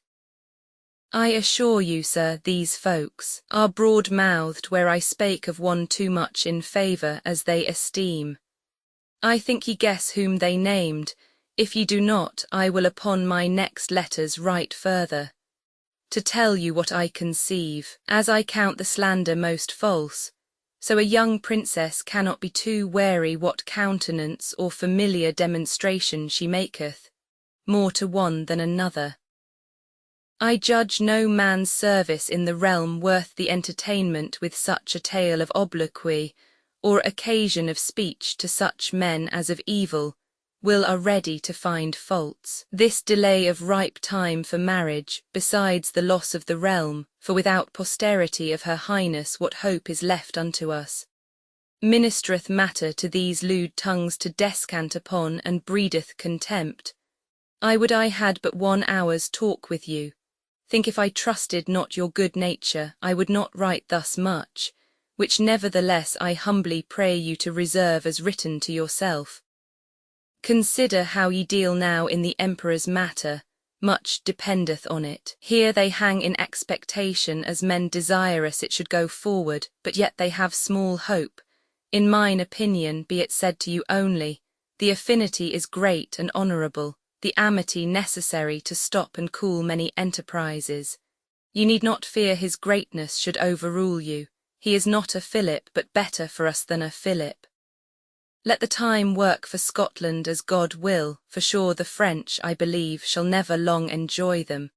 And when we be stronger and more ready, we may proceed with that is yet unripe. The time itself will work, when our great neighbours fall out next.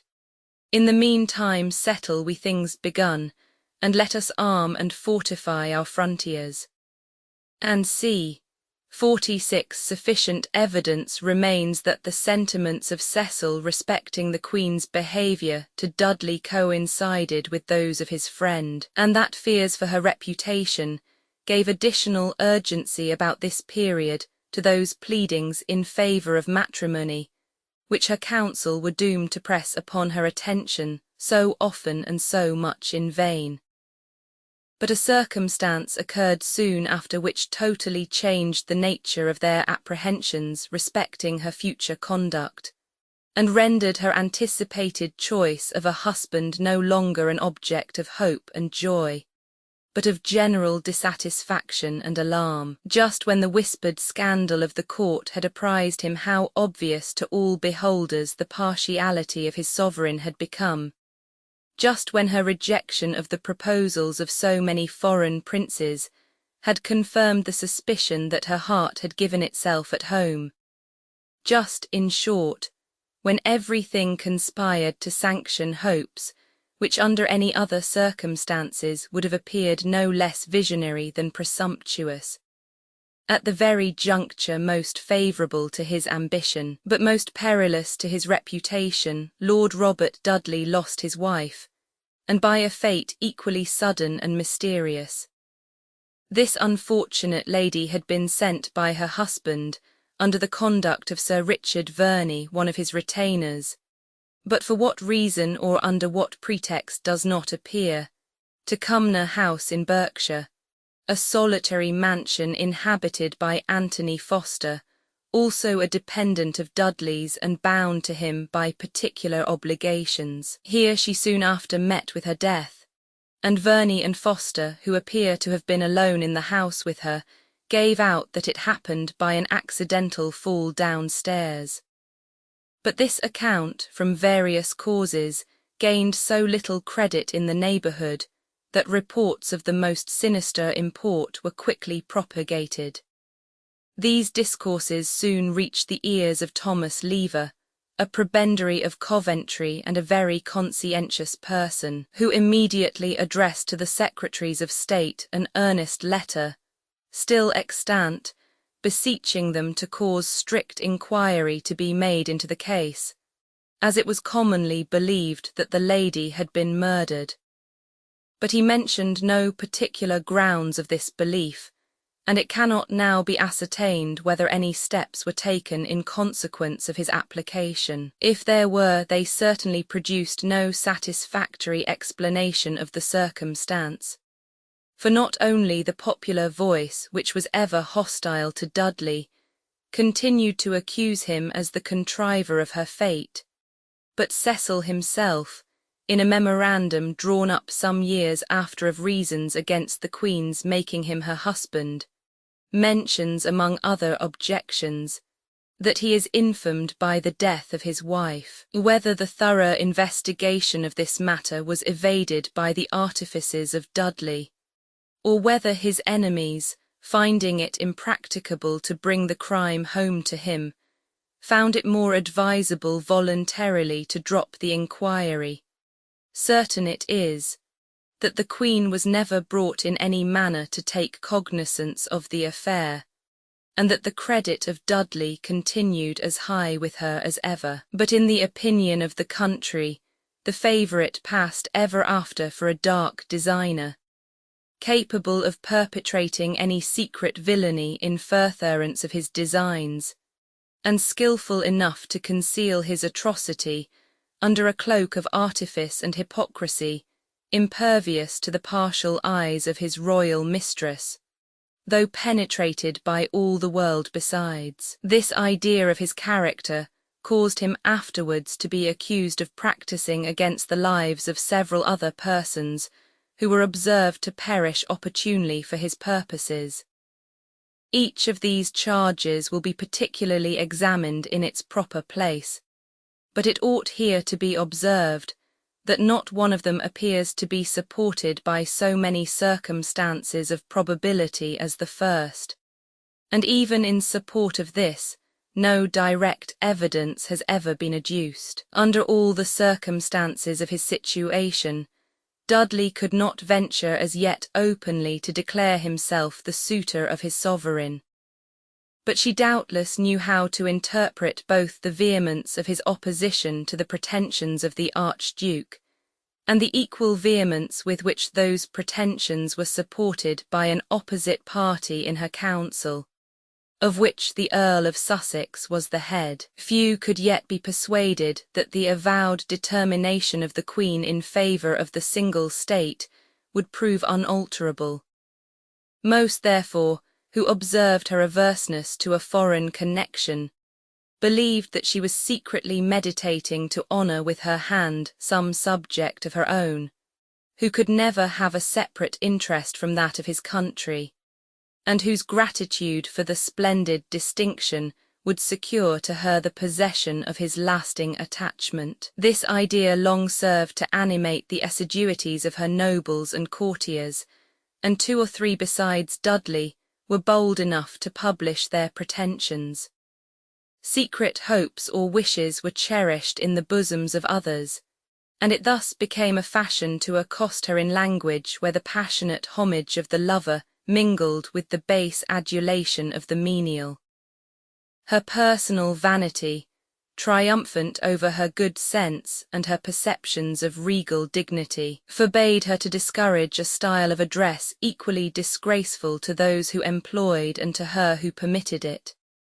And it was this unfortunate habit of receiving, and at length requiring, a species of flattery which became every year more grossly preposterous, which depraved by degrees her taste, infected her whole disposition, and frequently lent to the wisest sovereign of Europe the disgusting affectation of a heroine of French romance. Tilts and tournaments were still the favourite amusements of all the courts of Europe, and it was in these splendid exhibitions that the rival courtiers of Elizabeth found the happiest occasions of displaying their magnificence, giving proof of their courage and agility, and at the same time insinuating, by a variety of ingenious devices, their hopes and fears, their amorous pains, and their profound devotedness to her service. In the purer ages of chivalry, no other cognizances on shields were adopted, either in war or in these games which were its image, than the armorial bearings which each warrior had derived from his ancestors, or solemnly received at the hands of the heralds before he entered on his first campaign.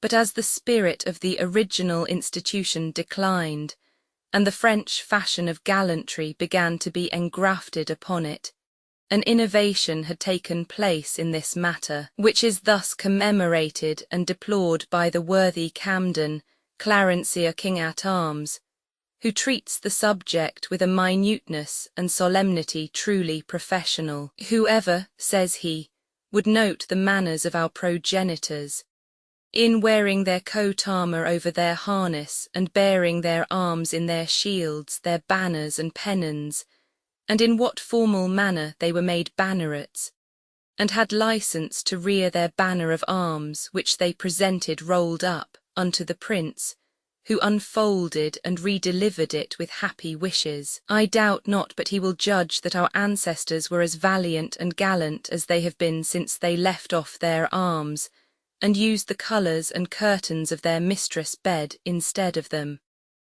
The same author afterwards observes that these fopperies, as well as the adoption of impresses, first prevailed in the expedition of Charles Roman VIII against Naples in 1494, and that it was about the beginning of the reign of Henry Roman VIII that the English wits first thought of imitating the French and Italians in the invention of these devices. An impress, it seems, was an emblematical device assumed at the will of the bearer and illustrated by a suitable motto, whereas the coat of arms had either no motto or non-appropriate. Of this nature, therefore, was the representation of an English archer, with the words Cui adhereo priest, he prevails to whom I adhere, used by Henry Roman VIII, at his meeting with Charles and Francis. Elizabeth delighted in these whimsical inventions. Camden says that she used upon different occasions so many heroical devices as would require a volume, but most commonly a sieve without a word. Her favourite mottos were Videotatio, I see and am silent, and Semper idem, always the same. Thus patronised, the use of impresses became general. Scarcely a public character of that age, whether statesman, courtier, scholar, or soldier, was unprovided with some distinction of this nature. And at tournaments in particular, the combatants all vied with each other in the invention of occasional devices, sometimes quaintly, sometimes elegantly, expressive of their situation or sentiments, and for the most part conveying some allusion at once gallant and loyal. It may be worth while to cite a few of the most remarkable of these out of a considerable number preserved by Camden. The prevalence amongst them of astronomical emblems is worthy of observation, as indicative of that general belief of the age in the delusions of judicial astrology, which rendered its terms familiar alike to the learned, the great, and the fair. A dial with the sun setting, occasu designs s, thy being ceases with its setting. The sun shining on a bush, si deseris perio, forsake me and I perish. The sun reflecting his rays from the bearer quousque averts, how long wilt thou avert thy face? Venus in a cloud, salva me domina, mistress, save me. The letter I, omnia ex uno, all things from one. A fallow field at quando messis, when will be the harvest, the full moon in heaven. Quid sine te caelum, what is heaven without thee? Cynthia, it should be observed, was a favourite fancy name of the Queen's. She was also designated occasionally by that of Astrea, whence the following devices. A man hovering in the air, ferra ad Astream, I am born to Astrea. The zodiac with Virgo rising, jam redit et Virgo, the maid returns. And a zodiac with no characters but those of Leo and Virgo, his ego presidiis with these to friend. A star mihi vita spica virginis, my life is in spica virginis. A star in the left hand of Virgo so called, here the allusion was probably double to the Queen and to the horoscope of the bearer. The 12 houses of heaven with neither sign nor planet therein, dispose. A white shield fartum inscribat Eliza, Eliza writes my fate. An eye in a heart, vulnus alo I feed the wound. A ship sinking and the rainbow appearing, quid tu si perio, to what avail if I perish? As the rainbow is an emblem seen in several portraits of the Queen, this device probably reproaches some tardy and ineffectual token of her favour. The sun shining on a withered tree which blooms again, his radiis rediviva viasco, these rays revive me. A pair of scales, fire in one, smoke in the other, ponderare area, to weigh is to err. At one tilt were born all the following devices, which Camden particularly recommends to the notice and interpretation of the reader. Many flies about a candle, sic splendidera petunter. Thus brighter things are sought, drops falling into a fire, tamen non extincta, yet not to be extinguished. The sun partly clouded over, casting its rays upon a star tantum quantum as much as is vouchsafed. A folded letter, leget relig 47, read and reread. It would have increased our interest in these very significant impresses if our author could have informed us who were the respective bearers. Perhaps conjecture would not err in ascribing one of the most expressive to Sir William Pickering, a gentleman whose name has been handed down to posterity as an avowed pretender to the royal marriage, that a person illustrious neither by rank nor ancestry, and so little known to fame that no other mention of him occurs in the history of the age, should ever have been named amongst the suitors of his sovereign, is a circumstance which must excite more curiosity than the scanty biographical records of the time will be found capable of satisfying. A single paragraph of Camden's Annals seems to contain nearly all that can now be learned of a man once so remarkable. Nor were lovers wanting at home, who deluded themselves with vain hopes of obtaining her in marriage. Namely Sir William Pickering, a man of good family though little wealth, and who had obtained reputation by the cultivation of letters, by the elegance of his manners, and by his embassies to France and Germany.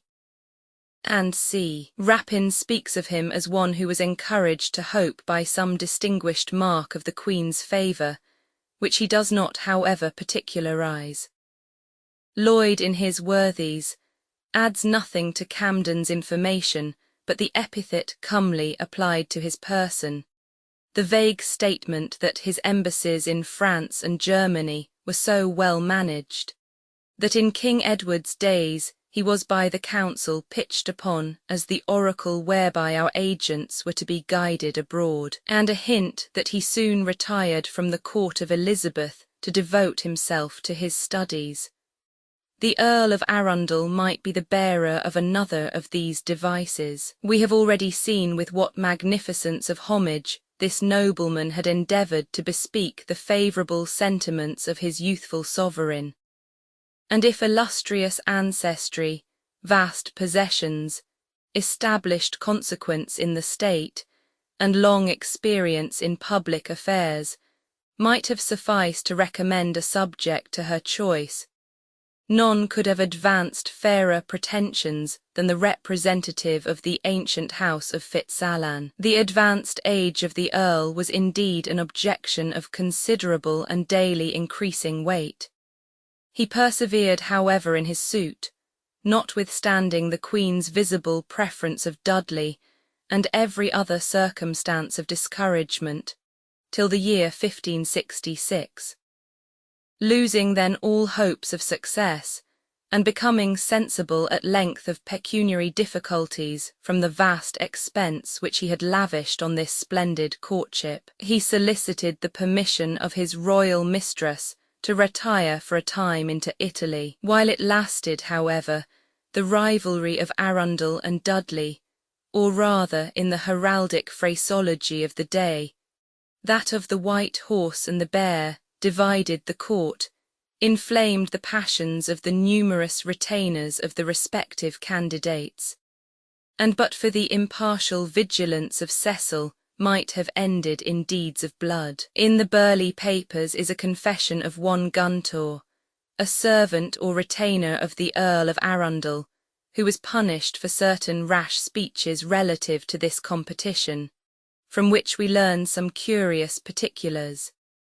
He says that he once fell in talk with a gentleman named Cotton, who told him that the Queen, having supped one evening at Lord Robert Dudley's, it was dark before she could get away, and some servants of the house were sent with torches to light her home. That by the way her Highness was pleased to enter into conversation with the torch-bearers, and was reported to have said that she would make their lord the best that ever was of his name.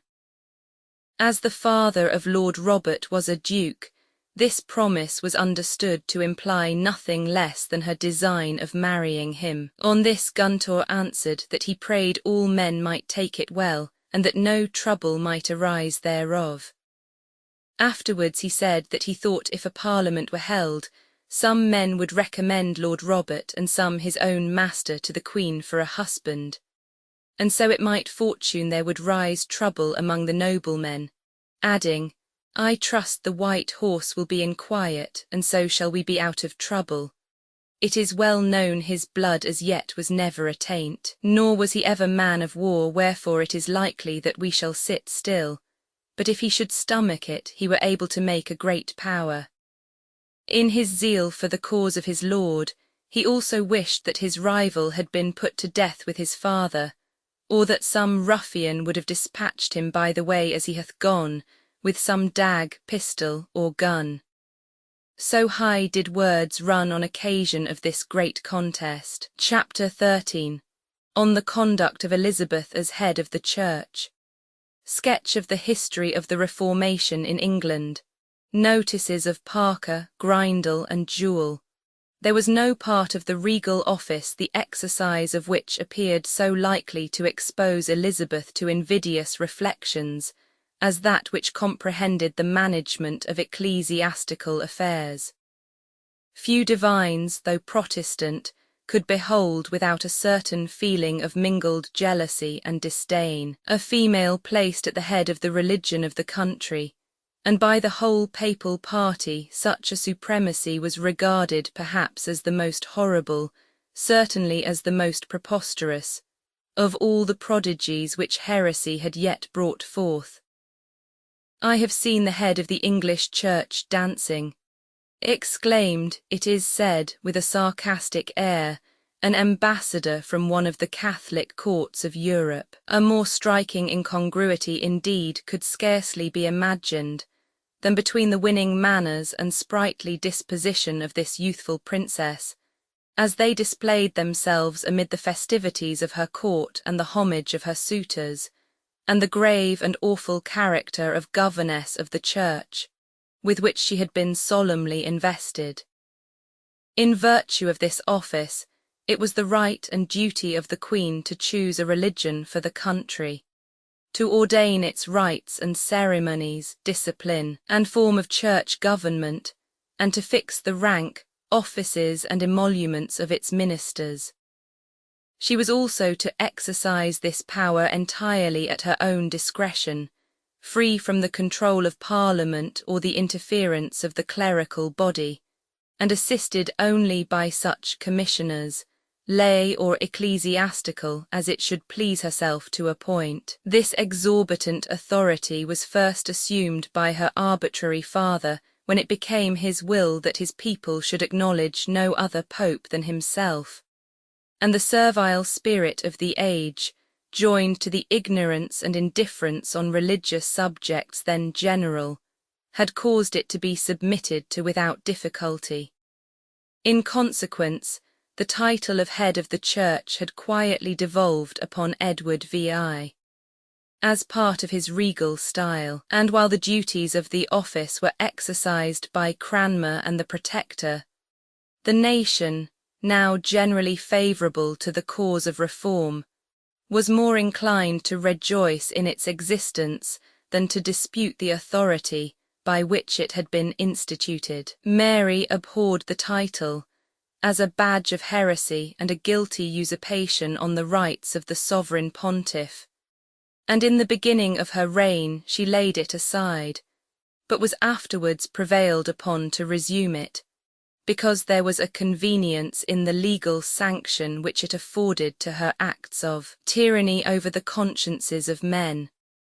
The first Parliament of Elizabeth, in the fervour of its loyalty, decreed to her, as if by acclamation, all the honours or prerogatives ever enjoyed by her predecessors, and it was solely at her own request that the appellation of head was now exchanged for the less assuming one of governess of the English Church. The power remained the same. It was, as we have seen, of the most absolute nature possible, since, unlimited by law, it was also, owing to its recent establishment, equally uncontrolled by custom. It remains to the delineator of the character of Elizabeth to inquire in what manner she acquitted herself, to her country and to posterity, of the awful responsibility imposed upon her by its possession. A slight sketch of the circumstances attending the introduction of the Reformation into England will serve to illustrate this important branch of her policy. On comparing the march of this mighty revolution in our own country with its mode of progress amongst the other nations of Europe, one of the first remarks which suggests itself is that in no other country was its course so immediately or effectually subjected to the guidance and control of the civil power. In Switzerland, the system of Zwingli, the earliest of the reformers, had fully established itself in the hearts of his fellow citizens before the magistracies of Zurich and its neighbouring republics thought proper to interfere. They then gave the sanction of law to the religion which had become that of the majority, but abstained from all dictation on points of which they felt themselves incompetent judges. In Germany, the impulse originating in the daring mind of Luther was first communicated to the universities, to the lower orders of the clergy, and through them to the people. The princes of the empire afterwards took their part as patrons or persecutors of the new opinions, but in either case they acted under the influence of ecclesiastics, and nowhere arrogated to themselves the character of lawgivers in matters of faith. At Geneva, the vigour and dexterity of Calvin's measures brought the magistracy under a complete subjection to the Church, of which he had made himself the head, and restricted its agency in religious concerns to the execution of such decrees as the spiritual ruler saw good to promulgate. The system of the same reformer had recently been introduced into Scotland by the exertions of John Knox, a disciple who equalled his master in the fierceness of his bigotry, in self-opinion, and in the love of power, whilst he exceeded him in turbulence of temper and ferocity of manners. And here the independence of the Church on the state, or rather its paramount legislative authority in all matters of faith, discipline and worship, was held in the loftiest terms. The opposition which this doctrine, so formed for popularity, experienced from the government in the outset, was overborne or disregarded, and it was in despite of the utmost efforts of regal authority that the new religion was established by an act of the Scottish Parliament. In England, on the contrary, the passions of Henry Roman VIII had prompted him to disclaim submission to the papal decrees before the spirit of the people demanded such a step. Before any apostle of reformation had arisen in the land capable of inspiring the multitude with that zeal which makes its will omnipotent, and leaves to rulers no other alternative than to comply or fall. Yet not before the attachment of men to the ancient religion was so far weakened, that the majority could witness its overthrow with patience, if not with complacency. To have timed this momentous step so fortunately for the cause of prerogative might in some princes have been esteemed the result of profound combinations, the triumph of political sagacity.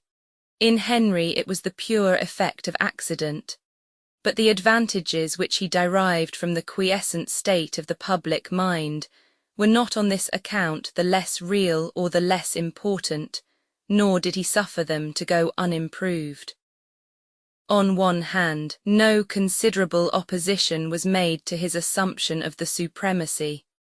On the other, the spoil of the monasteries was not intercepted in its passage to the royal coffers by the more rapid movements of a populace intoxicated with fanatical rage or fired with hopes of plunder.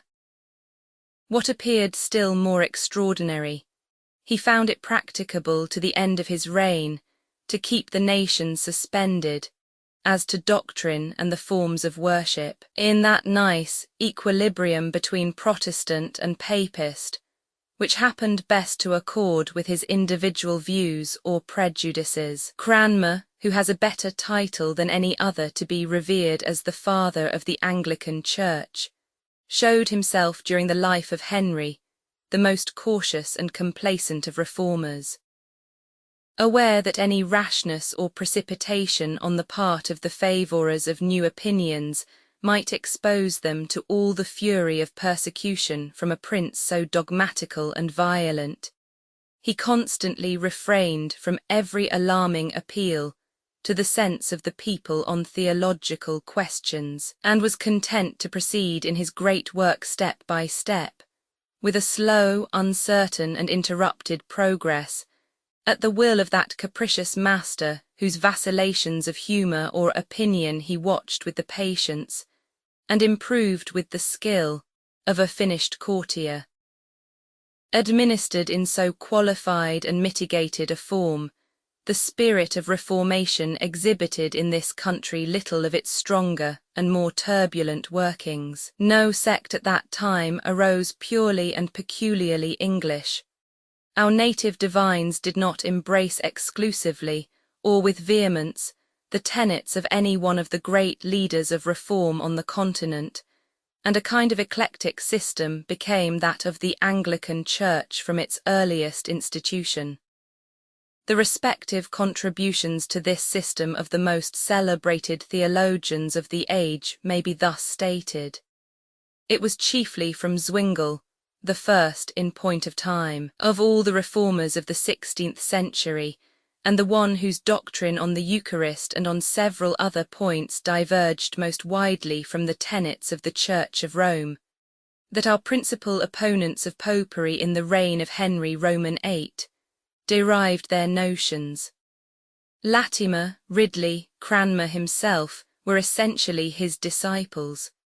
By others, the system of Luther was in the whole or in part adopted, but this reformer was personally so obnoxious to Henry, on account of the disrespectful and acrimonious style of his answer to the book in which that royal polemic had formerly attacked his doctrine, that no English subject thought proper openly to profess himself his follower, or to open any direct communication with him.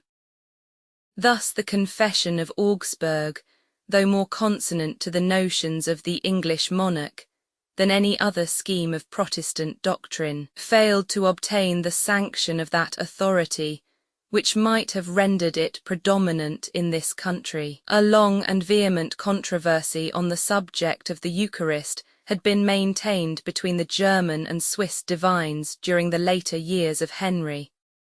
But at the period of Edward's accession, when Cranmer first undertook the formation of a national church, according to his own ideas of gospel truth and political expediency, this dispute was in great measure appeased, and sanguine hopes were entertained that a disagreement regarded as dangerous in a high degree to the common cause of religious reform might soon be entirely reconciled.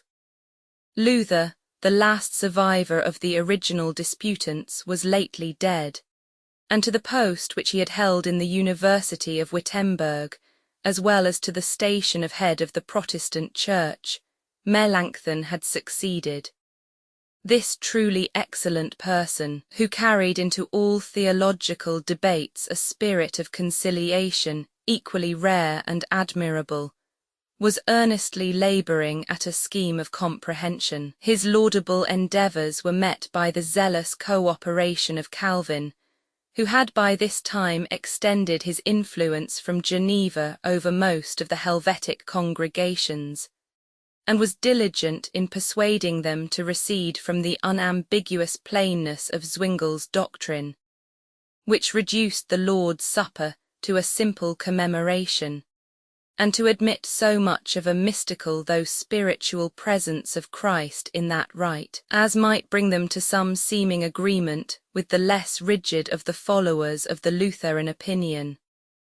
At the same time, Bucer, who presided over the flourishing Church of Strasbourg, was engaged in framing yet another explication of this important rite, by which he vainly hoped to accommodate the consciences of all these zealous and acute polemics. Bucer was remarkable among the theologians of his time by a subtlety in distinction resembling that of the schoolmen, and by a peculiar art of expressing himself on doctrinal points in terms so nicely balanced, and in a style of such laboured intricacy, that it was scarcely possible to discover his true meaning, or pronounce to which extreme of opinion he most inclined. These dubious qualifications, by which he disgusted alternately both Calvin and the more zealous Lutherans, were however accompanied and redeemed by great learning and diligence, by a remarkable talent for public business, which rendered him eminently useful in all the various negotiations with temporal authorities, or with each other, in which the leaders of the Reformation found it necessary to engage, by a mild and candid spirit, and by as much of sincerity and probity as could coexist with the open defence of pious frauds. The whole character of the man appeared to Cranmer admirably fitted for co-operation in the work which he had in hand. On the difficult question of the Eucharist, Bucer would preserve the wariness and moderation which appeared essential in the divided state of Protestant opinion. On justification and good works he held a middle doctrine, which might conciliate the Catholics, and was capable of being so interpreted as not greatly to offend the moderate Lutherans. On the subject of church government he had not yet committed himself, and there was little doubt that he would cheerfully submit to the natural predilection of the Archbishop for prelacy.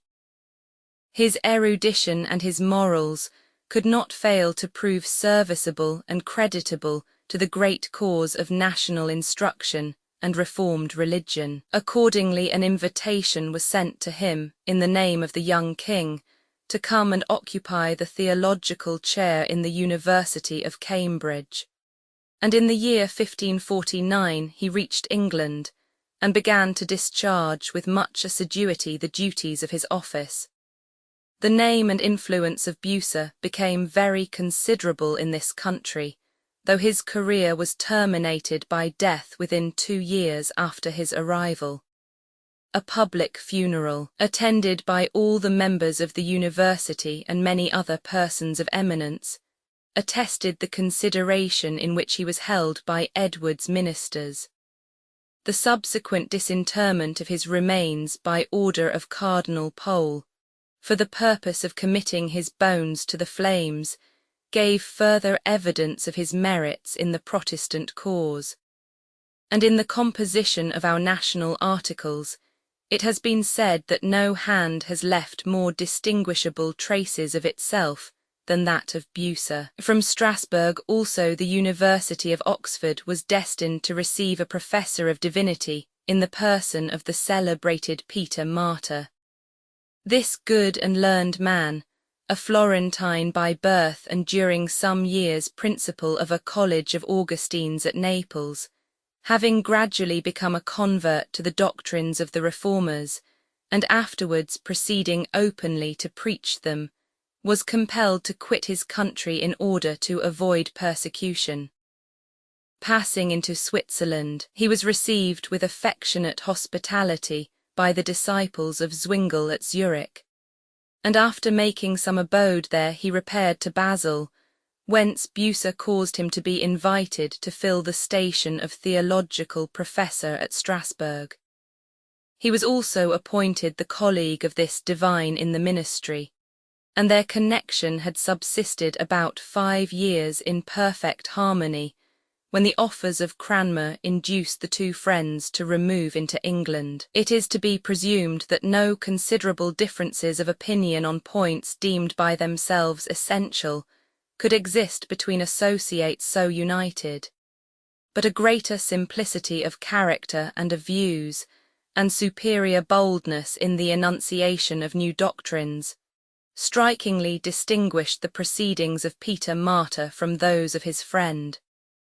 With respect to church government, he, like Bucer, was willing to conform to the regulations of Cranmer and the English council, but he preached at Oxford on the Eucharist with so Zwinglian a cast of sentiment that the popish party raised a popular commotion against him, by which his life was endangered, and he was compelled for a time to withdraw from the city. Tranquillity was soon, however, restored by the interference of the public authority, and the council proceeded vigorously in obliterating the last vestiges of Romish superstition. Ridley, throughout his own diocese, now caused the altars to be removed from the churches, and communion tables to be placed in their room. And, as if by way of comment on this alteration, Martyr and others procured a public recognition of the Genevan as a sister church, and the admission into the English service book of the Articles of Faith drawn up by Calvin. During the remainder of Edward's reign, the tide of public opinion continued running with still augmenting velocity towards Geneva. Calvin took upon him openly to expostulate with Bucer on the preference of state expediency to scripture truth, betrayed, as he asserted, by the obstinate adherence of this divine to certain doctrines and observances which savoured too much of popery. And it is probable that a still nearer approach might have been made to his simpler ritual, but for the untimely death of the zealous young king, and the total ruin of the new establishment which ensued, just before the persecutions of Mary drove into exile so many of the most zealous and conscientious of her Protestant subjects. The discord between the Lutherans and those whom they styled sacramentarians had burst out afresh in Germany with more fury than ever. The incendiary on this occasion was Westphal, superintendent of the Lutheran Church of Hamburg, who published a violent book on the subject of the Eucharist, and through the influence of this man, and of the outrageous spirit of intolerance which his work had raised, Latimer and Ridley were stigmatized by fellow Protestants as the devil's martyrs, and the Lutheran cities drove from their gates as dangerous and detestable heretics the English refugees who fled to them for shelter. By those cities or congregations, on the contrary, whether in Germany, France, or Switzerland, in which the tenets either of Zwingli or Calvin were professed, these pious exiles were received with open arms, venerated as confessors, cherished as brethren in distress, and admitted with perfect confidence into the communion of the respective churches. Treatment so opposite from the two contending parties, between which they had supposed themselves to occupy neutral ground, failed not to produce corresponding effects on the minds of the exiles. At Frankfort, where the largest body of them was assembled, and where they had formed an English congregation using King Edward's liturgy, this form of worship became the occasion of a division amongst themselves, and a strong party soon declared itself in favour of discarding all of popish forms or doctrine which the English establishment, in common with the Lutheran, had retained, and of adopting in their place the simpler creed and ritual of the Genevan Church. It was found impracticable to compromise this difference. A considerable number finally seceded from the congregation, and it was from this division at Frankfort that English nonconformity took its birth. No equally strong manifestation of opinion occurred amongst the exiles in other cities.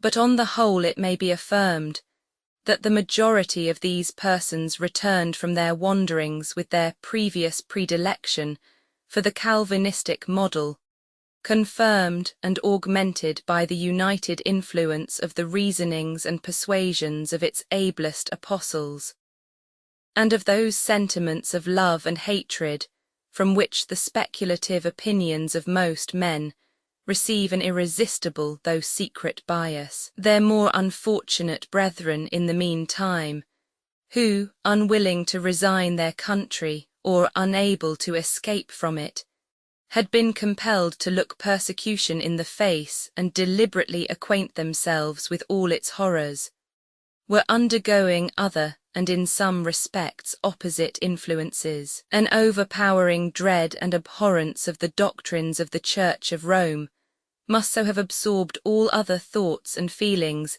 in the minds of this dispersed and affrighted remnant of the English Church, as to leave them little attention to bestow upon the comparatively trifling objects of dispute between Protestant and Protestant.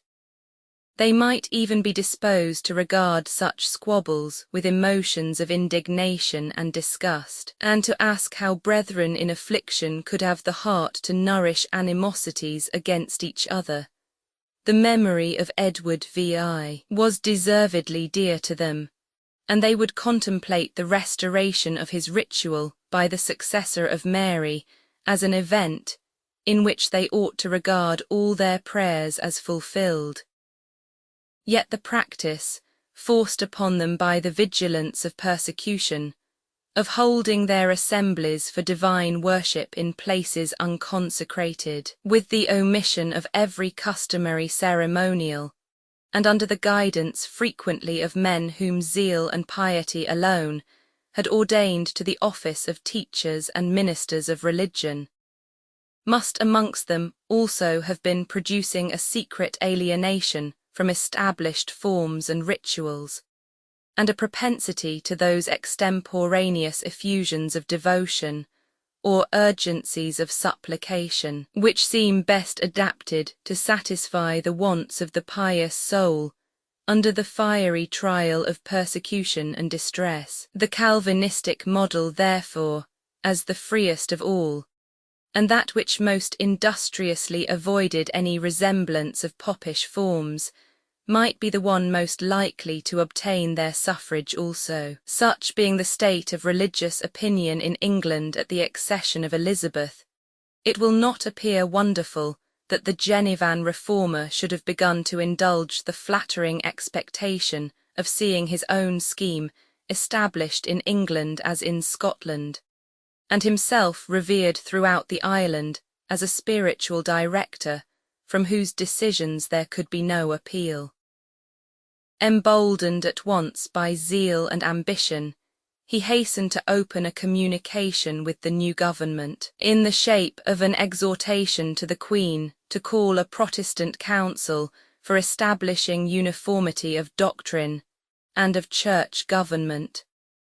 But his dream of supremacy was quickly dissipated on receiving for answer that England was determined to preserve her episcopacy. This decisive rejection of the Presbyterian form was followed up by other acts on the part of the Queen, which gave offence to all the real friends of reformed religion, and went far to prove that Elizabeth was at heart little more of a Protestant than her father. The general prohibition of preaching, which was strictly enforced during the first months of her reign, was understood as a measure of repression, levelled full as much against the indiscreet zeal of the returned exiles as against the disaffection of the Catholics. An order that until the next meeting of Parliament no change should be made in the order of worship established by the late Queen, except the reading of the Creed and Commandments in English, implied at least a determination in the civil power to take the management of religion entirely out of the hands of a clergy whose influence over the minds of the people it viewed with a jealous eye. It was soon also discovered, to the increasing horror of all true Protestants, that the Queen was strongly disposed to insist on the celibacy of the clergy. And even when the strenuous efforts of Cecil and others had brought her to yield with reluctance this capital point, she still pertinaciously refused to authorize their marrying by an express law. She would not even declare valid the marriages contracted by them during the reign of her brother, so that it became necessary to procure private bills of legitimation in behalf of the offspring of these unions, though formed under the express sanction of then existing laws. The son of Cranmer himself, and the son of Archbishop Parker, were of the number of those who found it necessary to resort to this disagreeable and degrading expedient. Other things which offended the reformists were the Queen's predilection, already mentioned, for crucifixes, which she did not cause to be removed from the churches till after considerable delay and difficulty, and retained in her private chapel for many years longer, and her wish to continue the use of altars. This being regarded as a dangerous compliance with the Romish doctrine, since an altar could only suit with the notion of a sacrifice of Christ in the Mass. Earnest expostulations on the subject were addressed to her by several of the leading divines, and in the end the Queen found it expedient, with whatever reluctance, to ordain the substitution of communion tables. She was also bent upon retaining in the church of which she was the head the use of vestments similar to those worn by the different orders of popish priests in the celebration of the various offices of their religion. A very natural association of ideas caused the Protestant clergy to regard with suspicion and abhorrence such an approximation in externals to that worship, which was in their eyes the abomination of idolatry. And several of the returned exiles, to whom bishoprics were now offered, scrupled to accept of them under the obligation of wearing the appointed habits. Repeated and earnest representations were made to the Queen against them, but she remained inflexible. In this dilemma, the divines requested the advice of Peter Martyr, who had quitted England on the accession of Mary and was now professor of theology at Zurich. He persuaded compliance, representing to them that it was better that high offices in the church should be occupied by persons like themselves, though with the condition of submitting to some things which they did not approve, than that such posts should be given to Lutherans or concealed Catholics, who, instead of promoting any further reformation, would labour continually to bring back more and more of the ancient ceremonies and superstitions. This argument was deemed conclusive, and the bishoprics were accepted. But such a plea, though it might suffice certain men for a time, could not long satisfy universally, and we shall soon have occasion to take notice of scruples on this point, as the source of the first intestine divisions by which the Anglican Church was disturbed, and of the first persecutions of her own children by which she disgraced herself. On the whole, it must be admitted that the personal conduct of Elizabeth in this momentous business exhibited neither enlargement of mind nor elevation of soul. Considerably attached to ceremonial observances, and superior to none of the superstitions which she might have imbibed in her childhood, she was however more attached to her own power and authority than to these. Little under the influence of any individual amongst her clergy, and somewhat inclined to treat that order in general with harshness, if not cruelty, as in the article of their marriages, in the unmitigated rigour with which she exacted from them her first fruits, and in the rapacity which she permitted her courtiers to exercise upon the temporalities of the bishoprics. The only view which she took of the subject was that of the sovereign and the politician, aware on one hand of the manner in which her title to the crown was connected with the renunciation of papal authority, of the irreconcilable enmity borne her by the Catholic powers, and of the general attachment of her subjects to the cause of the Reformation. She felt herself called upon to assume the protection of the Protestant interest of Europe, and to re-establish that worship in her own dominions. On the other hand, she remarked with secret dread and aversion the popular spirit and republican tendency of the institutions of Calvin, and she resolved at all hazards to check the growth of his opinions in England. Accordingly, it was the scope of every alteration made by her in the service book of Edward to give it more of a Lutheran aspect, and it was for some time apprehended that she would cause the entire Confession of Augsburg to be received into it. Of toleration of the rights of conscience, she had as little feeling or understanding as any prince or polemic of her age. Her establishment was formed throughout in the spirit of compromise and political expediency. She took no pains to ascertain, either by the assembling of a national synod, or by the submission of the articles to free discussion in Parliament, whether or not they were likely to prove agreeable to the opinions of the majority. It sufficed that she had decreed their reception, and she prepared, by means of penal statutes strictly executed, to prevent the propagation of any doctrines, or the observance of any rites, capable of interfering with the exact uniformity in religion, then regarded as essential to the peace and stability of every well-constituted state. To Cecil, her Chief Secretary of State, and to Nicholas Bacon, her Keeper of the Seals, assisted by a select number of divines, the management of this great affair was chiefly entrusted by the Queen, and much might be said of the sagacity displayed by her in this appointment, and of the wisdom and moderation exercised by them in the discharge of their office. Much also much has been said of the excellencies of the form of worship by them established. But little, alas, of moral or of religious merit can be awarded by the verdict of impartial history to the motives or conduct of the heroine of Protestantism in a transaction so momentous and so memorable. 3 acts of the Parliament of 1559 gave the sanction of law to the new ecclesiastical establishment.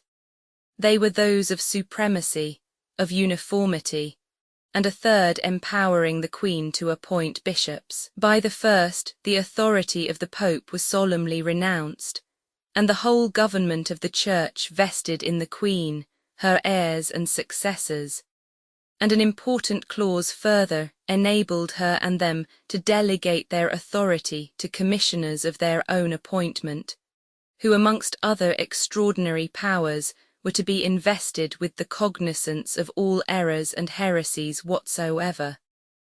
On this foundation was erected the famous High Commission Court, which grew into one of the principal grievances of this and the 2 following reigns, and of which, from the moment of its formation, the proceedings assumed a character of arbitrary violence, utterly incompatible with the security and happiness of the subject, and hostile to the whole tenor of the ancient charters. The Act of Uniformity ordained an exact compliance in all points with the established form of worship, and a punctual attendance on its offices. It also rendered highly penal the exercise, public or private, of any other.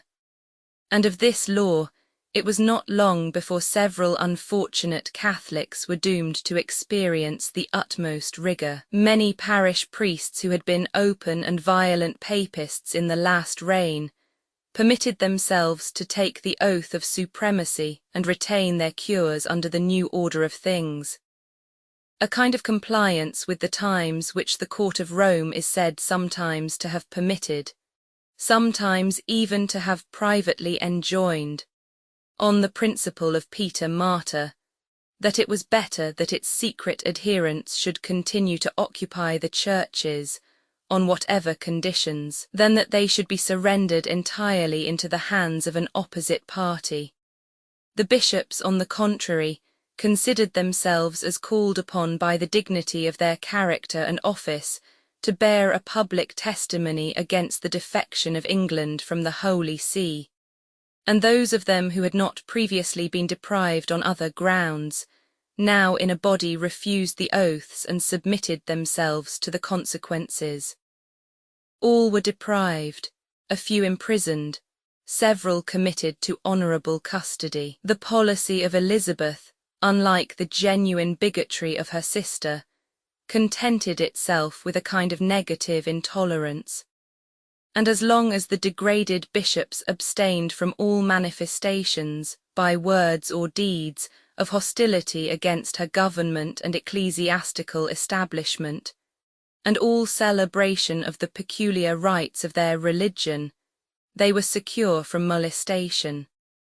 And never to them, as to their unfortunate Protestant predecessors, were articles of religion offered for signature under the fearful alternative of compliance or martyrdom. To supply the vacancies of the episcopal bench became one of the earliest cares of the Queen and her ministers, and their choice, which fell on the most eminent of the confessors and exiles, was generally approved by the nation. Dr. Parker, formerly her mother's chaplain and the religious instructor of her own childhood, was designated by Elizabeth for the primacy. This eminent divine had likewise been one of the chaplains of Edward VI, and enjoyed under his reign considerable church preferments. He had been the friend of Cranmer, Bucer, Latimer, and Ridley, of Coke, Cheek, and Cecil, and was the ardent coadjutor of these meritorious public characters in the promotion of reformed religion and the advancement of general learning, two grand objects which were regarded by them as inseparable and almost identical. On the accession of Mary, being stripped of all his benefices as a married priest, Parker with his family was reduced to poverty and distress, and it was only by a careful concealment of his person, by frequent changes of place, and in some instances by the timely advertisements of watchful friends, that he was enabled to avoid a still severer trial of his constancy. During this period of distress, he found support and solace from the pious task of translating into English metre the whole of the Psalms. The version still exists in manuscript, and is executed with some spirit, and not inelegantly, in the old measure of 14 syllables. Parker's nolo episcopari is supposed to have been more than ordinarily sincere. In fact, the station of metropolitan must at this juncture have been felt as one of considerable difficulty, perhaps even of danger, and the stormy temper of the Queen afterwards prepared for the prelate so much of contradiction and humiliation, as caused him more than once to bewail his final acceptance of the highest dignity of the English Church. With all her personal regard for the primate, Elizabeth could not always refrain in his presence from reflections against married priests, which gave him great pain. During a progress which she made in 1561 into Essex and Suffolk, she expressed high displeasure at finding so many of the clergy married, and the cathedrals and colleges so filled with women and children, and in consequence she addressed to the Archbishop a royal injunction that no head or member of any college or cathedral should bring a wife or any other woman into the precincts of it, to abide in the same, on pain of forfeiture of all ecclesiastical promotion. Parker regarded it as his duty to remonstrate with her in person against so popish a prohibition, on which, after declaring to him that she repented of having made any married bishops, she went on to treat the institution of matrimony itself with a satire and contempt which filled him with horror. It was to his wife that Her Majesty, in returning acknowledgments for the magnificent hospitality with which she had been received at the archiepiscopal palace, made use of the well-known ungracious address. "Madam, I may not call you.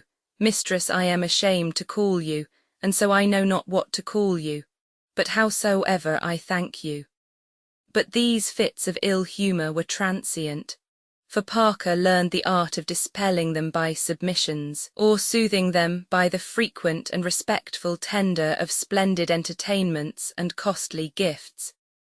He did not long remain insensible to the charms of rank and fortune, and it must not be concealed that an inordinate love of power, and a haughty intolerance of all opposition, gradually superseded that candour and Christian meekness of which he had formerly been cited as an edifying example. Against that sect amongst the clergy who refused to adopt the appointed habits and scrupled some of the ceremonies, soon after distinguished by the appellation of Puritans, he exercised his authority with unsparing rigour, and even stretched it by degrees so far beyond all legal bounds, that the Queen herself, little as she was inclined to tolerate this sect, or to resent any arbitrary conduct in her commissioners, was moved at length to interpose and reverse some of his proceedings. The Archbishop, now become incapable of yielding his own will even to that of his sovereign, complained and remonstrated instead of submitting. Reproaches ensued on the part of Elizabeth, and in May 1575 the learned prelate ended in a kind of disgrace the career which he had long pursued amid the warmest testimonies of royal approbation. The fairest, at least the most undisputed, claim of this eminent prelate to the gratitude of his contemporaries and the respect of posterity is founded on the character which his high station enabled him to assume and maintain, of the most munificent patron of letters of his age and country. The study which he particularly encouraged, and to which his own leisure was almost exclusively devoted, was that of English antiquities, and he formed and presented to Corpus Christi College a large and valuable collection of the manuscripts relative to these objects which had been scattered abroad at the dissolution of the monasteries, and must have been irretrievably lost but for his diligence in inquiring after them, and the liberality with which he rewarded their discovery. He edited 4 of our monkish historians, was the first publisher of that interesting specimen of early English satire and versification, Piers Plowman's Visions, composed a history in Latin of his predecessors in the See of Canterbury, and encouraged the labours of many private scholars by acts of generosity and kindness. Grindal, a divine of eminence, who during his voluntary exile at Frankfort had taken a strong part in favour of King Edward's service book, was named as the successor of Bonner in the bishopric of London, but a considerable time was spent in overcoming his objections to the habits and ceremonies, before he could be prevailed upon to assume a charge, of which he deeply felt the importance and responsibility. To the reputation of learning and piety which this prelate enjoyed in common with so many of his clerical contemporaries, he added an extraordinary earnestness in the promotion of Christian knowledge, and a courageous inflexibility on points of professional duty, imitated by few and excelled by none.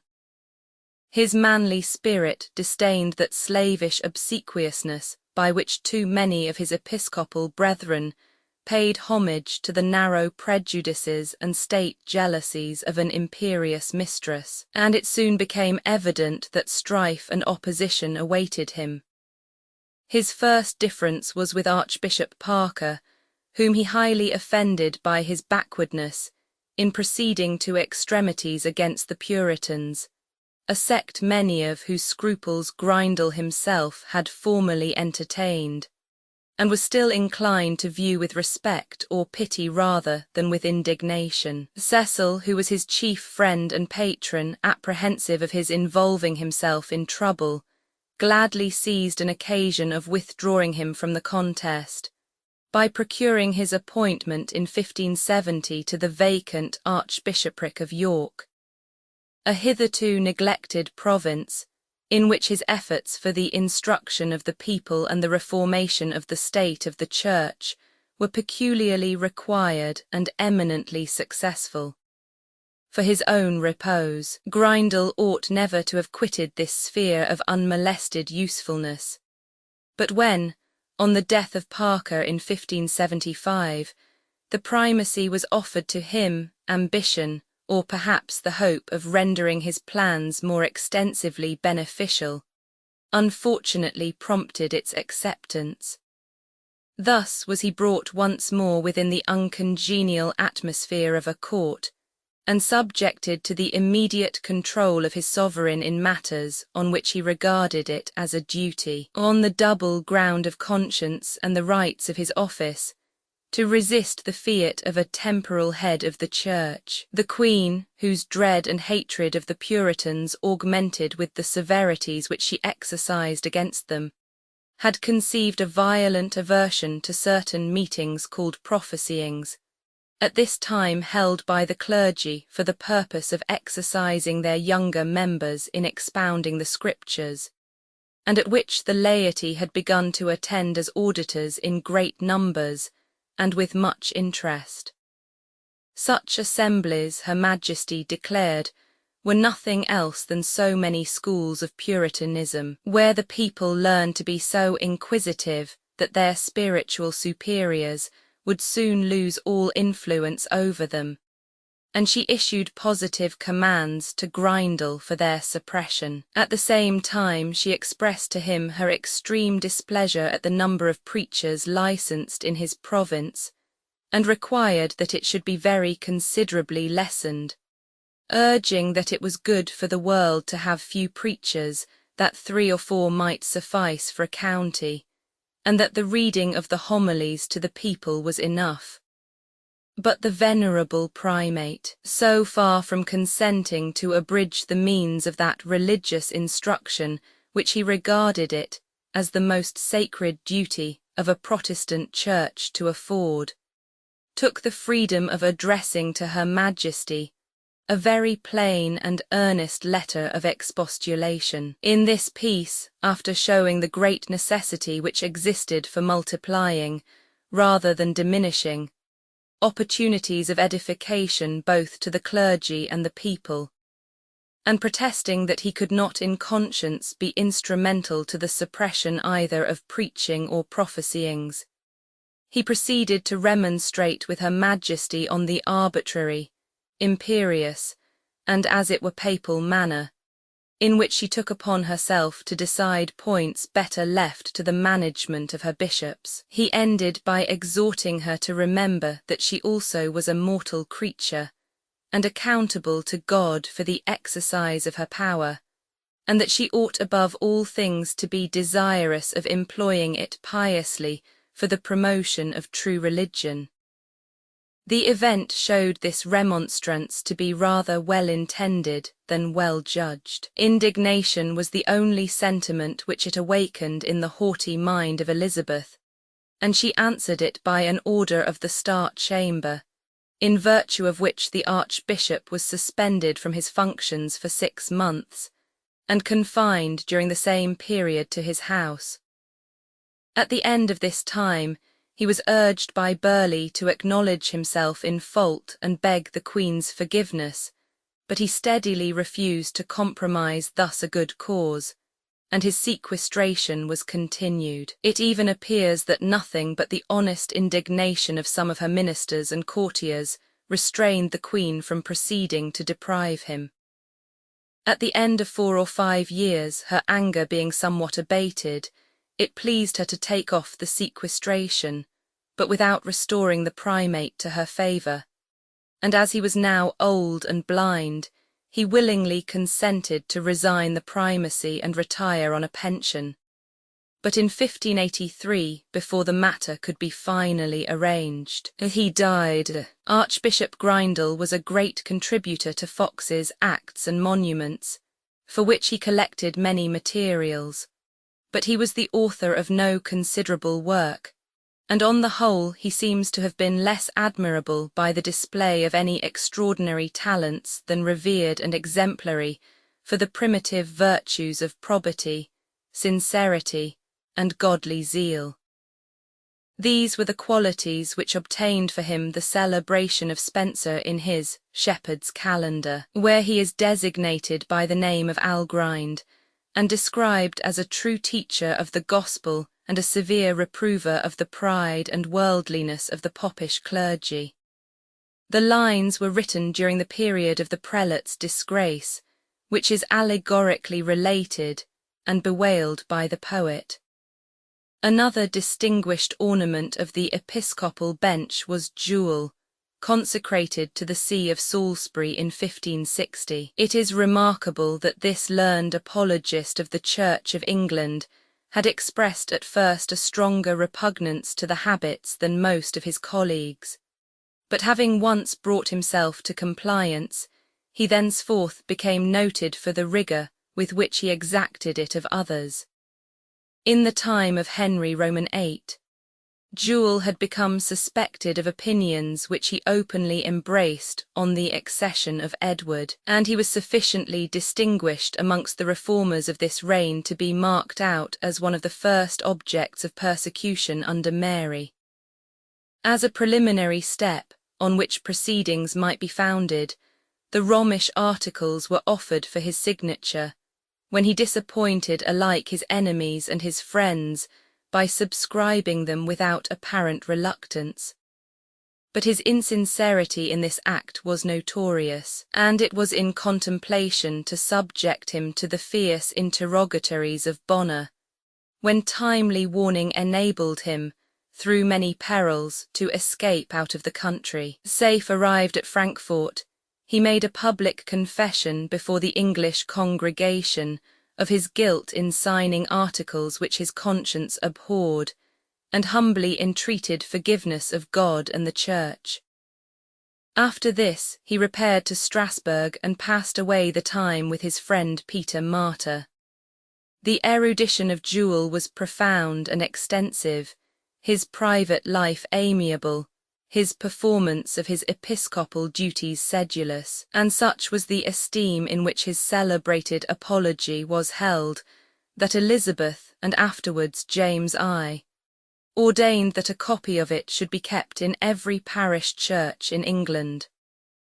Of Dr. Cox, elevated to the See of Ely, mention has already been made, and it would be superfluous here to enter more largely into the ecclesiastical history of the reign. A careful consideration of the behaviour of Elizabeth towards the two successive primates Parker and Grindal will furnish a sufficiently accurate notion of the spirit of her religious policy, besides affording a valuable addition to the characteristic traits illustrative of her temper and opinions.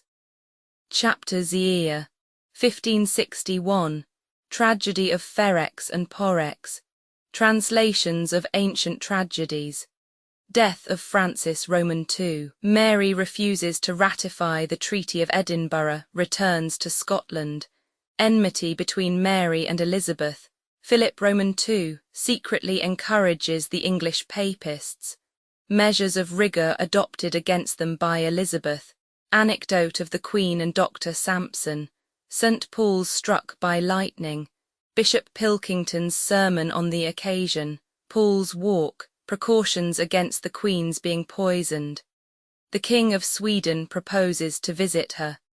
steps taken in this matter. The 18th of January 1561 ought to be celebrated as the birthday of the English drama, for it was on this day that Thomas Sackville caused to be represented at Whitehall, for the entertainment of Elizabeth and her court, the tragedy of Ferrex and Porrex, otherwise called Gorboduc, the joint production of himself and Thomas Norton. From the unrivalled force of imagination, the vigour and purity of diction, and the intimate knowledge and tasteful adaptation of the beauties of the Latin poets displayed in the contributions of Sackville to the Mirror of Magistrates, a lettered audience would conceive high expectations from his attempt in a new walk of poetry. But in the then barbarous state of our theatre, such a performance as Gorboduc must have been hailed as not only a novelty, but a wonder.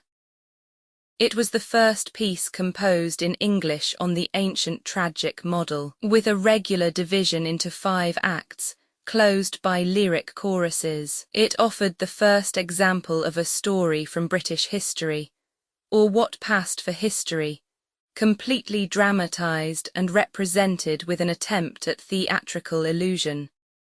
For the earlier pieces published under the title of tragedies were either ballads or monologues, which might indeed be sung or recited, but were incapable of being acted. The plot of the play was fraught with those circumstances of the deepest horror, by which the dormant sensibilities of an inexperienced audience require, and delight to be awakened.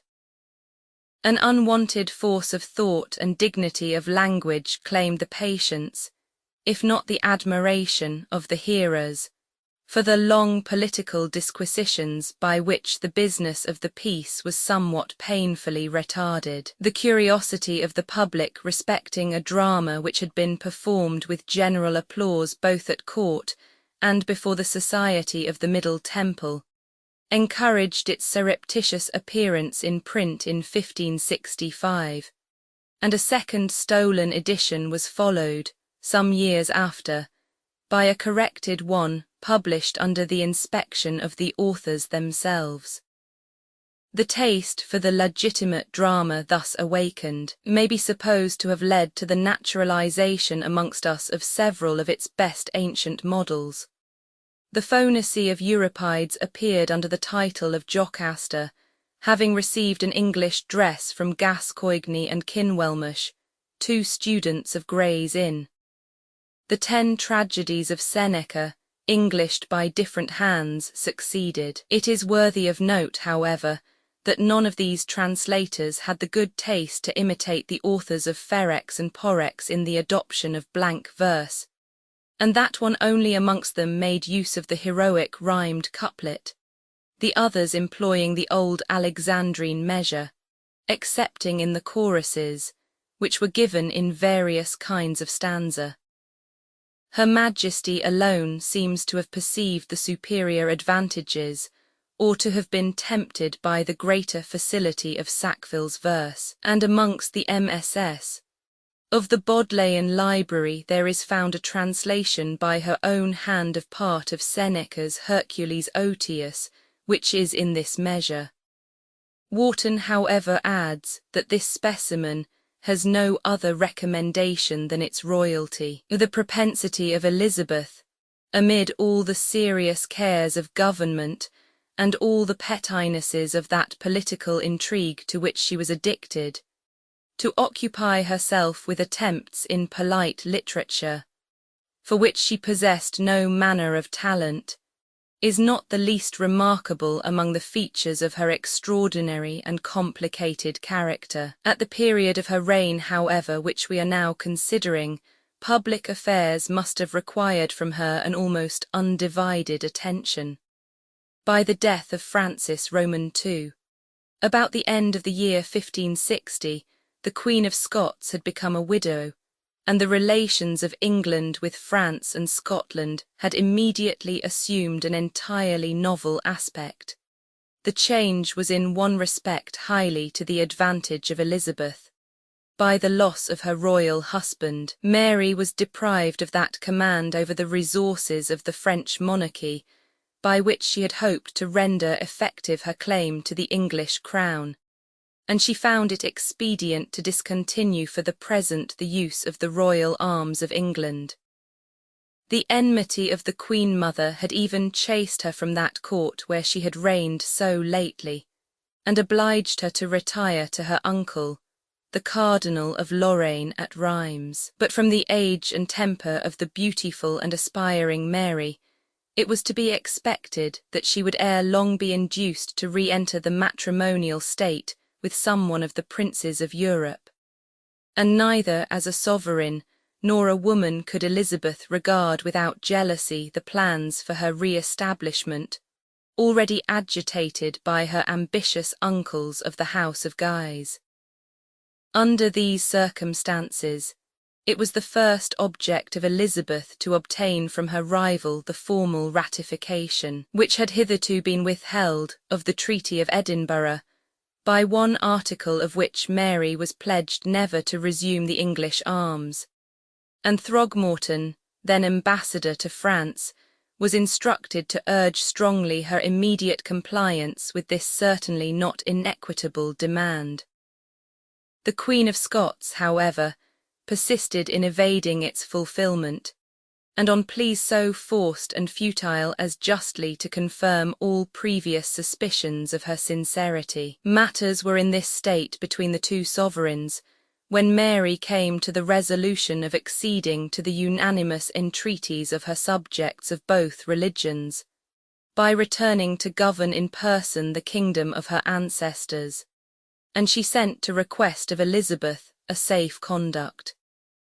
The English princess promptly replied that the Queen had only to ratify the Treaty of Edinburgh, and she should obtain not merely a safe conduct but free permission to shorten the fatigues of her voyage by passing through England, where she should be received with all the marks of affection due to a beloved sister. By this answer Mary chose to regard herself as insulted, and declaring to the English ambassador in great heat that nothing vexed her so much as to have exposed herself without necessity to such a refusal, and that she doubted not that she should be able to return to her country without the permission of Elizabeth, as she had quitted it in spite of all the vigilance of her brother, she abruptly broke off the conference. Henceforth the breach between these illustrious kinswomen became irreparable. In vain did Mary, after her arrival in Scotland, endeavour to remedy the imprudence which she was conscious of having committed, by professions of respect and friendship. For with these hollow compliments she had the further indiscretion to mingle the demand that Elizabeth should publicly declare her next heir to the English throne, a proposal which this high-spirited princess could never hear without rage. Neither of the queens was a novice in the arts of dissimulation, and as often as it suited the interest or caprice of the moment, each would lavish upon the other, without scruple, every demonstration of amity, every pledge of affection. But jealousy, suspicion, and hatred dwelt irremovably in the inmost recesses of their hearts. The Protestant party in Scotland was powerfully protected by Elizabeth. The Catholic party in England was secretly incited by Mary, and it became scarcely less the care and occupation of each to disturb the administration of her rival than to fix her own on a solid basis. Mary had been attended on her return to Scotland by her three uncles, the Duke of Ormale, the Grand Prior and the Marquis of Elbeuf, with a numerous retinue of French nobility, and when after a short visit the Duke and the Grand Prior took their leave of her, they with their company consisting of more than 100 returned through England, visiting in their way the court of Elizabeth. Brantome, who was of the party, has given incidentally the following particulars of their entertainment in the short memoir which he has devoted to the celebration of Henry Roman II. Of France. Bref, si estoit un roi tres accompli and fort aimable, ja aui canter a la reine d'Angleterre qui est ordjadhai. Que si estoit le roi and le prince du monde quel avoit plus désiré de voir, pour le beau rapport quan lien avoit fate, and pour sa grande renommée qui en voloit part out. Monsieur le constable qui vit ordjadhai sn pour bien reçu venir, si fut lorsque retournant d'Escos m. Le grand prieur de France de la Maison de Lorraine, and la reine leur donna un soir à souper, ou après si fit un ballet de ses fils, quel avoit ordonné and dressé, representant les vierges de l'Evangile, disquels les unes avoyant leurs lamps allumées, and les autres en avoyant ny huile ny few and en demandoyant. Ces lamps estoyant d'argent fort gentiment fates and elaborés, and les dames etoyant tres belles and honests and bien apprises, qui priant nous autres François pour danser, mesme la reine danser, and de fort bonne grâce and belle majesté royale, car elle avoit and estoit laws en sa grande beauté and belle grâce. Reine ni elle a gasté que l'exécution de la pauvre reine d'Escos, sans cela si estoit une très rare princesse, et estant ainsi à table devissant familièrement avec ses seigneurs, elle dit ses mots, après avoir fort loué le roi. Si estoit le prince du monde que j'ai avoir plus désiré de voir, and l'y avoir déjà mandé que by entost G le verrois, and pour si j'ai avoir commandé de me faire bien après le mes galas, usant de cs mots, pour passer en France express pour le voir. Monsieur le constable d'Ordjadhai, qui estoit lors Monsieur Damville, respondit, Madame, m'assure que vous eussiez été très content de le voir, car son humeur and sa façon vous eusent plu. Aussi lui euste il été très content de vous voir, car il euste fort aimé votre belle humeur and vos agréables façons, and vous euste fait un honorable accueil and très bonne cheer, and vous euste bien fait passer le temps. G le croix and mn assure dit elle. And see, by the death of the King of France, and the increasing distractions of that unhappy country under the feeble minority of Charles Roman IX, the politics of the King of Spain also were affected. He had not now to fear the union of the crowns of England, France, and Scotland, under the joint rule of Francis and Mary, which he had once regarded as a not improbable event. Consequently, his strongest inducement for keeping measures with Elizabeth ceased to operate, and he began daily to disclose more and more of that animosity with which he could not fail to regard a princess who was at once the heroine and patroness of Protestantism. From this time he began to furnish secret aids which added hope and courage to the English partisans of Popery and of Mary, and Elizabeth judged it a necessary policy to place her Catholic subjects under a more rigid system of restraint. It was contrary to her private inclinations to treat this sect with severity, and she was the more reluctant to do so as she thus gratified in an especial manner the wishes of the puritanical or Calvinistic party in the Church, their inveterate enemies, and by identifying in some measure her cause with theirs, saw herself obliged to conform in several points to their views rather than her own wishes. The law which rendered it penal to hear Mass was first put in force against several persons of rank, that the example might strike the more terror.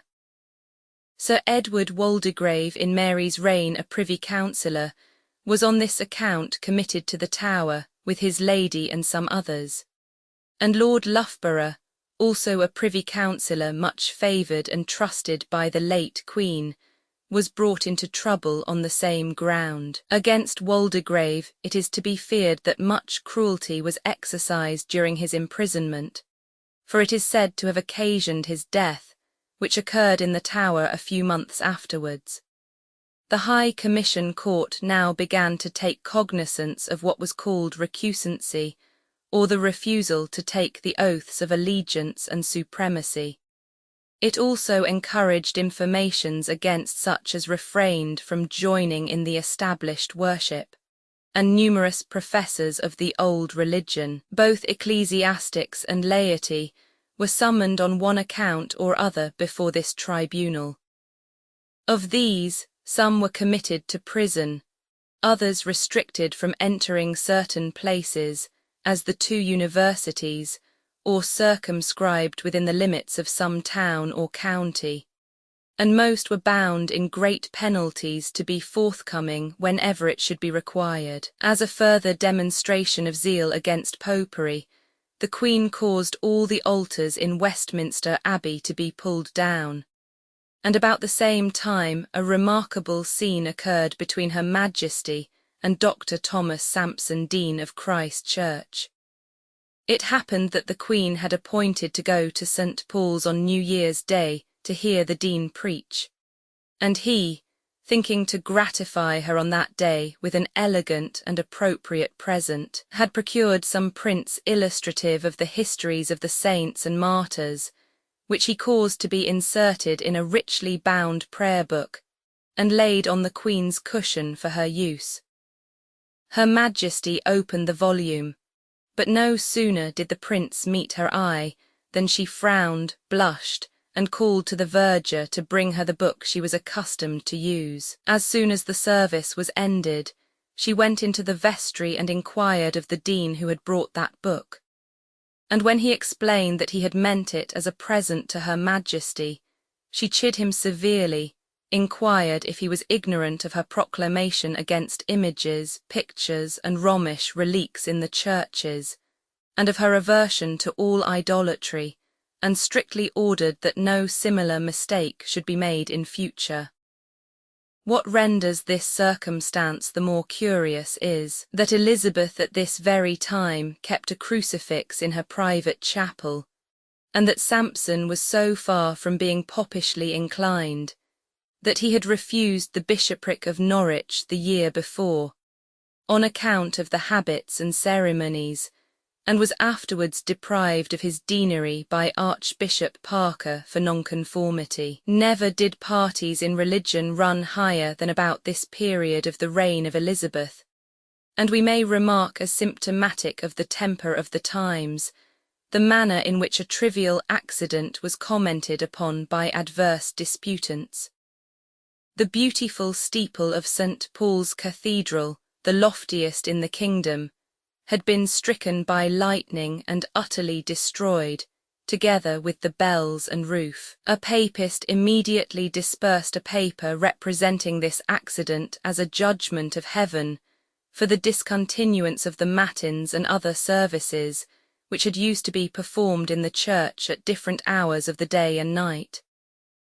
Pilkington, Bishop of Durham, who preached at Paul's Cross after the accident, was equally disposed to regard it as a judgment, but on the sins of London in general, and particularly on certain abuses by which the church had formerly been polluted. In a tract published in answer to that of the papist, he afterwards gave an animated description of the practices of which this cathedral had been the theatre, curious at the present day as a record of forgotten customs.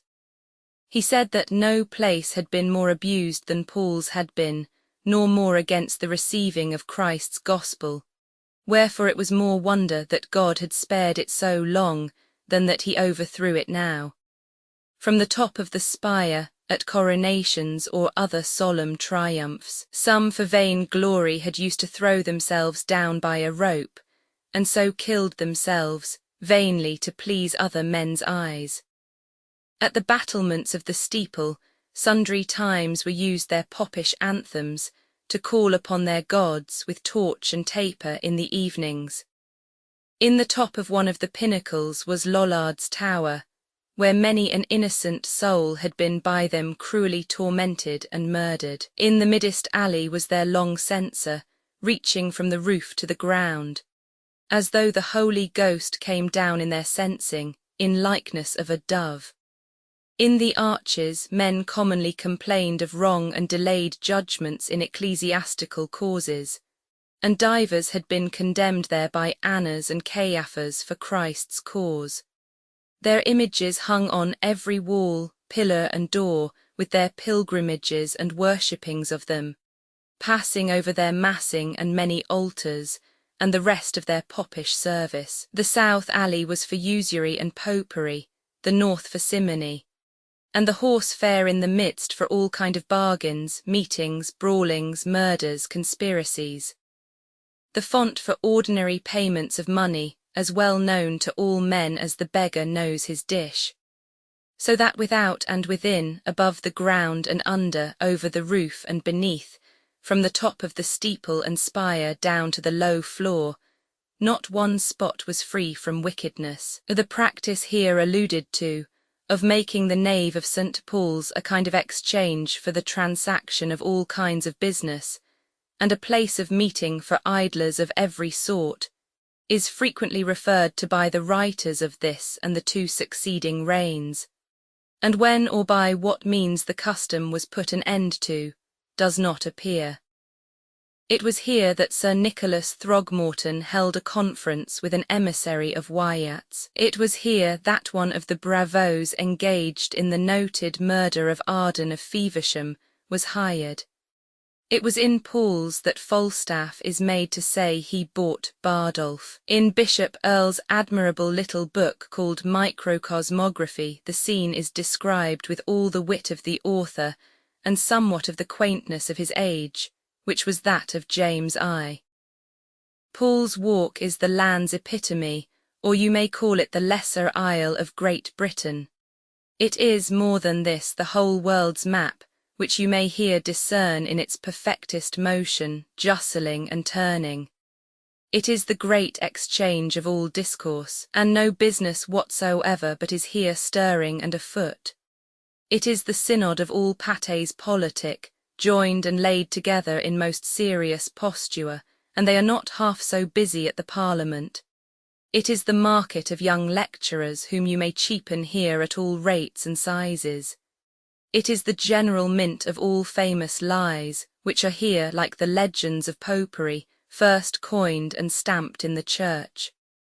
All inventions are emptied here, and not a few pockets. The best sign of a temple in it is, that it is the thieves' sanctuary. The visitants are all men without exception, but the principal inhabitants and possessors are stale knights and captains out of service, men of long rapiers and breeches which after all turn merchants here and traffic for news. Some make it a preface to their dinner, but thriftier men make it their ordinary and board here very cheap. The vigilant ministers of Elizabeth had now begun to alarm themselves, and her with apprehensions of plots against her life from the malice of the papists. And it would be rash to pronounce that such fears were entirely void of foundation.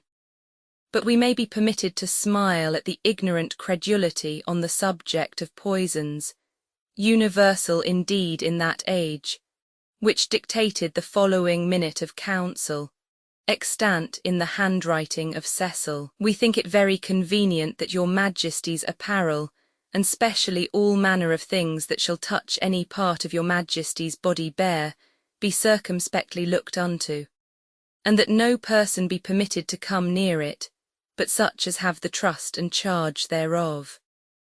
Item, that no manner of perfume either in apparel or sleeves, gloves or such like, or otherwise that shall be appointed for your Majesty's savour, be presented by any stranger or other person, but that the same be corrected by some other fume.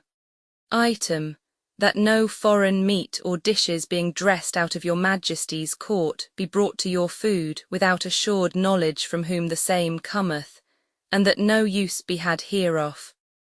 Item, that it may please your Majesty to take the advice of your physician for the receiving weekly twice some preservative contra pestum et venena, as there be many good things et salutaria.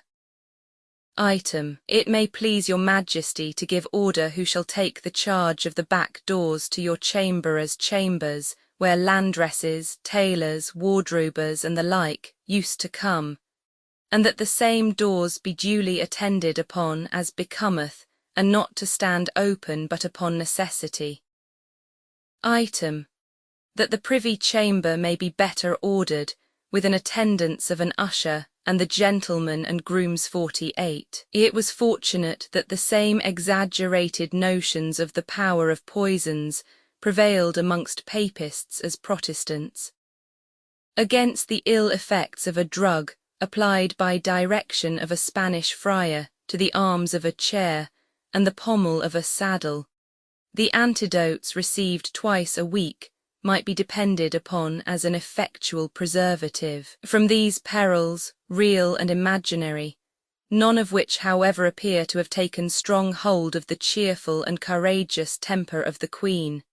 Her attention and that of her council was for some time diverted by the expectation of a royal suitor. Eric, King of Sweden, whose hopes of final success in his addresses were kept up in spite of the repeated denials of the Queen, by the artifice of some Englishmen at his court who deluded him by pretended secret intelligence, had sent to Her Majesty a royal present, and declared his intention of following in person. The present consisted of 18 large piebald horses, and 2 shiploads of precious articles which are not particularized. It does not appear that this offering was ill received, but as Elizabeth was determined not to relent in favour of the sender, she caused him to be apprised of the impositions passed upon him by the English to whom he had given ear, at the same time expressing her anxious hope that he would spare himself the fatigues of a fruitless voyage. Fearing, however, that he might be already on his way, she occupied herself in preparations for receiving him with all the hospitality and splendour due to his errand, his rank, and her own honour.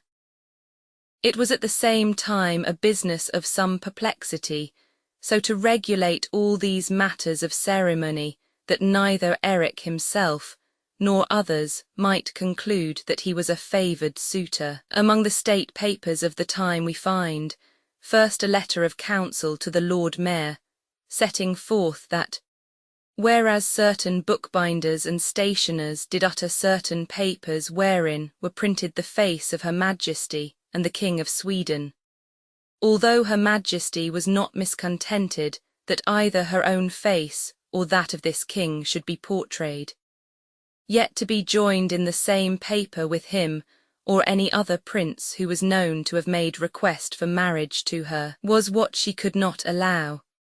Accordingly, it was her pleasure that the Lord Mayor should seize all such papers and pack them up so that none of them should get abroad. Otherwise she might seem to authorize this joining of herself in marriage to him, which might seem to touch her in honour. Next we have a letter to the Duke of Norfolk directing the manner in which he should go to meet the king, if he landed at any part of Norfolk or Suffolk.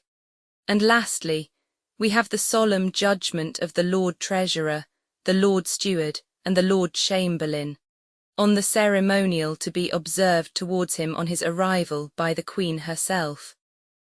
One paragraph is conceived with all the prudery and the deep policy about trifles, which marked the character of Elizabeth herself. By cause the Queen's Majesty is a maid, in this case would many things be omitted of honour and courtesy, which otherwise were meet to be showed to him, as in like cases hath been of kings of this land to others, and therefore it shall be necessary that the gravest of her council do, as of their own judgment, excuse the lack thereof to the king, and yet on their own parts offer the supplement thereof with reverence.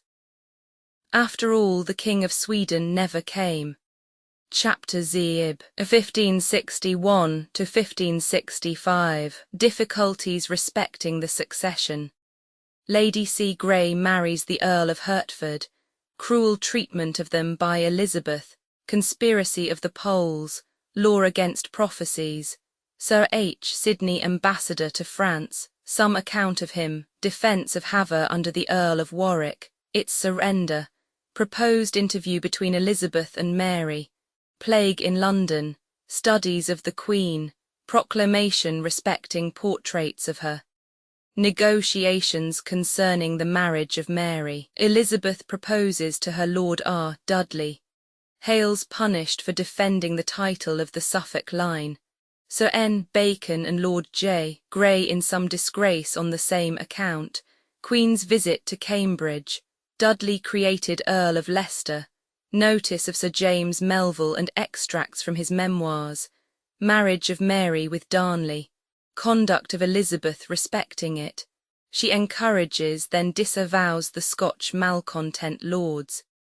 Behaviour of Sir N. Throgmorton. Are the Puritans treated with greater lenity? The situation of Elizabeth, amid its many difficulties, presented none so perplexing, none which the opinions of her most prudent counsellors were so much divided on the best mode of obviating, as those arising out of the doubt and confusion in which the right of succession was still involved.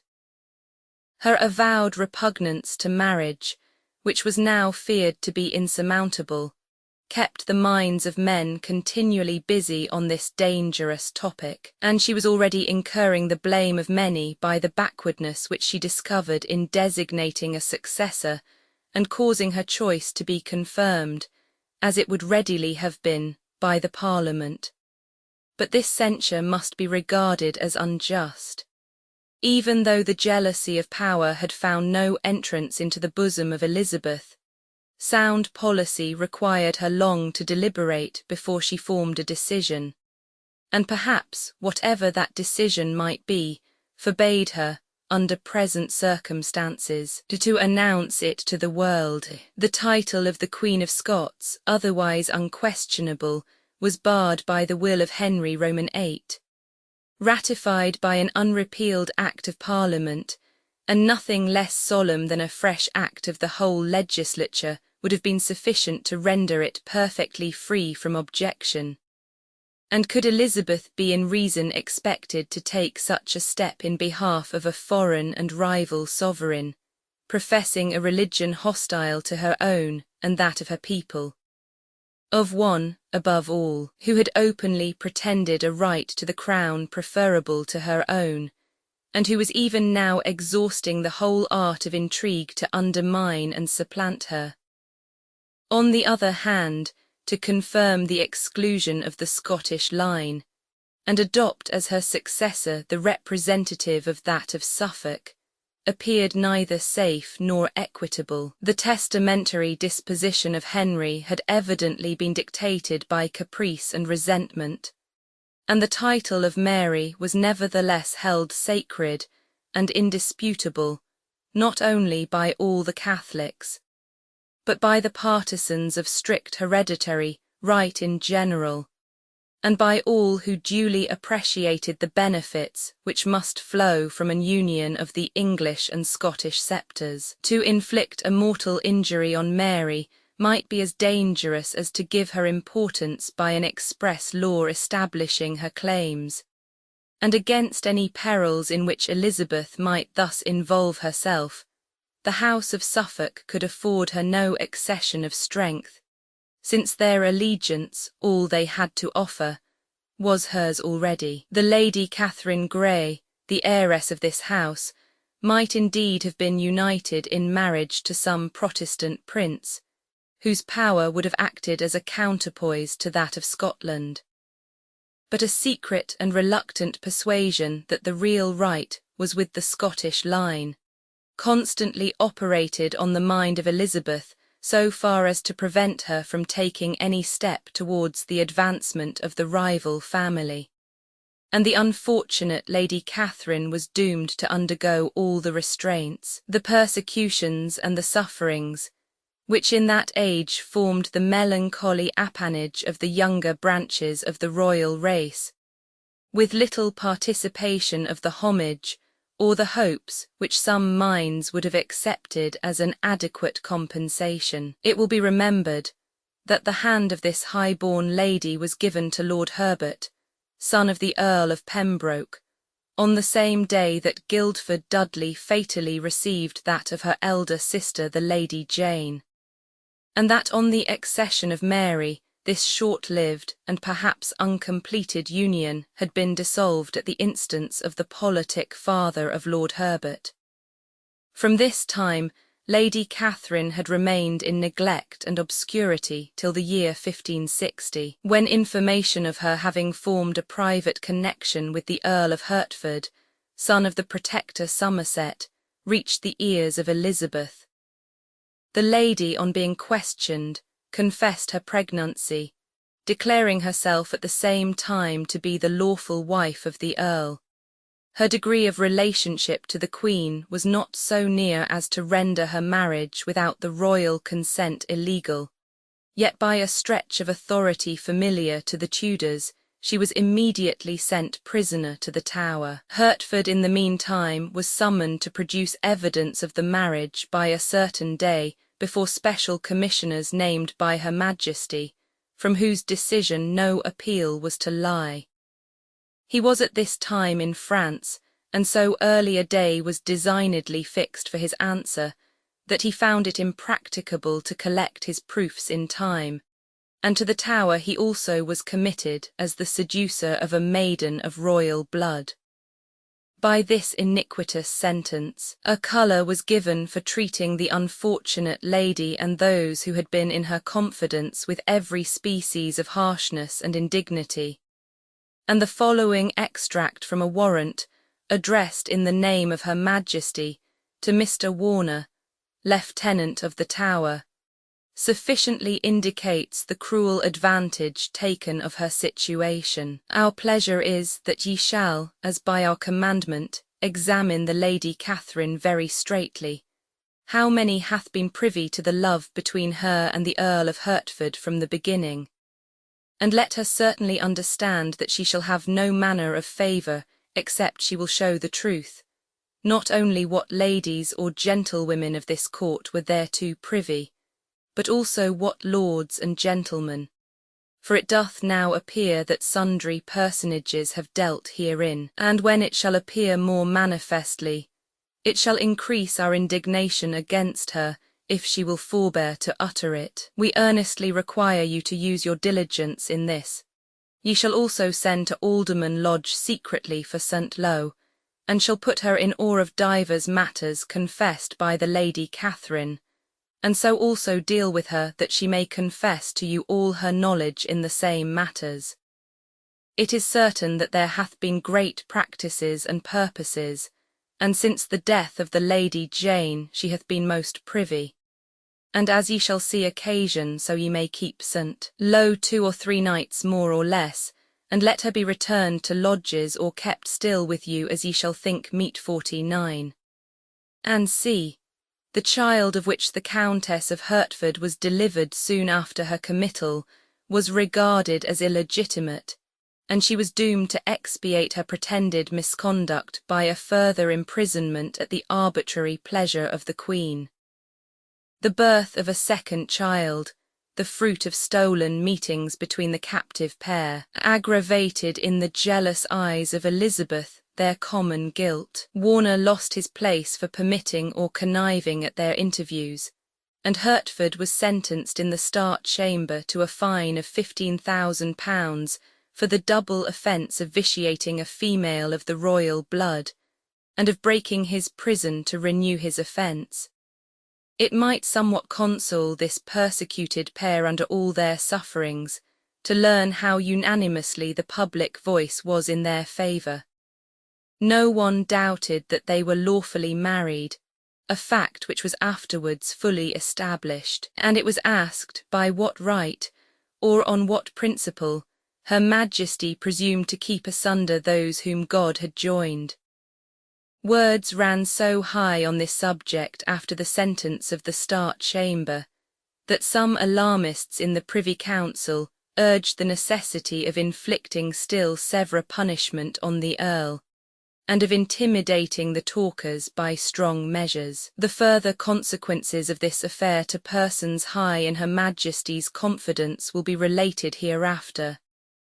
Meantime it must be recorded to the eternal disgrace of Elizabeth's character and government, that she barbarously and illegally detained her ill-fated kinswoman, first in the Tower and afterwards in private custody, till the day of her death in January 1567, and that the Earl, her husband, having added to the original offence of marrying a princess the further presumption of placing upon legal record the proofs of his children's legitimacy, was punished, besides his fine, with an imprisonment of 9 whole years. So much of the jealous spirit of her grandfather still survived in the bosom of this last of the Tudors. On another occasion, however, she exercised towards a family whose pretensions had been viewed by her father with peculiar dread and hostility, a degree of forbearance which had in it somewhat of magnanimity. Arthur and Edmund Pole, 2 nephews of the Cardinal, with Sir Anthony Fortescue their sister's husband, and other accomplices, had been led either by private ambition, by a vehement zeal for the Romish faith, or both together, to meditate the subversion of the existing state of things, and to plan the following wild and desperate scheme. Having first repaired to France, where they expected to receive aid and counsels from the Guises, the conspirators were to return at the head of an army and make a landing in Wales. Here Arthur Pole, assuming at the same time the title of Duke of Clarence, was to proclaim the Queen of Scots, and the new sovereign was soon after to give her hand to his brother Edmund. This absurd plot was detected before any steps were taken towards its execution. The Poles were apprehended, and made a full disclosure on their trial of all its circumstances, pleading however in excuse that they had no thought of putting their design in practice till the death of the Queen, an event which certain diviners in whom they placed reliance had confidently predicted within the year. In consideration of this confession, and probably of the insignificance of the offenders, the royal pardon was extended to their lives, and the illustrious name of Pole was thus preserved from extinction. It is probable, however, that they were kept for some time prisoners in the Tower, and thither was also sent the Countess of Lennox, on discovery of the secret correspondence which she carried on with the Queen of Scots. The confession of the Poles seems to have given occasion to the renewal, by the Parliament of 1562, of a law against fond and fantastical prophecies, promulgated with design to disturb the Queen's government, by which act also it was especially forbidden to make prognostications on or by occasion of any coats of arms, crests, or badges.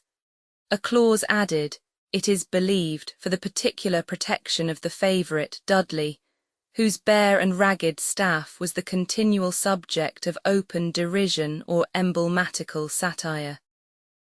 A legend in the Mirror for magistrates, relating the unhappy catastrophe of George Duke of Clarence, occasioned by a prophecy against one whose name began with a G, appears to have been composed in aid of the operation of this law. The author takes great pains to impress his readers with the futility as well as wickedness of such predictions, and concludes with the remark that no one ought to imagine the foolish and malicious inventors of modern prophecies inspired, though learned Merlin, whom God gave the sprite to know and utter princes' acts to come, like to the Jewish prophets did recite in shade of beasts their doings all and some, expressing plain by manners of the doom that kings and lords such properties should have the beasts whose name he to them gave. In France, everything now wore the aspect of an approaching civil war between the partisans of the two religions, under the conduct on one side of the Guises, on the other of the princes of the House of Condé.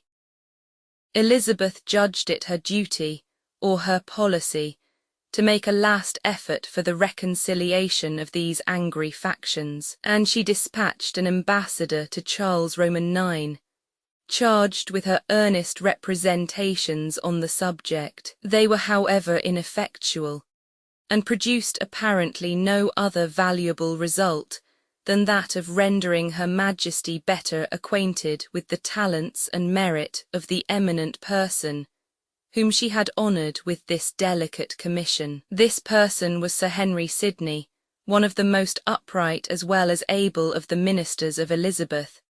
That he was the father of Sir Philip Sidney was the least of his praises, and it may be cited as one of the caprices of fame that he should be remembered by his son, rather than his son by him. Those qualities which in Sir Philip could afford little but the promise of active virtue were brought in Sir Henry to the test of actual performance, and lasting monuments of his wisdom and his goodness remain in the institutions by which he softened the barbarism of Wales, and appeased the more dangerous turbulence of Ireland by promoting its civilization. Sir Henry was the son of Sir William Sidney, a gentleman of good parentage in Kent, whose mother was of the family of Brandon and nearly related to the Duke of Suffolk of that name, the favourite and brother-in-law of Henry Roman VIII. Sir William in his youth had made one of a band of gentlemen of figure, who, with their sovereign's approbation, travelled into Spain and other countries of Europe to study the manners and customs of their respective courts. He likewise distinguished himself in the field of Flodden. The king stood godfather to his son Henry, born in 1529, and caused him to be educated with the Prince of Wales, to whom Sir William was appointed tutor, chamberlain and steward. The excellent qualities and agreeable talents of young Sidney soon endeared him to Edward, who made him his inseparable companion and often his bedfellow, kept him in close attendance on his person during his long decline, and sealed his friendship by breathing his last in his arms. During the short reign of this lamented Prince, Sidney had received the honour of knighthood, and had been entrusted, at the early age of 21, with an embassy to the French king, in which he acquitted himself so ably that he was soon afterwards sent in a diplomatic character to Scotland. He had likewise formed connections which exerted important influence on his after fortunes. Sir John Cheek held him in particular esteem, and through his means he had contracted a cordial friendship with Cecil, of which in various ways he found the benefit to the end of his life. A daughter of the all-powerful Duke of Northumberland had also honoured him with her hand, a dangerous gift, which was likely to have involved him in the ruin which the guilty projects of that audacious man drew down upon the heads of himself and his family. But the prudence or loyalty of Sidney preserved him from the snare. No sooner had his royal master breathed his last, than, relinquishing all concern in public affairs, he withdrew to the safe retirement of his own seat at Penshurst, where he afterwards afforded a generous asylum to such of the Dudleys as had escaped death or imprisonment. Queen Mary seems to have held out an earnest of future favour to Sidney, by naming him amongst the noblemen and knights appointed to attend Philip of Spain to England for the completion of his nuptials, and this prince further honoured him by becoming sponsor to his afterwards celebrated son, and giving him his own name. But Sidney soon quitted a court in which a man of Protestant principles could no longer reside with satisfaction, if with safety, and accompanied to Ireland his brother-in-law Viscount Fitzwalter, then Lord Deputy. In that kingdom he at first bore the office of Vice-Treasurer, and afterwards, during the frequent absences of the Lord Deputy, the high one of sole Lord Justice. The accession of Elizabeth enabled Lord Robert Dudley to make a large return for the former kindness of his brother-in-law, and supported by the influence of this distinguished favourite, in addition to his personal claims, Sir Henry Sidney rose in a few years to the dignities of Privy Councillor and Knight of the Garter. After his embassy to France, he was appointed to the post of Lord President of Wales, to which in 1565 the still more important one of Lord Deputy of Ireland was added. An union of two not very compatible offices, unexampled in our annals before or since. Some particulars of Sir Henry Sidney's government of Ireland may come under review hereafter. It is sufficient here to observe that ample testimony to his merit was furnished by Elizabeth herself, in the steadiness with which she persisted in appointing and reappointing him to this most perplexing department of public service, in spite of all the cabals of English or Irish growth, by which, though his favour with her was sometimes shaken, her rooted opinion of his probity and sufficiency could never be overthrown. The failure of Elizabeth's negotiations with the French court was followed by her taking up arms in support of the oppressed Huguenots, and Ambrose Dudley, Earl of Warwick, the elder brother of Lord Robert, was sent to Normandy at the head of 3,000 men. Of the two Dudleys it was said by their contemporaries that the elder inherited the money, and the younger the wit of his father. If this remark were well founded, which seems doubtful, the appointment of Warwick to an important command must probably be set down to the account of favouritism. It was not, however, the wish of the Queen that her troops should often be led into battle. It was her main object to obtain lasting possession of the town of Havre, as an indemnification for the loss of Calais, so much deplored by the nation, and into this place Warwick threw himself with his chief force.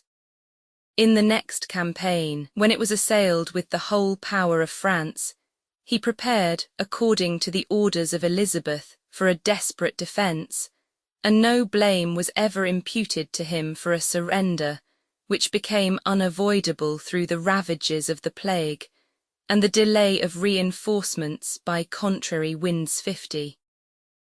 Warwick appears to have preserved through life the character of a man of honour and a brave soldier. A project which had been for some time under discussion, of a personal interview at York between the English and Scottish queens, was now finally given up. Elizabeth, it is surmised, was unwilling to afford her beautiful and captivating enemy such an opportunity of winning upon the affections of the English people, and Mary was fearful of offending her uncles the Princes of Guise by so public an advance towards a good understanding, with a princess now engaged in open hostilities against their country and faction. The failure of this design deserves not to be regretted.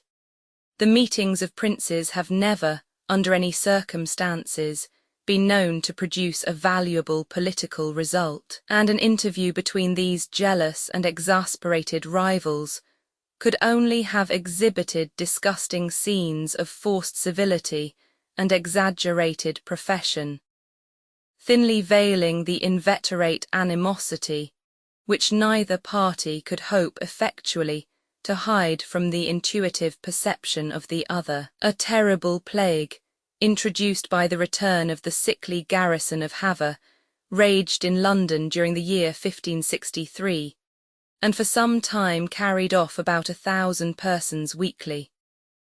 The sittings of Parliament were held on this account at Hertford Castle, and the Queen, retiring to Windsor, kept herself in unusual privacy, and took advantage of the opportunity to pursue her literary occupations with more than common assiduity. Without entirely deserting her favourite Greek classics, she at this time applied herself principally to the study of the Christian fathers, with the laudable purpose, doubtless, of making herself mistress of those questions respecting the doctrine and discipline of the primitive Church, now so fiercely agitated between the divines of different communions, and on which, as head of the English Church, she was often called upon to decide in the last resort. Cecil had mentioned these pursuits of Her Majesty in a letter to Cox, Bishop of Ely, and certainly as matter of high commendation.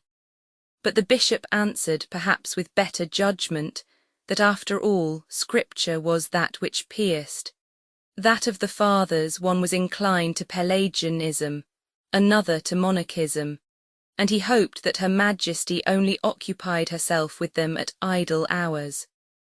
Even studies so solemn could not, however, preserve the royal theologian, now in her 30th year, from serious disturbance, on account of certain ill-favoured likenesses of her gracious countenance, which had obtained a general circulation among her loving subjects.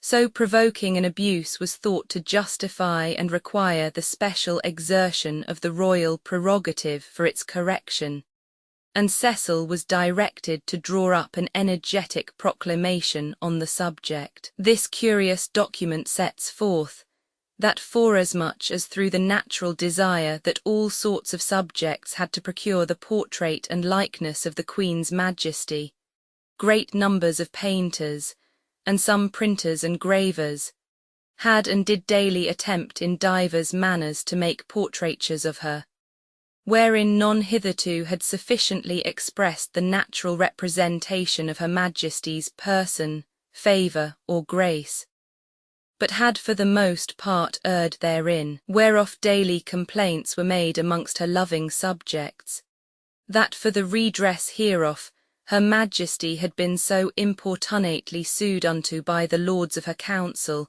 and other of her nobility, not only to be content that some special cunning painter might be permitted by access to Her Majesty to take the natural representation of her, whereof she had been always of her own right disposition very unwilling, but also to prohibit all manner of other persons to draw, paint, grave, or portrait her personage or visage for a time until there were some perfect pattern or example to be followed.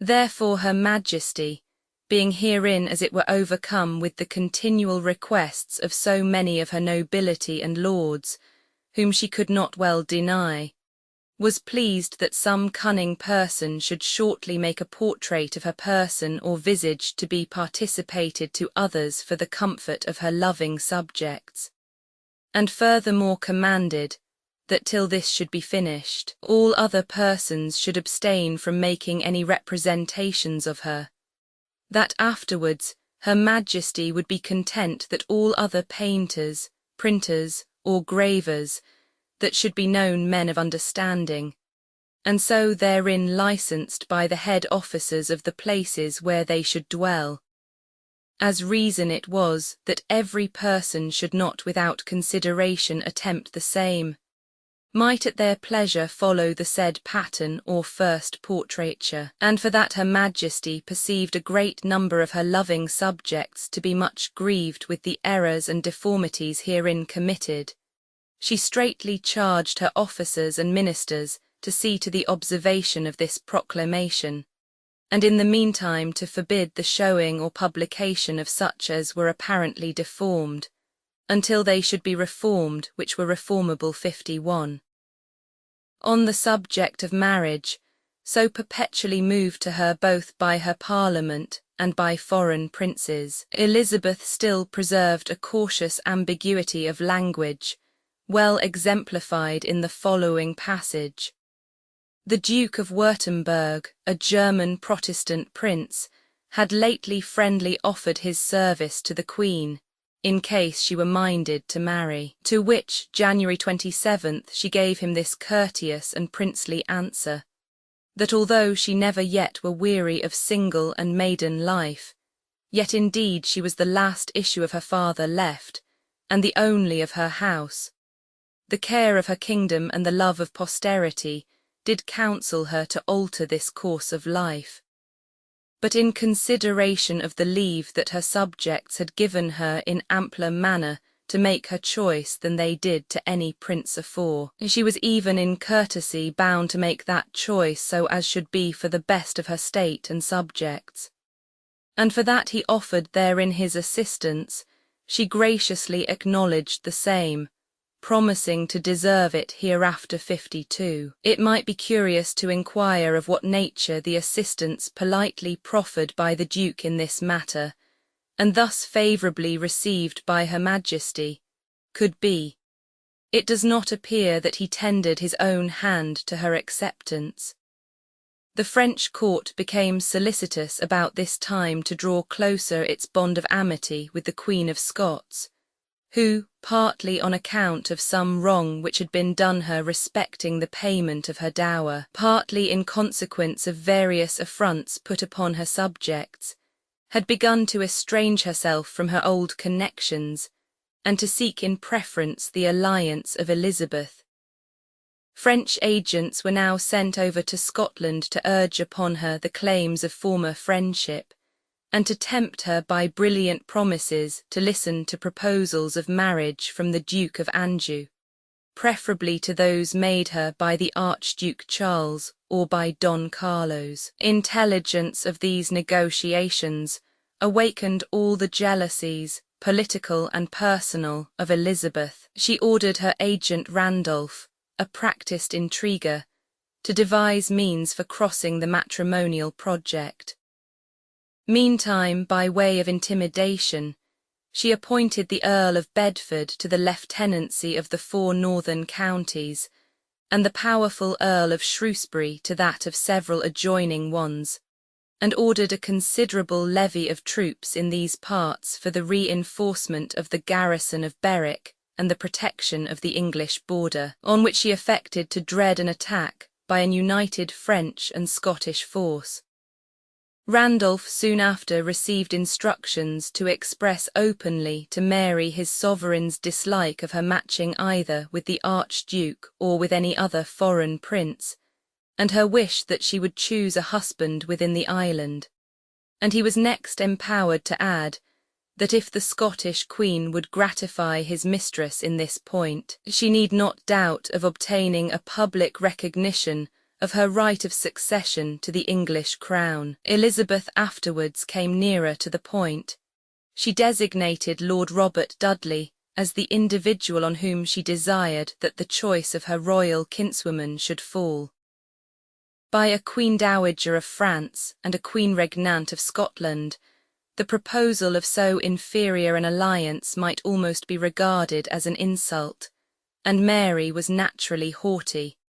But her hopes and fears compelled her to dissemble her indignation, and even to affect to take the matter into consideration. She trusted that pretexts might be found hereafter for evading the completion of the marriage, even if the Queen of England were sincere in desiring such an advancement for her favourite, which was much doubted, and she determined for the present to show herself docile to all the suggestions of her royal sister, and to preserve the good understanding on her part unbroken. It was during the continuance of this state of apparent amity between the rival queens that Elizabeth thought proper to visit with tokens of her displeasure the leaders in an attempt to establish the title of the Suffolk line, which still found adherents of some importance. John Hales, Clerk of the Hanaper, a learned and able man, and like all who espoused this party, a zealous Protestant, had written and secretly circulated a book in defence of the claims of the Lady Catherine, and he had also procured opinions of foreign lawyers in favour of the validity of her marriage. For one or both of these offences he was committed to the Fleet prison, and the secretary was soon after commanded to examine thoroughly into the business, and learn to whom Hales had communicated his work. A more disagreeable task could scarcely have been imposed upon Cecil, for besides that he must probably have been aware that his friend and brother-in-law Sir Nicholas Bacon was implicated, it seems that he himself was not entirely free from suspicion of some participation in the affair. But he readily acknowledged his duty to the Queen to be a paramount obligation to all others, and he wrote to a friend that he was determined to proceed with perfect impartiality. In conclusion, Hales was liberated after half a year's imprisonment.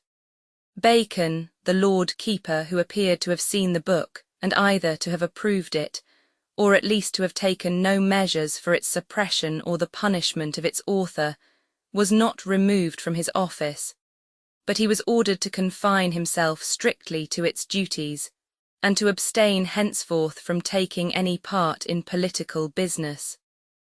But by this prohibition Cecil affirmed that public business suffered essentially, for Bacon had previously discharged with distinguished ability the functions of a minister of state, and he never desisted from intercession with Her Majesty till he saw his friend fully reinstated in her favour. Lord John Grey of Pirgo, uncle to Lady Catherine, had been a principal agent in this business, and after several examinations by members of the Privy Council, he was committed to a kind of honourable custody, in which he appears to have remained till his death, which took place a few months afterwards. These punishments were slight compared with the customary severity of the age, and it has plausibly been conjectured that the anger of Elizabeth on this occasion was rather feigned than real, and that although she thought proper openly to resent any attempt injurious to the title of the Queen of Scots, she was secretly not displeased to let this princess perceive that she must still depend on her friendship for its authentic and unanimous recognition. Her anger against the Earl of Hertford for the steps taken by him in confirmation of his marriage was certainly sincere, however unjust. She was provoked, perhaps alarmed, to find that he had been advised to appeal against the decision of her commissioners. On better consideration, however, he refrained from making this experiment, but by a process in the ecclesiastical courts, with which the Queen could not or would not interfere, he finally succeeded in establishing the legitimacy of his sons. Of the progresses of Her Majesty during several years, nothing remarkable appears on record. They seem to have had no other object than the gratification of her love of popular applause, and her taste for magnificent entertainments which cost her nothing, and the trivial details of her reception at the different towns or mansions which she honoured with her presence are equally barren of amusement and instruction. But her visit to the University of Cambridge in the summer of 1564 presents too many characteristic traits to be passed over in silence.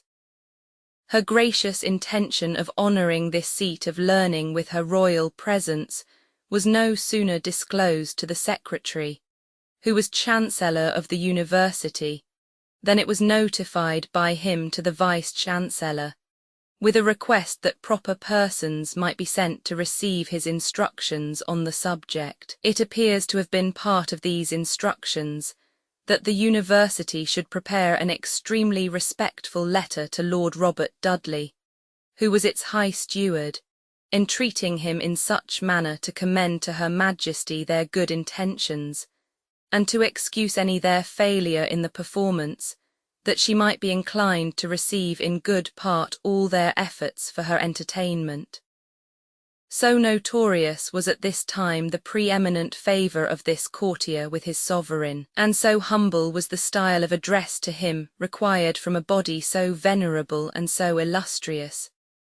Cecil arrived at Cambridge the day before the Queen to set all things in order, and received from the University a customary offering of 2 pairs of gloves, 2 sugar loaves, and a marchpane.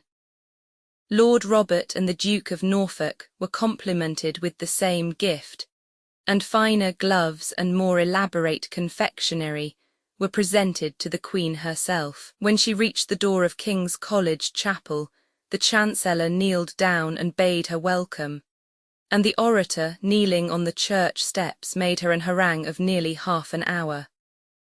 First he praised and commended many and singular virtues planted and set in Her Majesty, which Her Highness, not acknowledging of, shaked her head, bit her lips and her fingers, and sometimes broke forth into passion and these words: Non est veritas et utinam, on his praising virginity. She said to the orator, God's blessing of thy heart there continue.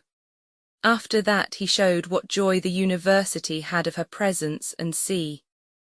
When he had done she commended him, and much marvelled that his memory did so well serve him, repeating such diverse and sundry matters, saying that she would answer him again in Latin, but for fear she should speak false Latin, and then they would laugh at her. This concluded, she entered the chapel in great state, Lady Strange, a princess of the Suffolk line, bearing her train, and her ladies following in their degrees.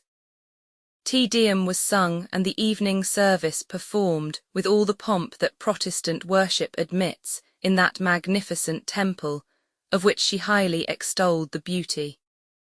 The next morning, which was Sunday, she went thither again to hear a Latin sermon ad clerum, and in the evening, the body of this solemn edifice being converted into a temporary theatre, she was there gratified with a representation of the Aulularia of Plautus. Offensive as such an application of a sacred building would be to modern feelings, it probably shocked no one in an age when the practice of performing dramatic entertainments in churches, introduced with the mysteries and moralities of the Middle Ages, was scarcely obsolete, and certainly not forgotten. Neither was the representation of plays on Sundays, at this time regarded as an indecorum. A public disputation in the morning and a Latin play on the story of Dido in the evening formed the entertainment of Her Majesty on the third day. On the fourth, an English play called Ezekias was performed before her. The next morning she visited the different colleges, at each of which a Latin oration awaited her and a parting present of gloves and confectionery, besides a volume richly bound, containing the verses in English, Latin, Greek, Hebrew and Chaldee, composed by the members of each learned society in honour of her visit. Afterwards she repaired to St. Mary's Church, where a very long and very learned disputation by doctors in divinity was prepared for her amusement and edification. When it was ended, the lords, and especially the Duke of Norfolk and Lord Robert Dudley, kneeling down, humbly desired Her Majesty to speak something to the University, and in Latin. Her Highness at the first refused, saying that if she might speak her mind in English, she would not stick at the matter, but understanding by Mr. Secretary that nothing might be said openly to the University in English, she required him the rather to speak, because he was Chancellor, and the Chancellor is the Queen's mouth. Whereunto he answered that he was Chancellor of the University, and not hers. Then the Bishop of Ely kneeling said that 3 words of her mouth were enough. By entreaties so urgent, she appeared to suffer herself to be prevailed upon to deliver a speech which had doubtless been prepared for the occasion, and very probably by Cecil himself. This harangue is not worth transcribing at length. It contained some disqualifying phrases respecting her own proficiency in learning, and a pretty profession of feminine bashfulness in delivering an unstudied speech before so erudite an auditory. Her attachment to the cause of learning was then set forth, and a paragraph followed which may thus be translated. I saw this morning your sumptuous edifices founded by illustrious princes my predecessors for the benefit of learning. But while I viewed them my mind was affected with sorrow, and I sighed like Alexander the Great, when having perused the records of the deeds of other princes, turning to his friends or counsellors, he lamented that any one should have preceded him either in time or in actions. When I beheld your edifices, I grieved that I had done nothing in this kind. Yet did the vulgar proverb somewhat lessen, though it could not entirely remove my concern. That Rome was not built in a day.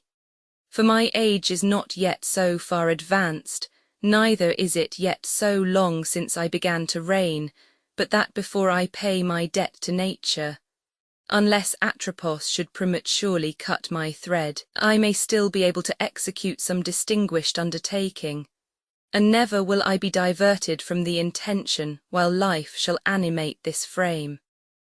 Should it however happen, as it may, I know not how soon, that I should be overtaken by death before I have been able to perform this my promise, I will not fail to leave some great work to be executed after my decease, by which my memory may be rendered famous, others excited by my example, and all of you animated to greater ardour in your studies. After such a speech it might naturally be inquired which college did she endow.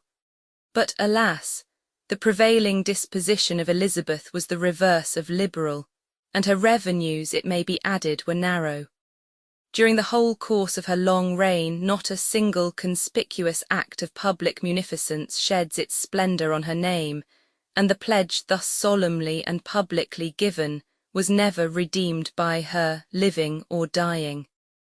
An annuity of £20 bestowed, with the title of her scholar, on a pretty young man of the name of Preston, whose graceful performance in a public disputation and in the Latin play of Dido had particularly caught her fancy, appears to have been the only solid benefit bestowed by Her Majesty in return for all the cost and all the learned incense lavished on her reception by this loyal and splendid University 53. Soon after her return from her progress, the Queen determined to gratify her feelings by conferring on her beloved Dudley some signal testimonies of her royal regard, and she invested him with the dignities of Baron of Denbigh and Earl of Leicester, accompanying these honours with the splendid gift of Kenilworth Castle, Park and Manor.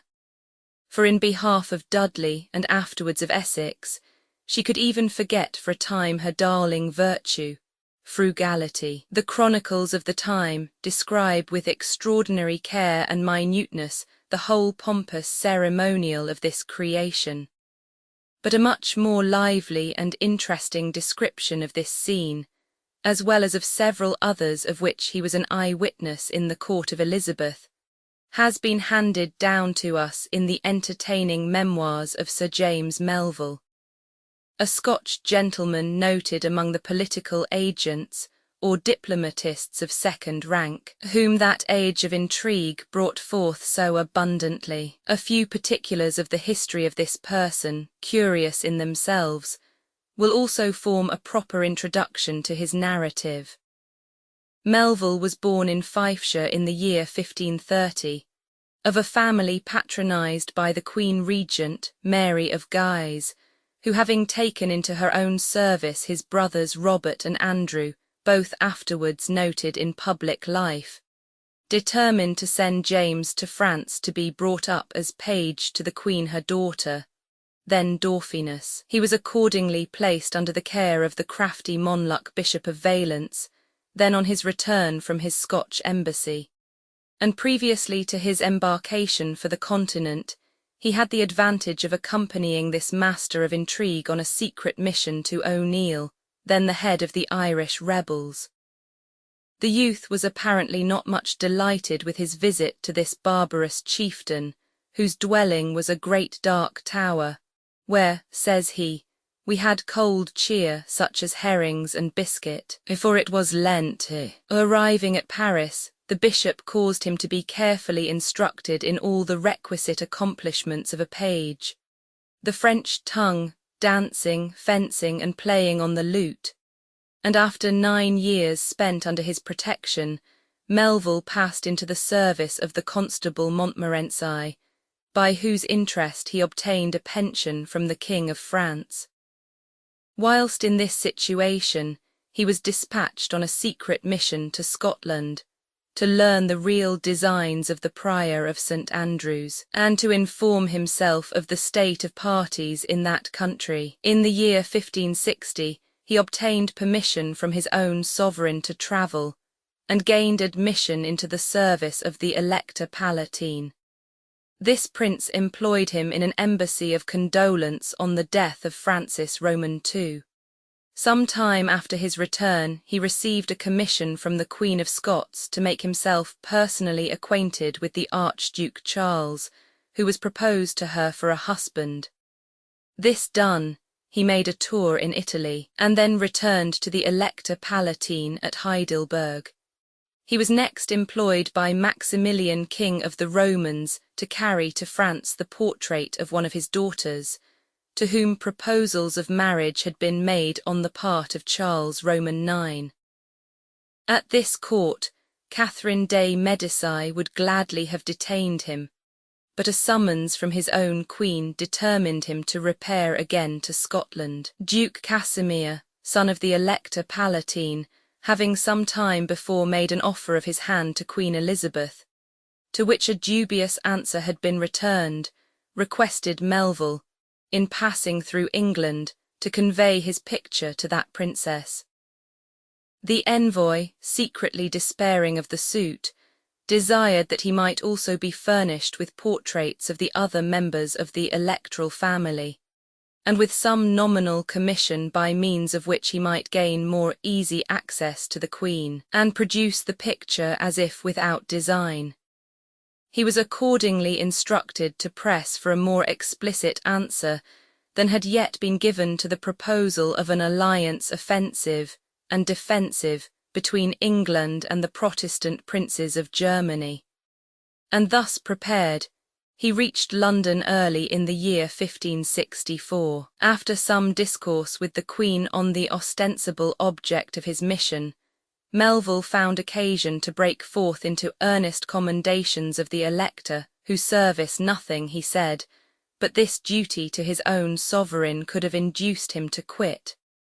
And he added that for the remembrance of so good a master, he had desired to carry home with him his portrait, as well as those of all his sons and daughters.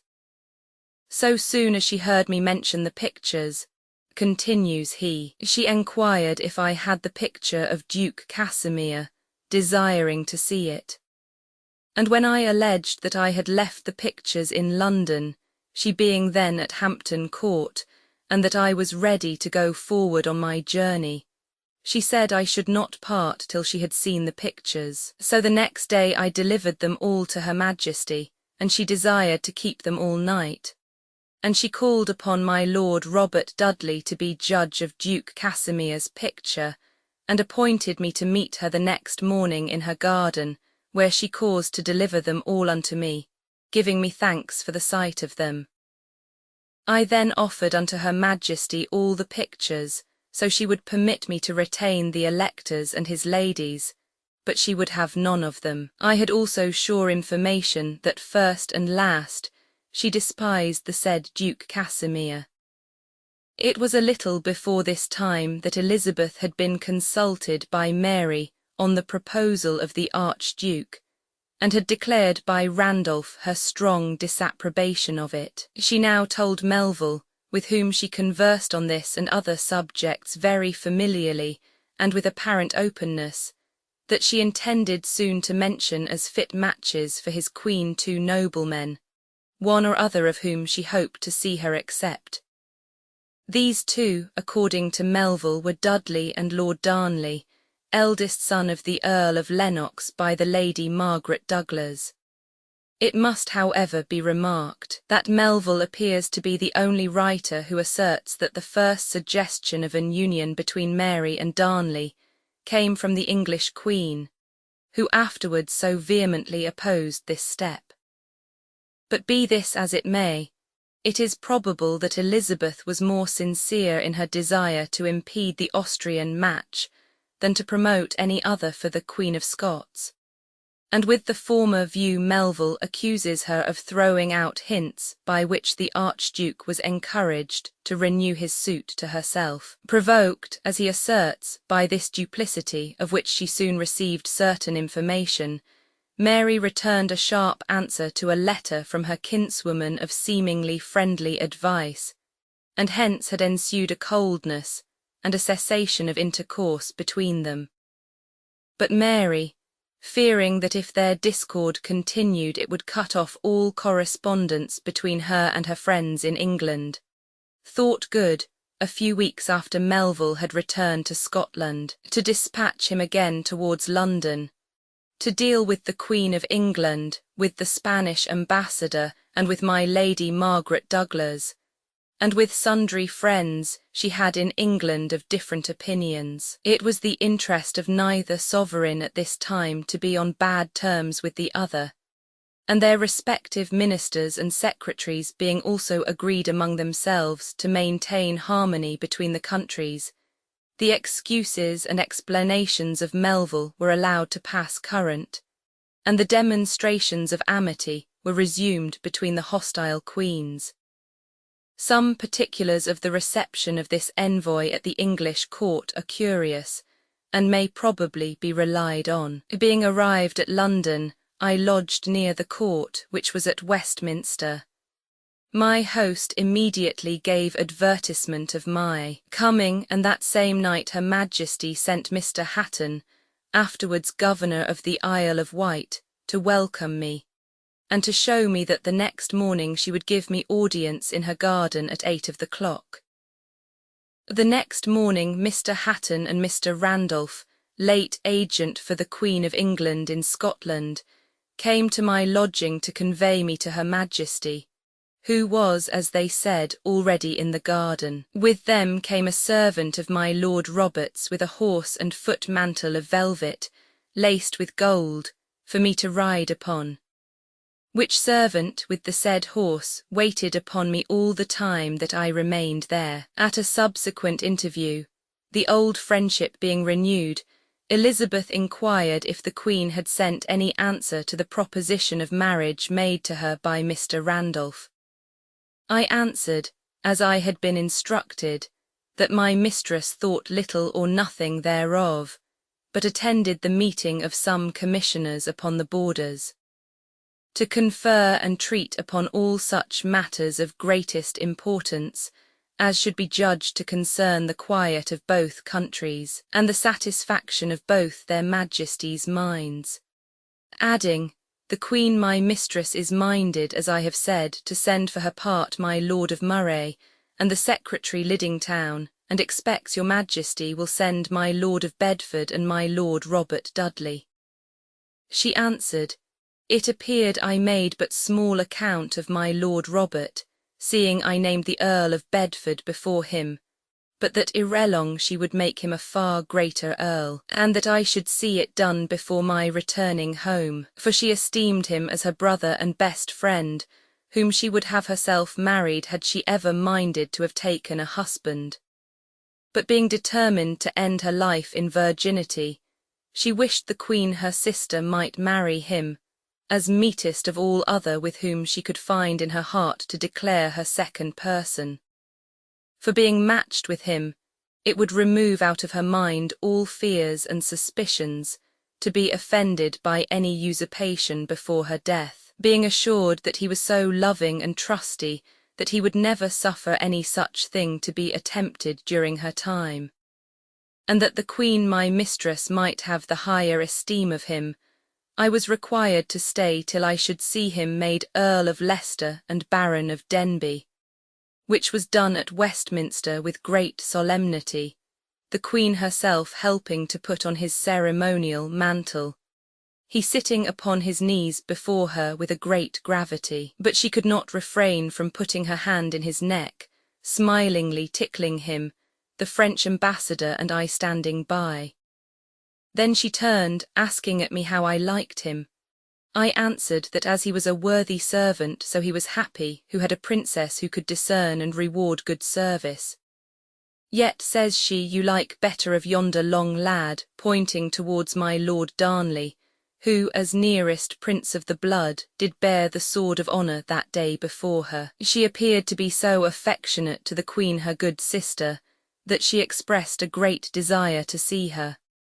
And because there so much by her desired meeting could not so hastily be brought to pass, she appeared with great delight to look upon Her Majesty's picture.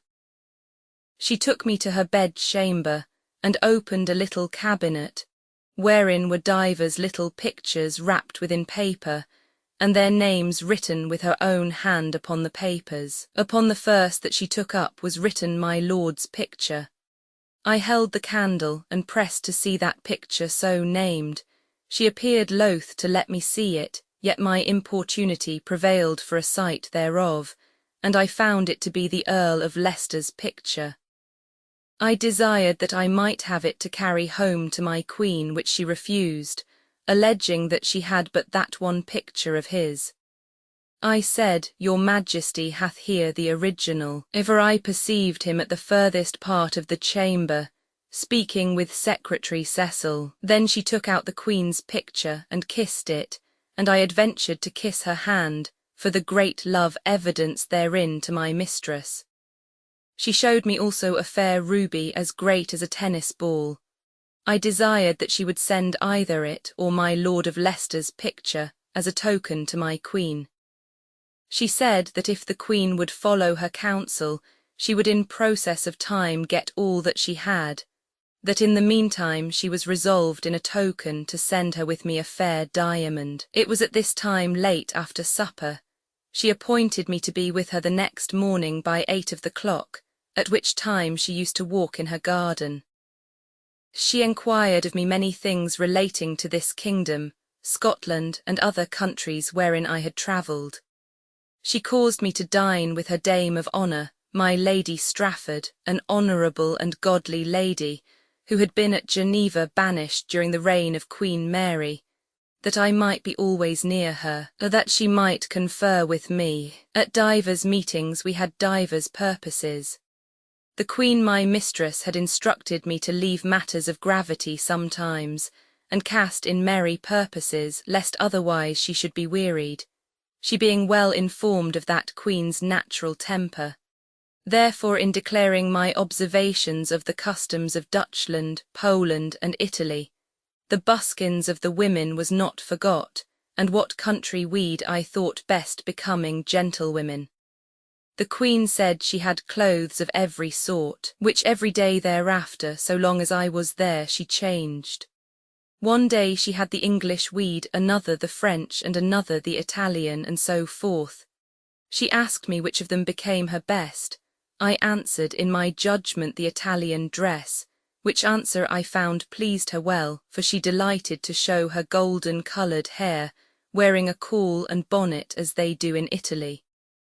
Her hair was rather reddish than yellow, curled in appearance naturally. She desired to know of me what colour of hair was reputed best, and whether my queen's hair or hers was best, and which of them two was fairest. I answered the fairness of them both was not their worst faults, but she was earnest with me to declare which of them I judged fairest. I said she was the fairest queen in England and mine in Scotland. Yet she appeared earnest. I answered they were both the fairest ladies in their countries, that her Majesty was whiter, but my queen was very lovely. She enquired which of them was of highest stature. I said my queen. Then saith she is too high, for I myself am neither too high nor too low. Then she asked what exercises she used.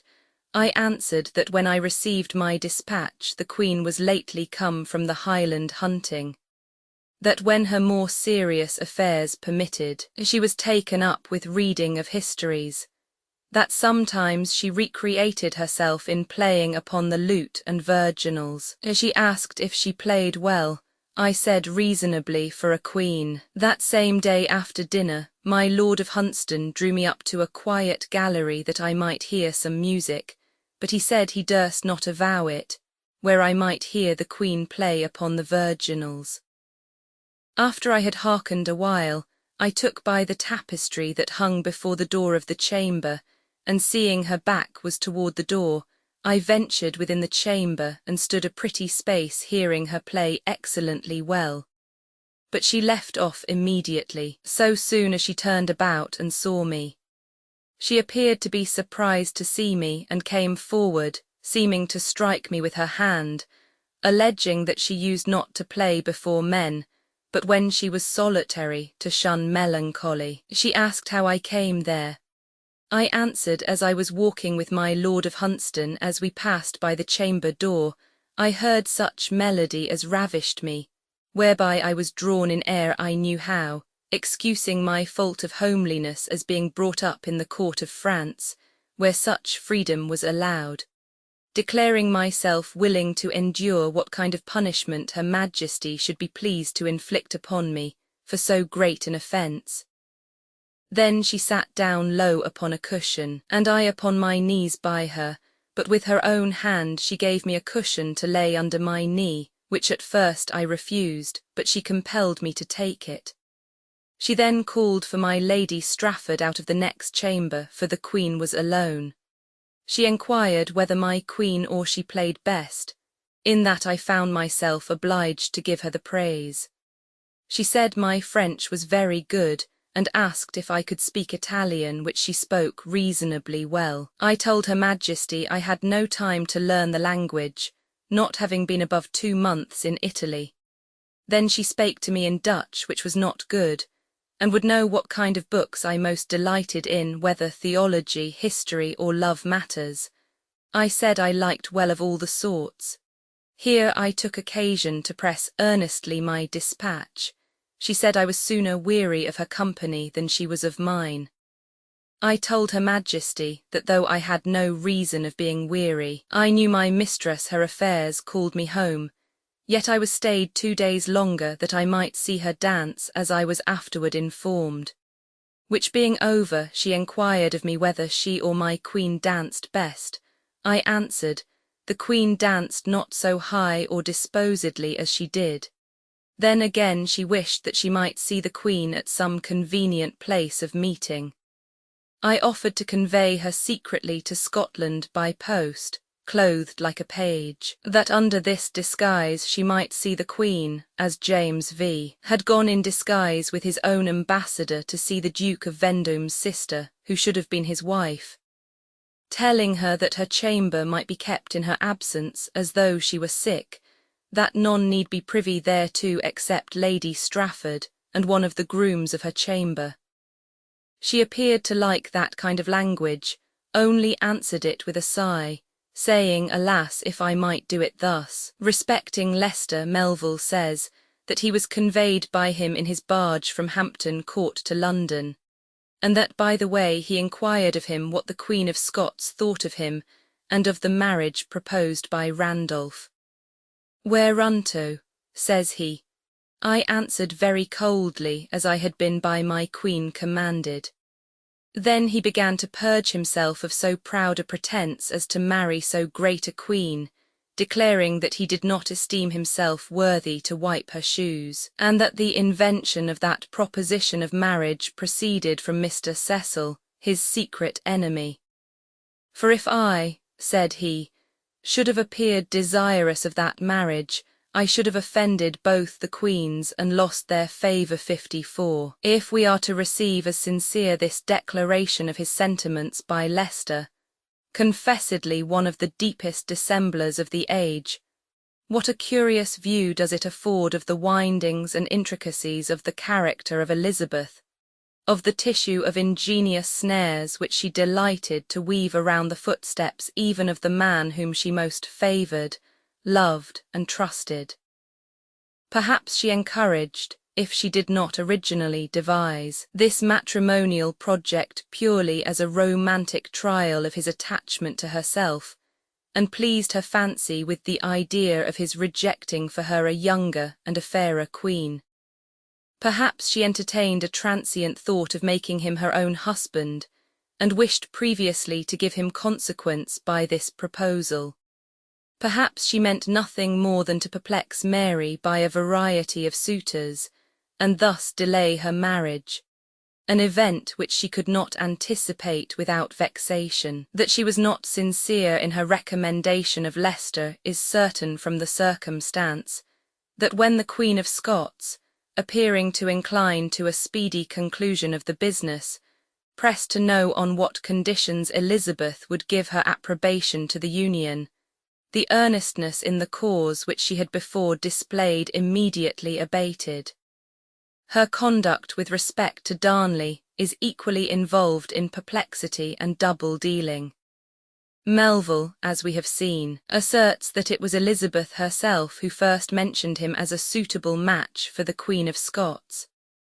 And if his relation be correct, which his partiality towards his own sovereign makes indeed somewhat doubtful, the English princess must have been well aware, when she conversed with him, of the favour with which the addresses of this young nobleman were likely to be received, though the envoy says that he forbore openly to express the sentiments of his court on this topic. It was after Melville's departure that Elizabeth, not indeed without reluctance and hesitation, permitted Darnley to accompany the Earl his father into Scotland, ostensibly for the purpose of witnessing the reversal of the attainder formerly passed against him, and his solemn restoration in blood.